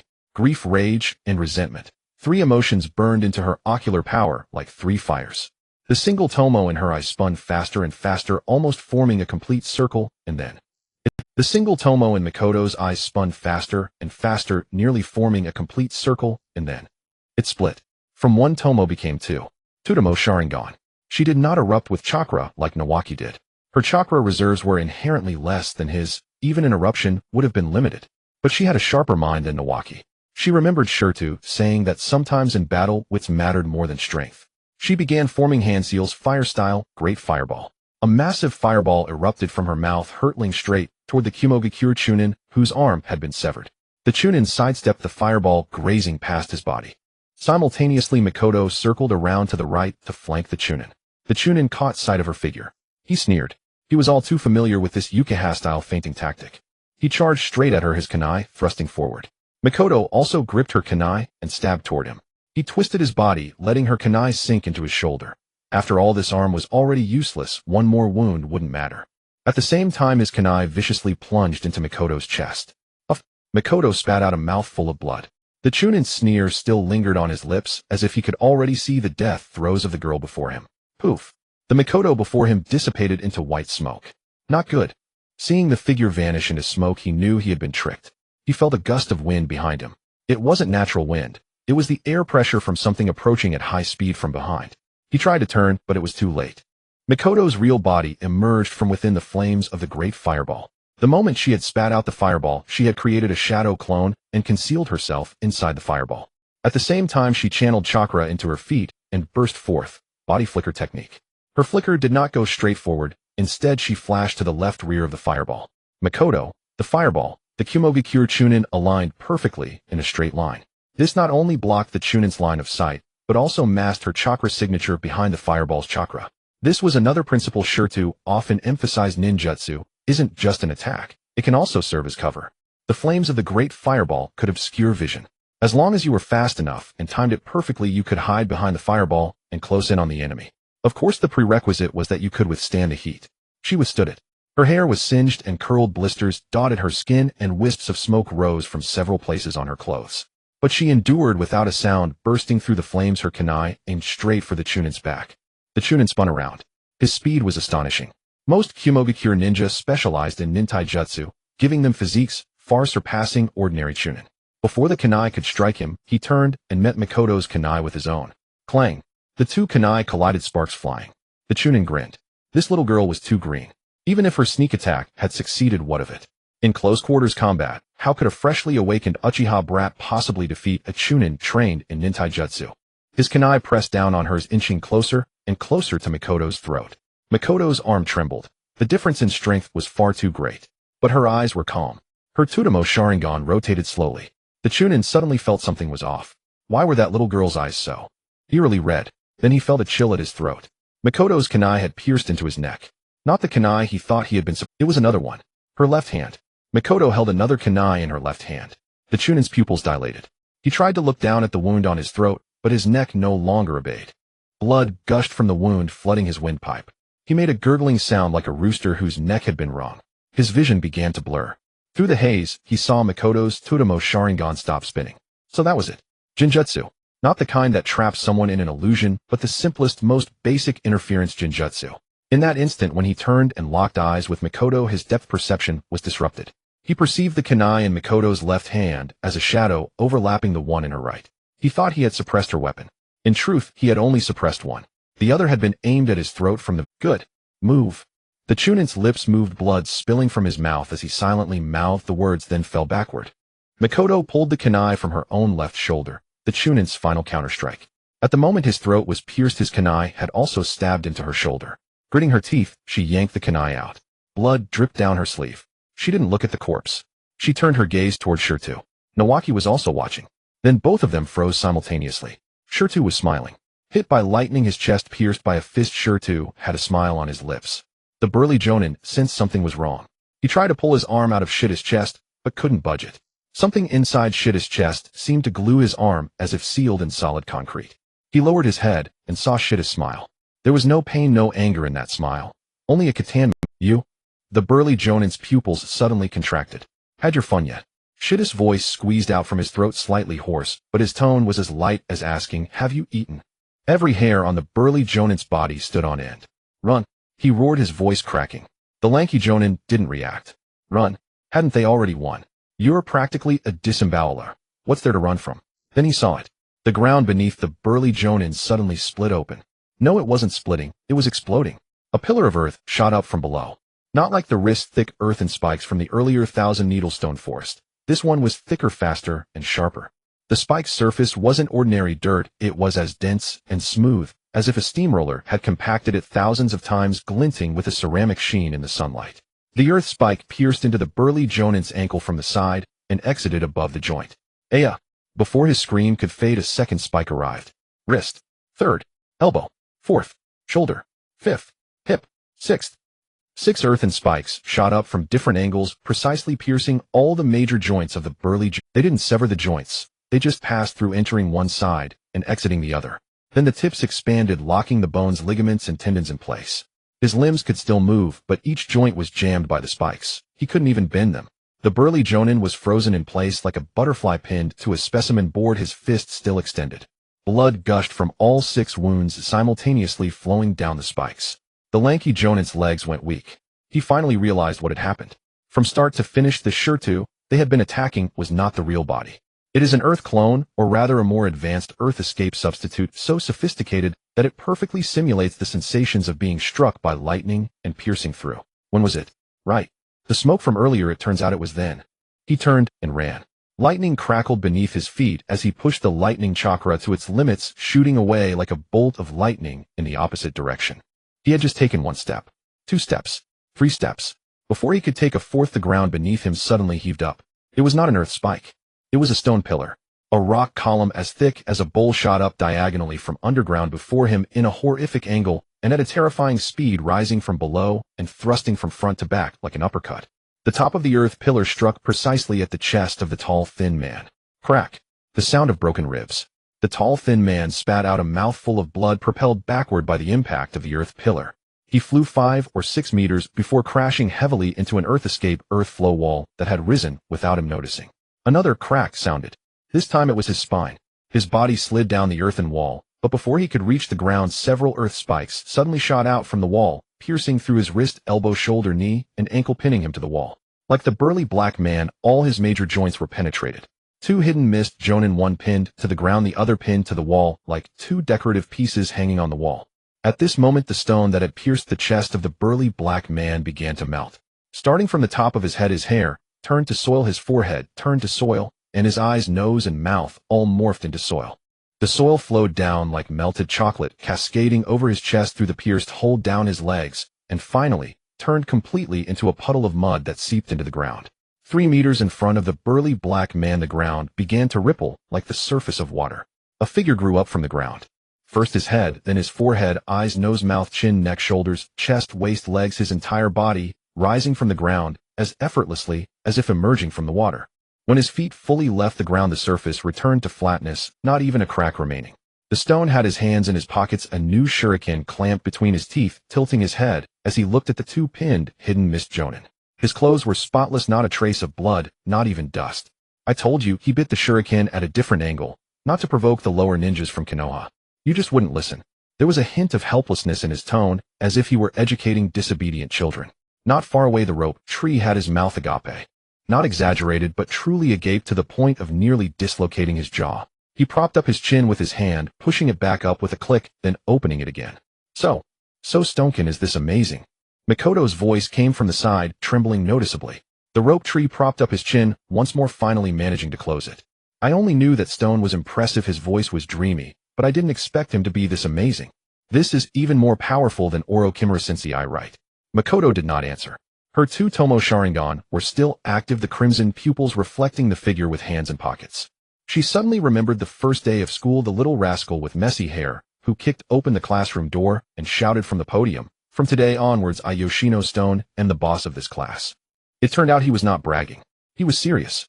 Stone waved at the two. "What are you standing there for? Come over here." The rope tree and Makoto snapped back to reality and hurried over. The rope tree ran the fastest, shouting all the way, "Stone, you are amazing. What was that ninjutsu that grew, and that clone technique that can withstand damage and restrain the opponent? Teach me. I want to learn." Makoto followed behind, clutching her injured shoulder, but her shock was no less than that of the rope tree. She raised her hand to tidy her singed hair tips, trying to look less disheveled. Stone watched the two run over his eyes, scanning them. The rope tree had a wound on his abdomen, blood already staining his clothes red. Makoto had a penetrating wound on her left shoulder that was still oozing blood, and there were several burned blisters on her face and arms. "Yo, you're all injured." Stone sighed. He spat out the shuriken, formed hand seals with both hands. Healing palm technique. A faint green chakra light glowed in his palms as he first pressed down on Makoto's shoulder. The gentle healing chakra seeped into the wound, stopping the bleeding, killing bacteria, and promoting cell regeneration as the wound began to heal at a visible speed. Makoto was stunned. Healing palm technique. Isn't that a medical ninjutsu? Moreover, it isn't a rank medical ninjutsu that even most medical ninjas in Konoha cannot master. When did Stone learn this? Makoto opened her mouth to ask, but the words got stuck in her throat. Never mind. She had been shocked enough today, but one more wouldn't make a difference. After treating Makoto's shoulder wound, Stone also took care of the burns on her face and arms, then turned to look at the rope tree. The rope tree hastily lifted his shirt, revealing the wound on his abdomen that was still bleeding. "Stone, when did you learn the healing palm technique?" The rope tree could no longer hold back. "I learned it from your sister," Stone said without changing his expression, his hands not pausing. "Do you think I just spent the last 2.5 years training you? I also have to learn things myself, okay? How could my sister teach you the healing palm technique? Isn't that medical ninjutsu? You're not a medical ninja." "I said I wanted to learn, so she taught me." "Did you threaten her with something? Tell me I don't want my pocket money always taken by my sister." "What do you mean by threatening? That's love, little kid, what do you know?" The rope tree looked at him speechlessly.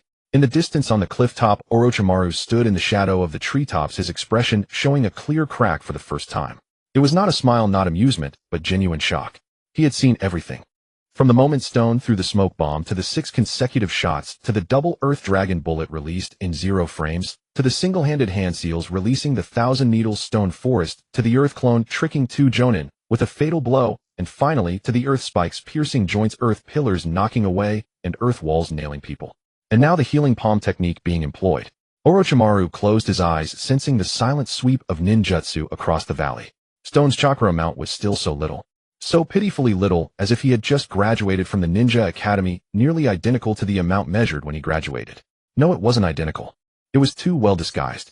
That series of ninjutsu, just now Earth Dragon bullet, 1,000 needles, stone forest, Earth clone, Earth spikes, Earth pillars, Earth walls, each one required rank or higher consumption. An elite Jonin of average caliber, having unleashed so many ninjutsu, would have their chakra, have by now. But the chakra fluctuations of Shirtu remained unchanged from start to finish. Like a fathomless lake, its surface forever placid, revealing nothing of the depths beneath. Shituken. Orochimaru's snake-like pupils contracted. Just how much more have you concealed? He had believed this accidental encounter would force Shirtu to reveal his trump card. The card was exposed, yes, but the boy's nonchalant demeanor suggested only a fraction had been unveiled. And even that fraction was enough to compel Orochimaru to reassess his strength. It was possible that Shirtu had already surpassed him. He himself, while not reaching the level of his teacher, was at least a Jonin, an elite Jonin at that. But what if Shirtu, a child less than 10 years old, had already exceeded him?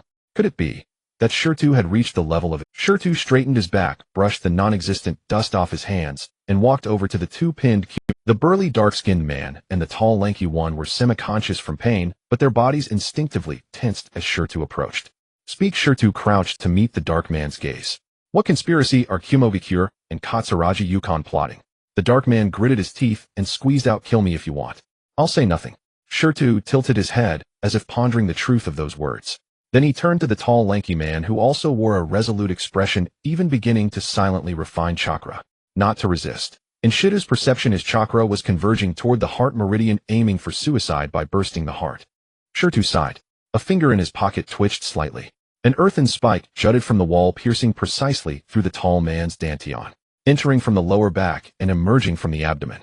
The dantian, the center of chakra accumulation and circulation, was punctured instantly, disrupting the flow of chakra and scattering the attempt to rupture the heart.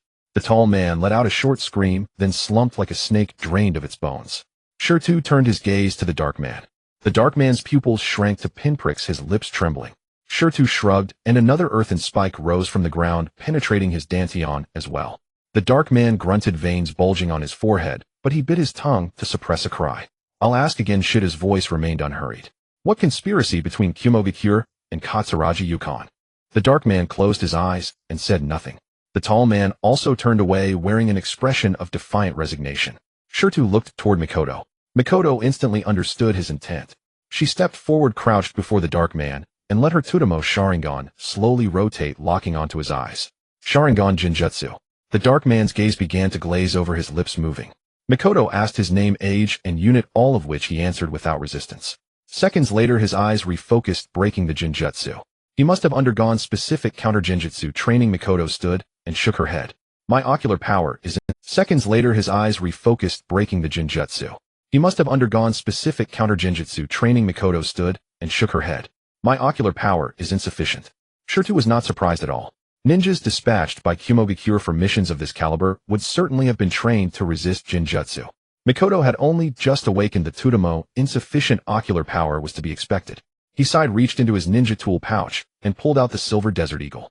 Nawaki and Mikoto, thinking he was about to execute the two Chuunibyou ninja, instinctively stepped back half a pace. But Shirtu didn't point the gun at them. He turned, lifted the muzzle, and aimed at the top of a cliff several hundred meters away. Bang! The gunshot rang out. Wood chips burst from the bark of a large tree atop the cliff. Shirtu's voice, not loud but crisp, carried across the distance and echoed at the cliff's apex. Ladio-sensei, you have your limits for setting up your students, don't you? You've been watching this long. Why not come out? A few seconds of silence. Then a hoarse laughter drifted from the cliff's direction. Ha ha ha. The laughter approached from afar. A slender figure descended from the cliff, lightly tapping against a few protruding rocks, and landed before the group in several bounds. It was Orochimaru. Upon seeing him, Nawaki leaped up first. Orochimaru-sensei. His face flushed crimson. You were watching all along. We nearly died.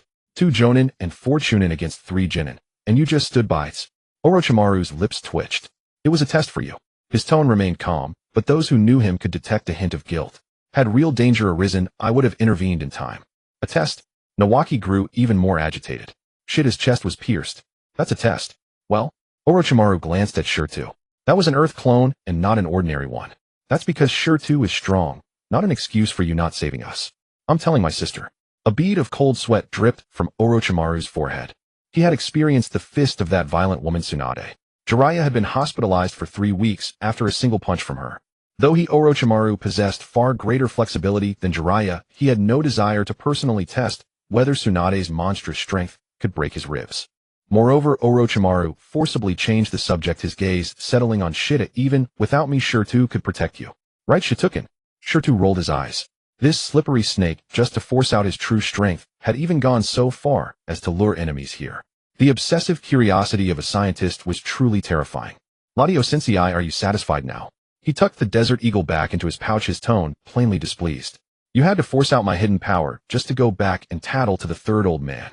Orochimaru was silent for a moment.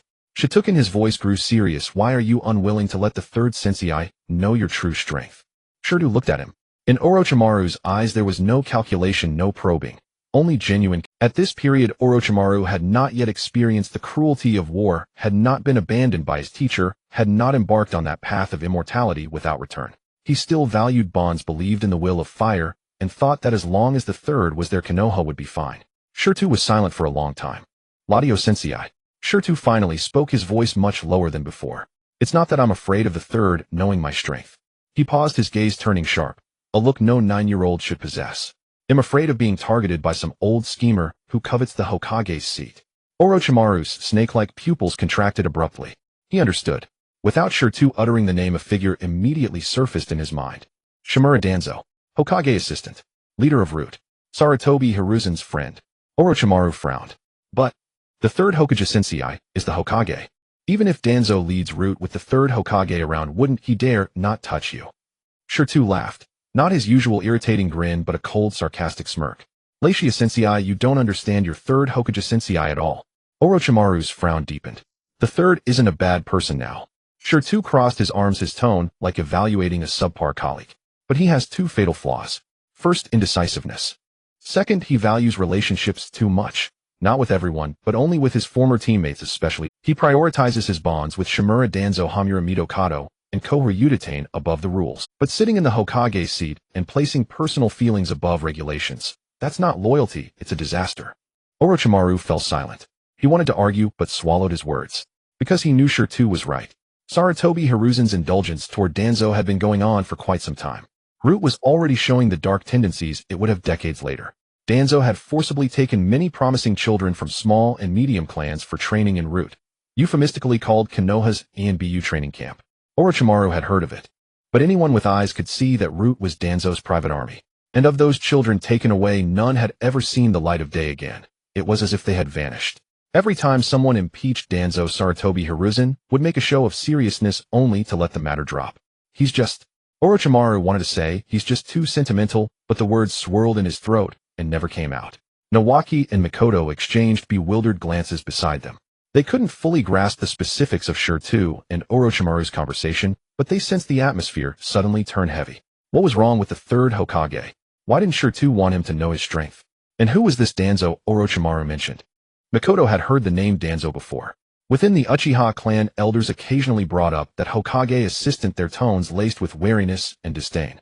But that was all she knew. Sure didn't continue the topic. He glanced at the two Cloud Jonin still pinned to the earthen wall, then at Orochimaru.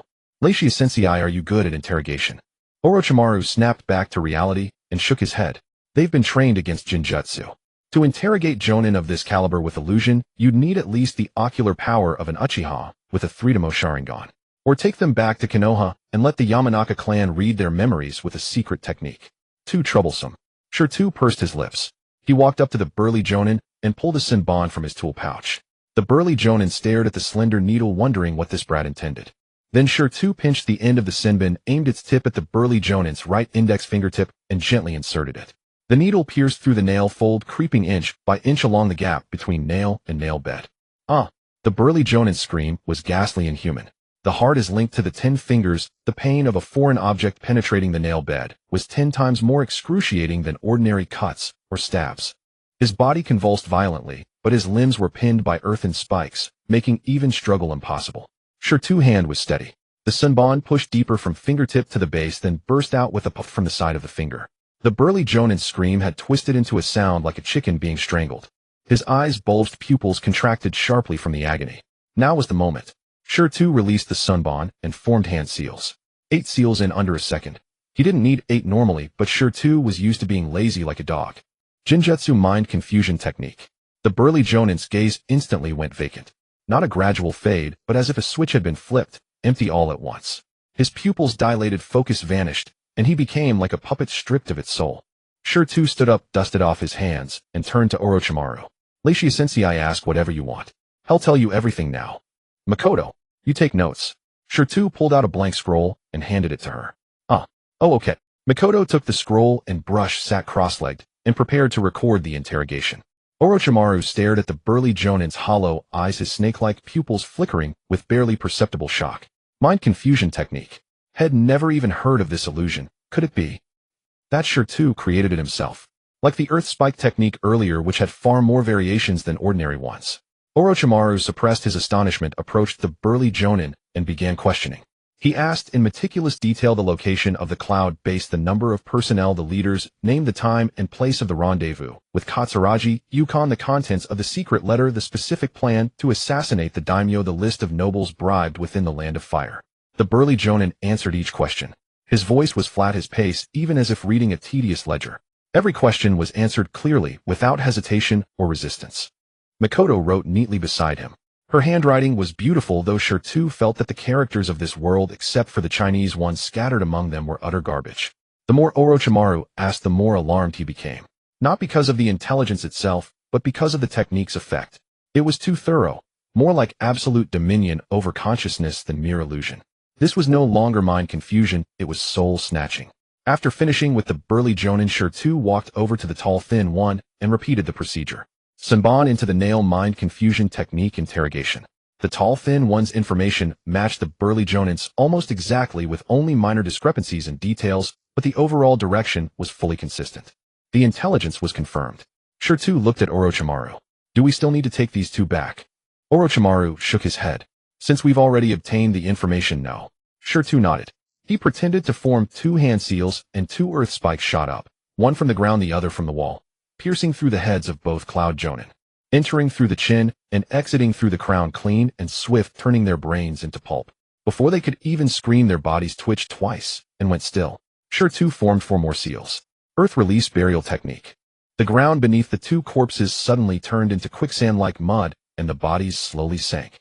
It was not like sinking into a swamp, but rather they were dragged downward by layers of earth squeezing from all directions, just like a crusher in an automobile scrapyard. Dull sounds of bones breaking came from underground, crack, like someone chewing a handful of dry twigs. A few seconds later, the two corpses were completely submerged into the ground. The soil on the ground churned a few times, and then returned to level, not a single drop of blood left. The bodies of those 4 Cloud Chunin were disposed of in the same way, cleanly. Shungshu watched from the side, his scalp tingling. When he had used the Earth Dragon bullet to smash the enemy into meat paste, he thought he was already cruel enough. But compared to Shitta's method of cramming a living person into the ground and squeezing them into pulp, his cruelty was nothing but tame. Shitta, he leaned in, eyes sparkling. Can you teach me this technique? Shirtu looked at him. Is your chakra control up to standard? Have you mastered nature transformation? Have you practiced shape transformation well? Shungshu wilted. I'll double my training when I get back, he muttered softly. Mei-Chin stood nearby, her lips moving as if to say something, but then remaining silent. Her gaze lingered on Shirtu for a few seconds, then she lowered her head and stared at her toes. She had fire nature. The ninjutsu Shirtu had just demonstrated were all earth release. Shirtu noticed her expression.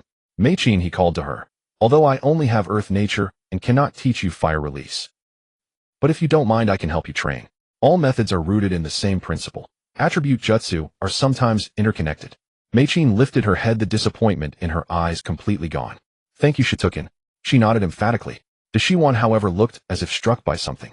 All methods are rooted in the same principle. His body trembled slightly, the light in his snake pupils flickering. Those words were like a key that suddenly unlocked a certain door that had always been closed in his mind.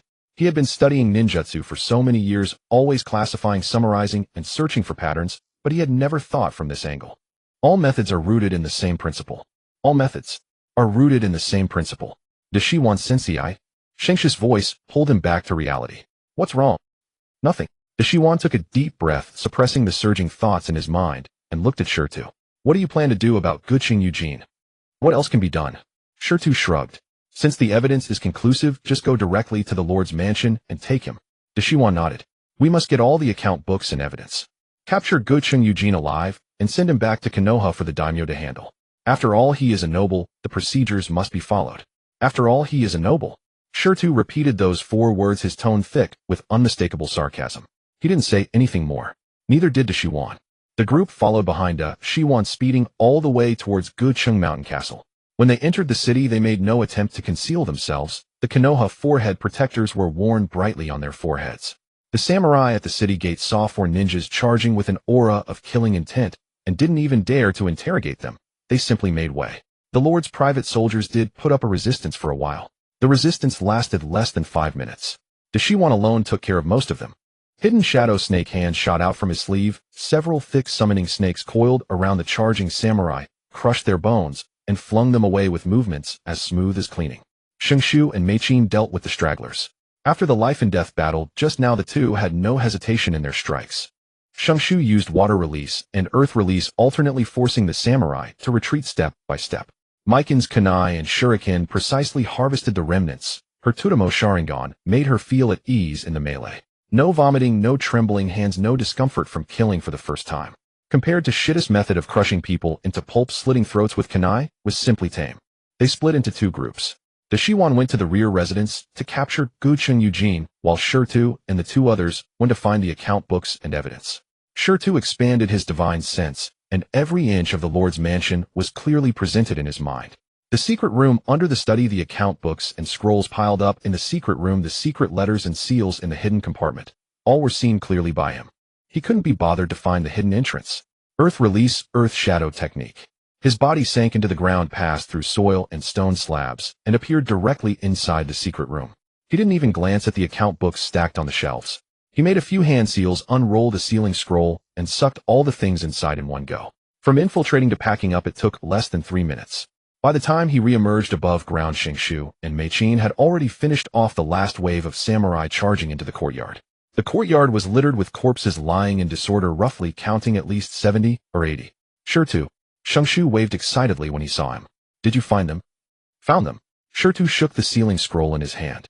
At that moment, Shiwan also flew over from the direction of the rear residence, carrying an unconscious middle-aged man. In his other hand, he carried a woman's head, the concubine sent by Cloud. Retreat. Return. With this Shiwan's command, the four leaped across rooftops and dashed out of the city. No obstacles, no pursuers. The defensive forces of Gucheng Mountain Castle had been completely crippled by them. The remaining samurai didn't even have time to collect the bodies, let alone chase them. After leaving the city, they directly embarked on the return journey. Mei Qin did not fall behind this time. After the life-and-death battle and awakening her Tutamo Sharingan, her chakra reserves and control had visibly improved. Although she still could not compare to that sage body monster Xingshu, she had no problem keeping up with the team's speed. The four traveled through the night, resting only twice. The Shiwan still carried an unconscious Gucheng Eugene in one hand, yet his speed did not decrease at all. Xingshu watched Shiwan's relaxed demeanor and silently clicked his tongue in awe. Jonin's stamina was indeed beyond a Jinin's reach.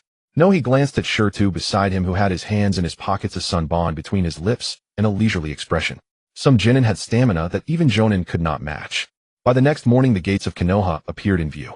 The morning light stretched the shadows of the 2 gate pillars long, and the 3 large characters Konoha Village on the pillars gleamed with a warming luster in the sunlight. The gate guards were still the same, 2 chunin. One leaning against the gate pillar, dozing off, the other squatting on the ground, poking ants with a twig. Seeing De Shiwan's figure, the squatting chunin immediately stood up and respectfully bowed. De Shiwan nodded, not stopping his steps, and walked straight through the gate. Xingshu followed behind, looking at the familiar streets, familiar houses, familiar Hokage rock faces, and let out a long breath. Konoha is always so homely. Shirtu cast a glance at him. That's because you've only seen the leaves of the wood leaf. Once you've been to more places, you'll find the soil is pretty much the same everywhere. Shirtu, you're no fun. Thanks for the compliment. Mei Qin was stifling a laugh behind them. After entering the village, Shirtu tossed the scroll containing the sealed account ledgers to De Shiwan. Latiao, teacher, you can go turn in the mission yourself. We'll head to Shijiwei to reserve a private room. Come over for dinner as soon as you're done. With that, without waiting for De Shiwan's reply, he beckoned Xingshu and Mei Qin and turned toward the commercial street. Shirtu walked in the middle, hands in his pockets, his stride exuding an air of unbridled confidence. Xingshu walked on his left, gesticulating excitedly as he spoke, likely saying something like, Shirtu, that move of yours was amazing. You have to teach me when we get back. Mei Qin walked on his right, quietly listening to the two bicker, with a faint smile lingering at the corners of her lips. De Shiwan stood in place, watching the silhouettes of the 3 youngsters gradually vanish around the street corner. The morning light spilled over the 3 small figures, stretching their shadows long. De Shiwan observed those 3 shadows, and the curve of his lips unconsciously widened a little. He lifted the unconscious Gucheng Eugene in his hand, performed a body flicker, and disappeared from the spot. In the Hokage's office, Yuan Fei Rijan sat in his chair, his pipe emitting wisps of blue smoke with a rhythmic puffing sound. De Shiwan stood before him, having just finished reporting the mission's details, an abridged version. In his account, he had single-handedly dealt with the 6 ninja from Cloud. Shirtu and the other 2 had only assisted in combat, demonstrating combat prowess exceeding the average level of Genin. As for Shirtu's silver-white ninja tool, his zero-frame ninjutsu release, and that spine-chilling jinjutsu, he didn't mention a single word. Is that so? Yuan Fei Rijan exhaled a puff of smoke, a gratified smile spreading across his face. Little Shirtu and little Xingshu, they can actually hold their own against Chunin without losing ground. Xingshu is indeed the grandson of the first Hokage. Mei Qin has awakened the Tutamo Sharingan, and even that little rascal Shirtu has improved. He tapped the ash from his pipe, his smile deepening. It seems our Woodleaf village will soon gain a few more top-tier combatants. Excellent. De Shiwan stood there in silence, saying nothing.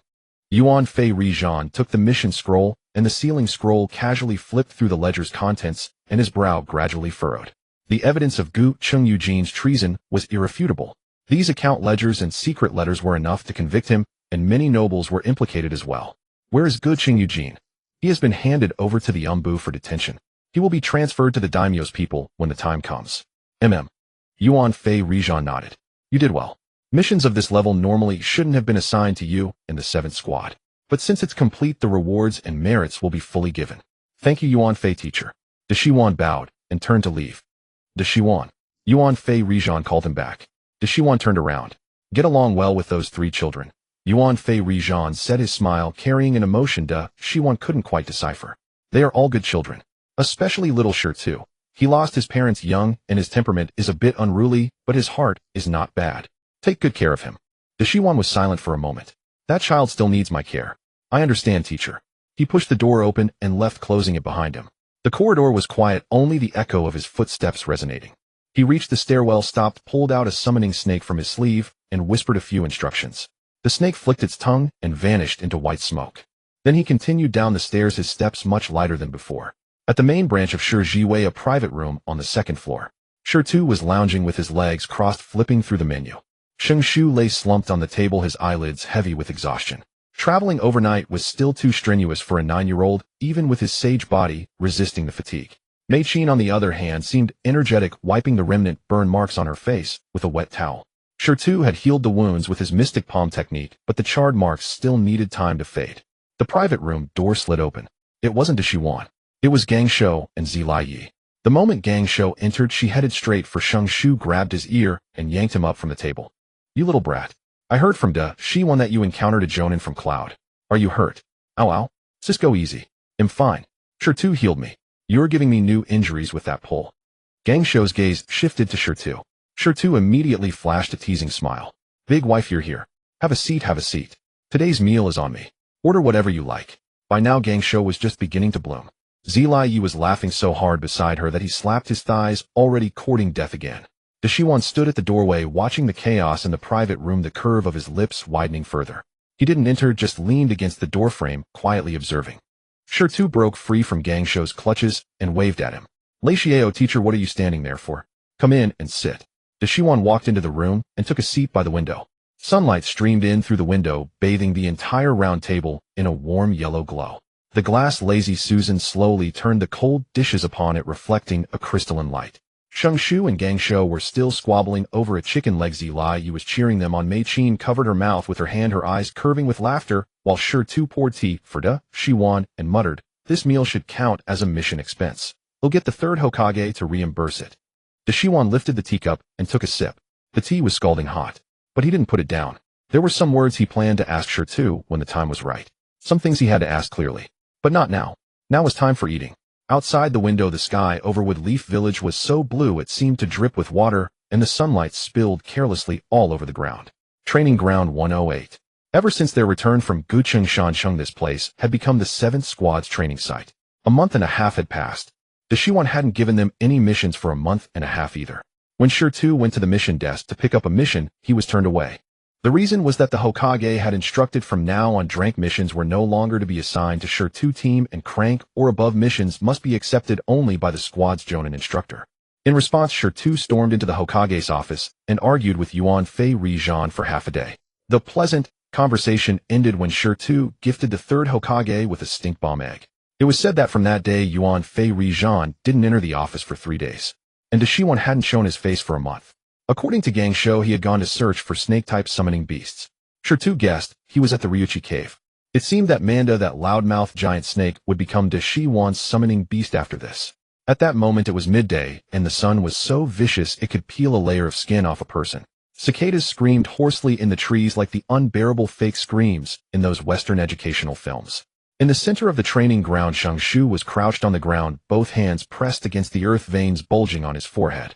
The soil before him was writhing, as if something inside was struggling to break through. Several clumps of earth slowly rose, barely forming the outline of a human figure, but it was just an outline. It had a head, but it was like a potato with a bumpy surface. It had limbs, but they were uneven in length. The left arm was almost dragging on the ground, while the right leg was as short as if it had been cut in half. As for facial features, non-existent. The entire face was a blob of indistinct mud, as if someone had slapped it flat and then casually pinched it a couple of times. I can't do it anymore. I can't do it anymore. Shengshu plopped down on the ground, panting heavily. This is way too hard. He turned to look at that lazybones under the shade of the tree, his tone full of grievance. Shirtu, are you sure this thing is beginner-level training? Under the shade of the tree, Shirtu was lying on a recliner. To be precise, he was sprawled on the recliner. His legs were crossed high, with his toes swaying back and forth as lazy as if he were keeping time. That was exactly the style of the old man in the hutong of the Second Ring Road in Seijo City. He clasped his hands behind his head as a pillow, his face covered by a book titled Advanced Sealing Technique Scroll. The words on the cover had faded a bit in the sun. His breathing was steady, his chest rising and falling slightly, looking for all the world like a "I'm already asleep, don't bother me" demeanor. The only thing off was the recliner beneath him. The four legs of the chair had already sunk into the ground. Not just shallowly sunk in, but completely buried, with the seat almost touching the ground. You see, the ground of Training Ground 108 had been trodden on by ninjas countless times, its compaction rivaling the main street of my village. Yet the chair legs had sunk straight down like that, as if the one lying on it wasn't a 9-year-old kid, but a full-grown member of the Chodao clan. "Hey, Shirtu, are you listening?" Shu picked up a pebble and threw it. The pebble hit the scroll precisely, producing a crisp smack. A lazy voice came from behind the scroll. "I heard you. It's beginner level. Keep going." "How is this beginner level at all?" Shu pointed at the potato man he had molded. "This is so hard. You call this beginner?"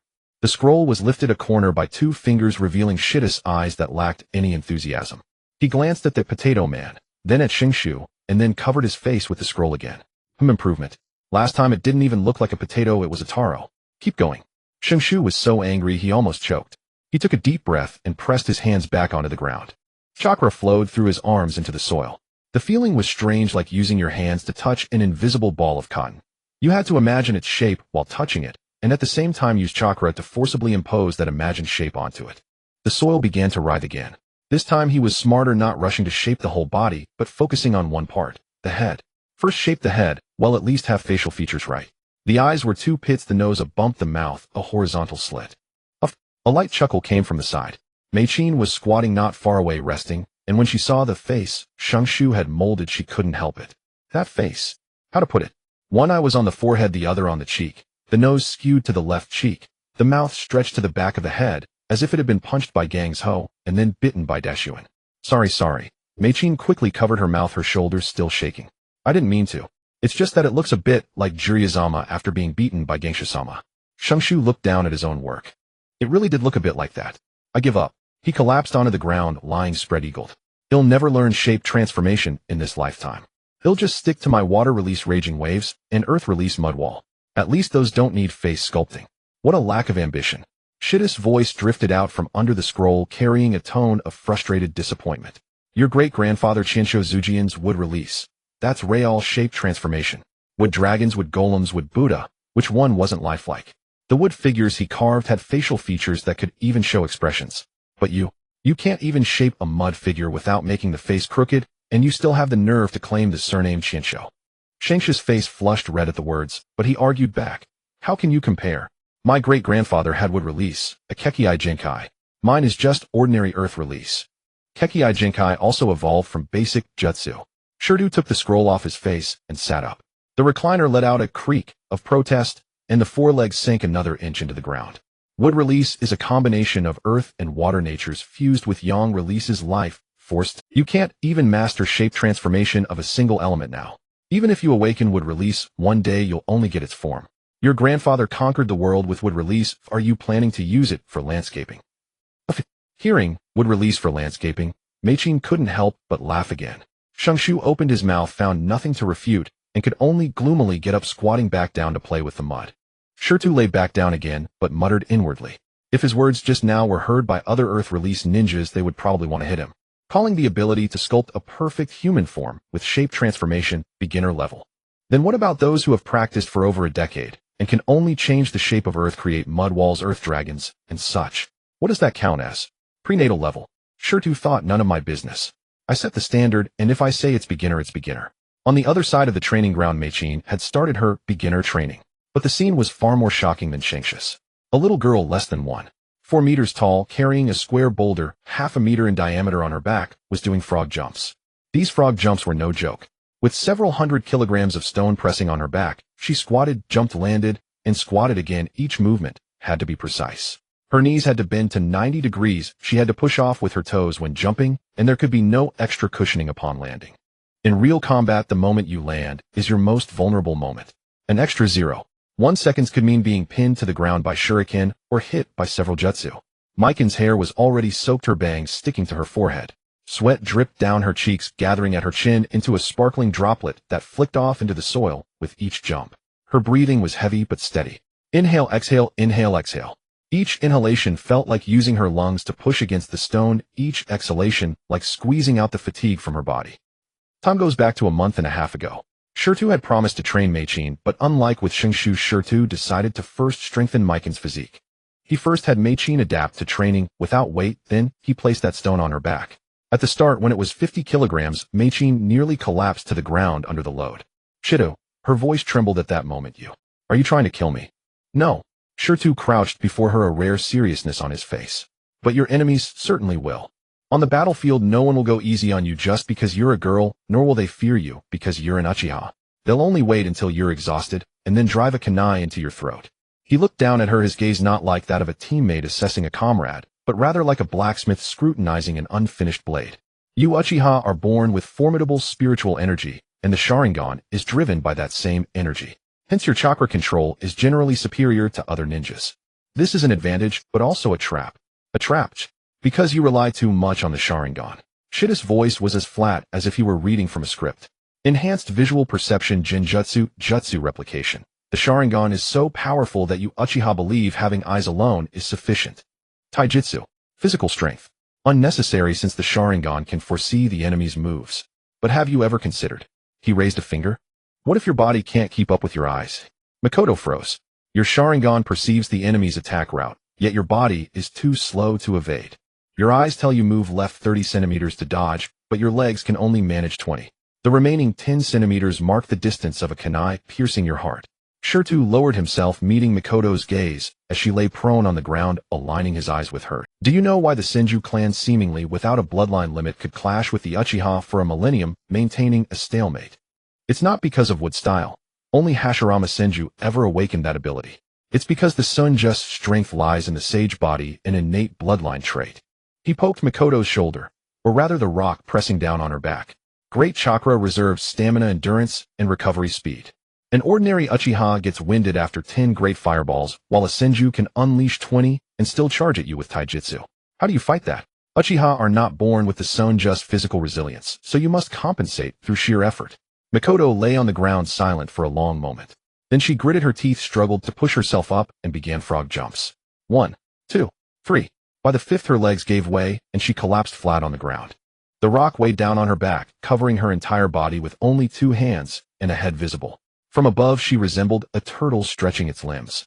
Shirtu crouched beside her, but didn't help. Get up. Makoto's arms trembled, her fingers digging into the soil, nails caked with black mud. She gritted her teeth slowly, pushing her body up, bending her knees back to 90 degrees, then jump, squat again. Shirtu watched the mud-smeared, sweat-soaked, flushed-faced girl and the corners of his mouth. Makoto was indeed highly talented. Otherwise she wouldn't have given birth to a genius like Itachi Uchiha, even if that genius had a few screws loose. From that day on, Makoto's training volume increased daily. Initially, she performed frog jumps with no weight, then 50 kilograms, 100, 200. Half a month ago, she could complete an entire set of frog jumps carrying over 300 kilograms of rock. And unbeknownst to her, the load had been secretly increasing. After each training session, Shirtu would have Nawaki let a little blood. The Senju clan's blood brimmed with potent yang-natured chakra, excellent for restoring stamina. Then, using a jutsu Makoto couldn't comprehend, Shirtu would extract something from the blood to alleviate her. The chakra of that technique was emerald green, gentle as a spring stream, seeping into muscles and bones, meticulously repairing each microdamage caused by training. The repaired muscles grew tougher than before, and bone density slowly increased. When Makoto asked about the technique, Shirtu casually replied, "It's a medical jutsu I learned from Tsunade," then fell silent, clearly unwilling to elaborate. Makoto didn't press further. She had long since learned not to ask about things she shouldn't. Shirtu held too many secrets. She had grown accustomed to his habit of suddenly unveiling something new with an air of utter nonchalance. A month and a half. From being unable to stand steady with 300 kilograms to completing an entire frog jump set with 500 kilograms. Makoto's progress surprised even Shirtu. That willful little girl from the original story. How did she end up marrying that coward Fugaku? Indeed, once an Uchiha finds their direction, they improve far faster than ordinary people, he mused inwardly. Too bad in the original tale, every Uchiha was stubborn, pouring all their skill points into their eyes. If even a few had trained in taijutsu or used their brains, they wouldn't have been dominated by the Senju. The Senju were similar, but both clans produced Uchiha Izuna and Senju Tobarama, 2 strategists, which ultimately balanced the scales. He placed the scroll back over his face, still muttering. Ignorance is terrifying, he thought, conveniently forgetting that in his past life he too had been an academic slacker. Observing his lazy demeanor, one might think, this fellow slacks off every day, yet dares to lecture others on balanced development. But if anyone had glanced at the recliner beneath him, they would have noticed something amiss. All four legs had sunk completely into the ground. Not gradually sinking, but being pressed downward inch by inch under a sustained immense weight. Yes, Shirtu was slacking off. Yet while slacking, every inch of his skin, every muscle, every bone endured the crushing pressure of the earth-weighted palm technique. And it wasn't localized pressure. He precisely distributed the gravitational force to each part of his body. How much for the skin, how much for the muscles, how much for the bones, and how much for the internal organs. All meticulously calibrated. The gravity on his skin was minimal, ensuring touch remained unaffected, moderate on his muscles, so every breath countered extra load, maximized on his bones, stimulating the periosteum to generate new bone mass. Such precision in chakra control was unmatched in the entire ninja world. Fewer than 1 in 10,000 could achieve it. And Shirtu had been doing this since he began training with the visualization method and mastering the techniques left by his old teacher. Every day, every hour, every moment. Except when sleeping, because he had no desire to wake up one morning 3 meters deep under his bed. But I can't increase it too much. Shirtu assessed his condition, calculating mentally. This weight is at the upper limit of what my bones can handle. Any more might stunt my growth. I don't want to end up short. My first wife is already so much taller than me. I need to reach at least 1.8 meters, if not 1.9.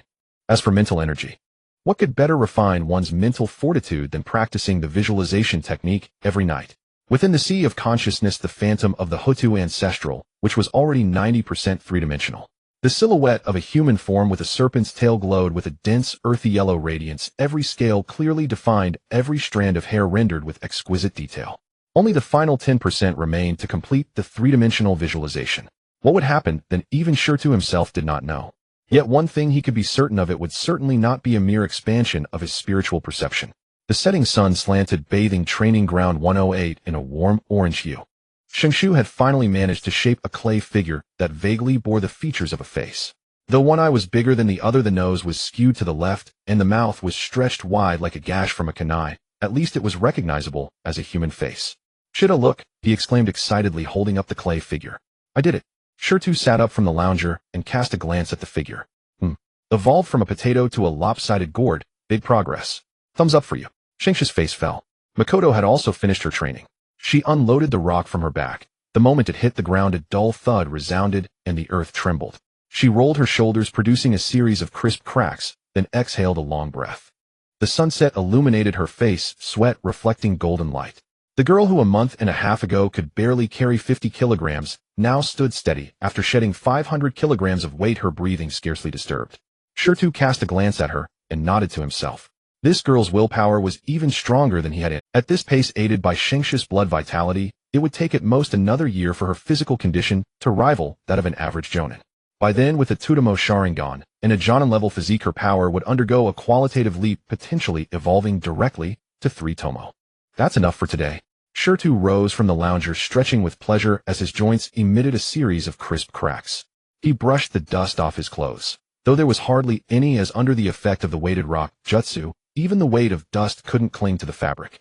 "Let's go eat." Shengshu immediately perked up. "Let's eat at my place. Grandma said the kitchen made sour cabbage fish today. Why didn't you say so earlier?" Shirtu strode off at a pace far swifter than his usual languid gait.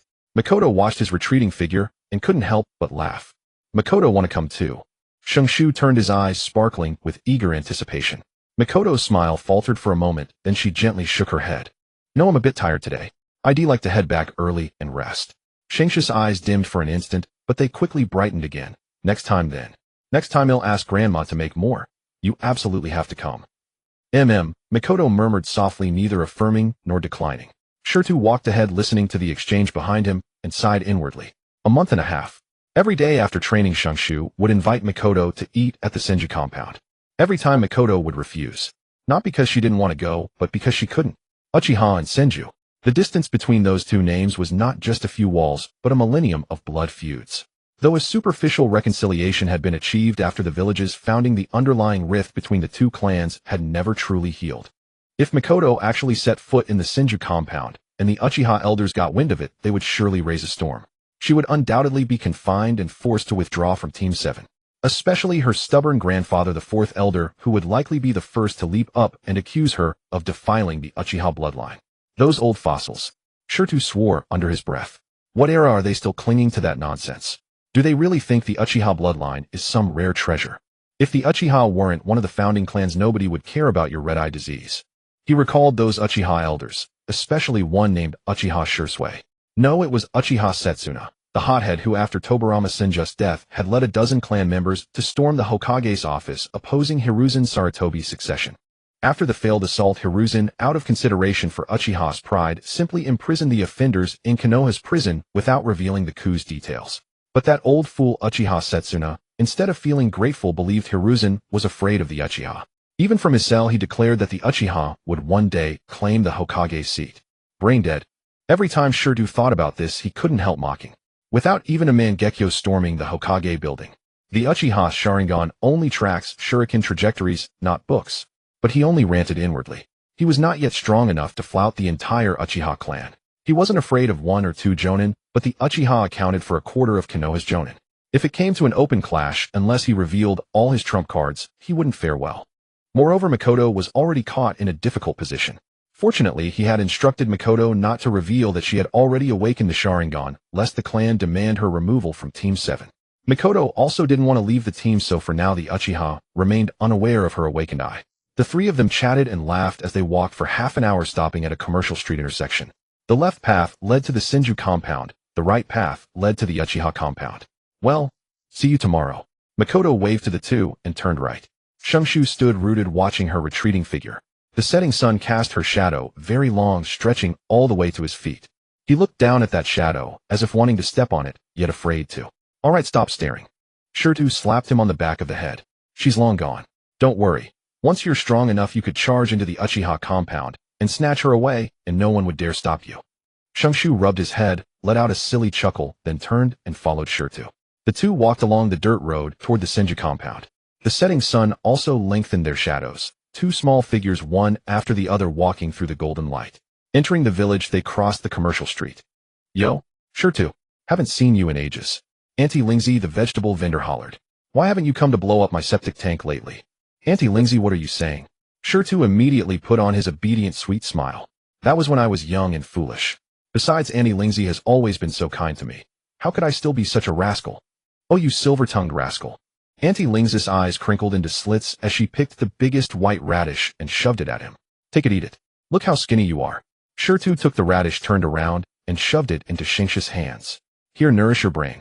Shingshu. Passing by the blacksmith shop, Uncle Kuni was hammering iron with his torso bare, sweat trickling down the contours of his muscles.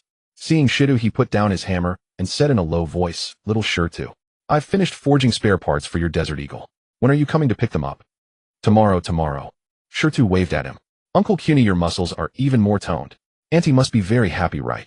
Uncle Kuni, feeling immensely pleased, swung his hammer with even greater vigor.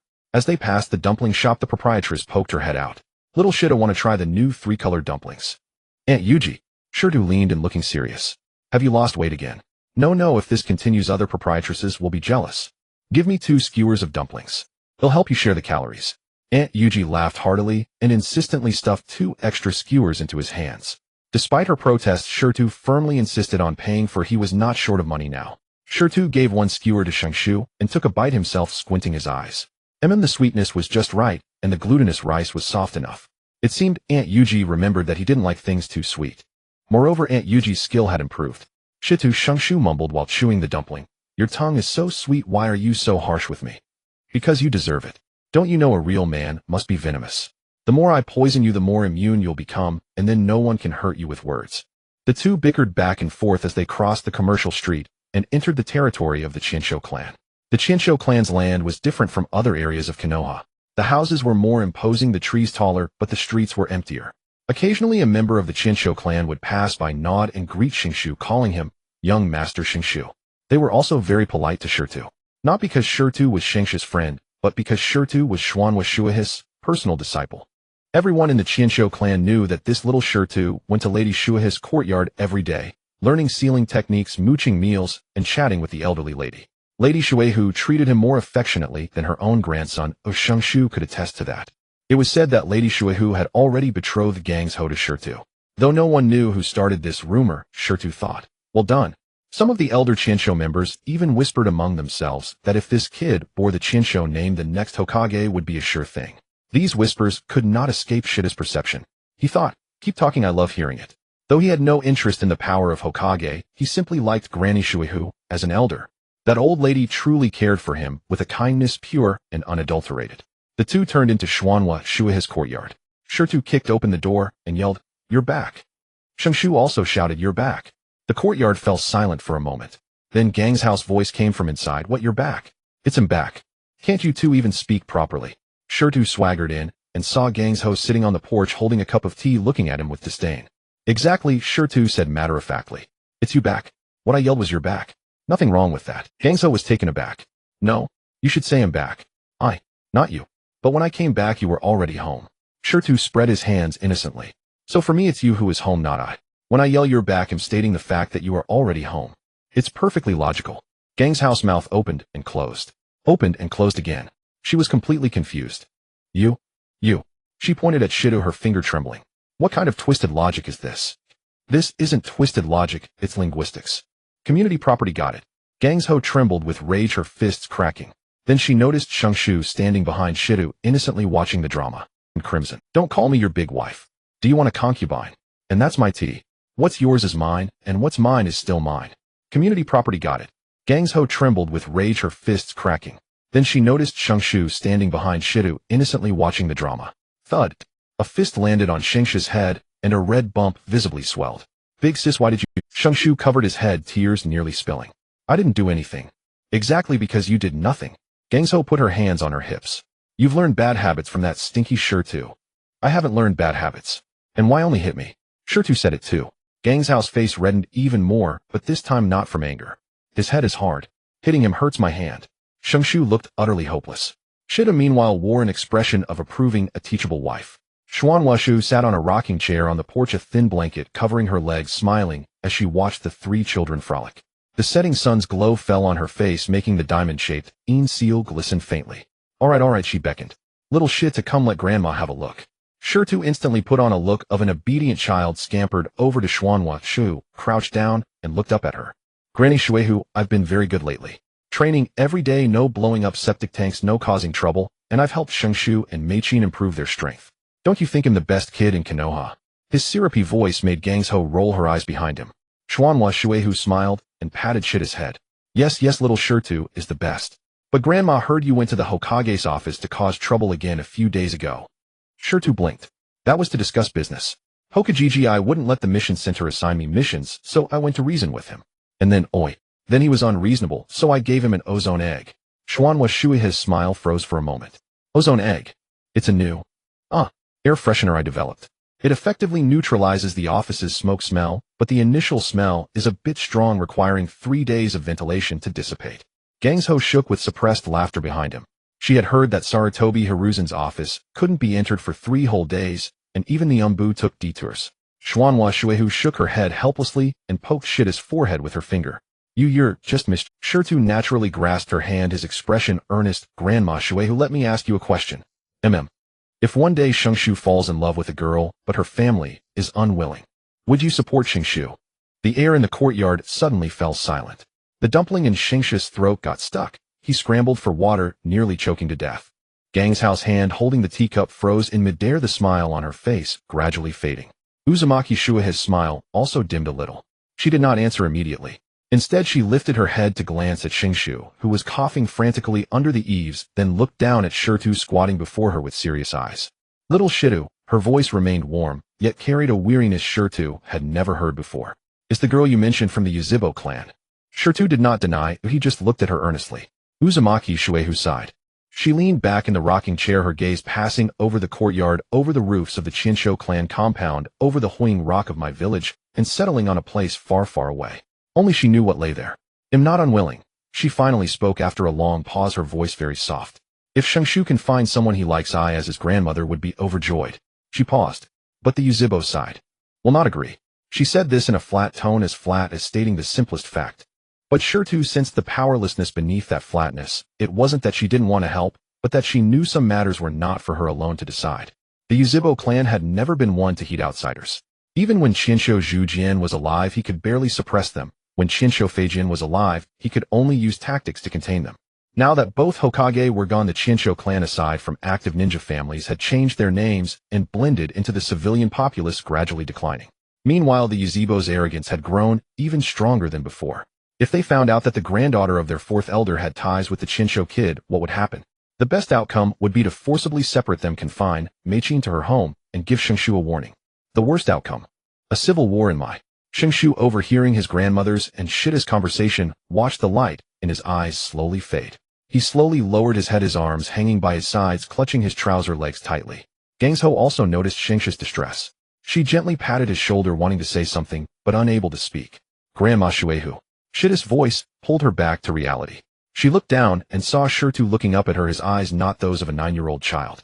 I'm here, he said, his voice not loud, but each word seemed squeezed through gritted teeth, carrying an indisputable certainty.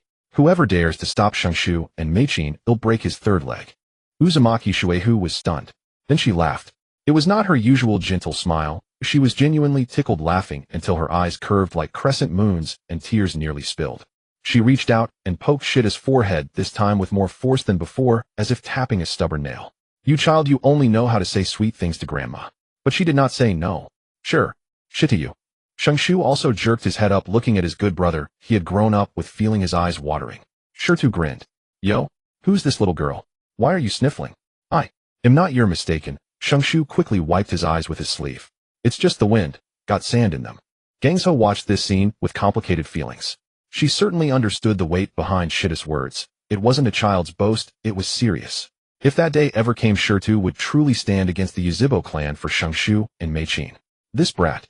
She muttered in her heart, but the corner of her mouth unconsciously curled. Dinner time.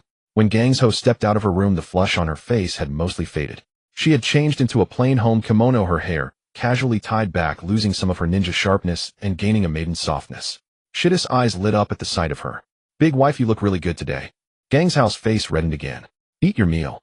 Shirtu chuckled and picked up his bowl, starting to shovel rice. How could Gangzhou, a young maiden of 18, be a match for Shitu, a lecherous old pervert who had lived 2 lives?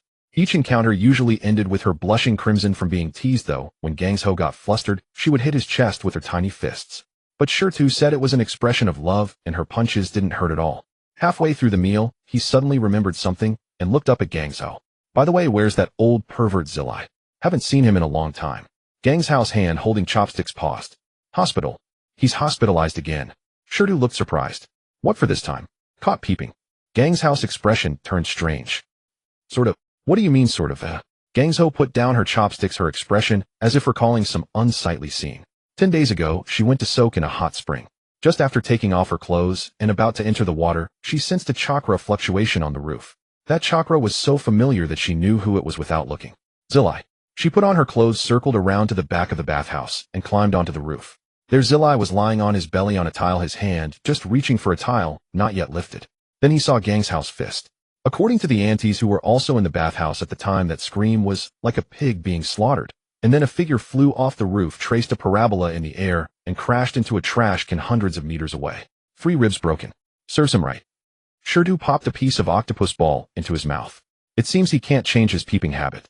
But does it really require 10 days in the hospital? Can't your medical ninjutsu even heal broken ribs, big wife? Gangzhou's expression grew even more peculiar. The ribs were healed the same day, but he didn't behave in the hospital. Oh, how so? Harassing the nurses? Gangzhou's voice sounded squeezed through gritted teeth. Then he got ganged up on by a dozen nurses, adding new injuries to the old. Shirtu almost sprayed the rice from his mouth. That's totally something he would do. Shengshu also laughed so hard he pounded the table. Even Uzumaki Shuehu couldn't help shaking her head with an expression that said, that child is beyond hope. Shirtu stuffed a piece of garlic-flavored pork rib into his mouth, speaking somewhat indistinctly. Zilai's behavior is all thanks to the third Hokage. The upper beam is crooked. Gangzhou's chopsticks stopped midair. Keep your voice down. Her voice carried a hint of distaste. Teacher, he. Why should I keep it down? Can he hear us here? Shirtu raised an eyebrow. A schoolboy. Stick with me, and I guarantee you'll walk with style in the future, known as legend. Shirtu raised an eyebrow. Gangzhou looked at him coldly. You sure are daydreaming. Shirtu chuckled. I'm just thinking of you, you know. Think about it, when I become a legend in the future, you'll be the legend's woman. How impressive. Gangzhou turned her face away. Who wants to be your woman? Then be my sister. Get lost. Gangsho shot him a glare. Shirtu finished his last sip of soup and put down the bowl. He'll be going now, big wife. See you tomorrow. Gangsho ignored him, but she didn't object to his address. Shirtu walked to the door, turned back, and winked at Shengshu. Shengshu, don't wander off tonight. He'll take you to a good place. Shengshu asked curiously where. You'll know when we get there, Shirtu said mysteriously. Gangsho looked at him warily. What mischief are you planning to drag Shengshu into again? Injustice. I'm openly taking him to learn ninjutsu. You call that ninjutsu? Shirtu had already slipped away, leaving behind a trail of laughter. On the Hokage monument, moonlight spilled over my village as 4 giant stone faces silently gazed down at the town. Shirtu stood with Shengshu at the highest point of the Hokage monument, the night wind ruffling their clothes. Shengshu looked at the village below, feeling somewhat odd. See that lit house over there? Shirtu pointed at a 2-story building still glowing in the distance. Shengshu squinted. I see it. That's the Yuzhibo clan compound. Shengshu's breath caught. Tsunade thought that made sense. The crystal ball. The one left by the second Hokage, capable of monitoring any location within the Leaf Village's barrier. Shirtu had once claimed that Sarutobi Hiruzen used that thing to peep at the women's bathhouse. Tsunade hadn't believed it. Until one day when she went to the Hokage's office looking for him. But recalling Shida's words, she deliberately avoided the main entrance that day and slipped into the Hokage's office through the window, while Sarutobi Hiruzen wasn't paying attention. And then she saw Sarutobi Hiruzen staring fixedly at the crystal ball, his expression so lecherous that it made her break out in goosebumps. She only caught a glimpse of the image in the crystal ball before quickly looking away. It was indeed the women's bathhouse. Sarutobi Hiruzen was so startled he nearly dropped the crystal ball. In the end, after much pleading and bargaining, he handed over his secret savings accumulated over the years as gambling funds for Tsunade in exchange for her promise to keep his secret. But from that day on, every time Tsunade saw Sarutobi Hiruzen, her gaze was as if she were looking at a pervert. Sarutobi Hiruzen was equally embarrassed, but he had no choice. His disciple held leverage over him. Jiraiya is most like the third old man, Shirtu said, spreading his hands. Not only in talent, but also in hobbies. Tsunade rolled her eyes. The thought that her teammate and teacher were both lecherous peeping toms made her fists itch. The next day, after arranging Nawaki and Mikoto's training, Shirtu decided to go to the hospital to visit that unlucky peeper Jiraiya. As he reached the corridor, a scream rang out from the ward. "Ah, pervert!" Followed by a sharp slap. A nurse, face flushed red, rushed out of the ward and nearly collided with Shirtu. Her nurse cap was askew, the tray in her hands empty with medicine bottles and gauze scattered across the floor of the ward. Shirtu sighed. He didn't need to guess what had happened inside. He pushed open the door. Jiraiya lay on the bed, a bright red palm print on his left cheek and 2 streams of nosebleed beneath his nose. Seeing Shirtu enter, he hastily wiped the nosebleed and feigned an "I'm fine" look, but the palm print was too conspicuous. No amount of pretense could hide it. "Yo, Shirtu, what brings you here?" His voice was an octave higher than usual. Shirtu pulled over a chair, sat down, crossed his legs, and looked at Jiraiya as if he were garbage. "I came to see how you've managed to make yourself the #1 pervert of Konoha." "Hey, what do you mean pervert?" That was. Jiraiya's voice grew softer. "An appreciation of the art of beauty." "Do you need to touch to appreciate art?" Jiraiya's face flushed, even redder than the palm print. I just wanted to help her take the tray." "Yes, the tray. I accidentally brushed against something." "Brushed against what?" Jiraiya opened his mouth, but no words came out. Shirtu shook his head and said earnestly, "Jiraiya, do you know why you've always been single?" "Stop calling me that." Jiraiya, not a tap. "I'm single because I don't want to give up the whole forest for wrong. It's because you're a coward." Jiraiya fell silent like a chicken with its neck wrong. Shirtu leaned back, legs crossed, tapping his foot. "How many times have I told you? If you like someone, chase her. If you can't get her, chase another. If you still can't, chase another. But you don't even dare chase one. You only hide on the bathhouse roof to peep. Tell me, isn't that cowardly?" Jiraiya opened his mouth to retort, but found he had no argument. He had memorized all of Shida's theories on picking up women. The 3 key moments for approaching, the 5 essentials for a date, 7 ways to confess his feelings, all learned from Shirtu.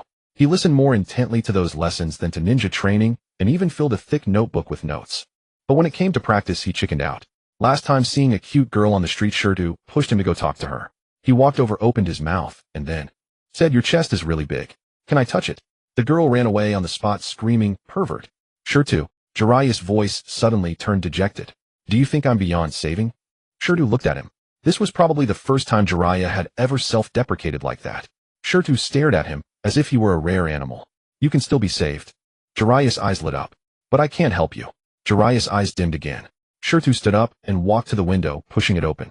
Fresh air rushed in, diluting the antiseptic smell of the ward.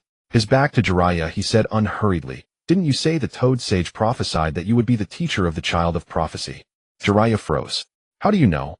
"You told me when you were drunk," Shirtu lied casually. "You said the Toad Sage foretold that you would teach a disciple who would change the ninja world and bring peace." Jiraiya scratched his head. He didn't remember saying that, but it sounded like something he would say. So, Shirtu turned around, leaning against the window frame. "Instead of agonizing here about whether you'll be single forever, why not go to Mount Myaboku and ask the old toad, eh? Let him give you a prophecy about who your future wife will be. Once you know the answer, you'll have direction." Jiraiya's eyes grew wider and wider.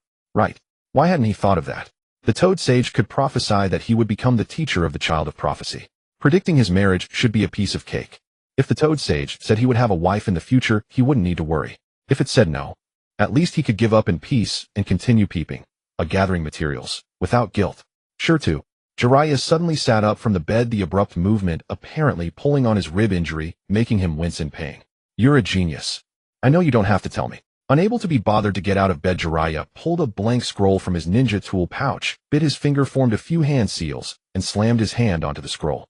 With a poof, a small toad the size of a head appeared on the hospital bed.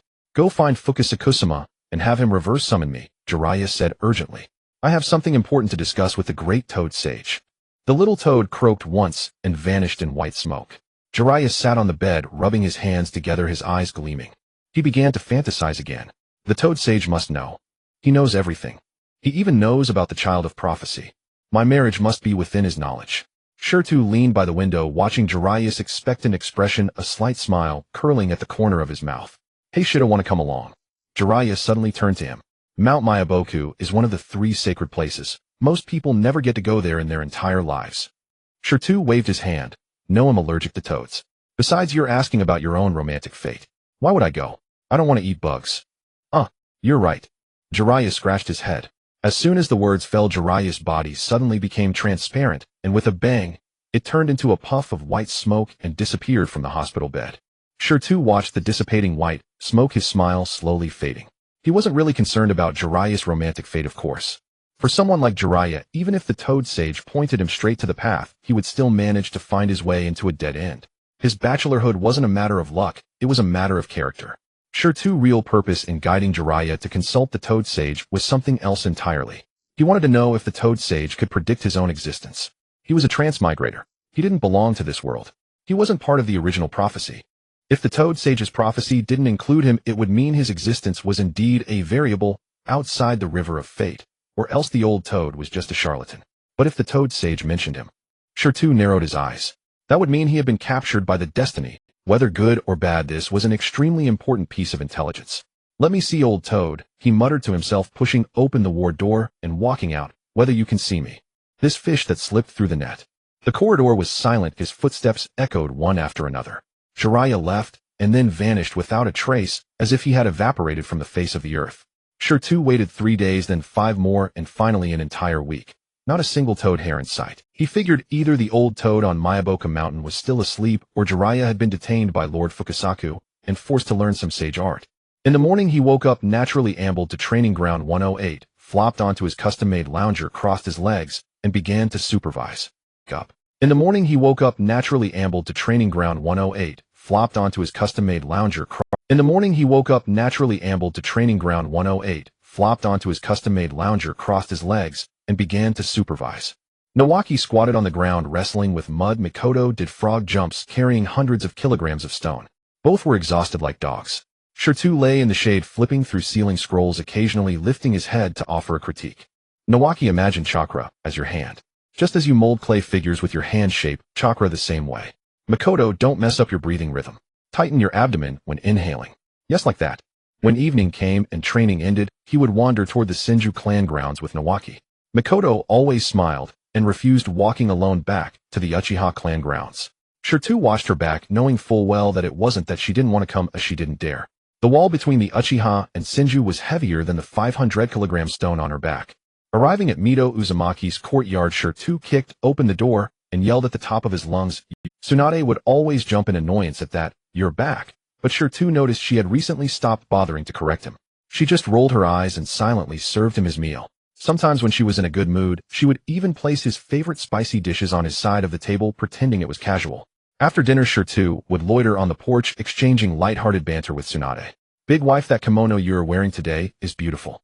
No, none of your damn business. Of course it's my business. When we get married, want your clothes come out of our family budget. I need to plan ahead. Who's marrying you? You? Grandma Mito already agreed. Resisting is useless. Tsunade's face reddened from the base of her neck to the tips of her ears. Her fists crackled, but they never landed.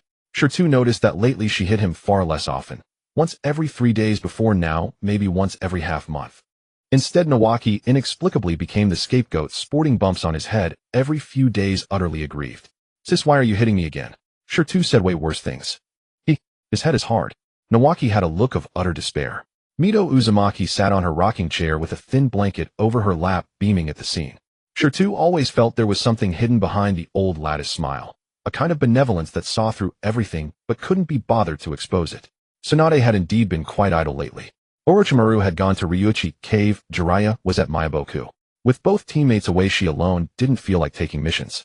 Additionally, Shirtu constantly nagged in her ear, "Don't go to the casino, you money-losing fat sheep, our family savings are fragile." To his surprise, she actually restrained herself quite a bit. Before, she would run to the casino every few days and never come home until she lost every penny she had. Now she only went 2 or 3 times a month, and before each visit she would hesitate for a long time, biting her lip at the casino entrance, eventually tossing down a few chips for a quick thrill before leaving. Once Shirtu secretly followed her and saw her standing at the casino door, conflicted for 5 minutes, only to turn and enter the dango shop next door. Shirtu nearly burst out laughing. "Progress, big wife," he teased the next day at dinner. "I heard you didn't go to the casino yesterday. Finally realized you're a money-losing fat sheep." Tsunade's chopsticks froze midair. "How do you know?" "The shop owners on Commercial Street told me," Shirtu said, stuffing a piece of braised pork into his mouth, mumbling. "They said you've been going less often and asked if I had you under control. I said of course, strict husband management." Yoshino stone. Tsunade's fist finally came down, but Shirtu was prepared. He grabbed his bowl, darted behind Mito Uzumaki, and stuck his tongue out at her. "Grandma Mito, look at her. Domestic violence, all the time. How can I live?" Mito Uzumaki smiled and shook her head, reaching out to poke Shirtu's forehead. "You're just sharp-tongued. Obviously you care about her, but you have to express it this way." "When did I care about her? You think you can fool Grandma with those little tricks?" Shirtu chuckled and said nothing. Mito Uzumaki was right. He was indeed deliberately steering Tsunade away from the casino, but not through lecturing. With Tsunade's personality, the more you said, "Gambling is bad," the more she'd defy you. Shirtu's method was simple. Every time Tsunade went to the casino the next day, he'd deliberately calculate finances in front of her. "Oh, the Stone Taste branch made this much profit yesterday. At this rate, we'll soon have enough for our wedding house. Hey, big wife, did you go to the casino yesterday? How much did you lose?" "No, donate. It's fine. Go ahead and send it. I can still make a profit anyway. But we have to agree the baby's milk money will be deducted from your allowance from now on." Every time she said this, Gangsho would fall into deep self-doubt, and then she would be too embarrassed to go to the casino for several days. Shirtu thought this trick was more effective than anything else. Of course, he didn't just revolve around Gangsho. Every now and then he would run to the Hokage's office to have a heart-to-heart with Yuanfei Risen. At first, he genuinely went to request missions, but he also wanted to test whether the Sly Snake had reported his situation to Yuanfei Risen. "Uncle Hokage, our Team 7 has been idle for almost 2 months. Please be kind and give us a crank mission. If not, a drink is fine too. I'm not picky." Yuanfei Risen sat on the chair, slowly puffing on his pipe. "No, Dashyuan is not here. You 3 Jonin cannot take missions alone. Then you can let another Jonin lead us." "No. Why? Rules are rules." Shirtu narrowed his eyes, stared at Yuanfei Risen for 3 seconds, then revealed a bright smile. "Fine, you win." The next day, a palm-sized box was thrown in through the window of the Hokage's office. Shirtu narrowed his eyes, stared at Yuanfei Risen for 3 seconds, then revealed a bright smile. "Fine, you win."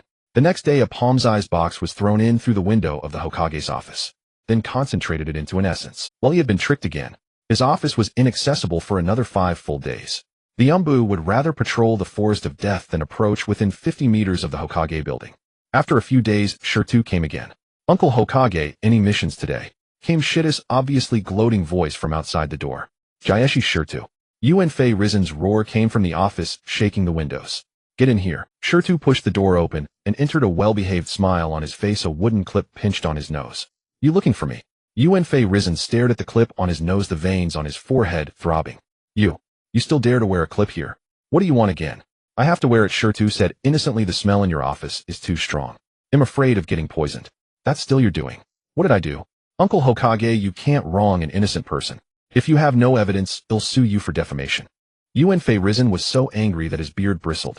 But he indeed had no evidence. That box was thrown in through the window during overtime work at night, and it was pitch dark outside. Even the Umbu didn't discover who had thrown it. But he knew Shirtu had done it, he just couldn't produce evidence. What exactly do you want? Yuan Risen took a deep breath, forcing himself to calm down. A mission. Shirtu spread his hands. I've said it, give our team 7 a mission, and I promise I won't cause any trouble. I told you Yuan is not here, you can't. Then give me some other work. Shit's eyes rolled. For example, let me help in the ninja tools department. I heard you've been expanding the production line of explosive tags recently. Yuan Risen's eyebrows furrowed. He was indeed expanding the production line of explosive tags. Recently the border has been unstable. The Rain Village in the Land of Rain has been ruled by a man named Shanjiao Banzang, who is somewhat ambitious and has been expanding his military equipment. The other 4 great nations are also frequently probing the border. Small countries. Konoha needs to stockpile more war supplies. But the production of explosive tags has been slow, mainly because the manufacturing process is complex, requiring people skilled in sealing techniques and fire release. The ninjas who can independently make them are limited. What are you trying to say? I want to say. Shirtu plopped down on the chair opposite Yuan Risen, crossing his legs. I can help you improve the production process of explosive tags. I'm not bragging. I have at least 3 plans in my head that can double the production of explosive tags and reduce costs by 30%. Yuan Risen's eyes lit up for a moment, and he took a few puffs on his big pipe. What's the condition? 50-50 split. Dream on. Then you say, 80-20 you get 20. 60-40 I get 40. 70-30 you get 30, no more. Deal. Shirtu actually agreed so readily, which caught Yuan Risen off guard. He had thought the kid would keep bargaining, but he agreed so readily. Last time for the precision-guided rocket and the Earth Traveler mine, Shirtu had insisted on a 50-50 split and wouldn't let go, and in the end, he had to compromise. Why are you so easy to deal with today? Yuan Risen looked at him suspiciously. Because the volume is large this time, Shirtu said matter-of-factly. Small profits, but quick turnover. I understand this principle. Besides, you are the teacher of my future wife, so I have to save you some face. Future wife? Gansho, you don't know? Grandma Shuehu has already agreed. Yuan Risen almost dropped his pipe from his mouth. He looked at Shitta's smug smile, and suddenly had if this kid really gets together with Gansho, one little demon king, and one who knows his leverage, it's a bit dangerous. Are you serious? Why would I lie to you? Shirtu stood up, patted his pants. All right, Uncle Hokage, I'll write up the improvement plan later, and you can have someone deliver it to my home. Oh, by the way, this is for you.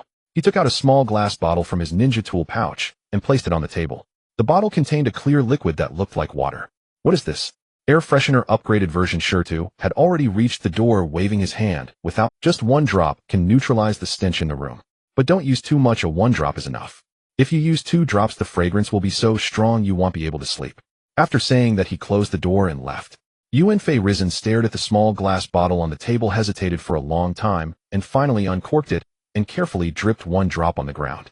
A fresh minty scent instantly spread out, as if an invisible wind had blown through every corner of the office. The stench that had lingered for 5 days was neutralized completely within seconds. Yuan Risen took a deep breath, feeling as if he had come back to life. This little brat. He shook his head, but the corners of his mouth involuntarily curled up. From that day on, Shirtu would run to the Hokage's office every now and then, each time bringing some little gifts. Sometimes it was a self-heating pill which he said could keep him warm when held in the bosom in winter. As a result, Yuan Risen kept it in his bosom for a day and found a hole burned in his clothes when he went home at night. Sometimes it was a tube of refreshing ointment which he said could improve concentration when applied to the temple. Yuan Risen tried it, and as a result, he didn't sleep for 2 whole days, his eyes bloodshot. Even the Umbu were startled, thinking the Hokage might be about to kick the bucket. Another time, Shirtu gave him an automatic back scratcher, claiming it was a special invention for the Fire Shadow, who couldn't reach his own back. When Sarutobi Hiruzen tried it, the contraption went wild, scratching his back, leaving over a dozen red marks, and the pain nearly made him leap from his chair. Every time he was tricked, Sarutobi Hiruzen would roar for the Umbu to capture Shirtu. But every time the Umbu failed to find him. Shirtu seemed to know the Umbu were coming, always conveniently absent from home or staying in Uzumaki Mito's courtyard. No matter how bold the Umbu were, they dared not seize someone from the Senju clan grounds, nor take away Mito's personal disciple right in front of her. Sarutobi Hiruzen gnashed his teeth in fury, but could do nothing about Shirtu. Moreover, he discovered that despite all the trouble Shirtu caused, those little gifts indeed held commercial. The self-heating meatballs could be improved into self-heating field rations, allowing operatives in the field to avoid constant reliance on soldier pills. The invigorating balm, diluted properly, could be made into medical supplies highly effective for waking comatose patients and refreshing the weary. The automatic back scratcher. That one was indeed useless. After every trick, Shirtu would proactively hand him a business plan detailing product improvements, target users' cost estimates, and expected profits. Sarutobi Hiruzen went from resistance to anticipation in just a month. How does this kid's mind work? He would murmur every time after reading the plan. Of course, they still had to haggle over the profit split. Shirtu always demanded half. Sarutobi Hiruzen always pushed for 70-30, and the two would argue furiously in the office before compromising at 60-40, with Shirtu taking 40% and Konoha 60. Sarutobi Hiruzen felt he had gained from this ratio. Shirtu felt he had gained too. After all, these items were merely modified versions of everyday products he had seen in his past life, requiring little effort. To get 40% of the profits was practically free money. Time passed day by day. 3 months, neither long nor short. As women say, it's all about the right fit. Too long brings pain, too short leaves one unsatisfied. Under the shade of Training Ground 108, Shirtu lounge chair had already been replaced for the third time. The first two had their legs broken by the weighted rock technique, so he had a third made from ironwood by Uncle Mura, which finally held up. Makoto's training had entered a new phase. 3 months ago, she could already complete a full set of frog jumps carrying 500 kilograms of rock, matching a standard taijutsu chunin in physical fitness. Shirtu felt the time was ripe and added new training content. Starting today, reduce the wait time and add a new item. Makoto blinked. What new item? Shirtu took a dried leaf from his ninja tool pouch and placed it in. Use chakra to ignite it. Makoto looked down at the leaf. Withered yellow edges curled, crumbling at the touch. Ignite. With chakra. Yes, the first step in fire nature transformation. Shirtu raised a finger. Not with a fire release jutsu, but with pure chakra nature transformation. Convert your chakra to fire nature, then heat it until it's hot enough to ignite this leaf. Makoto frowned. She knew what nature transformation was. The Uchiha clan excelled at fire release, and the Jonin taught juniors how to train fire nature transformation. But those methods all involved releasing fire release at targets, adjusting chakra proportion to raise flame temperature and shape. She had never heard of directly igniting a leaf with chakra. Shirtu-kun, is this really possible? Shirtu lay back in the chair, covering his face with a scroll. The essence of chakra nature transformation is changing chakra's attributes. Makoto took a deep breath, sat cross-legged, placed the leaf in her palm, and closed her eyes. Chakra surged from her dantian, flowing through Makoto took a deep breath, sat cross-legged, placed the leaf in her palm, and closed her eyes. Chakra surged from her dantian, flowing through meridians to her palm. She strained to imagine the sensation of heat. Summer sun, scalding tea, freshly made takoyaki, the blazing wave of a bonfire party. Chakra swirled in her palm, but the leaf remained motionless. 1 minute, 2 minutes, 5 minutes. Beads of sweat formed on Makoto's forehead, not from heat, but from immense mental strain. Converting chakra from neutral to fire nature demanded intense concentration, more exhausting than releasing 10 great fireballs. After 10 minutes, she opened her eyes. The leaf in her palm was unchanged, not even a scorch mark. No. Her voice held frustration. Normal, Shirtu's voice drifted from under the scroll. You thought you'd ignite it on the first try? Do you think you're Indra reincarnated? Continue. Who was Indra? Makoto gritted her teeth and closed her eyes again. In the following days, her training became staring at the leaf in a daze. At first, Nawaki found it amusing. He squatted beside her, molding clay figures while teasing. Makoto, what are you practicing? Meditation. Or are you sleeping? Makoto ignored him. Her entire focus was on that leaf. Day 1, the leaf was. Day 3, the leaf's edge curled slightly. Makoto nearly jumped in excitement, but on closer look it was just from the sun. Day 7, she finally sensed a temperature change in her chakra. Not heat, but a subtle warmth, like holding a hand near a stove in winter without touching it. Day 10, a pinpoint-sized scorch mark appeared on the leaf's edge. Makoto stared at that mark for a full 10 seconds, then looked up, her eyes shining like Ultraman. Shirtu-kun, I did it. Shirtu sat up from the lounge chair, glanced at the leaf, and nodded. Next, ignite a twig. Makoto's smile froze. A twig was much thicker and contained far more moisture. Igniting a dried leaf required only a spark, but igniting a twig demanded at least 10 times the heat. Day 20, she ignited a twig the thickness of her pinky. Shirtu swapped it for one as thick as a thumb. Day 30, the thumb-thick twig also caught fire. Then Shirtu brought out a piece of coal. Is this coal? Makoto's voice trembled as she held the black lump. Yes, raw coal has a much higher ignition point than wood. Shirtu crouched before her, unusually not lounging. If you can ignite coal with chakra, you've grasped the essence of fire nature transformation. By then your great fireball will burn at least 3 times hotter than now. Mei-chin clutched the coal in her hand, feeling its weight. 3 times hotter. Her current great fireball could already reduce a bowl-thick tree to charcoal in an instant, if the temperature were 3 times higher. She did not ask further, lowering her head and closing her eyes to begin a new round of training. On the 4th to 5th day, the surface of the coal was covered with a layer of grayish-white ash. It wasn't the ash left after burning, but the water and impurities within the coal that had evaporated under high heat. On the 50th day, the edges of the coal began to glow red. Mei-Chin's forehead was covered in sweat, her chakra pouring into her palm, as if it were inexhaustible. She could feel the temperature of the coal rising, from warm to hot, from hot to scorching. The skin of her palm was flushed red from the heat, blisters forming. But she did not stop. On the 53rd day, a burst of orange light suddenly illuminated the training ground. Nawaki, who had been squatting on the ground molding mud figurines, was startled by the light. Looking up, he saw that the coal in Mei-Chin's palm had ignited. Orange flames leaped from the crevices of the coal, flickering, casting shifting shadows across Mei-Chin's face. A success. Nawaki's mouth fell wide open. Mei-Chin stared at the burning coal in her hand. The flames danced upon her palm, yet her skin remained unburned. A layer of fire nature chakra had formed an invisible barrier on her palm, separating the heat of the flames from her skin. Stonekin. Her voice trembled. I did it.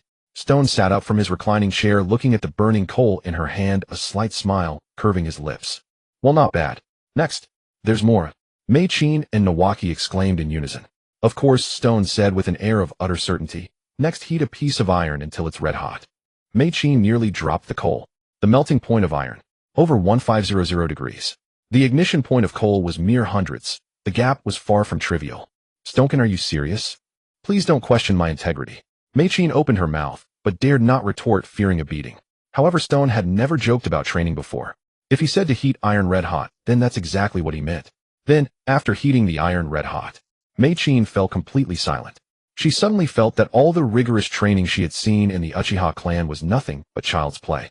Those Uchiha Jonin would unleash fire jutsu at targets, adjust chakra ratios, and raise flame temperatures. Stone, on the other hand, simply ordered her to melt iron with chakra. This was no longer strict, it was insane.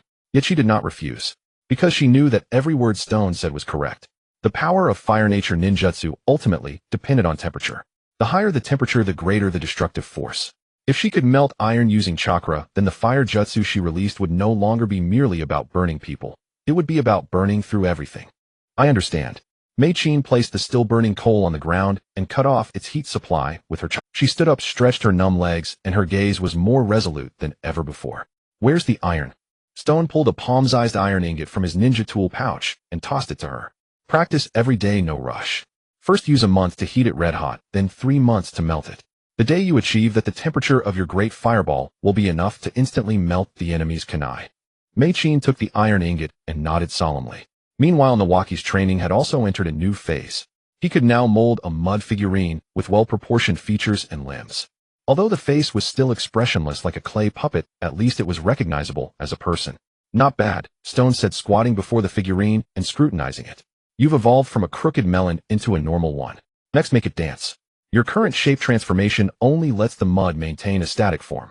But true shape transformation is about making the mud alive. Chest with his finger. Your current shape transformation only lets the mud maintain a static form. But true shape transformation is about making the mud alive. You have to make it move, walk, jump, and perform various actions while preserving its shape. Nawaki stared at the figurine, feeling his brain about to explode. Maintaining the humanoid shape alone had drained all his concentration. Every time he molded a figurine, he had to be completely focused. The slightest distraction would cause the nose to go crooked, the ears to collapse, or the fingers to stick together. Now Stone wanted him to control the figurine to make movements while simultaneously maintaining its shape. Stone, are you messing with me? Why would I mess with you? You're not your sister. How is that even possible? If I make it move, won't the shape fall apart? That's why you need to practice, Stone said, patting him on the shoulder with heartfelt advice. Look at Mei-Chin. From igniting leaves to heating iron red hot, what great progress. Don't end up too weak to stop Mei-Chin from marrying someone else. Nawaki glanced at Mei-Chin, who was holding the iron ingot with a bitter, determined expression, then looked back at the expressionless mud figurine before him. He gritted his teeth. He'll do it.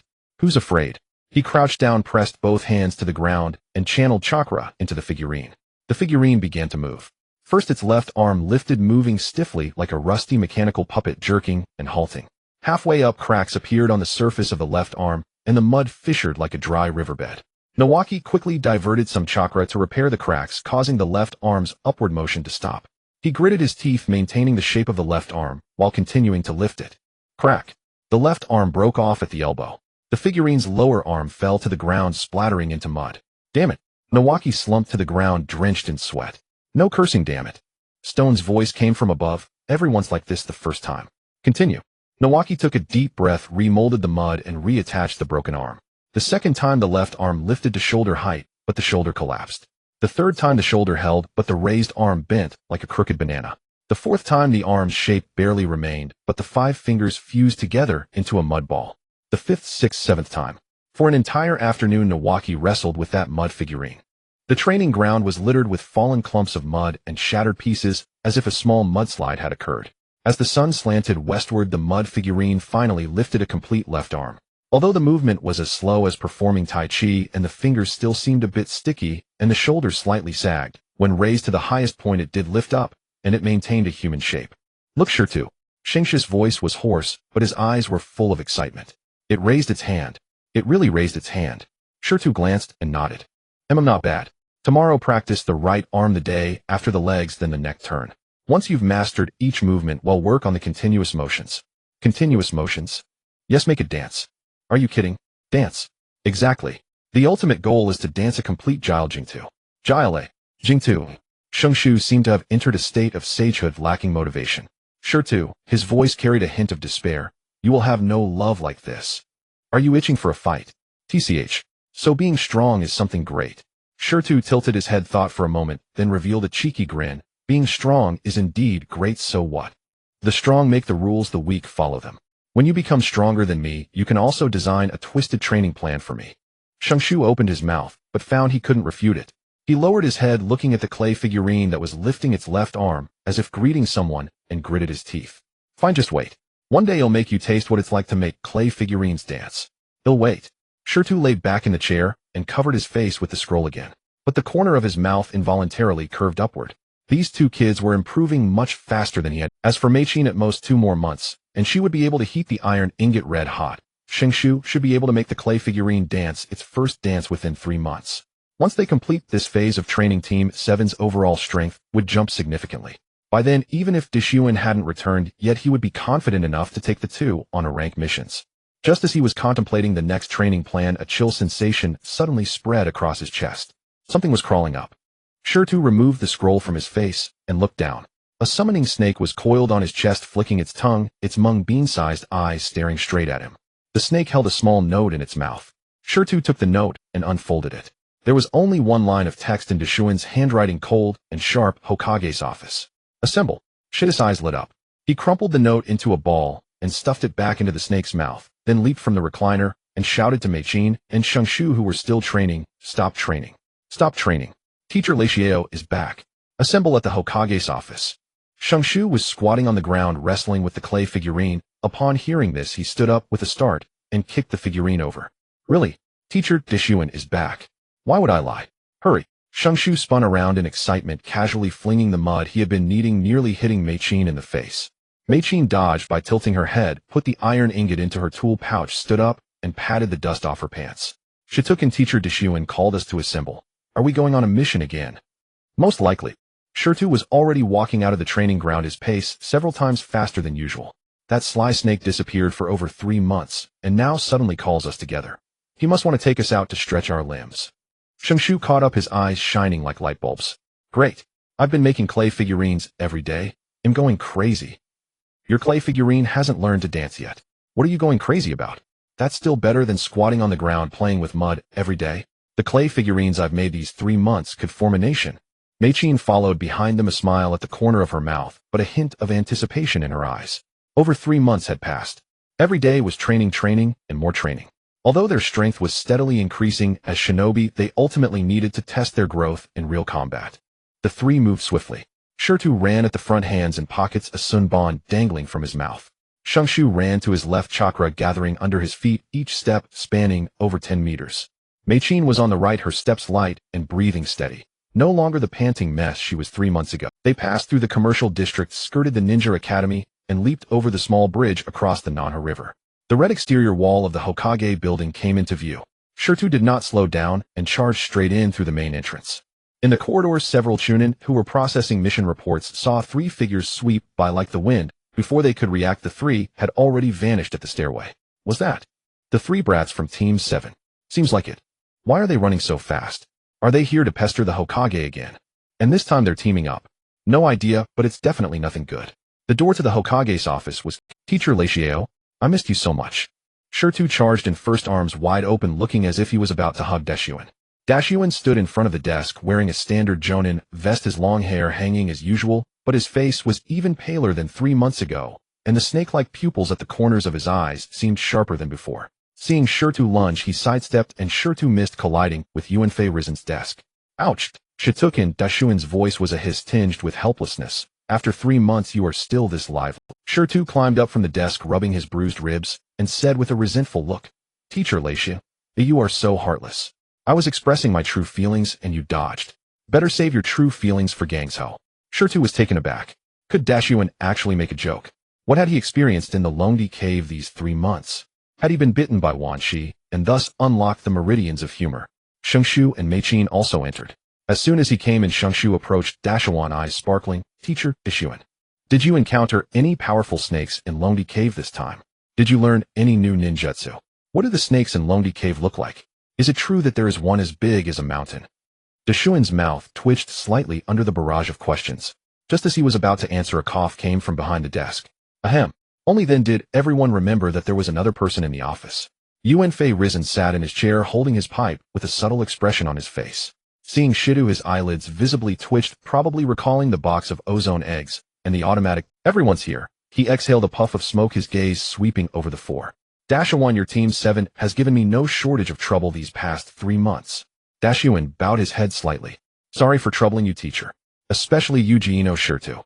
Yuanfei Rizen's pipe pointed at Shitu, and his voice was clearly gritting his teeth. In 3 months you gave me no peace. He grew angrier as he spoke, his pipe trembling in his hand. Shirtu looked innocent. Lord Hokage, I told you not to wrong an innocent person. Even though there's no court to convict you of slander, don't push me to go spread the word. You little brat. Naya. Sarutobi Hiruzen took a deep breath, then slowly exhaled, as if using the smoke to suppress the fine. He waved his hand. Considering that your little gifts have indeed helped Konoha earn quite a bit, I won't argue with you. Orochimaru watched the sparring between this pair of master and disciple from the side, the curve of his lips growing a little wider. Orochimaru watched the sparring between this pair of master and disciple from the side, the curve of his lips growing a little wider. After more than 3 months, Shirtu was still the same Shitu, unchanged. Sensei, he cut straight to the point. I called them here to take Team 7 out on a mission. After being dormant for so long, it's time to test the 3 of them. Sarutobi Hiruzen nodded, took a scroll from his drawer, and placed it on the table. A rank mission: escort the Fire Country Daimyo's princess to the Land of Iron for the Tri-Nation Conference. The office fell silent for a moment. Nawaki's eyes went wide with excitement. Escort the princess. Awesome. Mikoto's eyes widened slightly, her fingers unconsciously tightening on the strap of her ninja tool pouch. Only Shirtu slowly withdrew his smile. Lord Hokage, his voice sounded a bit more normal. The Land of Iron is to the north of the Land of Fire. We have to cross the entire Land of Medicine. Although this small country doesn't border other great nations, the spies from the Land of Earth and the Land of Lightning are as numerous as ox hair. With just our Jinin team escorting the princess along this route, a rank. Are you sure it's not Srank? Sarutobi Hiruzen glanced at him, a trace of approval in his eyes.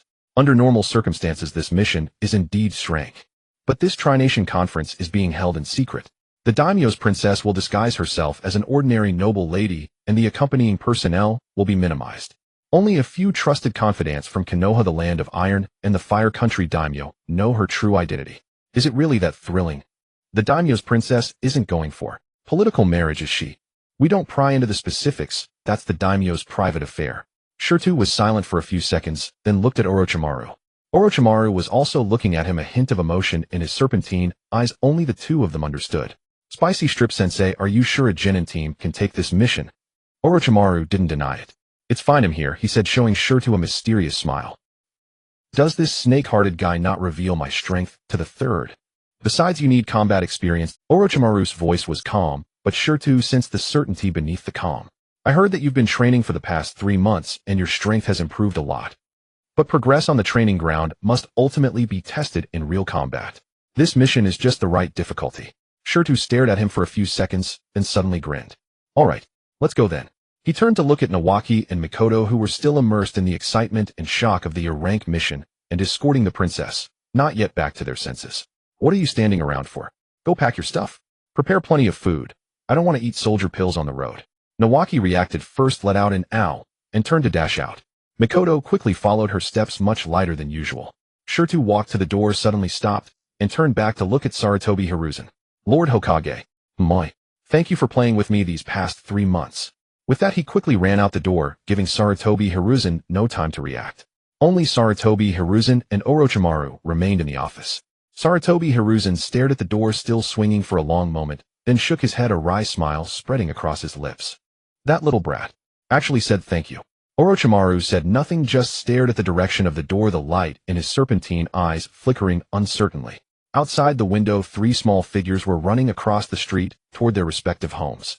The setting sun stretched their shadows long, overlapping like 3 tightly intertwined ropes.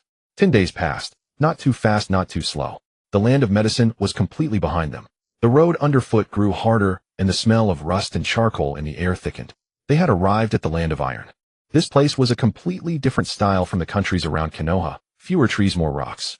Even the roadside weeds looked tough and stiff, as if saying, "What are you looking at?" As if ready to pick a fight at any moment. The prince's carriage creaked and swayed ahead, moving as unhurriedly as an old lady strolling through a vegetable market. Team 7's 4 members followed behind the carriage, keeping a moderate distance. Nawaki initially complained that this pace was slower than walking, but Shirtu shut him up with, "Why don't you go help the horses pull it?" And he fell silent from then on, obediently following. Over these 10 days, the most surprising thing was that nothing happened at all. Before departure, Shirtu had figured that along the way they would inevitably encounter a few troublemakers, either mountain bandits blocking the road, spies from enemy ninja villages, or at least some random wild NPCs jumping out to make their presence known. But what happened? 10 days, a whole 10 days from leaving Konoha through the land of medicine to the land of iron. Not only no enemy attacks, but not even a single petty thief. Every village they passed was more peaceful than the last, and on the mountain paths, there wasn't even a shadow of someone demanding a toll. This is way too boring. Is this really a rank mission?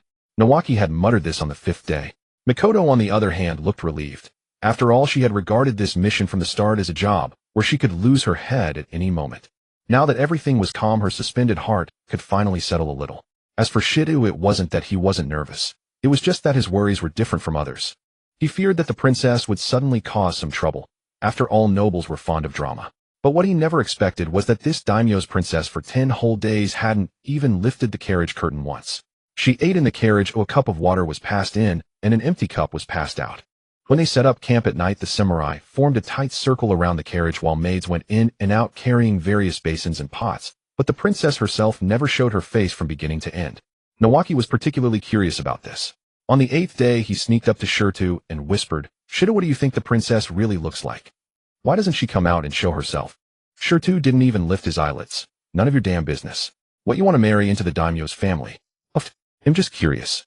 He said this while sneakily glancing at Meichin. Curiosity kills the cat, and it could also kill Shingshu. Choose one yourself. Shingshu pursed his lips and then turned his target to Meichin.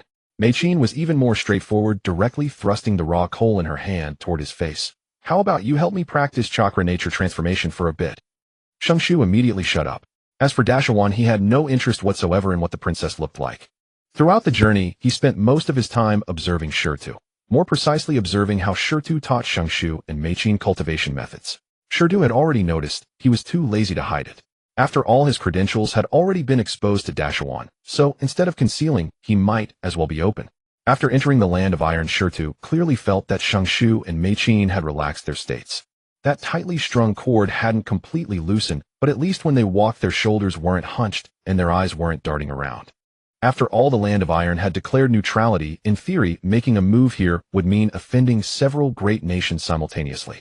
No one with a sound mind would do such a thing, though there weren't many sound minds in the ninja world. Seeing that the two were no longer so tense, Shirtu immediately made a decision. "Shingshu, don't stay idle either. Practice while walking." As soon as Shingshu opened his mouth to speak, Shirtu shot him a glare, and the words on the tip of his tongue were swallowed back. Now Shingshu had developed a conditioned reflex to shit his gaze. Whenever Shirtu glared, he immediately cowered. He bent down, scooped his hands on the ground, and lifted a large clump of soil. That clump of mud weighed at least over 10 gene, damp and dripping muddy water. He held the mud block in front of him, injecting chakra into it, as he walked following the method Shirtu taught to sense the changes of Earth Nature chakra inside the mud. The nature transformation of Earth Nature is simple if you say it is, just converting the chakra's nature toward the direction of hard and heavy. But it's also difficult because you have to make the chakra permeate evenly into every crevice of the soil, not just coat a layer on the surface.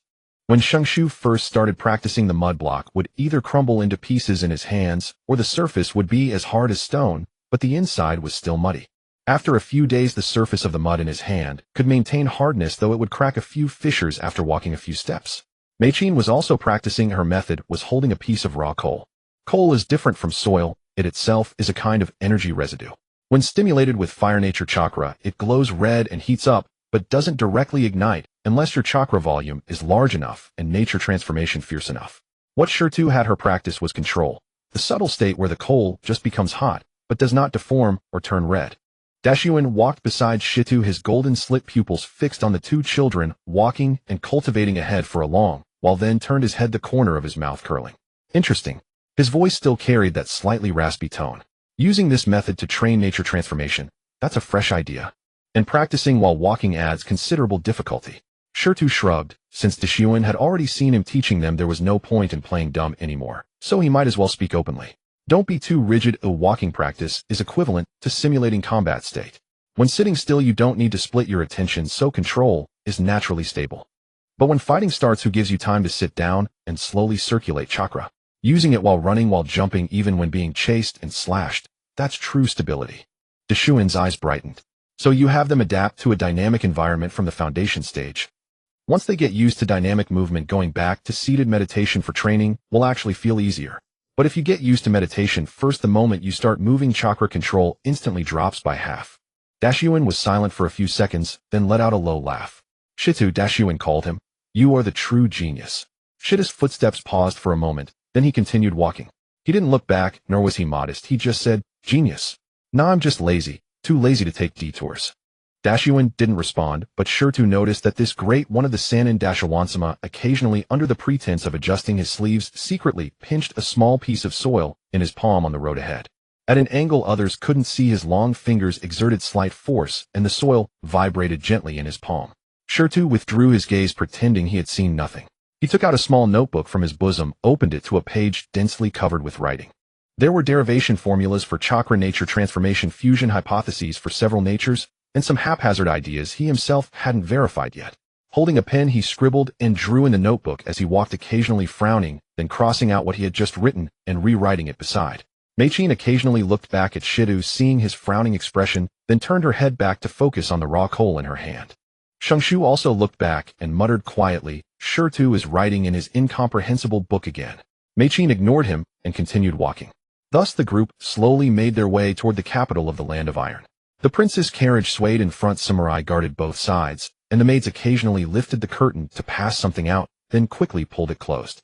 The 4 members of Team 7 followed behind. 2 children practiced, while walking. A jonin secretly trained as well, and a time traveler scribbled in his notebook. After another 7 days of travel, the capital of the Land of Iron finally came into view. The capital was a true city in every sense. The city walls were built of gray blue stone, standing over 10 meters tall. The city gates were wide open, with a constant stream of people flowing in and out. At intervals along the walls stood samurai with swords at their hips, backs straight, eyes forward. Upon entering the city, Dashyuan would have to follow the prince's procession to meet the daimyo of the Land of Iron. As the team's jonin leader for this mission, he had to attend this formal occasion. Before leaving, he shot a glance at Shitu, the meaning of that look being roughly, "You figure it out yourselves." Shirtu returned a rest-assured look. With Shirtu around, Dashyuan didn't think anything would happen to them, so he followed the procession with peace of mind. Shitu, along with Xiangshu and Meichin, officially began their leisurely stroll through the capital of the Land of Iron. The Land of Iron was a peculiar place.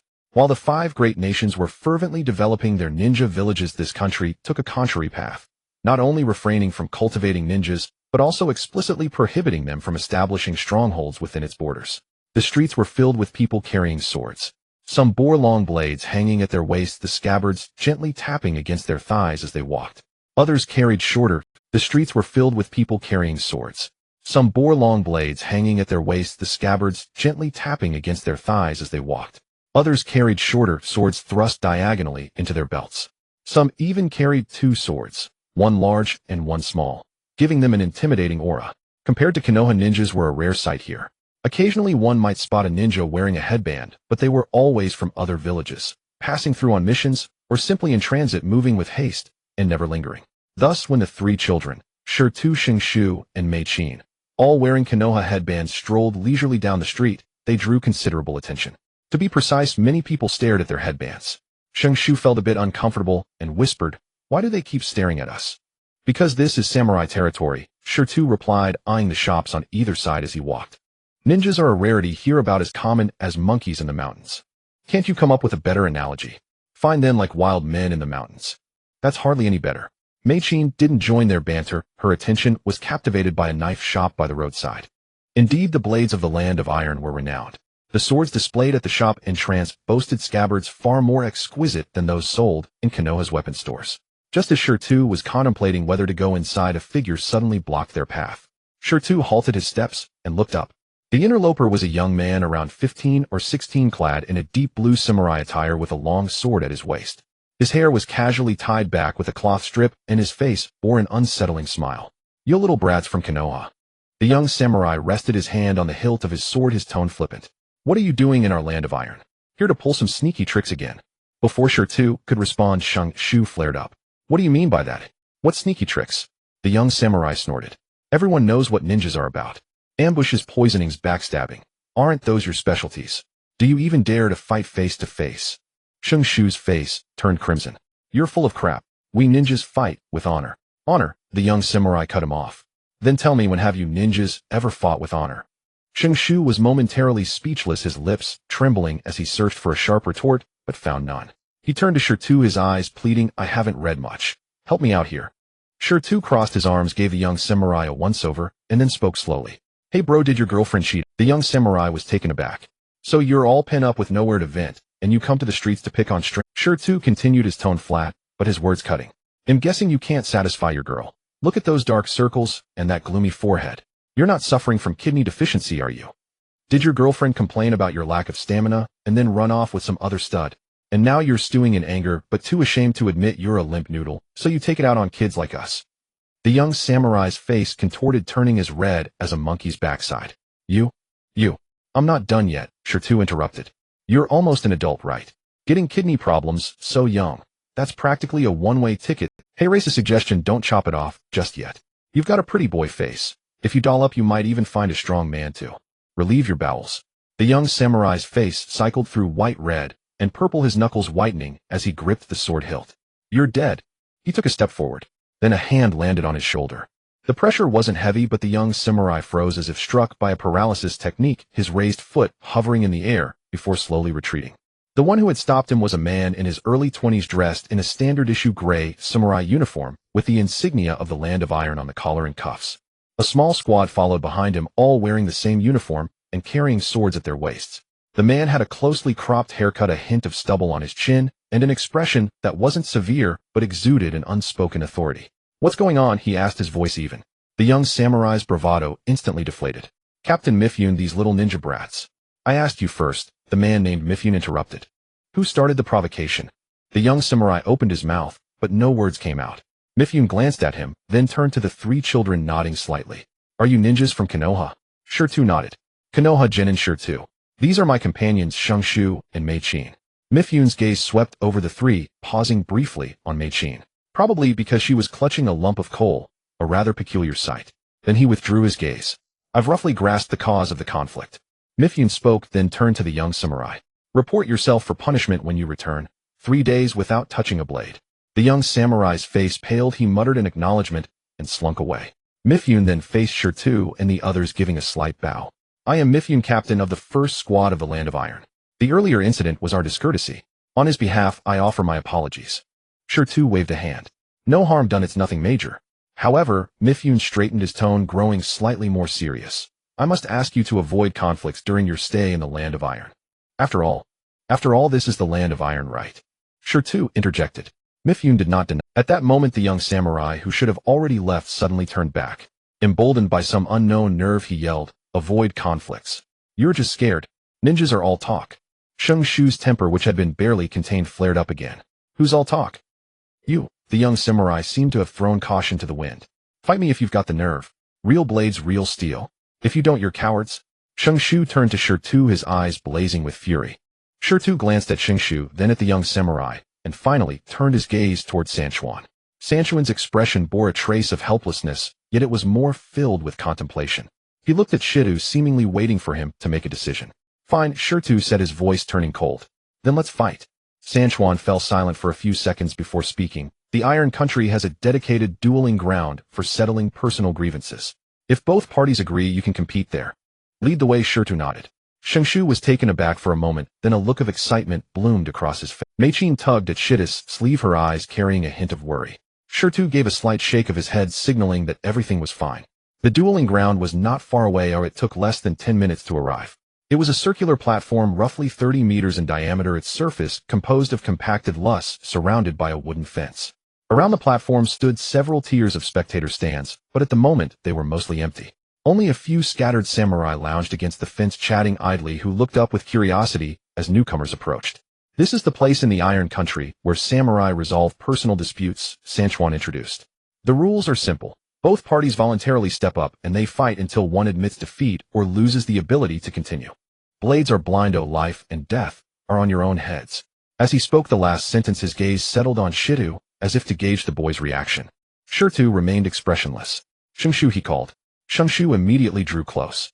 Shirtu lowered his voice and spoke a few words to him, roughly meaning, don't use ninjutsu, just taijutsu and shuriken. This isn't my don't go too far. The opponent isn't a master. If you stay steady, you'll win. Xingshu nodded vigorously. Then he took off his jacket, flexed his wrists, pulled a kunai from his tool pouch, and leaped onto the dueling platform. The young samurai also stepped onto the platform and drew the blade at his waist. The sword's surface reflected the sunlight, gleaming brightly. The two stood facing each other. Sanchuan stood below the platform, raised one hand, then brought it down sharply. Begin. The young samurai moved first. He kicked off hard with his right foot and shot towards Xingshu like an arrow leaving the string. The blade came slashing down from an oblique angle fast enough to stir a gust of wind. Xingshu sidestepped and raised his kunai to block. A sharp metallic clang burst through the air. The first strike was parried. But a samurai's fighting style was indeed different from a shinobi's. A shinobi's taijutsu emphasized flexibility and change, always ready to create distance for throwing weapons or forming hand seals. A samurai style, on the other hand, was entirely about close-quarters combat. Strike after strike, each aimed at a vital point with almost no pause between them. The young samurai's first strike blocked, and the second followed immediately in a horizontal sweep. Xingshu leaped backward, the blade tip brushed past his clothes. The third strike came, a vertical chop from above. Xingshu dodged sideways and his heels had already touched the edge of the platform. Within 10 seconds of the match's start, Xingshu was cornered at the platform's edge. A few samurai watching from below let out whistles and catcalls. Maiken's fingers tightly clenched her piece of raw coal, her knuckles turning white. But Xingshu instead grew calmer. At that moment of being driven to the edge, he suddenly realized one thing: although the opponent's blade was fast, every strike was a full-force, unreserved effort. This style looked fierce, but in reality, it had big openings. Because the recovery of the blade was slow. When the fourth strike came, Xingshu no longer retreated. He ducked low, slipped under the blade's edge, and charged straight into the young samurai's inner circle. The samurai's blade had already swung out too late to pull back, and Xingshu's kunai thrust toward his wrist. The young samurai hastily let go, switching to his left hand to catch the blade, but Xingshu was faster. With an upward flick of the kunai, he knocked the blade off course. Then Xingshu's left hand dipped into his tool pouch, produced 2 shuriken, and flung them out. The young samurai urgently swung his blade to block. 2 sharp clinks rang out as the shuriken were deflected.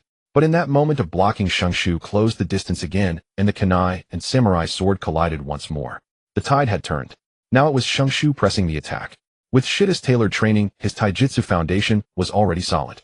With chakra enhancing his body, his speed was more than a notch faster than his opponent's. The kunai danced in his hands, and from time to time, he threw out a few shuriken, leaving the young samurai flustered. The samurai's sword swings became increasingly erratic, and his footwork started to scatter.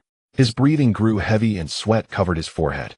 Xingshu, on the contrary, grew more and more comfortable. He realized that his earlier nervousness came from being unfamiliar with the samurai's style. Once he adapted to the rhythm, the opponent's attack patterns became easy to predict. A samurai sword was longer than a kunai, but also heavier. The swings had a wider arc, making the telegraphs. By the 5th minute of the fight, Xingshu seized an opening when the opponent's blade recovery was too wide. He swept the kunai upward from below, striking the joint between the sword's guard and blade. That spot was the worst for exerting force. The young samurai's grip went numb, and his sword flew out of his hand. The samurai blade spun twice in the air before clattering to the ground with a clang. The young samurai's legs gave way. He knelt on the lust platform, head lowered, shoulders trembling incessantly. Shungshu retrieved his kunai and looked at the other's disheartened appearance. For some reason a strand of his nerve snapped, and he curled his lips, muttering under his breath, "You samurai aren't all that." Below the platform, Shida's heart sank. He instinctively glanced around. The samurai who had been leaning against the fence, their expressions shifted from idle amusement to dark hostility. One of them had already placed his hand on his sword hilt.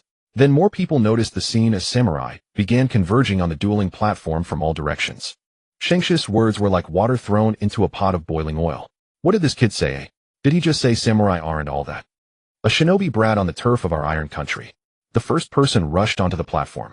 Then the second. Someone must have taken the lead. At least 7 or 8 samurai simultaneously drew their blades and charged at Shungshu. Shungshu was completely stunned. He stood frozen, watching figures rush at him from every direction, his hands and feet paralyzed. Then a blur flashed before his eyes. A vague shadow swept past him. What followed was a series of thuds like fists pounding a sandbag, continuous, rapid, and dense. The samurai who had charged forward were sent flying one by one. Some crashed off the platform, some flew straight over the fence, and others rolled twice on the ground before stopping. Their swords lay scattered everywhere, reflecting chaotic glints of light. When the shadow finally came to a halt, Shungshu realized it was Shirtu. Shirtu stood in front of him, slowly lowering his leg. His breathing was steady. Shirtu turned his head and glared at Shungshu. Shungshu's neck shrank, the smug expression on his face long gone, replaced by a look of despair. He opened his mouth wanting to say something, but Shirtu had already turned his head away. "I apologize." Shirtu addressed the warriors below who had not yet charged, in his voice not loud, but clear enough for everyone present to hear. "My companion is not very bright, and speaks without thinking. You, I apologize on his behalf." The warriors below exchanged glances. They had all witnessed the earlier scene. A child who appeared to be just over 10 years old had sent flying 7 or 8 adult warriors in mere seconds. Moreover, judging by his demeanor, he hadn't even used his full strength. No one dared to charge recklessly. Yet no one intended to let this matter go. The dignity of a warrior cannot be erased with a mere apology. After a few seconds of silence, a voice emerged from the back of the crowd. "Since you have such a low opinion of the warriors, let me correct that for you." The crowd automatically parted to make way. Sanchuan stepped out from the crowd, walking slowly towards the duel platform. His expression was calm, betraying no emotion, but his eyes held a spark, as if something within him had been ignited. Shirtu looked at Sanchuan and sighed. "Captain Sanchuan, is this really necessary? I said that statement was a mistake. We do not look down on the warriors. But the result remains the same." Sanchuan stood at the base of the platform, looking up at Shirtu. "You won that contest earlier. And you repelled so many people in an instant. If I just let you walk away, this incident would spread. As a lower-ranked child from my slapped the warriors of the Land of Iron in the face and left unscathed." He paused for a moment. "The face of a warrior cannot be tarnished like this." Shirtu remained silent for a while before asking, "Then what do you want?" "Let's have a match." Sanchuan proposed. "Right here." "Must we fight?" "It's such a hassle," Shirtu replied. "Then I can only assume that ninjas truly only pick on soft targets." Shirtu's eyes narrowed slightly. Sanchuan's expression remained unchanged, still calm, yet his grip on the knife was unwavering. "Fine." Shirtu nodded. "Let's have a match then." He turned to Shungshu and said, "You go down first." Shungshu complied, jumping off the duel platform obediently and standing next to Meichin. The gazes of the surrounding warriors were still fixed on him. He shrank his neck and forced a smile that looked more like a grimace. Meichin reached out and pinched his arm. "Hiss, you idiot." Meichin muttered softly, then shot him a glare. Shungshu lowered his head and whispered, "Isn't it enough that I made a mistake?" On the platform, Sanchuan had already stepped up. He unfastened the knife from his waist, not drawing it out, but holding the sheath in his left hand. His stance was relaxed, feet naturally apart, center of gravity slightly lowered, his entire being resembling a knife that had not yet been unsheathed. Shirtu also abandoned his usual careless demeanor. He took out a kunai from his ninja tool pouch, holding it in his right hand, assuming a standard ninja combat stance. Sanchuan watched Shirtu's movements, a hint of seriousness flashing in his eyes. The speed at which this child had sent those warriors flying earlier was not something an ordinary person could achieve, and now he radiated a pressure unlike before. Sanchuan couldn't quite articulate the feeling, but he knew that the child before him was on a completely different level than the one who had won earlier. Sanchuan slowly drew his knife. The sound of the blade unsheathing was faint, like metal breathing. "Sanchuan, warrior of the Land of Iron, at your service," he said. Shirtu introduced himself. "Shirtu, lower-ranked ninja from my..." Sanchuan nodded, then said something that surprised Shirtu. I will give it my all. Sure was a bit speechless. Was it really necessary? Then come on. With a swish, the two figures clashed in a flurry of strikes, the sound of metal ringing continuously. With a loud clang, the two figures crossed paths, landing simultaneously. Sanchuan adjusted his stance, preparing to continue his attack. Stop! Stop! A child's voice piped up. Sanchuan halted his advancing steps, looking at the child, who raised his hand to signal a pause. Sure stood at the edge of the dual platform, looking at the kunai in his hand, which had already suffered several dents from the earlier clash with Sanchuan. If used further, it would likely break. He turned to the warriors watching below, revealing a smile he thought was friendly. Which handsome guy can lend me a sword? My kunai seems to be of poor quality. The warriors below exchanged glances. Borrow a sword. Aren't ninjas supposed to use kunai? Why suddenly borrow a sword? Could it be he knows swordsmanship? Sanchuan was taken aback, as well, a hint of surprise flashing in his black pupils. Do you know swordsmanship? No, I don't. Sure replied with righteous indignation. But isn't it all about cutting people? I have a basic understanding of that. Sanchuan's mouth twitched. The area fell silent for a few seconds before someone broke the quiet, and a buzz of discussion began. He said he doesn't know swordsmanship. It's just a sword, how could he break it? A young warrior looking to be in his 20s squeezed to the front, unfastened the sword from his waist, gently stroked it, then tossed both the sword. It's just a sword, how could he break it? A young warrior looking to be in his 20s squeezed to the front, unfastened the sword from his waist, gently stroked it, then tossed both the sword and sheath towards Sure. Catched. Sure caught it in one motion and looked down at it. The sheath was a deep brown coated in lacquer with simple patterns carved on it. The hilt was wrapped in dark blue cord, and it appeared well maintained. Thanks, big brother, I'll return it to you once the fight is over. The young warrior crossed his arms, looking serious. Her name is Huihuizi. Sure paused. What? Her name is Huihuizi. The young warrior repeated, his expression solemn, as if entrusting his own daughter. This is her name, please treat her well. Sure lowered his head, looking at the knife in his hand, called Huihuizi, his forehead nearly crumpling with disbelief. Huihuizi, naming a knife like that. And she, is he treating this knife like a girlfriend? Images involuntarily surfaced in Sure mind, this big brother hugging the knife, while sleeping at night, whispering, Huihuizi, while accidentally. Sure shivered. Shouldn't it be safe? Then there wouldn't be anything on this knife, right? Ahem. Sure cleared his throat a couple of times, shaking off the indecent thoughts from his mind, and forced a smile at the big brother. Huihuizi, right. Okay, I remember, I'll return it to you after the fight. The young warrior nodded solemnly, and retreated back into the crowd. Mifune glanced at the blade and shit his hand, then at the young warrior. The muscles around his mouth twitched slightly. As a seasoned samurai, he was well aware that some warriors could develop peculiar attachments to their swords. Yet to have a mere leaf genin witness such a moment in this setting still felt somewhat embarrassing. Let us begin. Mifune drew his sword once more, gripping the hilt with both hands, assuming a standard samurai. The blade stood vertically before him, the tip aimed at Shido, his center of gravity, lowered legs slightly bent. His entire figure resembled a drawn bow. Shitu in turn drew Huihuizi. The sound of the blade leaving the scabbard was a bit rough. Perhaps he hadn't wiped it clean after that incident. He decided not to dwell on it, as the thought was too unpleasant. Placing the scabbard aside, he gripped the hilt with his right hand and assumed a stance of his own. His feet were set shoulder-width apart, one forward and one back, the blade angled toward the ground, his weight slightly forward. He had learned this posture from movies in his past life, but as for any formal technique, there truly was none. The two stood facing each other, neither making the first move. Mifune waited for Sure to reveal an opening. Sure waited for Mifune to strike first. A breeze swept across the dueling ground, lifting a few withered leaves that drifted between them. The onlookers below held their breath, not daring to blink. 10 seconds. 20 seconds. 30 seconds. Shang Shu, standing below, felt his neck grow sore from looking up. Why aren't they fighting yet? He muttered under his breath. Meichin shot him a glare, signaling him to be quiet. A minute passed. 2 minutes passed. The atmosphere began to grow awkward. The samurai in the audience started whispering among themselves. Someone murmured, "Are they going to fight or not?" Another yawned. Sure also felt this couldn't go on. With so many eyes on them, standing motionless on the platform for several minutes, anyone would think it was a sculpture exhibition. He decided to deliberately expose a flaw. His right hand, gripping the hilt, loosened slightly, the blade tilted a few degrees to the right, his left shoulder dipped a little, revealing an opening on his left side. The flaw appeared natural, as if he had lost his balance from standing too long. But this was exactly what Mifune had been waiting for. His pupils suddenly contracted. His right foot stomped the ground, kicking up a burst of dust from the loss. Like a bolt of lightning, he instantly closed the distance of less than 10 meters between them.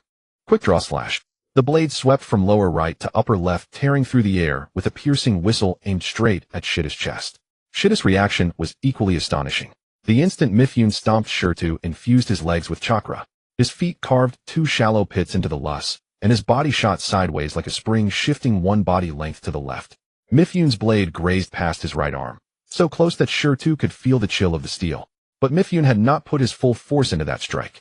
The moment Shirtu dodged sideways, Mifune twisted his wrist, altering the trajectory of the blade midair from its upward diagonal arc to a horizontal sweep aimed at Shirtu. Without a second thought, Shirtu raised his sword vertically before him. Clang! A sharp metallic collision erupted, sparks flying in all directions. A tremendous force traveled through his blade, as if he had been rammed by a wild boar. Shirtu was sent flying backward by the impact. His feet plowed 2 long furrows across the platform, sliding 7 or 8 meters before he finally stopped. The ground beneath him cracked into a web-like pattern. A shallow notch had appeared on Wehuiz's blade. Mifune gave him no time to catch his breath. The moment Shirtu steadied himself, Mifune's second wave of attacks was already upon him. The blade descended from upper right to lower left, sky-rending slash. Shirtu sidestepped. The blade aura grazed the tip of his nose, severing a few strands of hair. Leveraging the downward momentum of the strike, Mifune spun his body half a turn and lifted the blade from below. Reverse wind slash. Shirtu stepped back. The blade tip swept just beneath his chin, close enough to see the grain on the steel. Mifune's onslaught grew faster. Straight slash, thrust, swallow, return, slash, whirlwind slash. Each strike aimed at Shida's vitals, each one forcing him onto the defensive. The samurai below were utterly captivated. The captain's chain strikes have gotten faster. That kid can actually block them. That's insane. Is he really a genin? No, look at his defense. It seems completely formless. Indeed, there was no form. Shirtu knew nothing of swordsmanship. His defense relied entirely on his divine sense. Every strike of Mifune's, the direction of muscle tension, the shift in center of gravity, the trajectory of the blade, were as clear in Shida's divine sense as a line drawn on white paper. He didn't need to predict, he could see it. Blade coming from the left, he blocked to the right. Blade descending from above, he raised his sword to meet it. Blade thrusting at his throat, he sidestepped. Blade sweeping at his legs, he leaped. The movements were unrefined, but each one deflected the attack perfectly. He kept the substitution jutsu and body flicker jutsu ready. If he ever truly couldn't block, he had backups. But so far he hadn't used them. Mifune grew more and more astonished. Who was this child? The basic samurai swordsmanship he was using was no secret art, yet even among the first squad of the Land of Iron, few could endure 30 exchanges with him. This leaf genin, who claimed to know no swordsmanship with his awkward defensive stances, had nevertheless blocked every single strike. And judging by his expression, he seemed to be distracted. Mifune's brow furrowed. He knew he would have to use it. The honor of a samurai must not be lost at his hands. He took a deep breath and chakra began to surge along his blade. Previously his sword had also been coated with chakra, but only a thin layer to enhance sharpness and durability. Now it was different. Chakra flowed like water from the hilt to the tip, and the entire blade began to emit a faint bluish-white glow. That was no reflection. It was the halo produced only when chakra was dense enough. Shida's eyes narrowed. He had long sensed that Mifune possessed a considerable amount of chakra, at least equivalent to an elite chunin, but with combat prowess at the jounin level. Yet he hadn't expected that Mifune at this time had already cultivated chakra swordsmanship to such a degree. Chakra swordsmanship. Easy to say, hard to master. Any genin could coat a weapon with chakra. But to form a stable blade edge on the weapon's surface, multiplying its destructive powers several-fold, that was not something just anyone could achieve. It required supreme control over the shape transformation of chakra paired with a commensurate level of swordsmanship. Neither could be lacking. In the original work, only a handful of characters could achieve this. For instance, Hanzo of the Salamander, who might emerge in the upcoming Second Great Ninja War, was one of them. The future White Fang of Konoha was another, yet his strength lay not only in chakra-infused swordsmanship, but also in his formidable ninjutsu. The Mifune before them was evidently treading a similar path. Flashed. Mifune shouted in a low voice, his entire form dissolving into a blur. This time his speed was more than doubled. Stone's divine sense traced Mifune's trajectory, but his body could not fully keep pace. He barely managed to raise Wehuizi in front of him as Mifune's blade arrived. Clang. The clash was louder than any before. Stone felt a numbness in his hand, nearly losing his grip on the hilt. Several more cracks appeared on Wehuizi's blade. Mifune pressed on. Second form skyrend.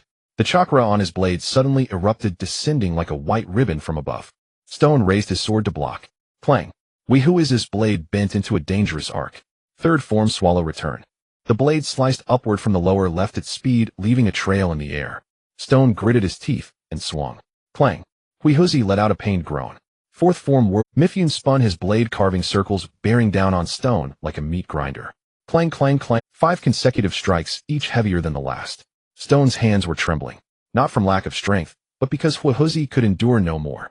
This sword was merely ordinary steel, not forged from chakra metal. In a clash of this caliber, it bore far more pressure than it was designed to withstand.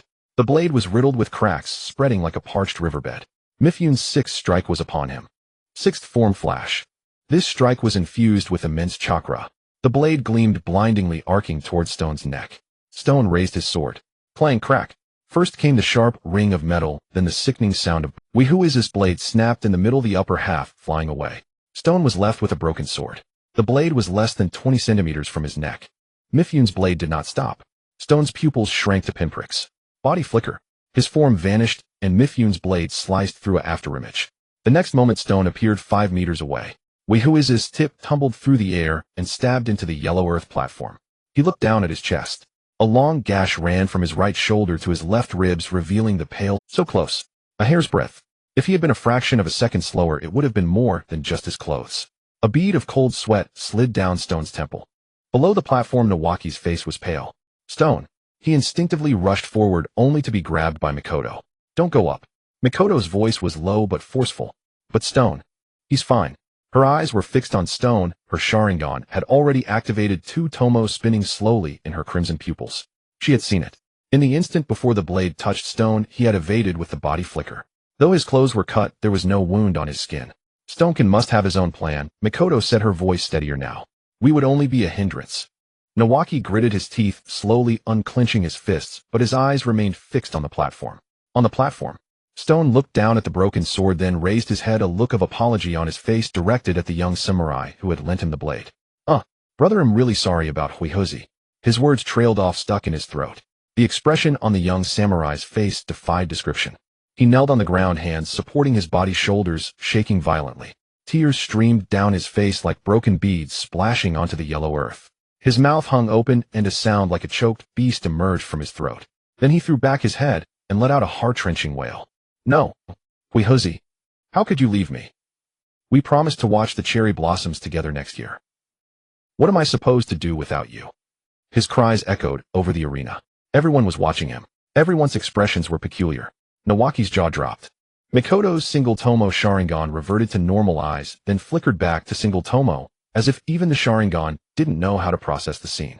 Mifune's blade was still poised in midair, but the corner of his mouth twitched. Among the surrounding samurai, some lowered their heads, unable to watch. The others covered their faces, shoulders trembling. Some simply turned away. Stone looked at the young samurai kneeling on the ground, sobbing uncontrollably, and a BGM suddenly played in his mind. Snowflakes fluttering, north wind howling, heaven and earth vast and bleak. He barely resisted the urge to grab the man's shoulders and shout, Yuan Hua? Is that you, Yuan Hua? Fortunately, he restrained himself. Ahem. Stone cleared his throat, walked to the edge of the platform, crouched down, and tried to sound as sincere as possible. Brother, I'm really sorry about Huihuzi. Don't worry, I'll compensate you. Name your price. The young samurai was still crying. Huihuzi is priceless.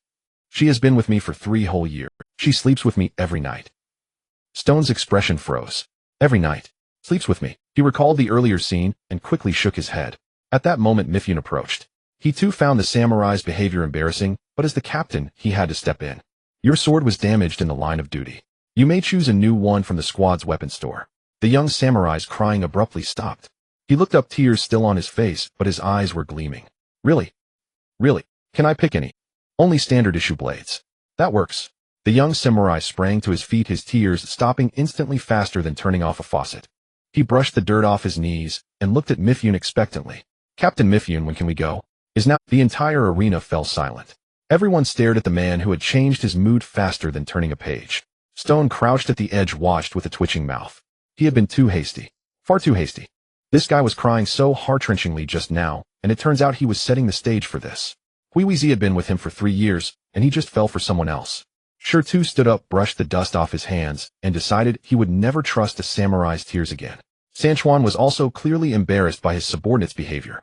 He coughed dryly, forcefully changing the subject, and said to a nearby member of the first squad, Go to the armory and fetch a sword for our friend from Muyi. The squad member acknowledged and ran off. Before long, he returned carrying a sword. This sword was slightly longer than Huihui's, with a black scabbard devoid of any embellishments appearing to be a standard-issue samurai blade. Shirtu took the sword, drew it out, and examined it. The blade was well maintained, the edge sharp, and the forging pattern, though not exquisite, was fairly neat. Better than Huihui's. He set the scabbard aside, gripped the hilt, and flexed his wrist. Then he raised his head and looked at San Chuan. Captain San Chuan, since you're so eager, let's not hold back. A full power bout, how about it? San Chuan was silent for a moment, then nodded. Agreed. He glanced at the sword in Shirtu's hand and added, you may use ninjutsu as well if this arena is large enough. Shirtu smiled but didn't respond. Use ninjutsu. If he really used ninjutsu, it would indeed be a bit unfair. His earth-released defense naturally countered a samurai's swordsmanship. No matter how sharp the blade, it couldn't cut through. Moreover, this place was surrounded by onlooking samurai. If he really went all out, half the spectators would end up dead by accident. Never mind. Since the other party wanted to settle it with swordsmanship, use swordsmanship. Shirtu gripped the hilt with both hands, the tip of the blade pointing at San Chuan. His legs slightly bent, one forward and one back. Him coming, he warned. Then body flicker technique. San Chuan's pupils abruptly contracted. So fast. Subconsciously, he swung his sword behind his back. Clang. A tremendous force came from the blade, numbing San Chuan's tiger's mouth, nearly causing him to lose his grip. Shirtu's first strike, a vertical slash from above, landed directly on the blade San Chuan had braced behind his back. Just as San Chuan tried to use the momentum to create distance, Shirtu's second strike arrived. Still from above. Clang. San Chuan's feet slid half a meter across the earthen platform. Third strike. Clang. Fourth strike. Clang. Shirtu's swings grew faster and faster. There was no technique, no form. Just left, right, up and down slashes. Left cut, right slash, upward sweep, downward chop. The clashing of blades was as dense as rain pounding on a tin roof. Clang, clang, clang, clang, clang, clang, clang. San Chuan was driven back relentlessly. He gripped the hilt with both hands, raising it above his head to block Shirtu's downward strikes, then lowering it to parry the horizontal sweeps from left and right. With each block, his tiger's mouth grew numb, his arms trembling. What kind of swordsmanship is this? The thought flashed through San Chuan's mind. No routine, no preparatory stance, and the grip on the sword looked like he was holding a cleaver. But every strike was absurdly fast and absurdly heavy. Especially the downward chops. The force was far beyond what a 10-year-old should be capable of. The samurai below were stunned. What kind of swordsmanship is this? I can't make sense of it. He's just swinging wildly. But it's so fast. And seems really powerful. Look, Captain San Chuan's hands are shaking. Is this kid really a ninja? Or did he come from some legendary sword school? Shang Shu below was boiling with excitement, shouting at the top of his lungs, good. Cut him down. Kill him. Then he noticed countless hostile gazes directed at him. Shang Shu immediately shrank, his neck covered his mouth, and flashed a placating smile all around. Mei Qin beside him shook her head helplessly. On the platform, San Chuan had already taken dozens of strikes from Shirtu. The tiger's mouths of both hands were split open, blood dripping down the hilt. The muscles in his arms convulsed violently, each block taking all his strength. But he noticed something. Shirtu's slashing force was uneven. The horizontal sweeps, though powerful, were bearable. The upward swings from below were noticeably weaker. But the downward chops were monstrously strong. Each vertical slash felt like he was blocking not a sword, but a massive log rolling down a mountain. He had to retreat. He had to create distance. If this continued, his sword would be knocked out of his hands. San Chuan gritted his teeth. When Shirtu swung upward again, instead of blocking with full force, he used the momentum to push off the ground, with both feet leaping backward. 2 body lengths. Enough.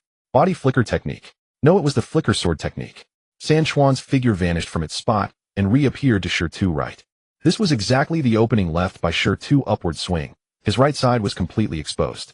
San Chuan's sword was fully charged. Iajutsu flash. The blade cut like a streak of light horizontally, slashing toward Shirtu's waist. So fast that the naked eye could only see a white blur. Swoosh, the blade passed through. San Chuan's figure appeared to Shirtu's left, maintaining the posture of the completed strike. The tip of the sword pointed diagonally at the sky, motionless. Shirtu stood still, equally motionless. Below, Shang Shu's eyes were wide as saucers. Mei Qin's hand covered her mouth. The samurai's breathing stopped. Someone stammered, killed. It's just a spar. No need to be so ruthless. Before the words faded, Shirtu's upper and lower body split apart at the waist. Shirtu. Shang Shu's eyes turned red, his hands beginning to form seals. Tiger, monkey, dragon. He was about to unleash an earth dragon bomb. He was going to blast the samurai who had cut down his brother. A hand pressed down on his wrist. Calm down. Mei Qin's voice was low but firm. Look closely. Shang Shu gritted his teeth, tears already welling in his eyes. But he heeded Mei Qin's words. and looked at the platform. Shirtu's corpse was changing. From the split flesh and blood transformed into mud. The upper body turned to mud and the lower body turned to mud. The two have slumped like melting candles, dissolving into a puddle of brown sludge that seeped into the earthen platform. Earth clone. A chorus of gasps rose from below. It seems like a clone. When no one noticed. Sanchuan had already anticipated it. The feeling of cutting into the body hadn't been like human flesh. A chorus of gasps rose from below. It seems like a clone. When no one noticed. Sanchuan had already anticipated first the crown of the head, then the forehead, eyebrows, eyes, nose, mouth, chin. The entire figure rose to the surface as if emerging from water, silent and soundless. Shirtu patted his chest, looking as if he had just escaped death. Oh my god, that scared me to death. I almost got cut in half. So scary. That tone, that expression, that dramatic gesture of patting the chest was excessively exaggerated, deserving of a Golden Broom Award. The entire venue fell silent. All expressions seemed to convey the same message. What are you pretending for? You must have intentionally used a clone technique to deceive with your grand move. What does that "so scared" mean? Your expression shows no sign of fear at all. Sanchuan's lips twitched, and he couldn't help but say, can you not act so exaggeratedly? What act? I truly was scared, Shirtu replied with an innocent look. Look at my small eyes, how sincere they are. He blinked. Sanchuan took a deep breath and decided not to dwell on this matter. Your strength is considerable, he said, retracting his knife into its sheath and flexing his still trembling wrist, but it's unbalanced. The downward chop was clearly much stronger than swings from other directions. Are you carrying a burden?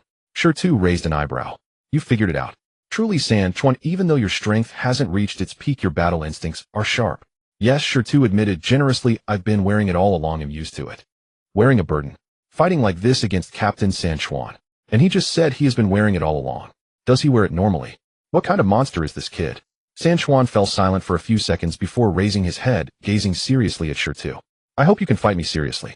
His voice was not loud, but every word seemed to be squeezed from his chest, carrying an undeniable gravity. Even if I lose, it will be worthy of a warrior's honor. Shirtu was momentarily taken aback. Then he noticed that the expressions of the warriors in the audience had also changed. It was not hostility nor provocation. It was a pure respect for the strong and a commitment to their own path. These warriors, truly stubborn. Shirtu sighed inwardly. They know they can't win, yet they still want to fight. They know they will lose, yet they still wish to lose with honor. However, it's not unpleasant. He formed a tiger seal with one hand. The chakra within him suddenly shifted. The heavy rock technique was lifted halfway. In that instant, Shirtu felt his body as light as a feather. With a slight exertion of his feet, on the platform, 2 deep footprints appeared where he had just stood. This was a result of the ground being unable to withstand the chakra he had not retracted after lifting the burden. It's released. Shirtu moved his neck, producing a series of crackling sounds. Since Captain Sanchuan said, so let's settle this with one move. You must have a special move, right? Show it to me. Sanchuan's pupils slightly constricted. How do you know I have a special move? Just a guess, Shirtu casually replied. You were testing me earlier, not using your full strength, clearly hesitating whether to use that move, right? Don't hesitate, use it. I'm ready. Sanchuan remained silent for a few seconds before slowly nodding. All right. He bent his legs, squatting low with his left foot forward and right foot back, lowering his center of gravity. His left hand gripped the sheath at his waist while his right hand held the handle of the knife. The chakra began to surge. It was no longer the thin layer from before, but a torrent rushing into the blade like a river breaking its dam. The exposed part of the blade began to shine. From the handle to the tip, the entire blade was enveloped in blue-white chakra, dazzlingly bright. Sanchuan's momentum was also rising. He resembled a tiger poised to pounce, arching his back, bending his waist with all his strength concentrated in this single stroke. The warriors in the audience held their breath.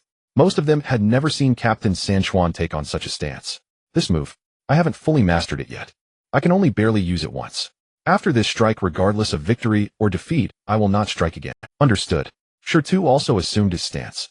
He held the knife handle with his right hand, the blade resting against his forearm, the tip pointing backward. His legs also bent in a squat, body leaning forward like a spring under extreme tension. Although he didn't know swordsmanship or knife techniques, his posture had to look cool. It looked quite impressive, as for its practical effect, we shall see. The wind gradually calmed. The dueling arena was quiet enough to hear one's heartbeat. Sheng Shu clenched his fists, his nails almost digging into his palms. Mei Qin's double Tomo Sharingan whirled rapidly, trying to capture the upcoming scene. Sanchuan's momentum reached its peak. He moved. He drew his sword. Swish, swish. 2 streams of white sword energy shot forth from the blade, crossing in a shape of a cross spanning 10 meters, slashing toward Shirtu.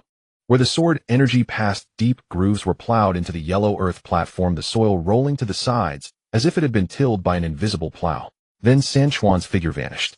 The instant body sword technique. His body melded with the sword light, faster and more ferocious than the two streams of sword energy. Shirtu did not evade the two streams of sword energy. He infused the chakra, now altered into the entire blade, enveloping it in an earthy glow. Then his figure also disappeared. The two figures collided in the center of the dueling arena. Ding! A tremendous metallic clash erupted. No, it was not just one sound. It was a series. Ding, ding, ding, ding, ding. It was as dense as countless thunderclaps exploding in the same second. The audience could see nothing clearly.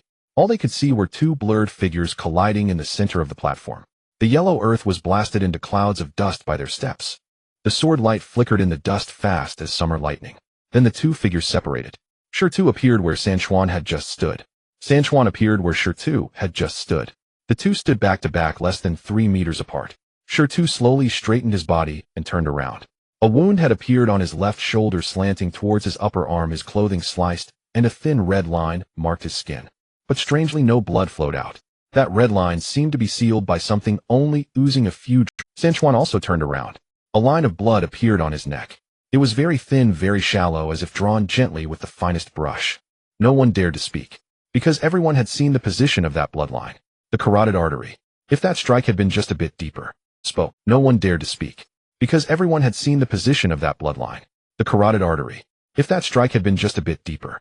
Sanchuan lowered his head, touching the blood line on his neck with his fingertip. A bit of red stained his fingertip. He stared at that red spot, remaining silent for a long time.